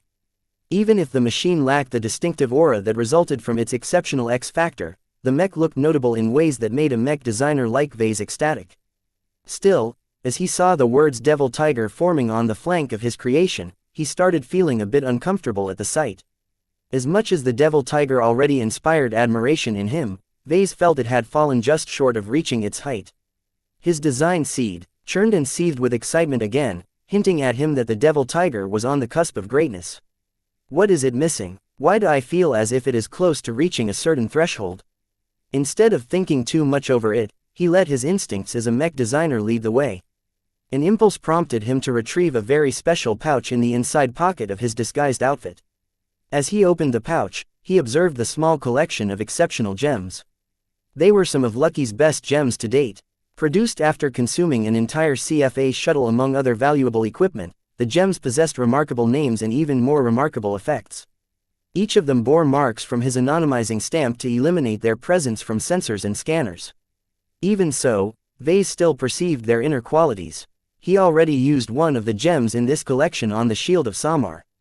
The ardent wish empowered the mech gifted to Janzi by increasing its spiritual feedback by a whopping 40%. He wasn't quite sure what that meant, but Vase suspected that the ardent wish heavily assisted Janzi in breaking through to expert candidate. Should I embed one of these precious gems to the devil tiger? He should have taken the question seriously. He already invested so much in the devil tiger that adding anything more to it was extremely unwise. How much more did he have to sacrifice in order to satisfy his artisanal urges? It made no logical sense to impart the devil tiger with a rare gem. Yet, Vase didn't listen to the rational part of his mind. In truth, he already sidelined it ever since he embarked on the project. The artist and craftsman within him took primacy this time. His design seed fully resonated with him as he approached the devil tiger with a gem in hand. Vase briefly studied the gem he had chosen to impart to his latest creation. Sin of altruism, the valor of a great sacrifice by an alien warrior, is housed within this gem. Increases the damage resistance of external armor plating by 20%. Vase still questioned its description. He inspected the sin of altruism with his spiritual senses over and over again and detected no trace of this so-called valor. Despite his brief doubts about the gem, he considered its properties to be especially suitable to the devil tiger. In fact, Vase also considered using the furnace of regret instead. The gem boosted the output of the power reactor by 30%. The devil tiger consumed a constant amount of energy during its operation. The ASMAS constantly required at least some power in order to hold itself together. When the mech sustained heavy damage and lost a huge chunk of substitute ASMAS, then the pure ASMAS required both energy and materials to replenish the losses. If the mech possessed a greater energy output, then it was much more capable regenerating itself on the field. Though the choice tempted him for a moment, he eventually affirmed his choice to use the sin of altruism. Part of the reason was because it addressed the most acute weakness of his mech. The devil tiger's heavy dependence on smart metal meant that it was much less durable than comparable mechs of the same cost. This was the #1 reason why his devil tiger failed to meet the standard of a second-class mech. Boosting the durability of its admittedly substandard armor meant that its most acute discrepancy received a very welcome reinforcement. The distance between the devil tiger and a second-class mech narrowed by a considerable margin with this addition. Vase did not hesitate any further. Despite the extremely questionable wisdom of empowering a mech meant to be piloted by pirates or other scum, his pride of a mech designer demanded he do his utmost to transform the devil tiger into his best work. To date, this is what must be done. No matter what practical value my devil tiger brings, its creative value must be unsurpassed. The state of absolute focus returned to him as he stepped all the way to one of the hind limbs of the dormant devil tiger. He craned his head upwards and faintly read the words devil tiger on its flank once again. He could scarcely believe he made it this far. He overcame numerous challenges as he recklessly indulged in feature creep. Though he demanded increasingly more out of his design project, all of his efforts were about to come into fruition at this pivotal moment. This is the final touch. A solemn moment descended as Vase stretched out his arm. He brushed his fingers against the solid surface of the devil tiger's hind limb. A small scratching sound echoed as the gem he held within his fingers dragged over the surface of the armor.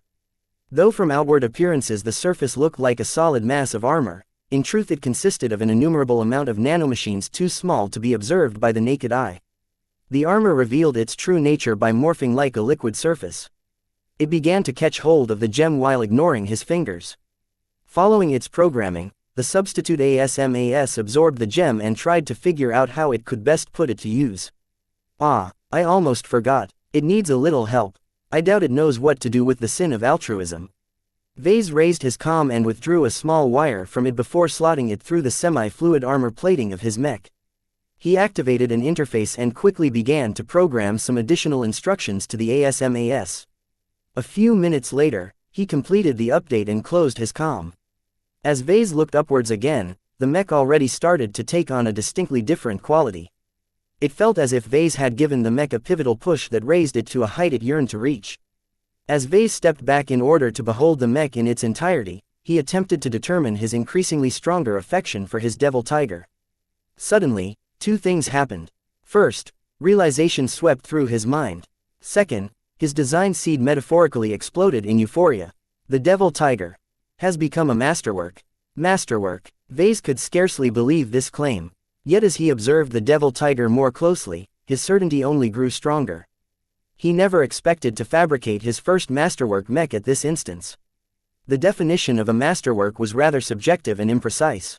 However, Vase learned in his classes that competent mech designers possessed an innate sense to determine whether a mech had reached this fabled height. A masterwork mech was not the most perfect specimen of a design.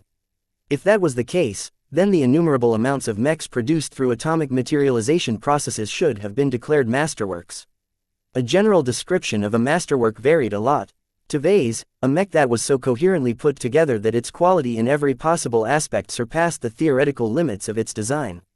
Not only that, but its strengthened aspects melded and reinforced each other so well that the whole exceeded the sum of its parts. When judging his newly completed devil tiger, Vase became increasingly convinced that it fully embodied this definition. Vase abruptly erupted in jubilation, startling both Nida and Lucky. A masterwork. I created a masterwork. My first one. Ha ha ha ha. He had reason to celebrate. The formation of a masterwork mech was a product of both skill and serendipity. It was highly sought after by every serious mech designer, but few ever got to experience the glory of producing one. It was impossible to fabricate a masterwork mech on demand. Only seniors or higher were good enough to create a masterwork, but even then a large proportion of them lived through their entire careers without making this accomplishment. While exceptions existed where journeymen managed to create a masterwork, they were extremely rare. A masterwork mech only came into being if the mech designer personally fabricated the mech. While others could assist them in their work, they still needed to exert their personal direction and control over the fabrication process.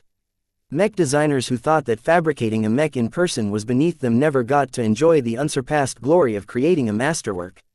This was the reason why even seniors or masters achieved amazing feats but never produced a single masterwork mech in their lives. I'm different from them. I'm not just an architect, but also a craftsman. Every artisanal crafting profession opened a door for masterworks. Even the original Amastendira was a masterwork laser pistol. On average, a senior fabricated just 5 masterwork mechs over the course of their entire careers. This figure was higher for masters, but even then the count varied wildly between different individuals. Still, one general guideline was that if a mech designer created a masterwork once, then they were surely able to create one again. It might take decades or even a century depending on chance and circumstances, but someone like Vase would surely be able to achieve this height again in the future. Chapter 1439 Unrecognized achievement. Vase grinned so widely that Lucky and Nida became afraid that he would break his jaw. Meow. It's a masterwork. Don't you see, Lucky? Just look at it. Don't you feel jealous of its magnificent form? Meow. Lucky angrily phased out of his arms. Who was a masterwork? A magnificent gem cat like him was already a masterwork. Ha ha ha. Vase brushed off his cat's reaction and continued to admire the subtle but unmistakable presence of a masterwork in his latest mech. All of the money, time, effort, resources and favors he expended to make it to this point had all been worth it. He had no doubts about this entire venture anymore. In fact, due to the amazing value of this accomplishment, he wouldn't hesitate to sacrifice the LMC and almost all of his entire network in order to form another masterwork. Even now, his design seed underwent a small but seemingly pivotal evolution. Though Vase had no idea what it was doing, he nonetheless sensed that its transformation would doubtlessly strengthen it further in a certain direction. Vase suspected that this change was related to what happened to mech designers once they created their first masterwork mechs. Once they made this achievement, their affinity for fabrication mechs had grown. This resulted in a comprehensive improvement to any mechs they personally crafted. To Vase, this meant that he could produce genuine gold label mechs with a much higher average quality level than before. Another way of putting it was that the gap between his high-quality mechs and another masterwork mech had narrowed. The reason why a mech designer who produced at least one masterwork mech would eventually be able to produce another was due to this very reason. They required a little bit less effort in order to repeat this accomplishment. For this reason, Vase considered the creation of his first masterwork mech to be a seminal moment in his life. A new door opened up for him now that he had surpassed this crafting threshold. An immense sensation of pride washed over him as he lovingly admired his devil tiger over and over again.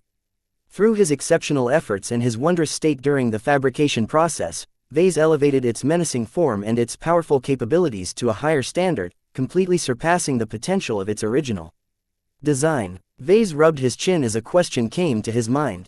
Is the sin of altruism responsible for turning my devil tiger into a masterwork? The discrepancy that disturbed him a short while ago must be due to his subconscious perception that his devil tiger fell just short of becoming a masterwork. Only after he added the sin of altruism did he manage to get his devil tiger over the line. Vase derived two conclusions from this deduction. First, without the sin of altruism, his devil tiger almost met the standard of a masterwork mech through his own efforts. His skill, experience, principles and personal inclinations all led him to attach great importance to adopting a craftsman's approach to his works. Second, he could not depend on Lucky's gems alone to turn another into a masterwork. If this was the case, then the Shield of Samar should have turned into his first masterwork mech when he added in the ardent wish. He sighed. It's not so easy for mech designers to produce masterworks. A masterwork mech was the culmination of a mech designer's dedication to their craft from a practical approach. Pure theory had nothing to do with it. A masterwork never emerged by mech designers who purely relied on their brains. It was the application that mattered. The more romantic mech designers described the creation of a masterwork mech as infusing their love and devotion into the crafting process. In a way, whenever Vase personally fabricated a mech, he already did this without the intention to create a masterwork mech. He just cared a lot, and it was this unconditional affection for mechs that led him to this threshold. Even so, only a tiny number of journeymen ever get to create a masterwork at this stage in their careers. Generally, only seniors started producing masterworks.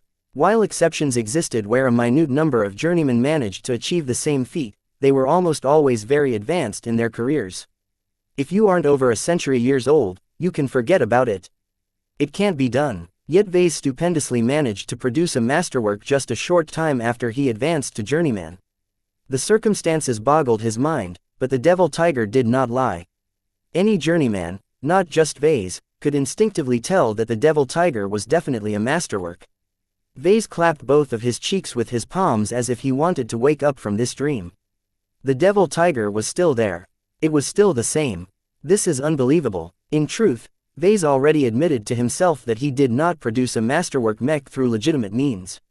He cheated. The sin of altruism that strengthened the devil tiger's armor by a substantial degree addressed the only deficient factor that prevented the mech from becoming a masterwork. How many mech designers possess the same privilege of using such a reality-defying gem?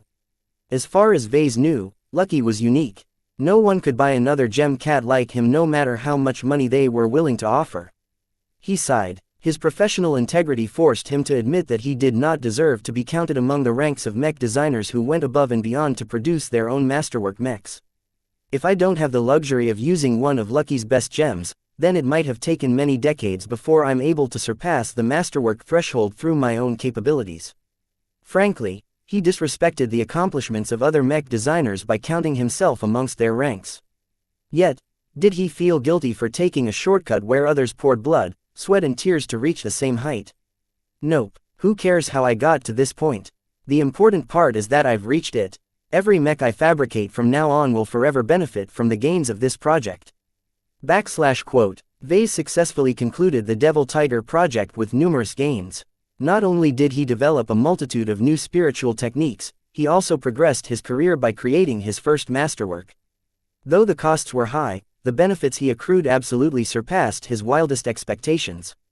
However, once his jubilation and euphoria mellowed out, a very obvious practical problem popped up in his mind.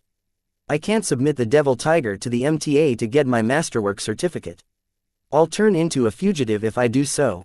There was no way he could ever let himself be tied to the devil tiger, masterwork or not. The exceeding amount of discretion he employed in securing the materials and the mech workshop already demonstrated his extreme concern in his role in designing and creating the smart metal tiger mech. Even now, Vase shuddered at the thought should a mech pilot begin to interface with his creation. Its exceptional quality did not make any difference concerning its lethality to its very own users. Vase bopped his head with his palm in frustration. In the end, no one will recognize my achievement. More than that, Vase also felt frustrated at the reality that he wouldn't be able to sell his devil tiger to someone deserving enough to pilot such a grand machine. If he had a choice, then he would not hesitate to bestow the mech to the Larkinsons. He considered the avatars of myth as well, but it was too selfish to keep his masterwork mech to himself. As long as the Larkinsons had a mech pilot who was proficient in piloting tiger mechs, then the devil tiger would have been a perfect fit. Sadly, it was not to be. He had to stick to his original plan and find a way to sell his devil tiger to some scummy pirate commander who would doubtlessly use the masterwork mech for deplorable ends. I suppose I can overhaul the devil tiger to take out its controversial parts, but it won't be the same mech anymore. He muttered morosely. It was immensely difficult to create a masterwork mech, but incredibly easy to ruin them. Each time Vase attempted to upgrade or modify the devil tiger, he risked breaking the qualities that turned it into a masterwork. Of course, now that Vase had reached this point, he became very sensitive to what he should or shouldn't do in order to retain the devil tiger's masterwork standard. This was why he quickly concluded that the expensive overhaul plan he formed in his mind was way too intrusive to keep the devil tiger exceptional. Vase shook his head. I don't want to change my mech anyway.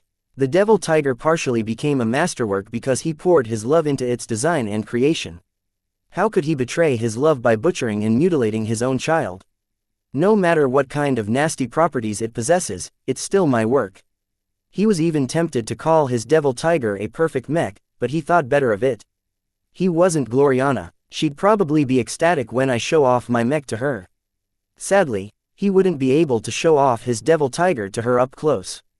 The most he could do was to make detailed recordings of his mech so that she'd be able to enjoy at least some of its grandeur in high-fidelity projections. There's no way the devil tiger can remain in my possession for long. I have to get rid of it as soon as possible. He called up Nida, who had been observing Vase getting absorbed over his amazing accomplishment by himself. Is your new mech really that good, sir? She asked. Yes, it's a genuine masterwork mech. She scratched her head. I can't see that. It's just a mech to me. Are you really sure about your judgment? My judgment is always right when it comes to mechs. Trust me, I'm a mech designer. I know my craft. It did not surprise him that a laywoman like Nida failed to recognize the splendor of his masterwork mech. In truth, most low-ranking mech pilots and mech designers would fail to see its exceptional quality as well. Only the more perceptive and dedicated insiders in the mech community were capable of recognizing the devil tiger's true charm. This was also what the MTA's masterwork certificate aimed to address. As the ultimate arbiters of everything related to mechs, their judgment was inviolable. If they stated that a mech was a masterwork mech, then no one held any doubts. As for his devil tiger, Vase could only hope that the mech appraisers of the Circle of Moto would be able to recognize its true value when he submitted it for exchange or auction. That reminded him of his next step. He still needed to pass his mech to a customer in order to complete the system's upgrade missions. How are you in your attempts to gain entry in the Circle of Moto? He asked his bodyguard. I've already made a lot of headway, sir. I've used the credentials given to Lady Miralix to contact a middleman with ties to the Circle of Moto. It's been difficult to gain his trust despite Lady Miralix vouching for us. Because you wanted our identities to remain hidden, it's taken a very long time to get his agreement. Are there any hold-ups? She shook her head. I had Gavin pass on a message to Lady Miralix to explain our difficulties. She recently intervened to sort out the middleman's issues. There's no problem now. We can depart to the temporary marketplace the Circle of Moto has set up whenever you want. That's great. Where is this clandestine site located? Sanok 8. A lot of shipments of classified goods enter and exit the planet due to its many research and educational institutions. It's also a trade hub for high-value goods. That made a lot of sense, though Vase suspected that the Sanok authorities weren't completely blind to the smuggling that went on. How securely would he be able to smuggle his devil tiger to the surface of Sanok 8? Chapter 1440 The more convenient solution. Once Vase completed the Devil Tiger and finished celebrating the creation of his first masterwork mech, he moved out of the rented workshop. He loaded the precious new masterwork mech into a large, specialized mech container laced with a scanner dampening layer. A rented transport operated by the battle criers transported the container out of the premises through an underground tunnel network before being passed to a series of other rented transports.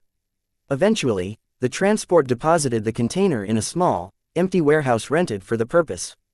Bringing the container from the surface of Sanhok 12 was a bit troublesome, as the local authorities inspected every piece of cargo. They could still try to smuggle out the container, but they needed some assistance from one of the local underground organizations. Nida already booked a slot aboard a discreet large transport that mostly carried legitimate cargo, but they had to wait a few days before they got their turn. How troublesome, Vase grumbled. We can't help it, sir. She shrugged. As anonymous outsiders, we've been placed on the back of the waiting list.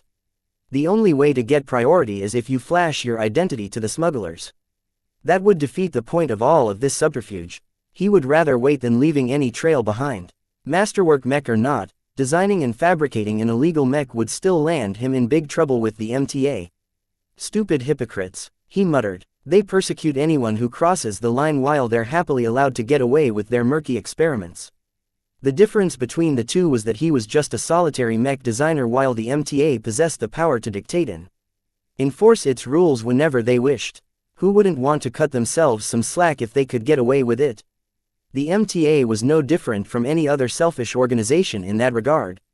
After spending half a day traveling back and forth in disguise, Vase, Lucky and Nida finally sneaked their way back into the hotel. They returned to safety. Vase let down his guard and relaxed. Once the decoy who pretended to be him shed the pride of dusk and put the articles back in a closet, the hotel room had turned back into normal. Did you succeed? Gavin asked. Beyond my wildest dreams, Benny. As long as we can send my package from Sanhok 12 to Sanhok 8, I can hopefully get it in the right hands. So we're heading to Sanhok 8 next. Yup, that will be our final stop before we depart the star system. Hopefully the overhauls to the Barracuda is complete by the time we are done. After discussing some more routine arrangements, Vase finally dismissed his assistant. With only Nida and Lucky left in the bedroom, he made sure that enough jamming was in place before materializing his system comm. Fabricating a masterwork mech was a massive accomplishment. Vase believed the system would definitely have something to say about his latest achievement. Once he activated its interface, he received a small number of irrelevant messages. He only paid attention to those related to the Devil Tiger. Design evaluation. Devil Tiger TGZ model name. Devil Tiger TGZ original manufacturer. Vase Larkinson weight classification. Medium recommended role. Offensive Tiger mech armor. A carrying capacity. E aesthetics. A endurance. B+ energy efficiency. C flexibility. D+ firepower. B integrity. B+ mobility. A spotting. B X factor. A cost efficiency. F project involvement. 100% original component composition, 9% overall evaluation. The Devil Tiger is a tiger mech suited for long-term skirmishing and survival. Its distinctive, augmented ASMAS grants the Devil Tiger the capacity to repair and upgrade its mech frame without outside assistance. Combined with its excellent mobility and armor durability, the Devil Tiger possesses the potential for infinite growth and strengthening. The only complicating factor is its volatile design spirit, who can exert considerable influence in aiding or hindering its mech pilot. The Devil Tiger's X factor is tied to Zygra, the mech cruncher, a former genetic product and crown cat native to xianxia I. You have received 1000 design points for completing an original design that has no other equivalent. You have received 50,000 design points for designing a mech with a high presence of X factor. Vase immediately noted that the grades swung very wildly. How did you come up with these grades? Vase puzzlingly asked. What are the measuring standards, and how relative are the grades to comparable mech designs? Of course, the system didn't deign to answer this question. Though Vase personally disagreed with some of the grades, he had to admit that the Devil Tiger was not a well-rounded mech.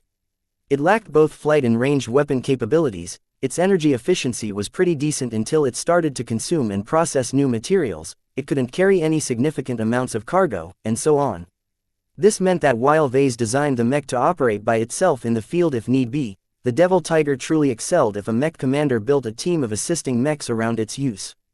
If its users have any sense, they'll utilize my devil tiger as a flanking mech. This was asking a bit much. Vase did not have much faith in the competence of pirates to be able to utilize his devil tiger with military-style tactics and coordination. Those stupid degenerates will probably put the devil tiger at the head of their swarm of mechs. It was a good thing that Vase added the sin of altruism to the sole physical copy of its design. The considerable upgrade to the armor of the mech essentially provided it with an added buffer against the many errors their pilots likely made over the course of its use. Having spent a considerable amount of time in the frontier, Vase fully witnessed the low standards of the average pirates. More elite pirate outfits such as the Sword Maidens and the Pirate Alliances partially broke the mold, but even they fell short compared to the well-organized military mech regiments. He turned to one of the most important grades of his mech design. So the X Factor has reached an A. I never expected to reach this height again so soon. His first mech design with a solid A grade 10 factor was the Aurora Titan. Back then, Vase predicted that it might take many years before he could design a mech of comparable strength in this area. The Aurora Titan only got this far because of Qilanzhou's donation of a precious spiritual fragment. There was no way he could replicate this feat. Just finding a powerful exo-beast with the spirituality equivalent to an ace pilot or a centuries-old sacred god was nearly impossible. Trying to negotiate a spiritual fragment out of them was unthinkable.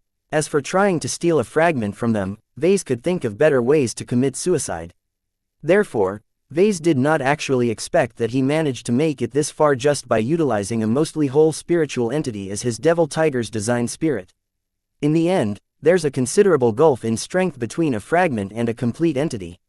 The system essentially confirmed to him that using an expert pilot-level spiritual entity brought the same degree of benefits as an ace-level spiritual fragment. Considering the scarcity and immense difficulty of securing the latter, Vase vastly preferred the former. Going on a crown hunt may have been rather perilous to Vase, but at least he had a realistic chance of success. In fact, now that he confirmed the viability of harvesting usable spiritual entities from exo-beasts who weren't as rare and exceptional as sacred gods, Vase even began to consider farming them. Why should I go out and risk my life on an arduous crown hunt when I can just buy a huge cat from the company who develops and sells their species? House Laterna's research institutions cooked up a lot of experimental huge cats and released them into the Asco continent to record their performance. However, facilitating huge game hunting was not their principal source of business. Instead, they derived a greater portion of their income from selling the best-performing huge cats to customers. Though the occurrence of spiritual potential in the huge cats was minute, as long as Vase made a careful selection, he could potentially obtain a specimen as strong as Zygra as long as he bought a batch of likely candidates. This is how a mech designer ought to handle this issue. To us, any problem can be solved as long as we throw enough money at it. There's no need for us to do all of the heavy lifting ourselves. In hindsight, he shouldn't have participated in the crown hunt to begin with. Though he didn't regret accepting Lady Miralix's offer since the challenges he faced stimulated him into developing several new spiritual techniques, he couldn't keep wasting his time on needlessly dangerous hunts. He had better things to do with his time. Since Vase did not suffer from any money problems lately, he could easily afford to go for the most expensive but convenient option. House Laterna isn't the only organization who develops genetic products. There's a huge market for powerful beasts. The idea had a lot of merit. As long as he set up a large-scale private preserve on some rural planet, he could collect as many weird exo-beasts and genetic products as he wanted. Other people would probably dismiss this new preoccupation as yet another weird quirk of his, which was completely fine to Vase. As long as a handful of his collected beasts possessed spirituality, then it was more than worth it, as each of them made another mech design with an A- grade 10 factor possible. The entire arrangement introduced some much-needed structure, consistency and efficiency in his efforts to obtain powerful spiritual fragments and entities. He would no longer have to get his hands dirty by stealing highly valued relics or hunt down a dangerous beast in person to harvest its spirituality upon its death. It would be even better if I own a research institution myself. Vase quickly shook his head. That was going a bit too far. The research and development of genetic products was an extremely difficult market to get into. A lot of companies who had been in the business for decades or centuries accumulated strong advantages by excelling in their specialties. Starting a biotech research institution from scratch could get very expensive, as it needed decades to ramp up to the point where it started to break even. As a mech designer, Vase mainly wanted to focus his business activities around mechs. Trying to branch off in other sectors sounded like a good way to get distracted and slow down his career progression. I'll have to form some proper plans when I get back to the Bright Republic. He rubbed his chin in thought. Considering the benefits I can accrue, it's still worth it for me to dip my toes in this sector. For now, Vase wanted to move on and see what the system had to say about his masterwork mech. Once he dismissed the evaluation for his design, he finally received his anticipated announcements. You have personally assembled a masterwork mech based on your own Devil Tiger design. Congratulations for assembling your first masterwork mech. As a mech designer, to create a masterwork mech is a grand achievement. Only mech designers and fabricators who thoroughly understand and develop a strong intuition for mechs are capable of creating mechs that holistically surpass the intent of the original design. Now that you have formed the first mech that passes this standard, your ability to produce mechs has undergone a holistic baptism that provides substantial benefits to your future works. Please work harder to replicate this feat to improve your affinity for mechs even further. You have acquired Masterwork Mech Assembly I. Create more Masterwork mechs to upgrade this sub-skill. You have been awarded with 1 Radiant Lottery ticket. Create more Masterwork mechs to receive more Radiant Lottery tickets. Vase immediately focused on the last announcement. What the heck is a Radiant Lottery ticket? Chapter 1441 Catching Fish. Vase once asked the system to explain its rating system. Copper, bronze, silver and gold already spoke for themselves, but the weirder names threw him for a loop. He eventually learned that the aforementioned ratings were collectively grouped in the plainest category of ratings. An additional category of ratings existed beyond gold and proceeded as followed.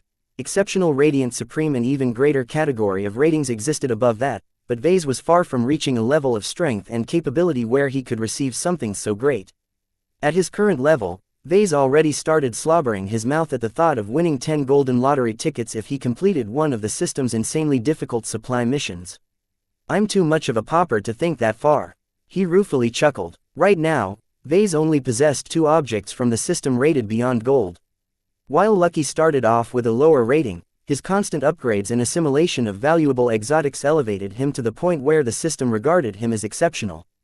Yet even Lucky still fell short against his copy of Amastendira, which received an immensely high rating of Supreme. Vase won the Amastendira from an extremely lucky pull from a golden lottery ticket. Since the jackpot of a golden lottery ticket already reached this high, how much better was the jackpot of Radiant Lottery ticket? I'd probably be able to win something grand if I make a lucky pull. In reality, Vase did not think much of his odds of striking it rich. He knew the system well enough that most of its lottery tickets only yielded minimal prizes. This was the entire reason why he insisted upon gaining a multitude of golden lottery tickets upon completing the system's supply missions. Perhaps he wouldn't strike it rich with a single ticket, but when he had up to 50 chances to do so, he'd definitely win at least a handful of extremely valuable prizes. Yet the appearance of this Radiant Lottery ticket suggested that Vase had another way of winning a fantastic prize. I don't believe this lottery ticket will give me nothing but a consolation message if I don't get lucky. I should at least receive a prize rated as exceptional. He deserved it for fabricating his first masterwork mech. As he reread the system's message, he understood its significance. The system really loved it when he created a masterwork mech. It always urged him to become a better mech designer. The more he progressed, the more he met the system's expectations. A grand reward such as a Radiant Lottery ticket essentially signaled to him that the system was not opposed to giving him another treat if he created another masterwork mech. Vase always felt like a puppy performing tricks for his master ever since he received the system. Its latest message and reward only reinforced their ongoing transactional relationship. The Radiant Lottery ticket was not only a reward, but also a bribe. Despite his misgivings over the systems and its motives for fattening him up, for now he needed its assistance to grow stronger. Only until he became powerful enough to hinder the 5 Scrolls Compact would he be able to fulfill his long-standing goals and ambitions. I shouldn't complain about receiving a Radiant Lottery ticket. Anything that brings me closer to achieving my goals is helpful. He knew that given the circumstances, it remained immensely difficult for him to craft another masterwork mech. The stars had to align and all kinds of conditions had to be favorable in order for him to reach this height again. Receiving the Masterwork Mech Assembly I sub-skill helped lower the difficulty, but it could not replace all of the personal effort and sacrifice he put into the Devil Tiger. The more he invested in the mech, the more it gained significance to his design sensibilities. One thing about the system's message did hint at something important, though. Just like he learned, the system stated that creating a masterwork mech increased a mech designer's affinity towards mechs. What was the exact meaning behind this phrase? Vase immediately formed a guess and began to concentrate his mind in order to inspect his own spirituality. He immediately discovered a change. His muddy and mixed spiritual energy looked the same as always, but with one key difference. The attribute related to mechs had undergone a small evolution. It became stronger and more pronounced. Other than that, his design seed had also gone through a subtle improvement. Though Vase found it hard to determine what had actually changed, he knew that whatever change occurred improved both his design and fabrication capabilities. While the creation of a masterwork mech mainly related to the assembly of mechs, his improved affinity for them also meant he would make less mistakes when he designed a mech. It's as if my intuition for mechs has improved. That will help me out in many mech-related aspects. His improved affinity affected a broad swath of activities, from appraising mechs to modifying them. No matter what he did with mechs, he would always be a little bit better at it than someone who possessed the same attributes and skills as him. Masterwork mech assembly I was not a sub-skill that he could buy from the system's skill tree. It is as if I increased my talent for mech design. Even now, he deeply wanted to put his improved capabilities to the test by designing a new mech. However, he quickly shelved aside this urge. This was not the time for him to indulge in a future design. He still had a lottery ticket to redeem. However, he quickly paused for a moment. Right now, he wasn't alone, and the hotel room itself might not be completely secure. I'll be heading to the bathroom for a moment. Nida nodded. I'll stand guard outside. Vase grabbed Lucky, who was comfortably lounging on the bed, and brought his cat with him to the expansive bathroom attached to the main bedroom. Once he dumped Lucky onto the sink, he sat down at the closed toilet bowl and engaged his privacy shield. If this lottery ticket was like any of his other great prize draws, then it would definitely conjure up a spectacle. Once he became absolutely sure that no one except Lucky was snooping in on him, Vase diverted to his inventory and finally used his radiant lottery ticket. His entire surroundings shifted. It was as if a vast illusionary projection transformed the entire bathroom. An alien environment greeted him. Green skies, yellow clouds and multiple moons stretched above his head. Closer to the ground, Vase observed that he was sitting on a rock placed at a raised plateau overlooking a vast, alien prairie. Though the grasses were still green, the soil and rock stood out with their distinctly purple tint. Nothing about the environment suggested that it had been adapted or terraformed for humans. He could even smell the wild and untamed alien wilderness. The scents and smells that assaulted his nose reinforced the impression that he'd been brought to an alien planet. However, the air pressure, gravity and other factors remained the same as when he was back in his back room. He was still on Sanhok 12, and the illusion the system conjured up was just another one of its fancy prize draw methods.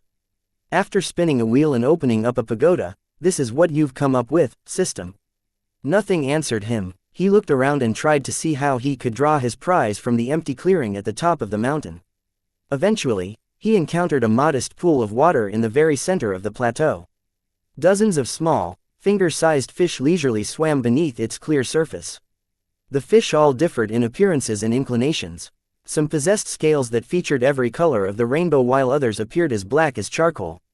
Some of the fish possessed long, trailing whiskers, while others possessed extra fins. Vase deduced the intent of this pool. Am I supposed to catch a fish to determine my prize?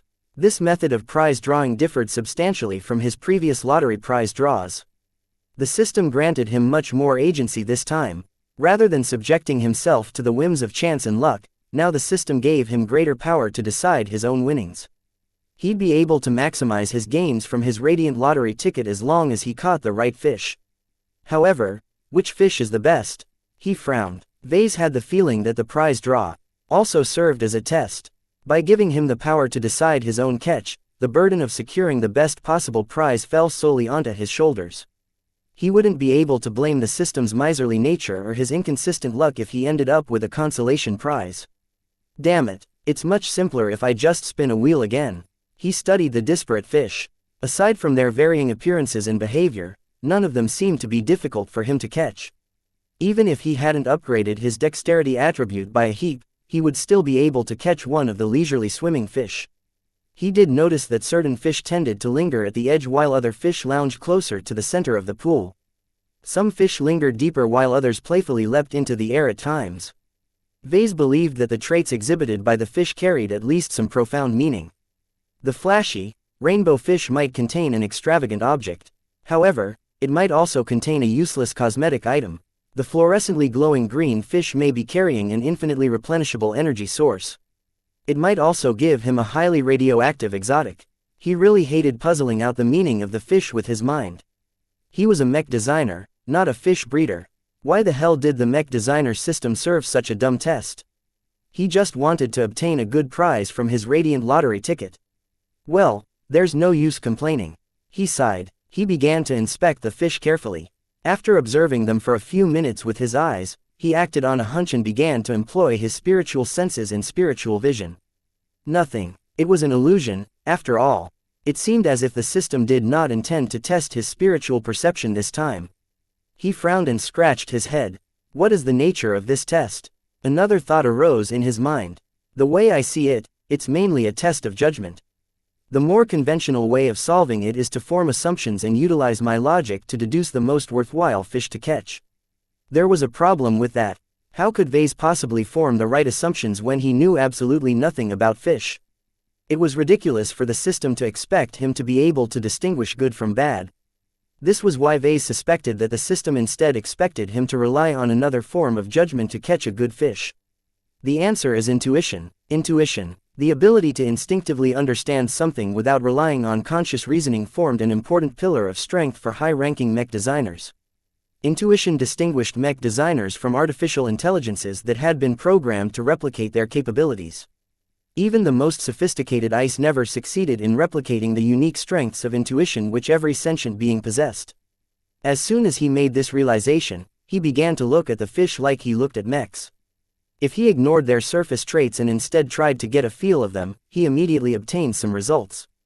It's working. These fish are really similar to mechs. When he utilized his intuition towards the flashy rainbow fish, he no longer viewed it as the grand prize of this lottery draw. Instead, all he saw was an overly exaggerated mech designed purely to show off. Vase found very little substance beneath its bombastic appearance. If Vase hadn't utilized his intuition, then he may have fallen for the system's trap and secured the most useless prize out of the Radiant Lottery ticket's prize pool. Chapter 1442. Addressing a need. At least half of the fish in the illusionary pool of the projected environment consisted of duds. That was his conclusion after brushing through most of the fish in the pool with his intuition. Of course, his intuition might be mistaken, but he had a good feeling that his odds of drawing a consolation prize was truly 50%. If I didn't rely on any judgment and just caught a random fish, then my chances of catching a better fish is small. A considerable amount of fish that fell outside the dud category didn't appear much better. They looked fairly plain and gave Vase the impression of basic and serviceable mechs. They did the job, but that was it. They didn't excel too strongly in their categories and they didn't bring anything remarkable to the table. Removing them from consideration narrowed the pool of eligible even further. Of the fish that remained, Vase did not spot any major quality differences between them. All of the fish exhibited something remarkable. This suggested that he either failed to spot the grand prize or it didn't exist in this prize draw in the first place. Maybe it's invisible or buried underneath the soil or something. He didn't spot anything that suggested that he missed a fish. Vase experimentally dipped his hand into the pool, but couldn't reach further past a certain depth. He couldn't inspect the underlying soil. Whatever. If he couldn't find a fish that slipped through his detection, then so be it. Vase just wanted to move on and obtain his prize quickly. Let's see, which fish is the best? If his suspicion was right, then no fish among those that remained in his consideration possessed a clear advantage over the other. It was just like how different mechs of radically different mech types and configurations were all for sale at the same price level. Their valuation may be the same, but their actual value differed according to the needs of the customer. For example, if Vase wanted to form a scouting unit, then he would rather procure a bunch of light mechs instead of a clunky heavy mech. No matter how expensive the latter one sold for, it was virtually worthless for scouting purposes. If Vase applied this perspective to his current situation, then he may be able to determine the nature of his own prize. For example, the brown, thick-scaled fish might offer him an object with defensive capabilities. The slimmer fish with the most fins perhaps represented an object that enhanced his mobility. The question that followed was which fish suited his purposes better than the other fishes. He frowned. What do I need? He needed a lot of things. Too much, in fact. He wanted to strengthen his design capabilities. He wanted to grow his spiritual strength. He wanted to increase his ability to hide himself from his enemies. He wanted to find some way to screw over the 5 scrolls compact. He wanted to progress faster than Gloriana. He found it difficult to decide what he wanted the most. Even if I pick a priority, there's no guarantee that the fish that I've picked will truly address my need. An element of uncertainty still remained. His intuition towards mechs might be strong, but it was not invincible. Trying to shoehorn his intuition towards mechs towards fish of all things doubtlessly resulted in many interpretation problems. All in all, Vase had to manage his expectations. Lotteries are inherently fraught with uncertainty. He muttered, even if my intuition gives me the illusion of choice, absolute certainty doesn't exist. I'd only be deluding myself if I believed too much in my own judgment. He began to pull back from his obsessive need to overanalyze his selection of fish. Though it sounded like a bad idea, why not just narrow his selection to a bunch of fish that appeared useful to him and rely on his gut feeling to make the final choice? Whatever prize I'll draw through this method, I will not have any regrets. He calmly began to consider his needs and selected the most acute ones he wanted to address. Once he drew up a list of priorities, he began to study the eligible fish and noted 10 that conformed to his demands. Once he finished his selection of fish, he began to shift his gaze back and forth. All of them looked great for his situation. No matter which of the 10 fish he caught, he shouldn't have much to complain about. A radiant lottery ticket was not for show. I've wasted enough time, I should just grab a fish. He did not think any further on his choice and just stretched out his hand towards the pool of water. He randomly hovered his hand across the surface until it came close to one of the fishes in his selection. Splash! His hand instantly darted beneath the surface and grabbed hold of his targeted fish. As soon as he squeezed the slippery fellow in his fingers, he quickly pulled back his arm and put some distance between him and the pool in case he dropped the fish. Soon after, he found out that his precaution wasn't needed as the fish instantly turned docile in his grasp. When he unfolded his fingers, he studied the fish he caught. The fish resembled a small and slim herring. It glistened with a grayish reflective exterior but generally did not possess any large fins. Vase licked his lips. I wonder how it tastes. Can it be eaten raw? The fish abruptly exploded in a whoosh of confetti and festive smoke. In place of the herring-like fish, he instead held a vial containing a glowing liquid. As he studied the object, he did not even notice his illusionary surroundings fading away. Now that he completed his prize draw, the system automatically deposited him back to the bathroom. Lucky, who treated the washbowl like his bed, perked up a bit and glanced at Vase. Meow. Vase did not hear what his cat had meowed. His full attention was transfixed on the reward he received after the fish he caught had disappeared. Radiant lottery tickets are completely worth pursuing. If Radiant lottery tickets continued to provide him with the opportunity to win prizes like these, then Vase eagerly wished to obtain more. System, will I win another Radiant lottery ticket if I craft another masterwork mech? This time, the system answered immediately. Yes. Anytime the system responded to his inquiries, Vase knew it was important. The uncharacteristic lack of reserve on its part signified that the system strongly desired him to create more masterwork mechs. The more he repeated his latest feat, the more he strengthened his affinity for mechs. Still, that was asking a bit much from him. Despite turning his devil tiger into a masterwork mech, Vase did not delude himself that he'd be able to craft another masterwork mech on demand. At the very least, he had to go above and beyond again and rely on serendipity to put him in the right condition to create another masterwork copy of his own designs. He did realize one basic factor that affected his probability of forming another masterwork mech and thereby winning another Radiant lottery ticket. The more I fabricate, the higher my chances that one of my mech becomes another masterwork. In rare instances, professional fabricators who personally fabricated the same mech over and over again to the point where they knew its parameters by heart managed to form a masterwork mech. Even if they hadn't been involved in designing the mech in the first place, they still entered this magical moment where they became unprecedentedly good. These masterwork fabricators were highly sought after by every mech manufacturing company. Vase reread the system description of the vial for the umpteenth time. Grand Dynamo Elixir, rank, Supreme, this ingestible elixir is a powerful substance that enhances the production rate of mental energy. This increase in production does not come with additional burdens, costs, or negative repercussions aside from introducing a foreign substance in the mind. Its name is derived from its effect. Upon consuming the elixir, the substance will accumulate in the mind and form a dynamo that is slightly sensitive to the vast forces being exerted by the closest galaxy. If no galaxies are physically in proximity to the grand dynamo, it will cease all production. How powerful! Worthy of a supreme ranked prize. The herring-like fish delivered something that suited one of his needs exceptionally well. His most important priority right now was growing stronger. In order to do this, he had to design a lot of mechs. However, as he thought about all of the new spiritual techniques he invented, he winced at the costs that some of them demanded. Some techniques such as spiritual restoration only worked if Vase invested at least some of his precious spiritual energy. He might be able to bear the price if he designed a mech once every 6 months or something. If he wanted to be more productive, then he would likely bump into a very awful problem. His turgid spiritual energy regenerated at the pace of a snail. His mind could only convert so much of his thoughts, emotions, and other mind matter into spiritual energy. Spiritual restoration was not the only technique he utilized over the course of his career. Perhaps he wanted to empower an image with a substantial amount of spiritual energy in order to give it a lot of strength. Perhaps he insisted on invading the spiritual presence of a notable creature or individual in the imaginary realm at all costs. Perhaps he desired to form an incredibly strong spiritual barrier that could mask an enormously powerful spiritual entity from detection.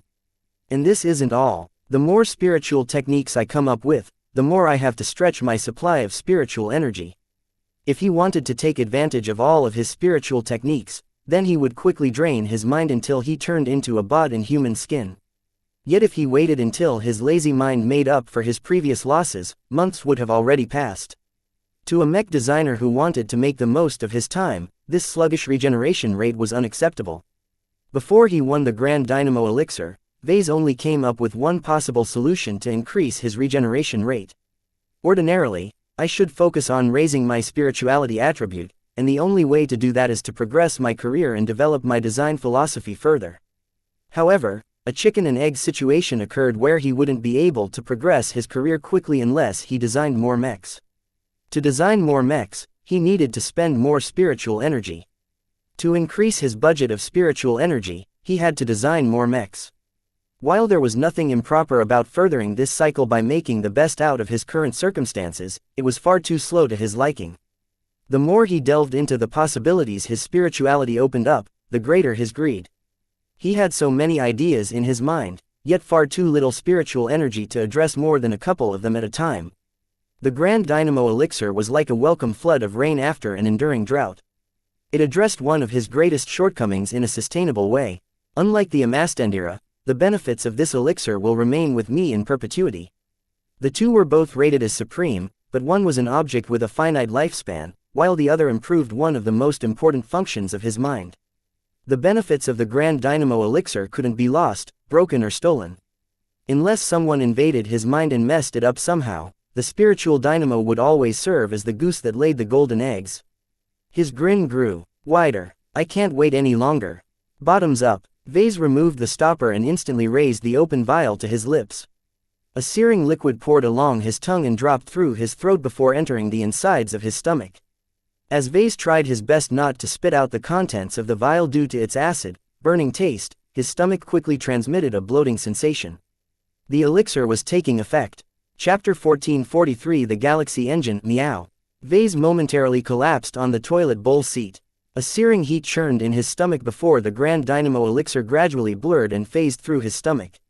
Then, it began to move upwards. Within seconds, it had reached straight towards the edge of his mind space.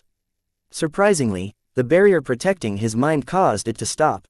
Since the elixir kept searing his brains as it lingered in his head, Vase quickly lowered the defenses of his mind, allowing the elixir to enter without any hindrance. The heat slowly faded as Vase no longer physically experienced the elixir. Who made this elixir? Can't they make it easier? As Vase recovered from the searing sensations branded onto his flesh, the Grand Dynamo Elixir began to settle into his mind space. It occupied a space close to the center, not too far away from his design seed. Already, the two began to interact in a strange fashion. The glowing hot elixir began to warp into a peculiar shape that reminded Vase of a machine in the form of glowing energy particles. This must be the dynamo. He noted that the dynamo and his design seed exchanged with each other. The meaning of this interaction quickly became evident as the dynamo started to assimilate some of his spiritual energy. Parts of the dynamo's structure began to expand with the influx, making Vase feel as if the dynamo belonged to his mind. His eyes widened.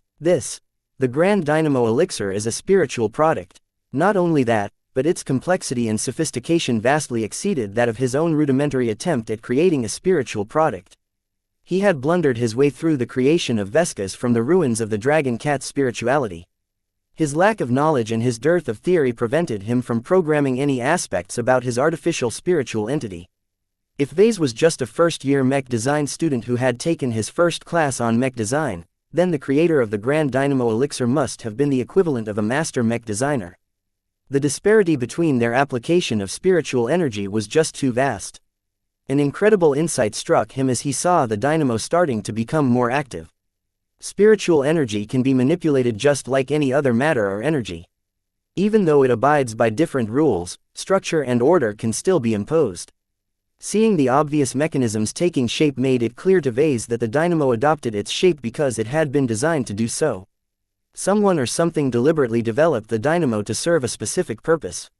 Vase coined another term. A narrow glimpse of what was possible suddenly expanded into an open sea. He knew now that ever since he started developing his spiritual toolbox, he had already embarked on the road he now referred to as spiritual engineering. Just like physics, mechanics and mathematics, spiritual engineering is another field of science that I can utilize to design my mechs. The existence of the Grand Dynamo Elixir hinted to Vase that he was not the first individual to embark on the road of spiritual engineering. Just like how Vase lived in a reality where seniors, masters and star designers loomed over his shoulders, there might be spiritual engineers out there whose applications were much more formidable. As Vase began to consider which organization most likely harbored spiritual engineers, his face began to sour. The system and everything it knew and possessed originally belonged to the only organization in the galaxy that actively toyed with spirituality. The Five Scrolls Compact. The more Vase delved into the secrets of spirituality, the more cult kept intertwining itself into his life. It made him feel as if Nita's sense of worship towards him became more and more justified when he progressed his application of spirituality further. While Vase firmly considered himself a mech designer, his design philosophy was deeply intertwined with spiritual engineering. At this stage in his career, there was no way he could divest himself from this entanglement. It's like, I'm tugging back and forth between the MTA and the compact. He had a very clear idea on where he stood. He never possessed a strong sense of belonging to the MTA to begin with, and as he began to harbor more secrets, he diverged more and more from their principles and aims. Instead, as uncomfortable as it sounded, he slowly aligned himself with the compact. Oh, he didn't delude himself that he would ever become a full-blown card-carrying brother of the compact. However, he was faintly aware that some of his attitudes and approaches weren't very unusual among their kind. Vase had something in common with both organizations, but because he dabbled with each other's archenemies, he never fully belonged to one or the other. A rueful laugh escaped from his mouth as the dynamo in his mind began to become more active. I'm both a mech designer and a holy son, yet I can never trust the MTA nor the compact. He stood completely alone. If either of them realized the extent of his secrets, they would not hesitate to deprive him of his advantages. However, this was the road he had chosen for himself. Even if the actions of his parents and the proddings of the system pushed him into it, Vase fully embraced the direction he had taken in his life. There was no turning back. At this time of contemplation, the dynamo finally assimilated and shaped his spiritual energy into its structure. As its mechanisms removed the final restraints, the supreme quality spiritual product began to fulfill its function. A dynamo is a generator of energy. It converts one form of energy into another form of energy. Though simple and primitive, that did not detract from its utility. Numerous engineers still applied dynamos in all kinds of energy conversion applications. Vase could easily build a basic dynamo that converted the energy from a spinning wheel into a weak electric current. When he compared the basic dynamo he imagined in his mind to the grand dynamo that fully took shape in his mind, the differences were too vast, yet their fundamental principles still remained the same. The grand dynamo slowly started to unleash a trickle of spiritual energy. That trickle quickly turned into a stream, then ramped up into a flood in a matter of minutes. The most remarkable aspect about the output of the Grand Dynamo was that the spiritual energy it churned out completely conformed to his attributes. It was as if the output of the Grand Dynamo was an intrinsic part of his mind. No sense of foreignness emanated from it at all, as its entire structure bore his spiritual imprint from top to bottom. The flood of spiritual energy the Grand Dynamo generated became more and more alarming to Vase. Its output vastly outpaced his natural spiritual energy regeneration. What force is acting on it to produce all of this spiritual energy? He recalled the description of the Grand Dynamo elixir. Though he did not sense any hint of it, he never had the sense that the system lied about anything. It withheld information, yes, but when it spoke, it always strove to be accurate. Is the Grand Dynamo truly being powered by the forces of the galaxy? He breathed deeply. He could not even begin to understand the engineering behind it all. The biggest spinning wheel in the galaxy was the galaxy itself. As an enormous disk of gases, stars, black holes and other astral junk, the forces keeping it spinning was incredibly humongous. For the Grand Dynamo to siphon an extremely minuscule portion of these vast forces and convert them into usable spiritual energy was incredible. Only the equivalent of a master or a star designer in spiritual engineering could have conceived of such an amazing application. Vase became inspired after witnessing the supreme spiritual product fulfill its purpose. This is what the highest minds are engaged in. Their abilities are lofty, but their vision is loftier. Grand designs are the summit of a creator's work. Those at the very top of their professions were capable of performing unimaginable feats. They frequently engineered miracles on demand. Only now did Vase fully appreciate the worth of the Grand Dynamo elixir. The supreme ranked reward did not disgrace its eminent classification. The system was generous to its owner as long as he continued to excel in his profession. After 10 more minutes of ramping up and other adjustments, the Grand Dynamo finally achieved stability. Its output no longer fluctuated or sputtered but instead formed a stable river of spiritual energy. The modest deficit of spiritual energy in his mind was being rapidly filled up. As Vase studied the output of the Grand Dynamo and tracked how fast his mental capacity began to fill up, he quickly estimated his new rate of replenishment. His eyes widened at his estimated results. Before, it would have taken an entire year for me to replenish my entire spiritual energy reserves. Now, I just need 20 days to fill up my entire tank.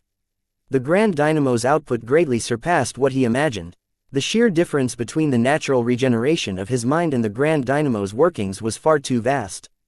The difference in production is as vast as the difference in might between a human and a mech. A human could never beat a mech in single combat. Vase knew this lesson very well. As for the Grand Dynamo, Vase in his current state wasn't able to match its enormous output. However, what about the future?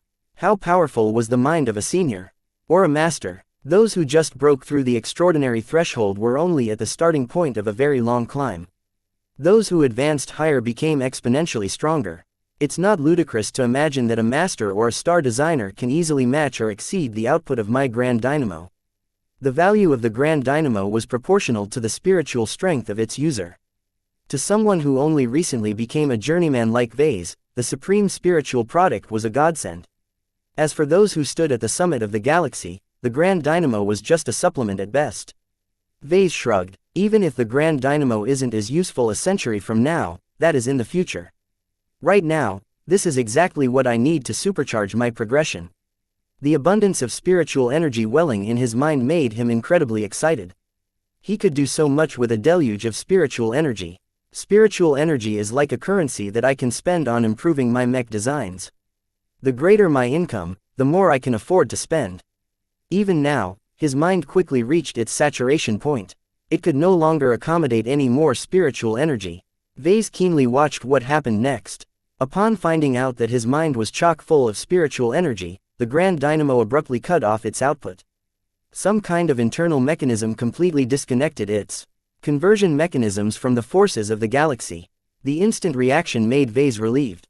For a moment, he was afraid that he might leak out his excess spiritual energy from his mind or cause it to compress into a dangerously explosive concentration.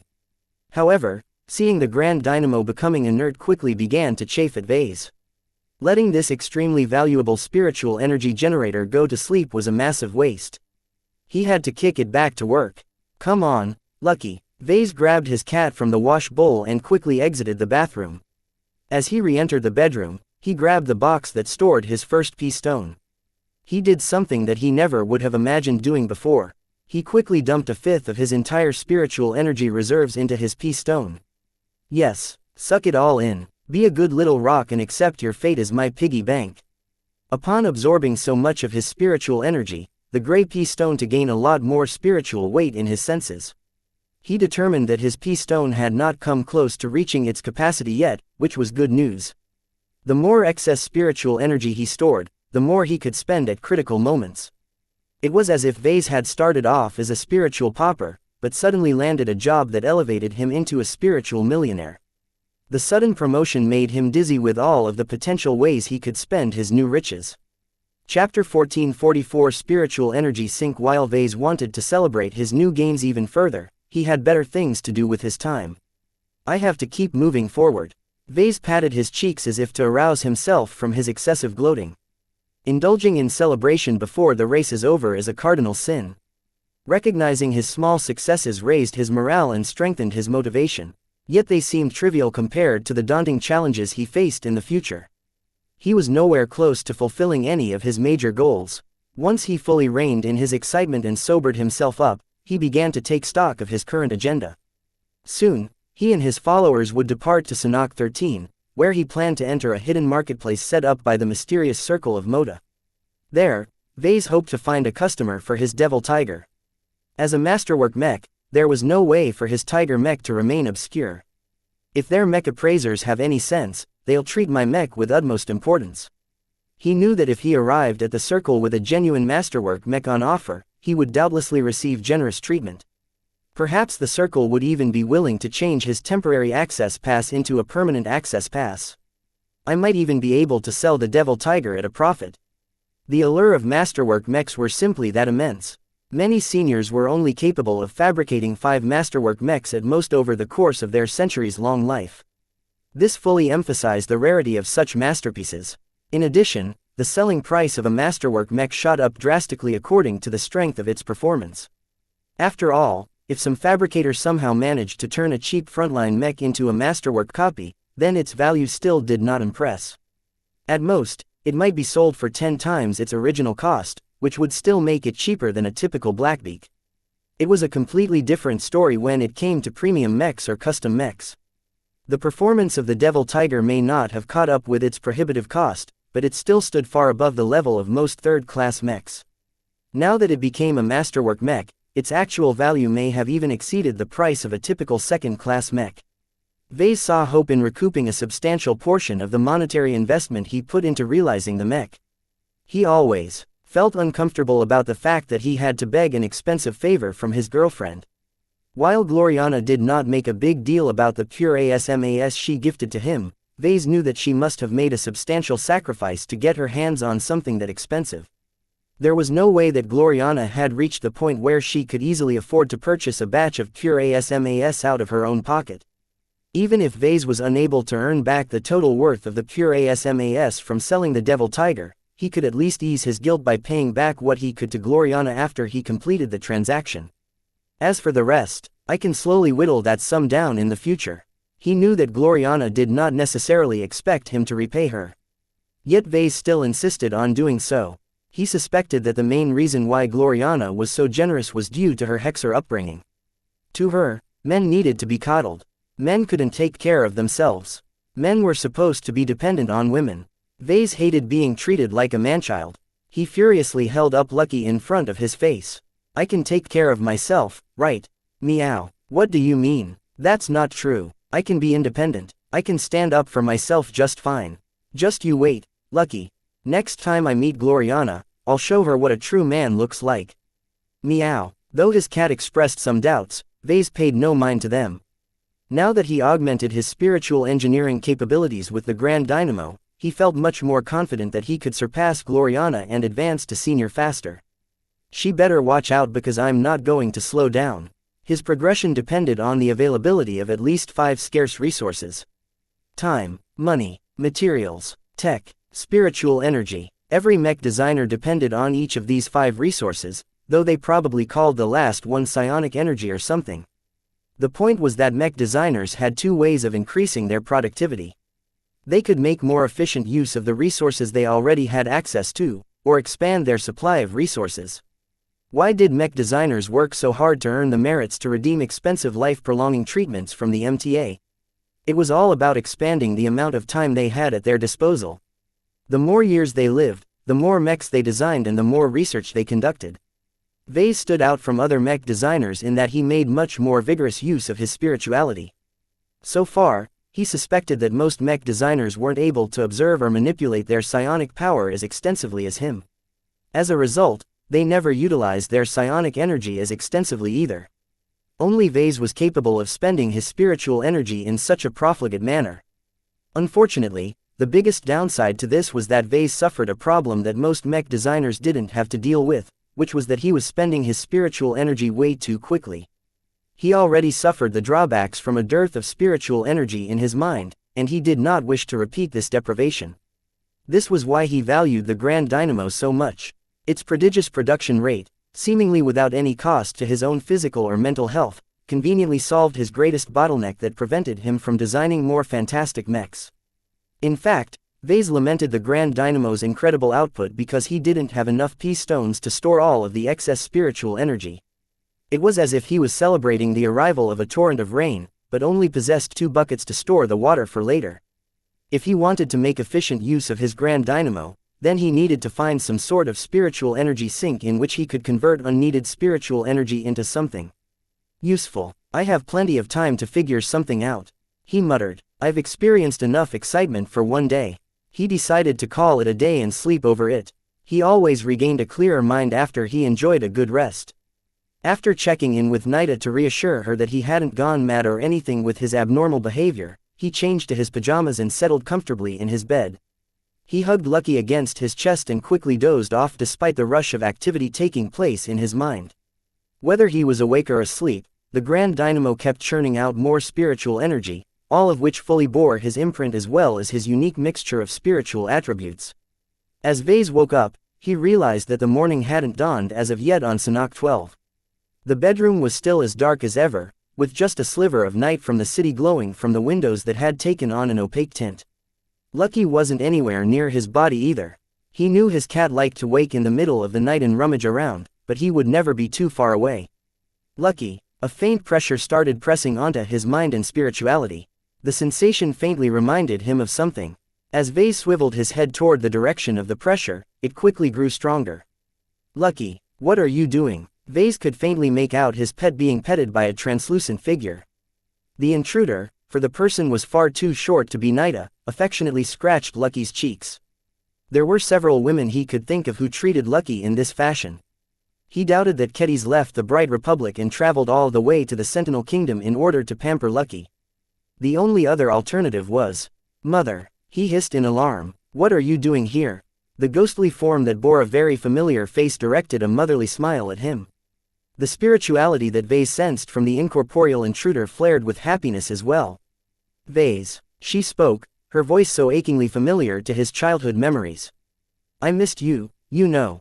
Your father misses you as well. When I found out that you were passing through the Sentinel Kingdom, I couldn't resist sneaking in to pay you a visit. I deeply regret missing your birthday, so I'm making it up to you today. Vase pressed his lips and shuffled back on his bed as his mother gazed at him with an unnerving stare. You didn't have to. I'm grown up now. I have my own life. I think you're better off staying wherever you disappeared to. Wait a minute. What are you doing? Stay back. Don't come closer. His mother stopped petting Lucky and began to drift closer to Vase. The pressure exerting upon Vase grew greater as she did so much so that Vase now widened his eyes in alarm at the realization why it felt so familiar. His mother was draining him again. He could feel a trickle of his spiritual energy already bleeding out of his mind and entering his mother's ghostly form. Worse yet, as the distance grew smaller, the drain on his spiritual energy increased. What are you doing? What kind of mother sucks his own son's energy? His mother responded with an intrigued smile. Mommy needs a little pick-me-up. Now that you're a grown-up, you wouldn't be so petty as to deprive the person who raised you some assistance, would you?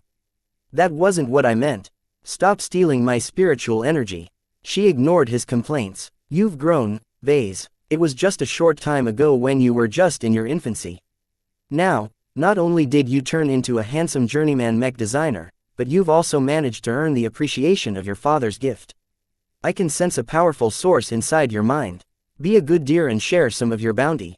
His mother's face turned rapturous as she unilaterally yanked half of his current spiritual energy in her ghostly body.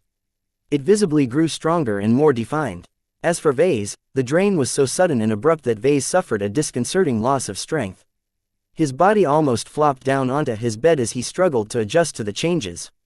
Give it back, mother. He squeezed out through his gritted teeth. It's mine. You have no right to take my energy. As his mother came off her vampiric high, she smiled contently at Vase. Don't be selfish, boy. Do you think I borrowed your strength because I am greedy for power?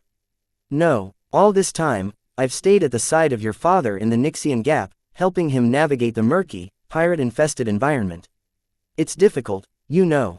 If not for my help, I doubt your father would have been able to thrive so much. The mention of his father startled Vase. Dad is still alive and okay. Yes, he misses you so much, you know. While your father is capable enough to stay a step ahead from his pursuers in the Nixian Gap, with my help he was able to grasp some power and secure more solid footing for himself. The reason why I've been able to do so is because of your help. Each time you strengthen me, you are helping out your father even further. Do you feel so upset about my actions now? Though Vase still felt cross, he also believed her words. You could have explained all of that before you started taking my spiritual energy, you know. He grumpily responded. His mother was insufferable. Chapter 1445. Black circles. Before his mother continued to talk, her translucent body began to shift and compress in on itself. Vase finally noted the miniature, hand-sized body floating within the center of her ghostly form. That was the crystal builder leader's body. It was something his mother had seized from his possession several years ago. Though his mother had molded its crystalline makeup into a vague feminine shape that conformed to her own appearance, she couldn't do anything about its diminutive stature. She made the best out of her situation by donning it with a colorful red robe. Its traditional fashion greatly enhanced her elegance and added some much-needed stature to her tiny form. Once his mother fully retracted her exposed spirituality into the crystalline body, the pressure around her disappeared. Like a closed box, the crystal builder leader's body fully restrained her aura and other side effects from her unusual spiritual form. Ah, that's better, she sighed in pleasure. Since you've grown to this point, I'm sure you know that taking on my form is unsustainable. I'm truly thankful for this container you've managed to scrounge up. I wouldn't nearly have been able to exert as much help to your father without such a suitable body. Vase grimaced at her words. Each time his mother mentioned something about helping his father, he no longer dared to raise his voice in protest. He really cared about his father. He did not want to mess up by resisting his mother's attempts at grabbing his stuff, even if he hated it every step of the way. Is this all? He asked with a sulk. The tiny crystalline form offered another motherly smile to Vase. Oh, not at all. I told you that I came to celebrate your birthday, and I meant it. Your father and I even pooled together to prepare your birthday gift. A birthday gift? For me? Really? It was as if Vase couldn't fathom his mother giving anything to him. Most of the time, it was him who passed on his stuff to her. To find out that her mother actually wanted to gift him for once sounded alien. Our situation is a bit better now, she said, as if reading his thoughts from his troubled expression. Whatever you think of us, we are still your parents. We love you and we wish you the best. Though Vase always maintained a sliver of doubt whether she was actually his mother or not, his intuition told him that she spoke the truth. She hadn't uttered any lies since she appeared. He shoved aside his doubts about her identity and just accepted that the ghost that occupied the crystal builder leader's body was truly her mother. By now, he didn't want to contemplate the alternative. He sighed. All right, what did you get for me, Mom? Once he recovered from his abrupt loss of spiritual energy, he stabilized his mood. In any case, it wasn't as if his mother had taken something indispensable. He estimated he could easily replenish what he lost within a couple of weeks. Knowing his mother, it was pointless to do anything else except to go along with her arrangements. Her body floated over to a nearby table, where she picked up a box tied with a colorful ribbon bowtie the size of her own body. Once she lifted it up, she floated towards Vase and dropped it in her hands. Here you go, open it up. His mother grinned with anticipation and the excitement of a teenager as Vase tentatively pulled the ribbon and opened his present. These are a pair of rings. Yes, as you've said, you've grown up, Vase. You're at the point in your life where you should seek to share your life with someone else. When I caught up on what you were up to these days, I heard the loveliest piece of news. Is it true that you have a girlfriend now? /quote/quote. Yes, wonderful. Gloriana sounds like a good catch. Whether you want to tie the knot with her or not, I support your choice. I just hope you have some consideration for your poor old parents. Marry someone before we grow old and senile. I want to hold my grandkids one day. Oh, God, not her too. Vase palmed his face in exasperation. Gloriana and I just know each other. It's way too soon to think of marriage. You don't have to use our gift immediately. The rings are special. Just save them up for when you are sure you want to spend the rest of your life with the woman you love. If your tastes run different and you have a liking for men or something, I won't mind. I'm open-minded, and with all of the procreation tech these days, ahem. Vase loudly interrupted his caught-up mother. You don't have to worry about which direction I swing. Besides, these rings, no offense, Mom, but don't they look a little bit plain? Traditional wedding rings usually consisted of platinum on the cheaper end and varying grades of exotics at the more expensive end. While Vase failed to recognize the materials of the pair of rings that his mother had gifted him, their matte black appearance looked extremely underwhelming. In fact, they differed from something made of cheap carbon. As I've stated, Vase, they're special. She smiled intriguingly at him. I'll leave it up to you to discover its secrets. Know that it carries the love of both your father and I. Besides, the rings are plain for a reason. Since you're a mech designer, I'm sure you can decorate it according to your tastes. Don't you think it's great if you add in your own design to the physical proof of your bond with one another? He had to admit, that sounded very appealing to Vase. Not that he contemplated proposing to Gloriana or anyone else anytime soon. He had time to wait, his mother's urging be damned. Thank you, Mother. Your present is very thoughtful. Lucky climbed up on the bed and stared up at the tiny form of his mother. Despite being large enough to bite his mother's crystalline body in half if he pounced on her, the cat mewed like a kitten in her presence. Vase looked scandalized at his pet. Lucky never acted too subservient to him. Who was his true owner here? Lucky, come over here, buddy. His cat acted like he didn't exist. The cat comfortably curled up below his mother's floating miniature form. His mother snapped her tiny fingers. My time is short, Vase. As much as I'd like to stay, I have to leave soon. Why? He whined, even though a part of him already celebrated at the thought of his mother's departure. I'm being hunted. I think you know who. The Compact. Don't mention that name, she furiously hissed. You are dabbling with forces you cannot possibly fathom. Vase crossed his arms across his chest. I think you owe me some answers, Mom. I've already brushed with the Compact several times. I've also learned some very explosive details. Her tiny face soured. I never wanted you to get entangled with your ilk. Your father didn't want you to get involved either. It's why he dropped everything in the Bright Republic and went into hiding. He wanted to minimize any possibility that you'd enter their view. I think it's too late for that. Please answer me. Is the system my father gifted me the so-called metal scroll? Are you tied to the 5 scrolls Compact in any way? The air between them grew incredibly grave once he asked his questions. He noted that his mother emanated a subtle field that reminded him of a jamming field ever since she appeared, so he did not hold his curiosity back. Vase, you are asking questions that I can't answer. She shook her head. Some things just aren't meant to be spoken aloud. Vase narrowed his eyes in suspicion. Are you under a compulsion or something? Her lack of answer was an answer in itself. Vase understood that she'd been subjected to some sort of restriction that limited what she could do. Whether she truly couldn't say anything or simply wanted to keep Vase in the dark, he couldn't make up his mind. He had the feeling that his mother wanted him to know as little as possible, and that frustrated him a lot. Do you know about the envoy of the ruined temple secretly making his way to the 5 Scrolls Compact branch hidden in the Xianxia Gap? This time, she lost her composure. She genuinely looked alarmed. What? Where did you hear this? How reliable is your information? Vase pointed towards the crumpled heap of his bodyguard resting at the opposite side of the room. His mother probably knocked Nida unconscious with one of her tricks. My bodyguard used to be a former member of one of the Compact splinter organizations. Though she only heard some rumors, I think she is definitely onto something. Supposedly, the high dignitary from the ruined temple has been underway for a while and will arrive at the Xianxia Gap in a decade or so. I'm not too sure. The news really shocked his mother. A short pause ensued as she processed the new information. Her face scrunched up in determination. I see. I'll perform my own investigations. What you've claimed is extremely important. If it turns out to be true, then the forewarning you've passed on is extremely crucial. What are your plans in the event it's true? I already came up with a plan, and even got my girlfriend on board.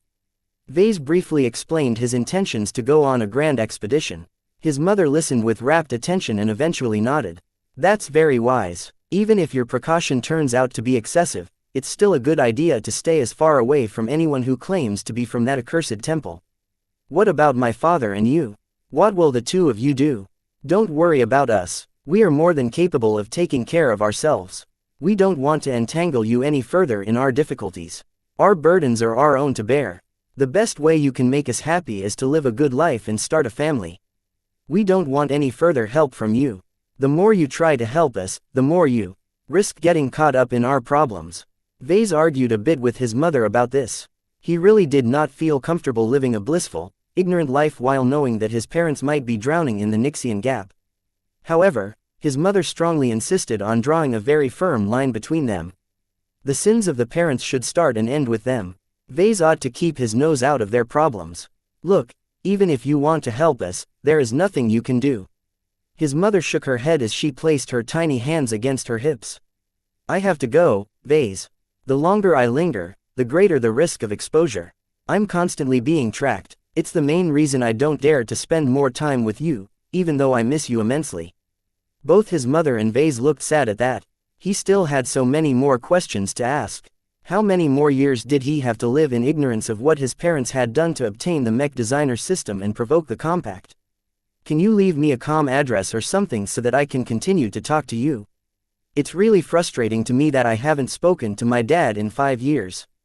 The tiny form shook her head. I'm sorry, Vase. The galactic net is one of the least secure means of communications. Any method of communication presents a risk. We only have to slip up once for us to meet our ends. I can't subject you to the risk of such a disaster. For a moment, Vase felt a bit weird. Did he get his paranoia from his mother? Because that sounded exactly like something he would say. In the end, after a brief chat where his mother continued to say little of substance, she finally bid farewell and phased out of his hotel room. Vase had no idea when he would be able to talk or meet with his mother again, and that realization saddened him in a very profound way. Will I ever obtain the answers I want? Chapter 1446. Reaching maturity. After his mother disappeared, Vase fell silent for a time. Eventually, he directed his attention to Lucky, who appeared completely relaxed as he snoozed without a care in the world.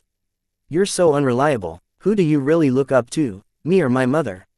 He knew there was no use putting some sense in his cat, so he instead climbed out of his bed and moved over to the collapsed form of his bodyguard. Though it unnerved him a bit to sleep while she remained on guard within his room, he felt better if there was someone in the room to react against unauthorized intrusions. His mother's casual intrusion into his hotel room vindicated his decision.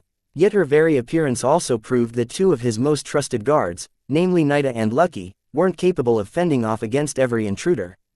Vase kicked Nida's body. She remained out cold. How did mother manage to do this? The more he met his mother, the more it became clear that she possessed a much greater mastery of spiritual techniques. He would have loved to learn how to prod someone unconscious by leveraging his spirituality in a certain way. That's another thing my mother didn't teach me. He grimaced. Rather than gift him a pair of incomplete wedding rings, he would rather receive a manual on spiritual power. Why didn't she give him that instead? Was she afraid of the 5 Scrolls Compact's copyright police or something? Above all else, his was anything but forthcoming about her past, her difficulties and her secrets. Her silence on the question simmering in his mind frustrated him to no end. Vase also realized that he and his mother had more things in common than he thought. It wasn't as if he'd been generous with his secrets towards his closest companions either, and he didn't plan to change that anytime soon. Nida and Calabast may know a bit more about him than he was comfortable with, but that was because they found out his secrets outside of his control. Secrets, they're great if you can keep them, but awful if someone else withholds them from you. He depressingly mused. I hate being on the other end. If his mother was anything like himself, then he shouldn't be surprised that she would want to keep him out of her orbit. At his current state, he could hardly be of assistance to her besides from acting as her spiritual energy battery. What is up with that? He frowned. He tried observing her with his spiritual senses and spiritual vision. He encountered nothing but walls that hindered him assessing her true spiritual state. Yet normally, mothers didn't drain the vigor of their sons. So what compelled her to steal his spiritual energy as if he was a smoothie? Is there a problem with her spiritual state? If Vase assumed that his mother truly died but managed to retain a sliver of life as a ghost or something, then she may not have come back to life unscathed. The evidence strongly pointed towards a deficiency of some sorts. Perhaps she lost her capability to replenish her spiritual energy, thereby making her dependent on external sources to maintain a healthy level of spiritual strength. There's always a price, he whispered. The greater the benefit, the greater the price. I'd imagine clawing yourself out of the maws of death must be a very expensive price indeed. He became a bit concerned about her dependence on the crystal builder leader's body. Though she made his body her own, he doubted that the crystalline body provided her with the right conditions to bring her back to life. Vase wondered if he could give her a better body by designing one on his own. Human size, of course. I doubt my mother wants to become a mech in her second life. He muttered. All of this was largely moot since his mother did not wish to impose on him. She abundantly made it clear that she wished him to live his own life away from the entanglements that continued to tie down his father and his mother. For now, he had no choice but to go along with their arrangements. Hopefully, that would be different one day, but that was very far away. She really has a point. He closed his eyes. The best way for me to go forward is to keep my head down and progress in the background. I'll only endanger myself if I try to get involved. Vase had the sense that his parents were even willing to die in some forgotten place in the Nixian Gap if that was what it took to cut off further pursuit. This was their true love towards him. They unhesitatingly placed his own well-being above their own. Once dawn began to break, Nida slowly awoke from her forced sleep. She immediately realized that she'd been taken out. If not for Vase leisurely enjoying his breakfast in his room, she would have gone crazy. My apologies, sir. I was derelict with my duties. It's not a big deal, Nida. The person who came into my room was not easy to deal with. She's friendly though, so nothing happened to me. I still have Lucky to protect me, so I was never completely left alone. Nothing serious happened to him except for losing half of his spiritual energy reserves. Vase had already retrieved the excess spiritual energy he previously dumped into his P-stone, but he still felt a bit lethargic and in no mood to design a mech anytime soon. Fortunately, with his grand dynamo working at full tilt, the temporary shortfall no longer weighed on him as much as it used to. Where he previously needed months or years to recover his losses, now he'd be as good as new in less than 2 weeks. Sir, it was still unforgivable of me to fail you in such an abject way. As I've said, it's not your fault. You can't defend against the method of attack the guest employed. We're but humans, and humans have failings. It's unacceptable. It took some time for him to stop Nida from apologizing to him. She really took her failings seriously, and even if she no longer expressed her regret, her eyes still looked troubled. Vase decided to throw her a bone in order to drag her out of her cycle of self-blame. Look, if you want to do better, then focus on training your mind. I know you spend a lot of effort on keeping your body fit, but you shouldn't neglect the growth of your mind. If you develop a strong will and unswervingly follow a set of principles, then I doubt you'd be as susceptible to the attack that knocked you out. She looked doubtful at him. Will that really help? Expert pilots are regularly known for these qualities. They are exceptional mainly because of their strong mental conviction and resilience. That put her to thought, as Vase intended to. Unlike most people, Nida possessed spiritual potential. Even if she wasn't a mech pilot or mech designer, Vase still believed that she would acquire something useful if she somehow managed to develop her spiritual potential to the point where she broke through the extraordinary threshold. He even believed that this might be the key to unlocking the full potential of her experimental nose. The 5 Scrolls Compact must have their reasons to pour their research into such an odd augmentation. With all the excitement that went on, Vase welcomed a return to normality when Gavin made his daily report on his business operations. How are the avatars of Myth faring these days? Quite well, boss. Nothing serious of note has happened. Commander Melkor sounds increasingly more confident about the readiness of the avatars under his command. The cadre that he focused on nurturing first are completely integrated by now. They're loyal, skilled and committed to the avatars. This opens up your mech troop for faster expansion, because as long as there is a sufficient amount of cadre in place in the new units, we don't have to fear any disloyalty. How many mechs can we currently field? Commander Melkor assured me that he can immediately field 2 landbound and 2 spaceborne mech companies. There are an abundant number of spare mech pilots on hand to ensure that all 160 mechs are ready to deploy at any moment. Though the budget of the avatars has ballooned as well, for now the LMC can easily bear the burden. That was good news. The growth of the avatars had been far too slow for his liking. Hearing that they possessed more leeway now that they formed a strong core of loyalists eased his worries for his private mech force. This only counts for our mech companies, right? What about our guard infantry and virtual security contingents? They've shapen up as well under the lead of Captain Koyan Larkinson. In order to accelerate the growth of the guard infantry companies in the virtual security department, Koyan has reached out to other Larkinsons as well as their extensive list of contacts. A considerable number of military veterans have bolstered their ranks. This did not sound as good to Vase. When he embarked on his grand expedition, he wanted to bring an adequate number of avatars with him in for protection. If most avatars consisted of veterans with a strong attachment to the Bright Republic, then Vase doubted that more than 20% of them would agree to leaving their home state. In fact, the same problem applied to the mech contingent as well.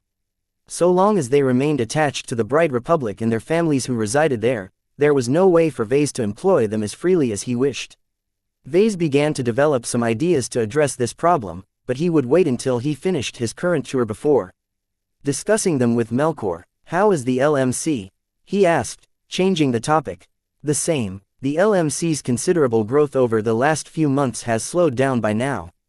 While we are still selling more and more mechs, this is mostly due to expanding our reach into more distant markets. In the Bright Republic, our sales have completely plateaued. All of the side projects you've spent your time on lately hasn't done the LMC's mech catalog any favors. In addition, the controversy that has developed around your mech models has really started to pick up steam. Ah, yes, the controversy. Vase grimaced. Have the LMC's attempts to deflect the criticism been effective?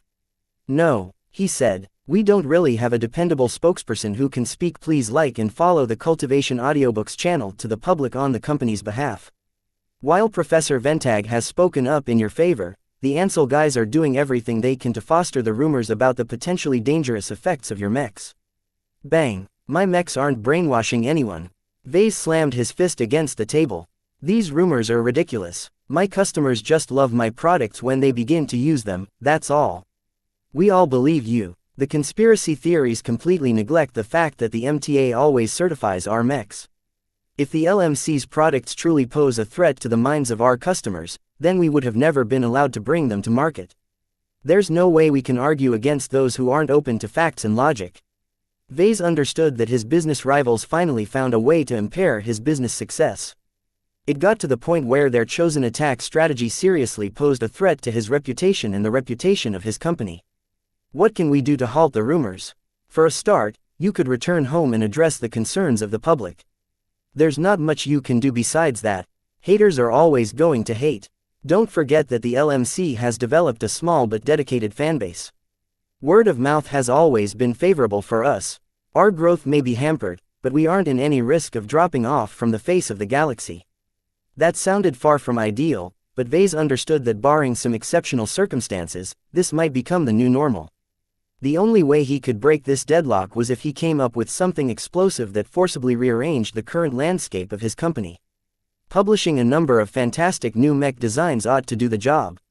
Chapter 1447 No disclosure. Once Vase finished his morning routine, he was ready to depart from the planet.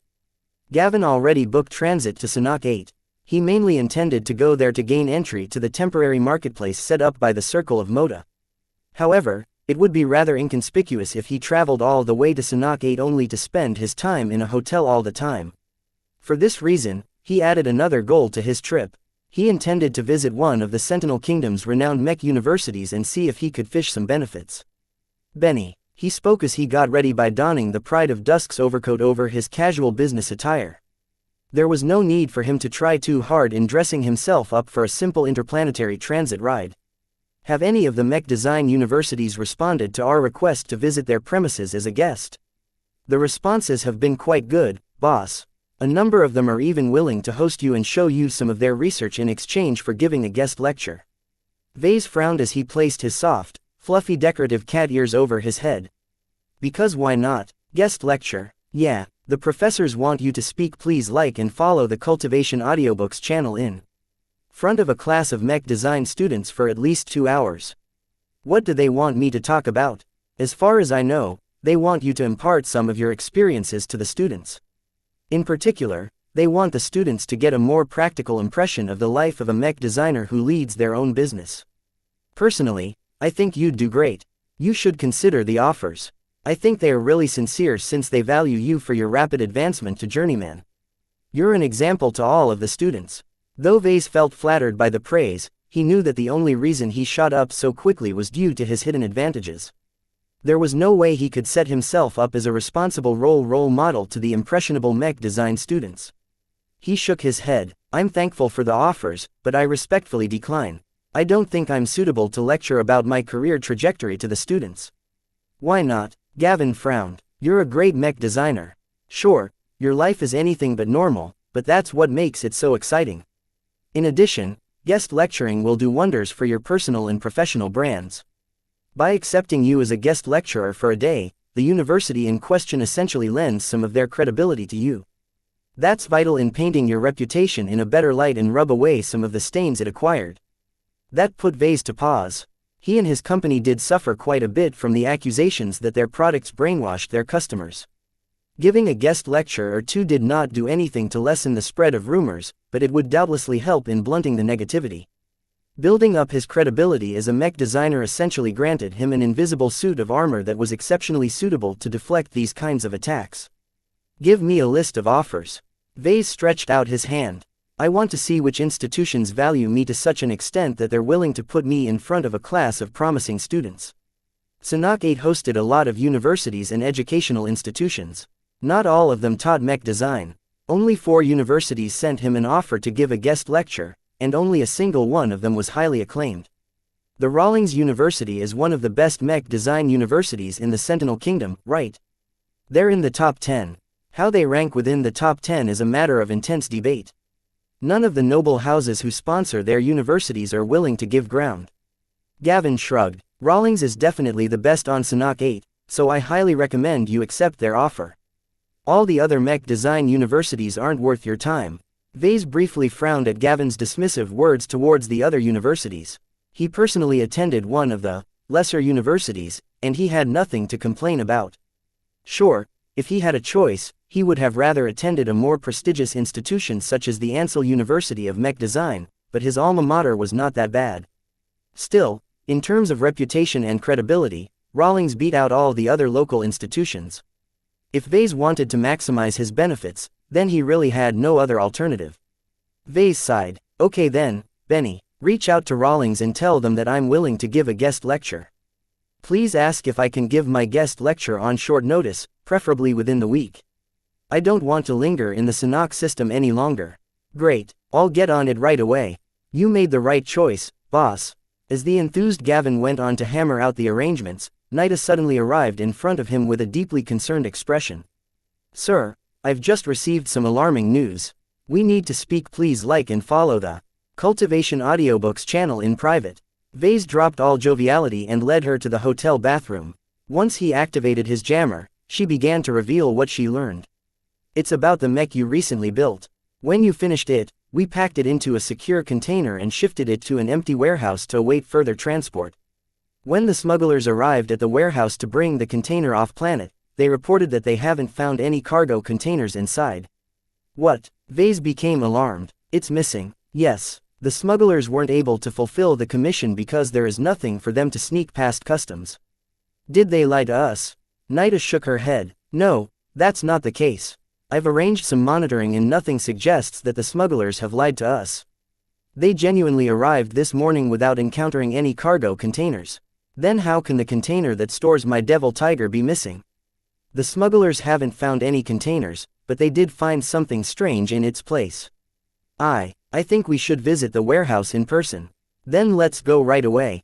We need to get to the bottom of this. The devil tiger is my first masterwork. No one steals it from under my nose and gets away with it. No one. Vase stewed in fury and rage as he brought his entire entourage aboard a shuttle. While he did command them to take an obfuscating route in order to cover some of their tracks, he was too impatient to dance around for half a day. Soon enough, they arrived at the dilapidated-looking warehouse. The warehouse sat squarely in the middle of a manufacturing district that had fallen on hard times. Almost no one frequented the place other than the gangs that held on to the ruins that remained and tried to eke out the last bit of money they could earn from the worthless facilities. As Vase entered the warehouse, he encountered a completely empty, dusty space. He could spot a lot of disturbances in the dust from the recent movements. As Nida went on to check some of the monitoring devices installed in the warehouse, Vase walked up all the way to the middle of the massive hall. Lucky perched up his shoulder as usual and gazed in every direction as if trying to find some clues of what had happened. A small toy figurine of a mech had been left in the space occupied by the cargo container. The large, rectangle-sized disturbance in the dust noted the complete absence of what should have rested here. When Vase approached the mech figurine, he began to sense something strange in the surrounding air. It made him feel as if it was a really bad idea to bring his hand closer to the toy. He frowned. This is not a normal toy. Despite the unusual sensation, his intuition didn't warn him of anything dangerous. He even whipped out his Vulcani and scanned the toy and found nothing explosive or toxic. Strange. Due to his impatience for answers, he decided to press ahead and pick up the toy. The instant he touched the figurine, a strange impulse suddenly shot out from the figurine and shot at his mind, passing straight through the defenses of his mind. His perception momentarily changed. He no longer saw anything, but could still feel his body. In addition, a very familiar voice started whispering in his ears. I snooped around before I left this star system. Imagine my surprise when I discovered this remarkable mech of yours. Although it is rather more feral than I like, I'm sure your father would love it. Please don't mind if I bring it back to him so he can suppress his rivals with this fine machine. Your present is appreciated. The strange experience quickly ended, leaving him with nothing but a cheap mech figurine like the ones he played with in the past.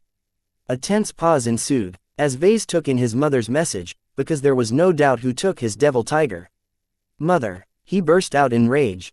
He violently threw the mech figurine against the ground, the force of its fall breaking its cheap composite components apart from each other. He wanted to scream in rage. This was outrageous. How did she know about his devil tiger? What possessed her to decide it would be a lovely mech for his father to pilot? Didn't she realize what an immense risk the mech posed to its mech pilot? Vase designed the devil tiger as an outlet for his repressed desire to experiment.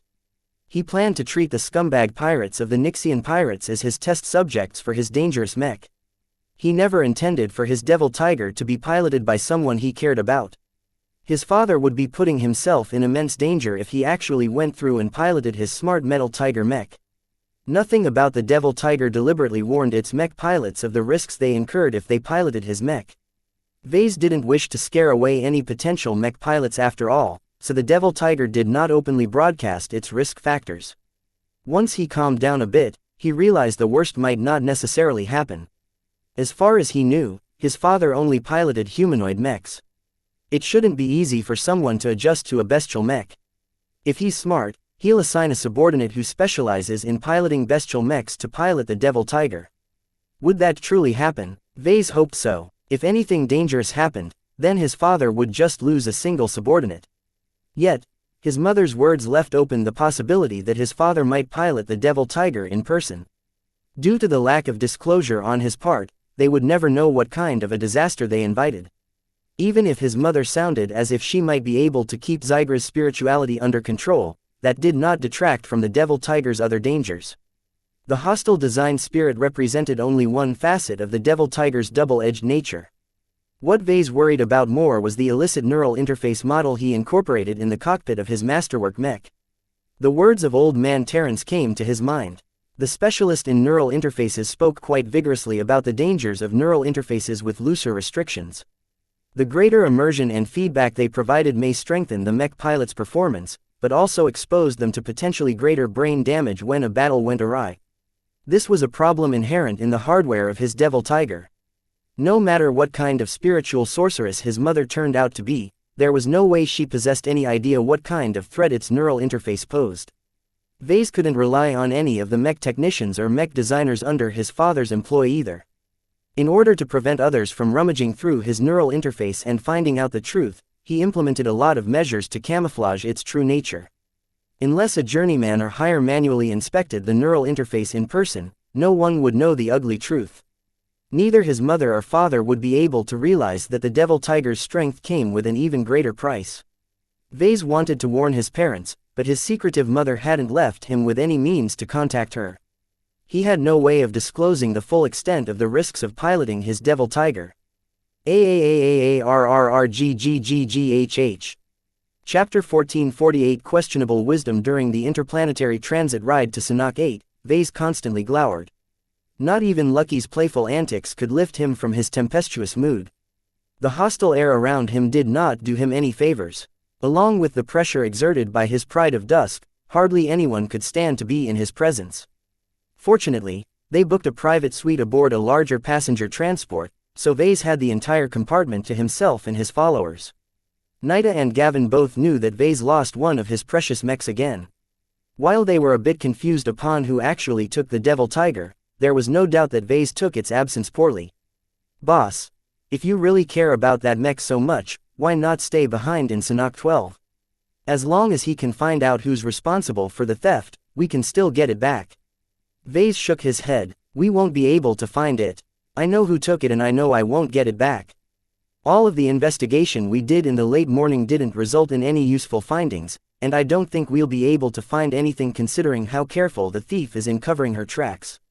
He didn't even know how his mother managed to make the huge container disappear. Did she bring lackeys with her to the Sanok system who took care of the transport of the mech container, or did she whisk it away in an alternate dimension with her spiritual sorcery? Whatever the case, his mother's extreme measures to keep her presence hidden meant that Vase had no chance in hell in tracking her down. His mother had no idea what she was dealing with when she made off with the devil tiger. Vase really regretted adding no warning about at least some of the threat his mech posed to the health of its mech pilots. He really hoped his father didn't pilot the devil tiger personally. In fact, he shouldn't since he didn't specialize in piloting bestial mechs. This realization made him feel a little bit better. His mother may want to put the devil tiger to use, but his father should know better. Dad used to serve in the mech corps. Vase softly muttered. He should know what is proper and what is not. Piloting a mech type that you don't have any proficiency in is a big taboo in the service. What would his father want to do with a landbound tiger mech anyway? Most battles in the Nixian Gap took place in space. His father originally specialized in piloting landbound melee mechs, though like any Larkinson he diverted enough training to raise his spaceborne combat proficiency to at least a basic level of competency. If his dad had any sense, he would have probably focused on raising his spaceborne mech piloting skills even further. Otherwise, how could he ever keep himself space in the predominantly spaceborne fighting environment of the Nixian Gap? Splitting up his precious training time by learning how to pilot a tiger mech from scratch made absolutely no sense. His father should possess enough logic to realize what a monumental bad idea it was for him to learn how to pilot a bestial mech well past his mech academy days. At his age, learning how to pilot a completely new mech type was a waste of his father's time. Vase silently sent a prayer hoping that his father hadn't forgotten all of his Larkinson and mech corps training while he slummed it out in the Nixian Gap. As Vase cast his eyes downwards, they swept across the fabric of his overcoat. His eyes suddenly shone. Perhaps he still had a way of contacting his parents. 2 ways, even. His Pride of Dusk's overcoat still contained a separated fragment of Zygra's spirituality. The latter in turn inhabited both the devil tiger's design and its physical masterwork copy. He began to concentrate his mind and cast it towards his design. He immediately sensed the main body of Zygra's spirituality. As Vase went on to brush his spirituality against it, he immediately encountered a hostile reaction. Ouch! Zygra blindly lashed out at Vase as soon as the crown cat recognized one of the people responsible for killing his organic body. "Stupid cat, behave, meow." Lucky raised his head from Vase's lap in alarm. As Vase attempted to make contact with Zygra's spirituality several times, the intelligent but very feral huge cat spirit only grew more vicious and unwilling. There was no way Vase could get through to Zygra. Vase tried to do the same towards Zygra's spiritual fragment locked inside his overcoat, but its connection to the crown cat's main spirituality meant that he encountered the exact same response. "You're weaker, though." The critical difference between the fragment and the whole spiritual entity was their strength. Vase easily managed to push his spirituality past the defenses of the fragment, but he had little to go on from there. Because the fragment only possessed a loose connection to its main spirituality, Vase had no way of ascertaining the state of the Devil Tiger mech through its design spirit. This method turned out to be a bust as well. Without turning Zygra friendly, Vase saw no way in convincing the stubborn spiritual entity into passing on a message to the Devil Tiger mech. However, this was not his only recourse now that he thought about it. He also left open a means for him to retrieve logs from the Devil Tiger and upload some new instructions to the mech through the galactic net. Vase could still warn his parents of the incredible danger surrounding the Devil Tiger's use. For example, he could upload a change in programming that would plainly project a giant message in the cockpit that explicitly detailed all of the risk factors of the mech in question. He could even go a step further. The programming of the Devil Tiger was like an incredibly complicated virtual machine with many interlocking components. As long as Vase uploaded a software update that purposely sabotaged some key coding in its programming, his mech would no longer be able to fight. In fact, Vase could even program the pure ASMAS to destroy the entire Devil Tiger from within. In that way, he could eliminate the chance his father would endanger himself by piloting the smart Metal Tiger mech. As Vase began to figure out the programming required to turn the Devil Tiger into an inert pile of broken materials and nanomachines, he realized one crucial precondition. The Devil Tiger had to gain access to the galactic net in order to upload its status and download his software updates. All of the wonderful programming that Vase planned to prepare might remain unused and forgotten in an obscure corner of the galactic net so long as his father never connected to it. Do the pirates of the Nixian Gap connect to the galactic net? Vase asked all of a sudden. No idea, Gavin shrugged. As far as I know, they rarely do so. Nida spoke. The Nixian Gap is well known for its prevalent spatial anomalies. I don't understand the science of it all, but I've heard that most quantum entanglement nodes no longer work right when they are brought to this turbulent region of space. You're right. Vase palmed his face in despair. The Nixian Gap might as well be a separate realm from the main plane of reality. As someone versed in the sciences, Vase understood more about the effect the anomalies had on the Nixian Gap. Nida was correct that most of the space in the Nixian Gap was too turbulent to connect to the galactic net. There were exceptions, though. In some rare regions of space, the spatial fluctuations were less severe, allowing for limited connections to the galactic net. However, even if his father entered such a space, would he ever patch into the galactic net, knowing that he was under constant pursuit? If his father and mother truly insisted on hiding themselves, they would never allow an insecure connection to the galactic net to give themselves away. Vase assumed that most pirates and dark mercenaries were too sloppy to care too much about virtual security, yet he knew his parents would never be that stupid. Damn it, I really hope they aren't as paranoid as I think they are. Who can live without the galactic net these days? He continued to groan into his palms for a while until he recovered. Regardless of whether his worst fears might come true, he still maintained hope that his father would see sense or that he would check in onto the galactic net once a while. I have nothing but hope to go on. Vase immediately summoned a small interface from his comm and rapidly programmed some preliminary coding. He laid out an outline of what he wanted to implement in the software update for his Devil Tiger and planned to flesh them out over the course of the next few days as he waited for his various appointments to arrive. He also realized that Zygra presented another avenue for him to ascertain the state of the Devil Tiger. As long as Zygra did not exhibit any changes, the Devil Tiger was probably fine. Vase could even use the huge cat spirit as a middleman to communicate a message to his parents. Unfortunately, trying to make friends with Zygra was a nearly impossible challenge. Who would ever want to forgive their killer? For a short moment, Vase contemplated breaking Zygra apart or removing him from his position as the Devil Tiger's design spirit. Vase could not predict what would happen if he acted rashly. He had a feeling that he would only be breaking the bond between the intangible design and its only physical copy. In fact, his intuition hinted to him that Zygra's spirituality might even cut itself off from the design and reside solely in the masterwork mech in order to escape Ves's reach. Zygra might even cut off all ties to its spiritual fragment that Vase held hostage in his overcoat. I should reduce his hostility towards me. Vase grimaced as he looked down on his coat. Turning some of Zygra's remains into an outfit and a mounted display piece didn't sound like a good idea anymore. I can only work at it slowly. Time healed all wounds. As long as enough time had passed for Zygra to forget his old life and his traumatic death, Vase might have a chance to earn its friendship. Well, let's see what I can do for now. The passenger transport eventually brought them to the surface of Sanhok 12.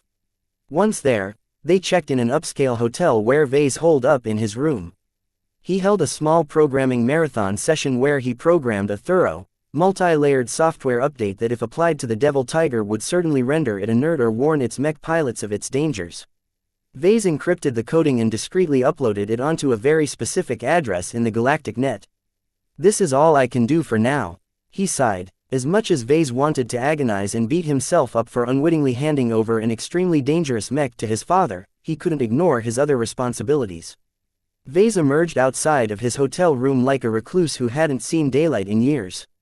"Are you back to normal, boss?" Gavin cautiously asked. "Yeah." Vase rubbed his tired face. "What's on the agenda?" "Nida managed to arrange the time and date of your pickup for your more delicate appointment. It's in 2 days. As for the guest lecture at Rawlings, you're still expected tomorrow. Are you well enough to speak? Please like and follow the Cultivation Audiobooks channel in front of a class. I heard that news of your guest lecture has led to a large explosion of interest among the student body. Rawlings already notified me that they decided to shift the guest lecture to a larger auditorium in order to accommodate all of the students who want to listen to your tales." Vase looked surprised. "Am I really that popular?" "Why not?" Gavin smirked. "You're a prodigy and a star to the students. Aside from that, your record is filled with adventure. All of those adolescents at Rawlings are in love with all of the excitement you've lived through. I told you, Vase. You're a role model to the students." Vase seriously questioned the wisdom of treating him as a role model in his profession. Chapter 1449 Independent Mech Designer. Many states had a tendency to concentrate some of their universities on a single planet. The theory was that the academic environment and easy collaborations fostered at these locations led to greater innovation. Having visited the fantastic Lemar system, Vase could see why this might be true. However, he also thought that isolating students on a planet that revolved entirely around their needs might not be the best way to prepare themselves for the challenges they faced in the future. Spending just a brief amount of time in the idyllic, paradise planet of Sanhok 8 firmly gave him the impression of an elaborate greenhouse. The comfort of the students mattered just as much as how much knowledge they absorbed during their time of learning. Frankly, Vase favored the harsh but highly realistic learning method of the Lemar University of Technology. Useless mech design students who weren't able to keep up never made it to their second year of their courses. Still, that was an unfair comparison to make. While Rawlings ranked in the top 10 universities for mech design in the Sentinel Kingdom, Lemar was considered as one of the top universities in the entire Komodo Star sector. Not only that, but Lemar also generously opened its doors a bit to foreign students from third-rate states. The inflow of smart, talented and ambitious students beggared the mind. If the LIT did not implement a cutthroat regime to filter out the ones who fell short of their exacting standards, it would have buckled under the sheer crush of numbers. That said, Rawlings still attracted an immense amount of applicants from all over the Sentinel Kingdom. Because most of its students came from domestic schools, Rawlings possessed much greater access to the academic records of their applicants. This allowed the university to select those they desired and those who were highly likely to keep up with the course loads. The average excellence of our students is the main reason why our graduation rates are high. Professor Rachel NXI calmly explained as he guided Vase across the green and verdant campus of Rawlings. Rawlings has produced some of the most brilliant mech designers in the Sentinel Kingdom, and that has continued to attract ambitious students. By picking the brightest among them, our institution is able to maintain a virtuous circle where our graduates continue to set an example. Vase listened respectfully while he walked side by side with the senior mech designer. Gavin was off to take care of some business while Nida respectfully followed him from behind with Lucky clinging to her shoulder like a wet towel. While Vase wore his full pride of dusk regalia to his visit to Rawlings, this was no time for posturing. He raised the spiritual barrier blocking the aura of his overcoat to such a degree that the Professor NXI only sensed a subconscious pressure, which she easily ignored due to her own mental fortitude. Right now, it was enough to distinguish his appearance from that of an average student. While his face had matured a bit, he was still young enough that he could easily be mistaken as a student. How could he possibly earn the respect of the class he was about to lecture if he dressed no different from a bro? Sounds like Rawlings has it pretty good, Vase answered with some admiration. Rawlings had it really good once they set up this so-called virtuous cycle. I take that there are still some points where your school wishes to improve, right? The middle-aged woman smiled. There is always room for improvement. Everyone knows Rawlings is among the top 10 universities for mech design. However, why are we not among the top 5 or the top 3? Because the rankings place you in the 6th to 10th rank. As painful as it is for us to admit, that is indeed the case. Ranking in the top 10 is an accomplishment, but it is nothing to celebrate about in my eyes. Professor NXI appeared downcast. That is still a great accomplishment. Rawlings stands head and shoulders above hundreds of other institutions in the Sentinel Kingdom. Your university has much to be proud of. Even Ansel, my home state's best mech design university, seems pale compared to this fine school. Professor NXI ruefully chuckled. Come now, Mr. Larkinson, mech designers such as us base our decisions around facts and logic. If you ignore all of the hype, then our situation is much less impressive than it seems. The competition in the Sentinel Kingdom is immense. Despite our advantages, breaking into the top 5 is difficult for us because we are weighed down by one disappointing criteria. You've already seen a glimpse of what our school offers to our students. Can you guess the answer? As the dean of the Mech Mechanics Department, she possessed a vested interest in the standing of Rawlings. For her to be unsatisfied with a top 10 ranking meant she took it very personally. After a brief moment of thought, Vase responded with his best guess. While the conditions in Rawlings look great, I don't think the students who graduate are sufficiently prepared to pursue their dream careers. That's a good guess. It's very close to the truth. The professor looked impressed. To be more precise, most of our graduates end up pursuing career prospects. The military, noble houses, peacekeepers, mech companies and many others rate our Rawlings mech designers highly, because they do well when they are working in an existing structure. That was a peculiar way of describing the success of Rawlings graduates. Vase immediately recognized the category that had been left out by Professor NXI's deliberate wording. What about the Rawlings graduates who decide to strike it on their own and start their own businesses? Are they doing just as well? The professor replied with a blunt answer. No, frankly, they are not. Despite the financial backing they possess as nobles or the raw ability they possess as prodigies, the mech market cannot accommodate all of them. The competition here is also intense, and only the best startups have a chance of surviving more than 5 years. The universities that ranked higher in the Sentinel Kingdom evidently did better in this regard. A higher proportion of their graduates managed to achieve success when starting their own business. This was a very important metric because mech designers who founded and led their own mech companies enjoyed the highest regard in the mech industry. Every mech designer dreamt of being in charge of their own mech design projects. Those who worked for the military or another mech company simply didn't have the power to set the parameters of their next mech designs. For this reason, those who worked for themselves also progressed the fastest. That said, there was nothing wrong with being a dependent mech designer who worked for others. Some simply didn't have the connections, charisma or ability to attract startup capital. Most commoners of the Sentinel Kingdom suffered from this problem. Others might possess a high affinity for mechs but a poor affinity for business.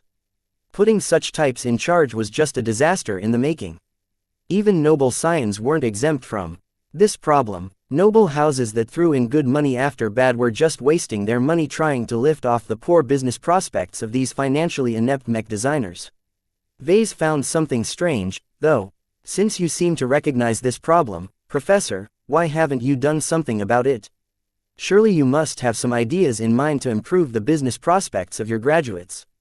Rawlings University is very large. Even though I am a dean of one of its faculties, my right to speak. Please like and follow the Cultivation Audiobooks channel is not as great as you think it is. Every institution on Sanhok 8, including Rawlings, answers solely to House Jin Tefa. Our esteemed noble masters have their own ideas on how all of the universities on their soil should be run, and have maintained the same policies for centuries, with good results. It sounded as if House Jin Tefa applied a one-size-fits-all solution to every university. No matter if they educated exobiologists, businessmen, psychologists or starship engineers, it was a lot easier to run their schools if they all followed similar templates. Professor NXI essentially admitted that her hands were tied on this matter. I see. Surely you must be able to do something within your power, right? That's where guest lecturers like you come on. She smiled at him with renewed interest. I may not be able to steer our curriculum in a different direction, but what I can do is invite independent mech designers to expose my students to those who have struggled through all of the challenges and managed to find their footing in the private mech market. Reading about people like you in a textbook is one thing, but listening to your lessons and words of wisdom in person is another thing. Vase momentarily blinked. Now that he thought about it, that was a great idea. While a couple of guest lectures was unlikely to exert a major influence in the future direction of the students, the added exposure to the problems and practicalities of starting a mech company might raise the chances of success by a few percentage points. This difference might sound minuscule, but raising just 10 or so successful independent mech designers a year was enough to enhance the standing of their school. I understand, Professor. You want me to focus on the business side of mech design, is that right? Correct. I want those who aim to become an entrepreneur and those who are thinking of working for entrepreneurs to gain a realistic impression of the highly competitive mech market.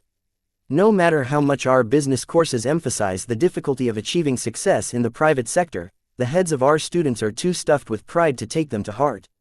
I know the type. Vase snorted. He instantly thought back of the spoiled and pampered Ansel brats he once babysitted for Flashlight.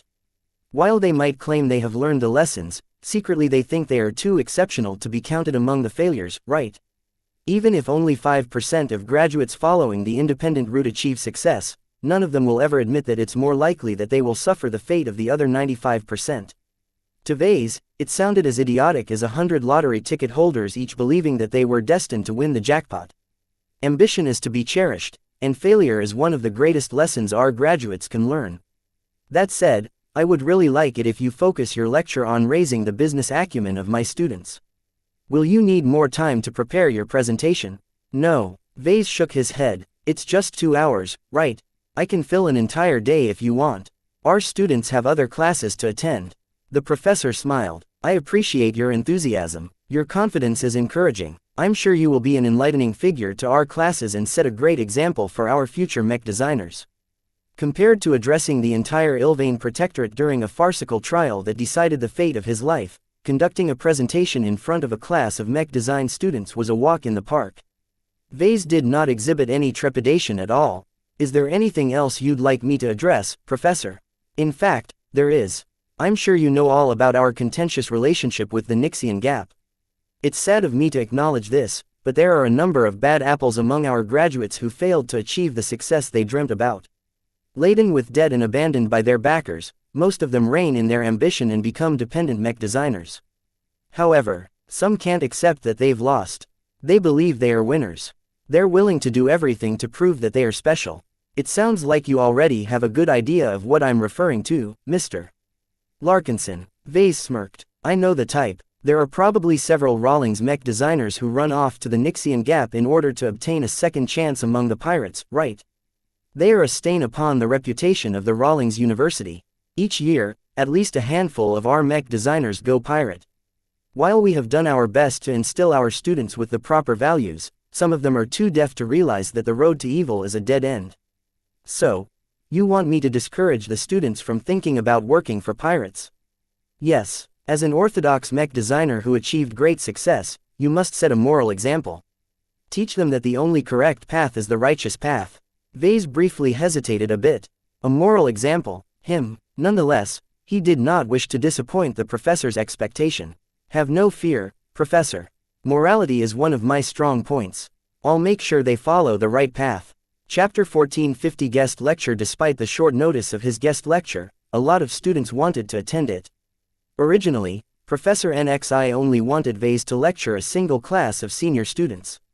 Yet as soon as word broke out that a prodigal journeyman with a colorful track record was about to speak, please like and follow the Cultivation Audiobooks channel in front of a class, many more students wanted to attend. The demand became so high that Professor NXI gained the leverage to shift the lecture towards one of their larger speaking venues. At one of the larger auditoriums of Rawlings, a crowd numbering almost 10,000 mech design students eagerly took their place on one of the many comfortable padded red seats.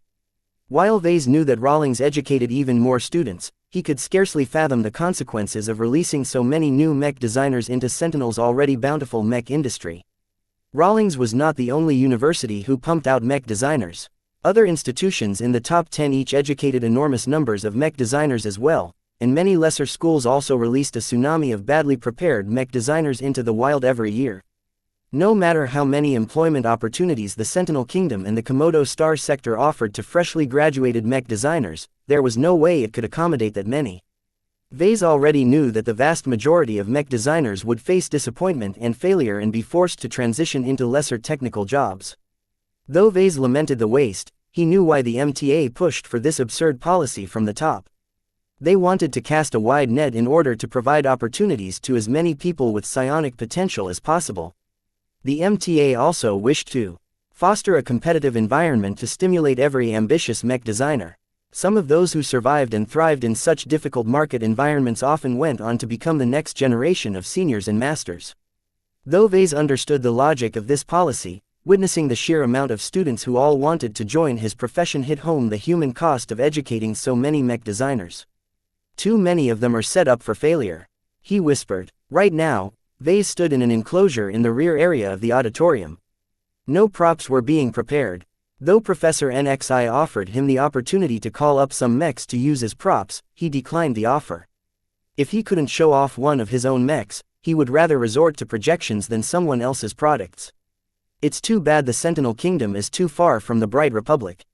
He sighed. It would take weeks or months to import one of his existing mechs to Sanhok 8. That took way too much time, and Vase didn't see the need to wait for such a long time just because he wanted to impress his audience. He was confident enough that he could do so without the use of this aid. I used to be one of those students, you know, Vase told his bodyguard, gesturing towards the growing audience. Seeing them brings back memories. I never left the Bright Republic. My monthly allowance was but a minuscule fraction of the money I had at my disposal. Nida directed a skeptical glance at him. Surely you must have thought yourself greater than your classmates, right? He knew what she was talking about. He decided to be honest and shook his head. I'm not as exceptional as you think I am. Back then, I was just an average kid who naively thought that my mediocre academic record gave me a shot at success. I was wrong. Very, very wrong. Then, how come you are as great as you are today? I have my parents to thank for that. They are greater than you can ever realize. I'm just the one who reaped the benefits of their sacrifice and hard work. He let Nida process his words by herself as Professor NXI walked over to him. She eyed his pride of dusk once again. The distinct badge of the Galactic Hunting Club looked very distinctive on the breast of his overcoat. Commanding the attention of so many students isn't easy, but I'm sure your current appearance will go a long way in making the more conceited fellows honest. Vase decided to make a dignified impression. He left his decorative cat ears in his pockets. He also decided to leave Lucky with Nida. Is there anything you'd like me to take note of, Professor? This will mostly be your show. While a number of professors like myself will be sitting in the front seats, it is up to you to engage the students. Also, I'd like to remind you that your guest lecture will also be recorded and broadcasted through our channels in the Sentinel Kingdom and beyond. I am aware. That's all in the contract we've signed. Both sides sought to benefit from each other. Vase wanted to borrow Rawlings University's credibility. In turn, Rawlings University to borrow Ves's prestige and halo of success. For this reason, Vase handed over most of the rights to his guest lecture for Rawlings to use as they wished. They secured the right to slap their logo over the footage and market their institution to the Sentinel Kingdom by using snippets of his own lecture as promotional material. 10 more minutes passed by until the entrances to the auditorium finally closed. Soon, Vase received the signal to start the lecture. Good luck, Mr. Larkinson. Our staff will support you as best as we can, the professor said before she stepped towards the front row of seats. The guest lecture began in earnest when the vast majority of the large and empty podium began to light up as a massive projection came online. No sound originated from the footage that Vase selected, but the crowd of mech design students instantly fell silent. When the professor gave Vase the option to choose the footage he wanted to start with, he declined to show off his mech designs or his participation in the recent crown hunt. Vase wanted to set a certain tone for his lecture. Puffing himself up had its time and place, but the last thing he wanted to do was to come across as a braggart whose mouth was bigger than his accomplishments. He already enjoyed a nasty reputation due to his hateful devil tongue moniker. Therefore, the soundless footage did not depict the glorious Aurora Titan. It did not depict the radiant transcendent messenger either. In fact, neither Vase nor any of his products could be found in any of the clips that Vase selected in the montage. Instead, Vase opted to project snapshots of some of the bloodiest battles of the Bright Vija Wars. There was nothing glorious about the battles. The worn-out brighter mechs, whether splattered by mud or leaking air in space, fought desperately against their Vision adversaries. In some cases, the mechs of the Mech Corps barely prevailed, but at the cost of most of their mechs and mech pilots. In other cases, the Mech Legion brutally crushed the opposition, paving the way for further bloody incursions. Amidst all of this eerily silent collage of battle footage, Vase moved out onto the podium and gradually stepped to the middle. While Vase had been given the option to speak please like and follow the Cultivation Audiobooks channel behind a lectern, he needed no notes to speak please like and follow the Cultivation Audiobooks channel from his heart. He also wanted his Pride of Dusk to be visible to everyone in the audience. The distracting footage caused most of the students to become enraptured by the desperate struggles of the forces of the Mech Corps. Hardly anyone took notice of Vase at the start. However, as Vase neared the center, he began to weaken the spiritual barrier holding the aura of his Pride of Dusk in check. The invisible aura around him began to strengthen. Though those who sat closest to the front noticed the sensation first, soon enough the aura grew strong enough to encompass the entire auditorium. With the help of his overcoat, Vase silently managed to command the attention of tens of thousands of mech design students. Even the dozens of professors who decided to attend his guest lecture out of curiosity or boredom no longer dismissed him as a flash in the pan sensation. His boots echoed against the surface of the podium with one last crack as he reached the very center. He cast his gaze at the entire audience, sweeping from left to right. His heavy presence, enhanced by Zygra's unrelenting range and pride, forced everyone to acknowledge his existence. If any of the students sat too far away to make out his face, then the side projections of a close-up of his entire body made sure that even the one sitting in the very back viewed him clearly. No one chatted, no one shared jokes with each other, no one played games on their comms. At this moment, Vase captured the complete attention of each and every person present. Vase gestured his arm towards the battle footage continuing running in the background. I am not a sentinel. I am a brighter. This is the reality that I have grown up in. The bright Vija wars that has marked my home state has influenced our mech culture as strongly as the Nixian Gap has influenced yours. His voice conveyed a lot of weight. Amplified by the auditorium speakers, his deceptively calm voice pressured the formerly jovial mech design students even further. War has dominated every facet of the bright Republic. Mech designers like me are not exempt from contributing to the war effort. Though there is plenty of glory and honor to be earned in war, let me tell you, if you're stationed at the front lines, most of the time you're more preoccupied with surviving the next battle than dreaming about the next medal you can pin on your chest. Vase believed he managed to convey the severity of the wars that had plagued the Bright Republic to the students. There is a reason why I showed you a taste of what our wars are like. It is to remind you of the role we serve. In the future, some of you will go on to help the brave Sentinel mech pilots survive their coming battles. Whether your mechs will be put to use against the Nixian pirates or some hostile state, know that the responsibility you bear is greater than you think. The fate of not only your customers, but the innocents who they protect all depend on your work. His words caused the people present to feel a lot more solemn about their profession than before. With how self-centered mech designers tended to be about their careers, it was difficult for them to think through the consequences of their actions. Many of you dream of becoming a mech designer of renown. Perhaps you heard about me and decided to become like me. However, ask yourselves, is it easy to follow in my footsteps?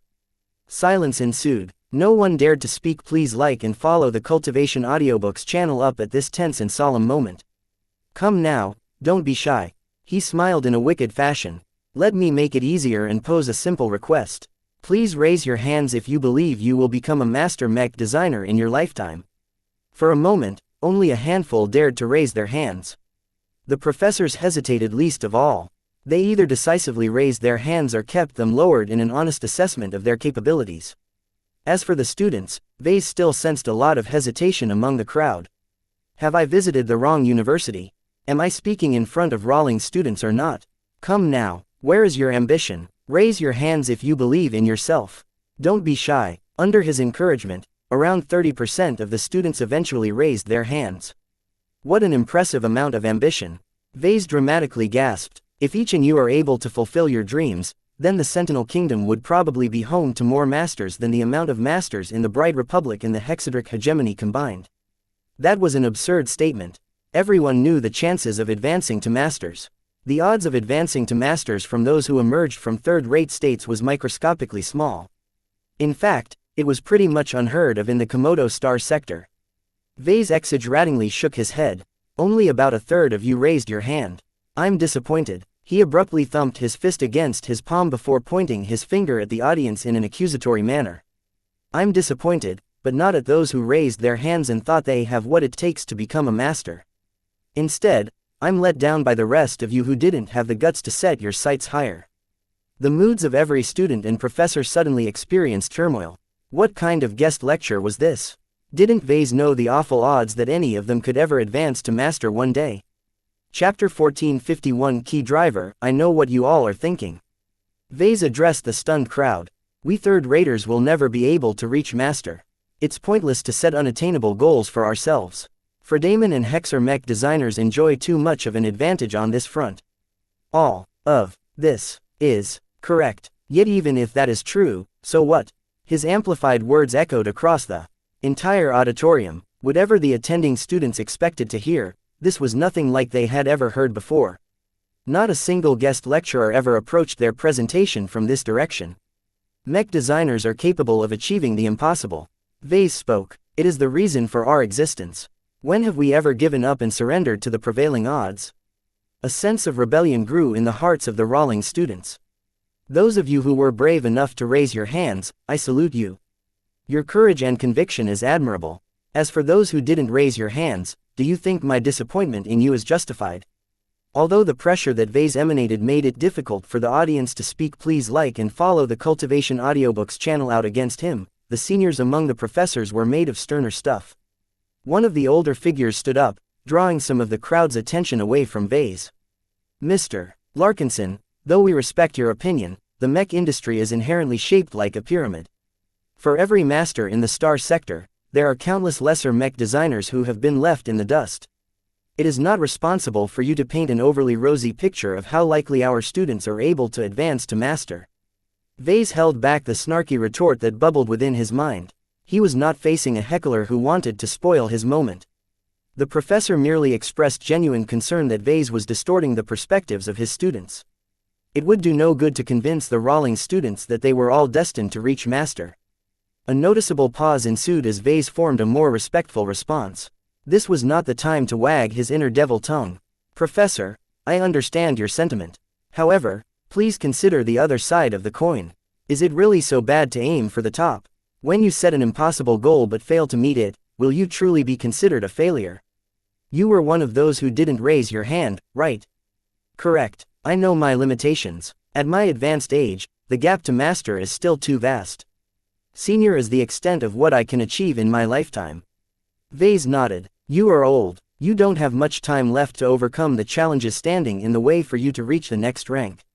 But what about when you were young? Did you imagine yourself that you'd become a senior when you just finished your graduation? Back then I was a lot more hopeful. The professor admitted. I have to admit that I'd probably be among the students who raised their hands if I was a century younger. Good. That's good. You had ambition back then. Think about what you thought back then and what you managed to achieve up to today. Are you disappointed at the progress you've made over your career? The professor instantly answered with conviction.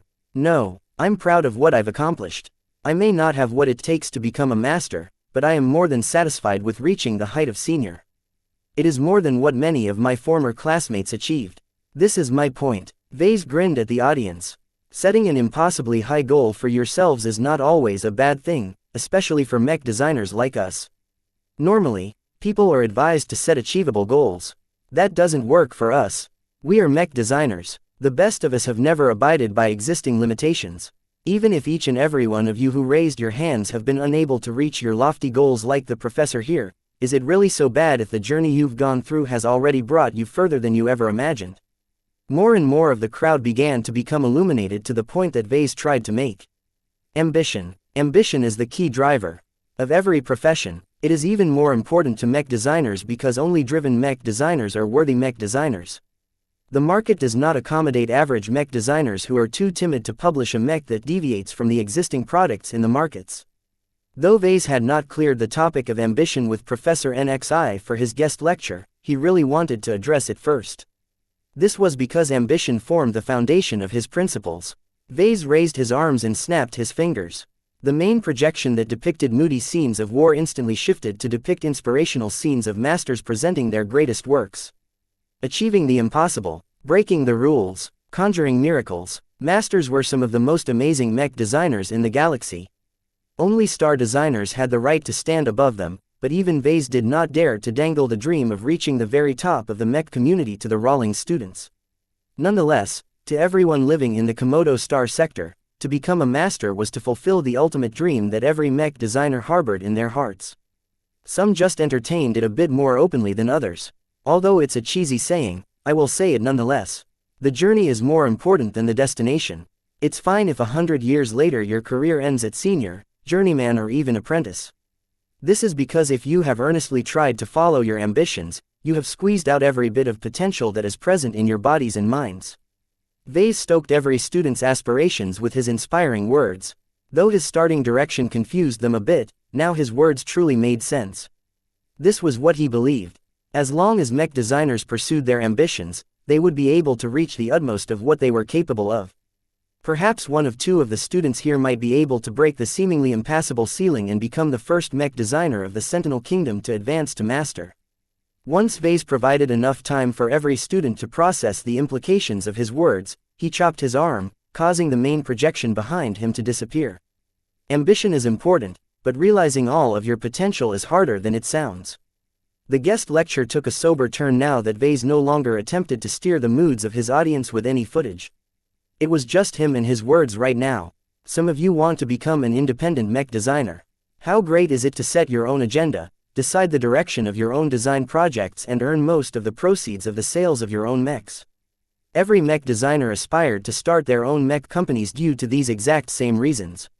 It also helped that independent mech designers also enjoyed the most regard in the mech community. It's a big step to take.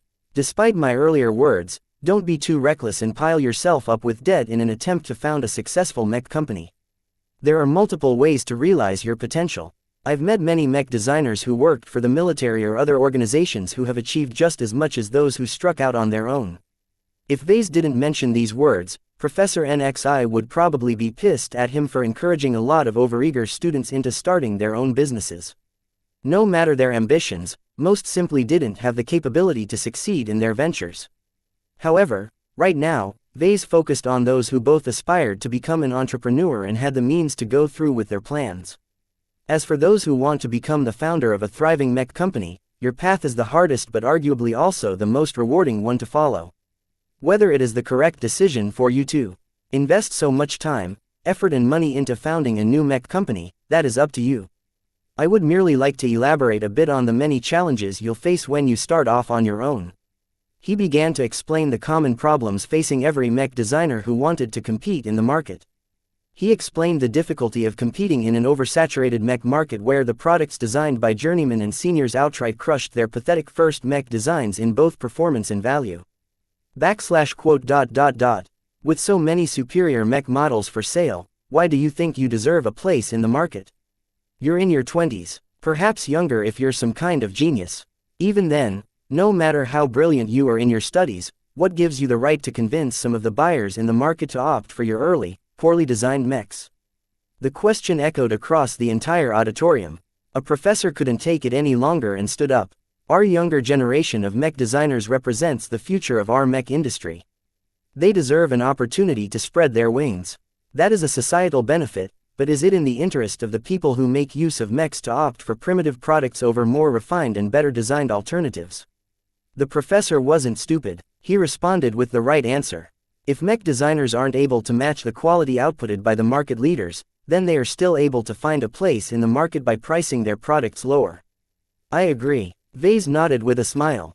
This is what I did when I started out as well. Just like any other new entrant in the market, I started off with selling variants of existing mech designs.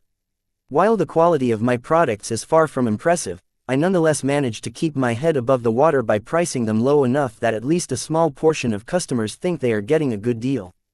The audience did not appear very impressed with such a humble start. Trying to compete by price did not sound as exciting as trying to compete over the features of their mechs. Vase deliberately lifted his gaze towards the audience and scoffed. Do you think that the independents among you won't start out like this? I'll be honest, the earliest mechs I've sold are rip-offs of dubious value to the mech market. However, I'm not ashamed. This is what I had to do to survive the early days." As he silently tried to gauge the mood of the audience, he still detected too much complacency among the students.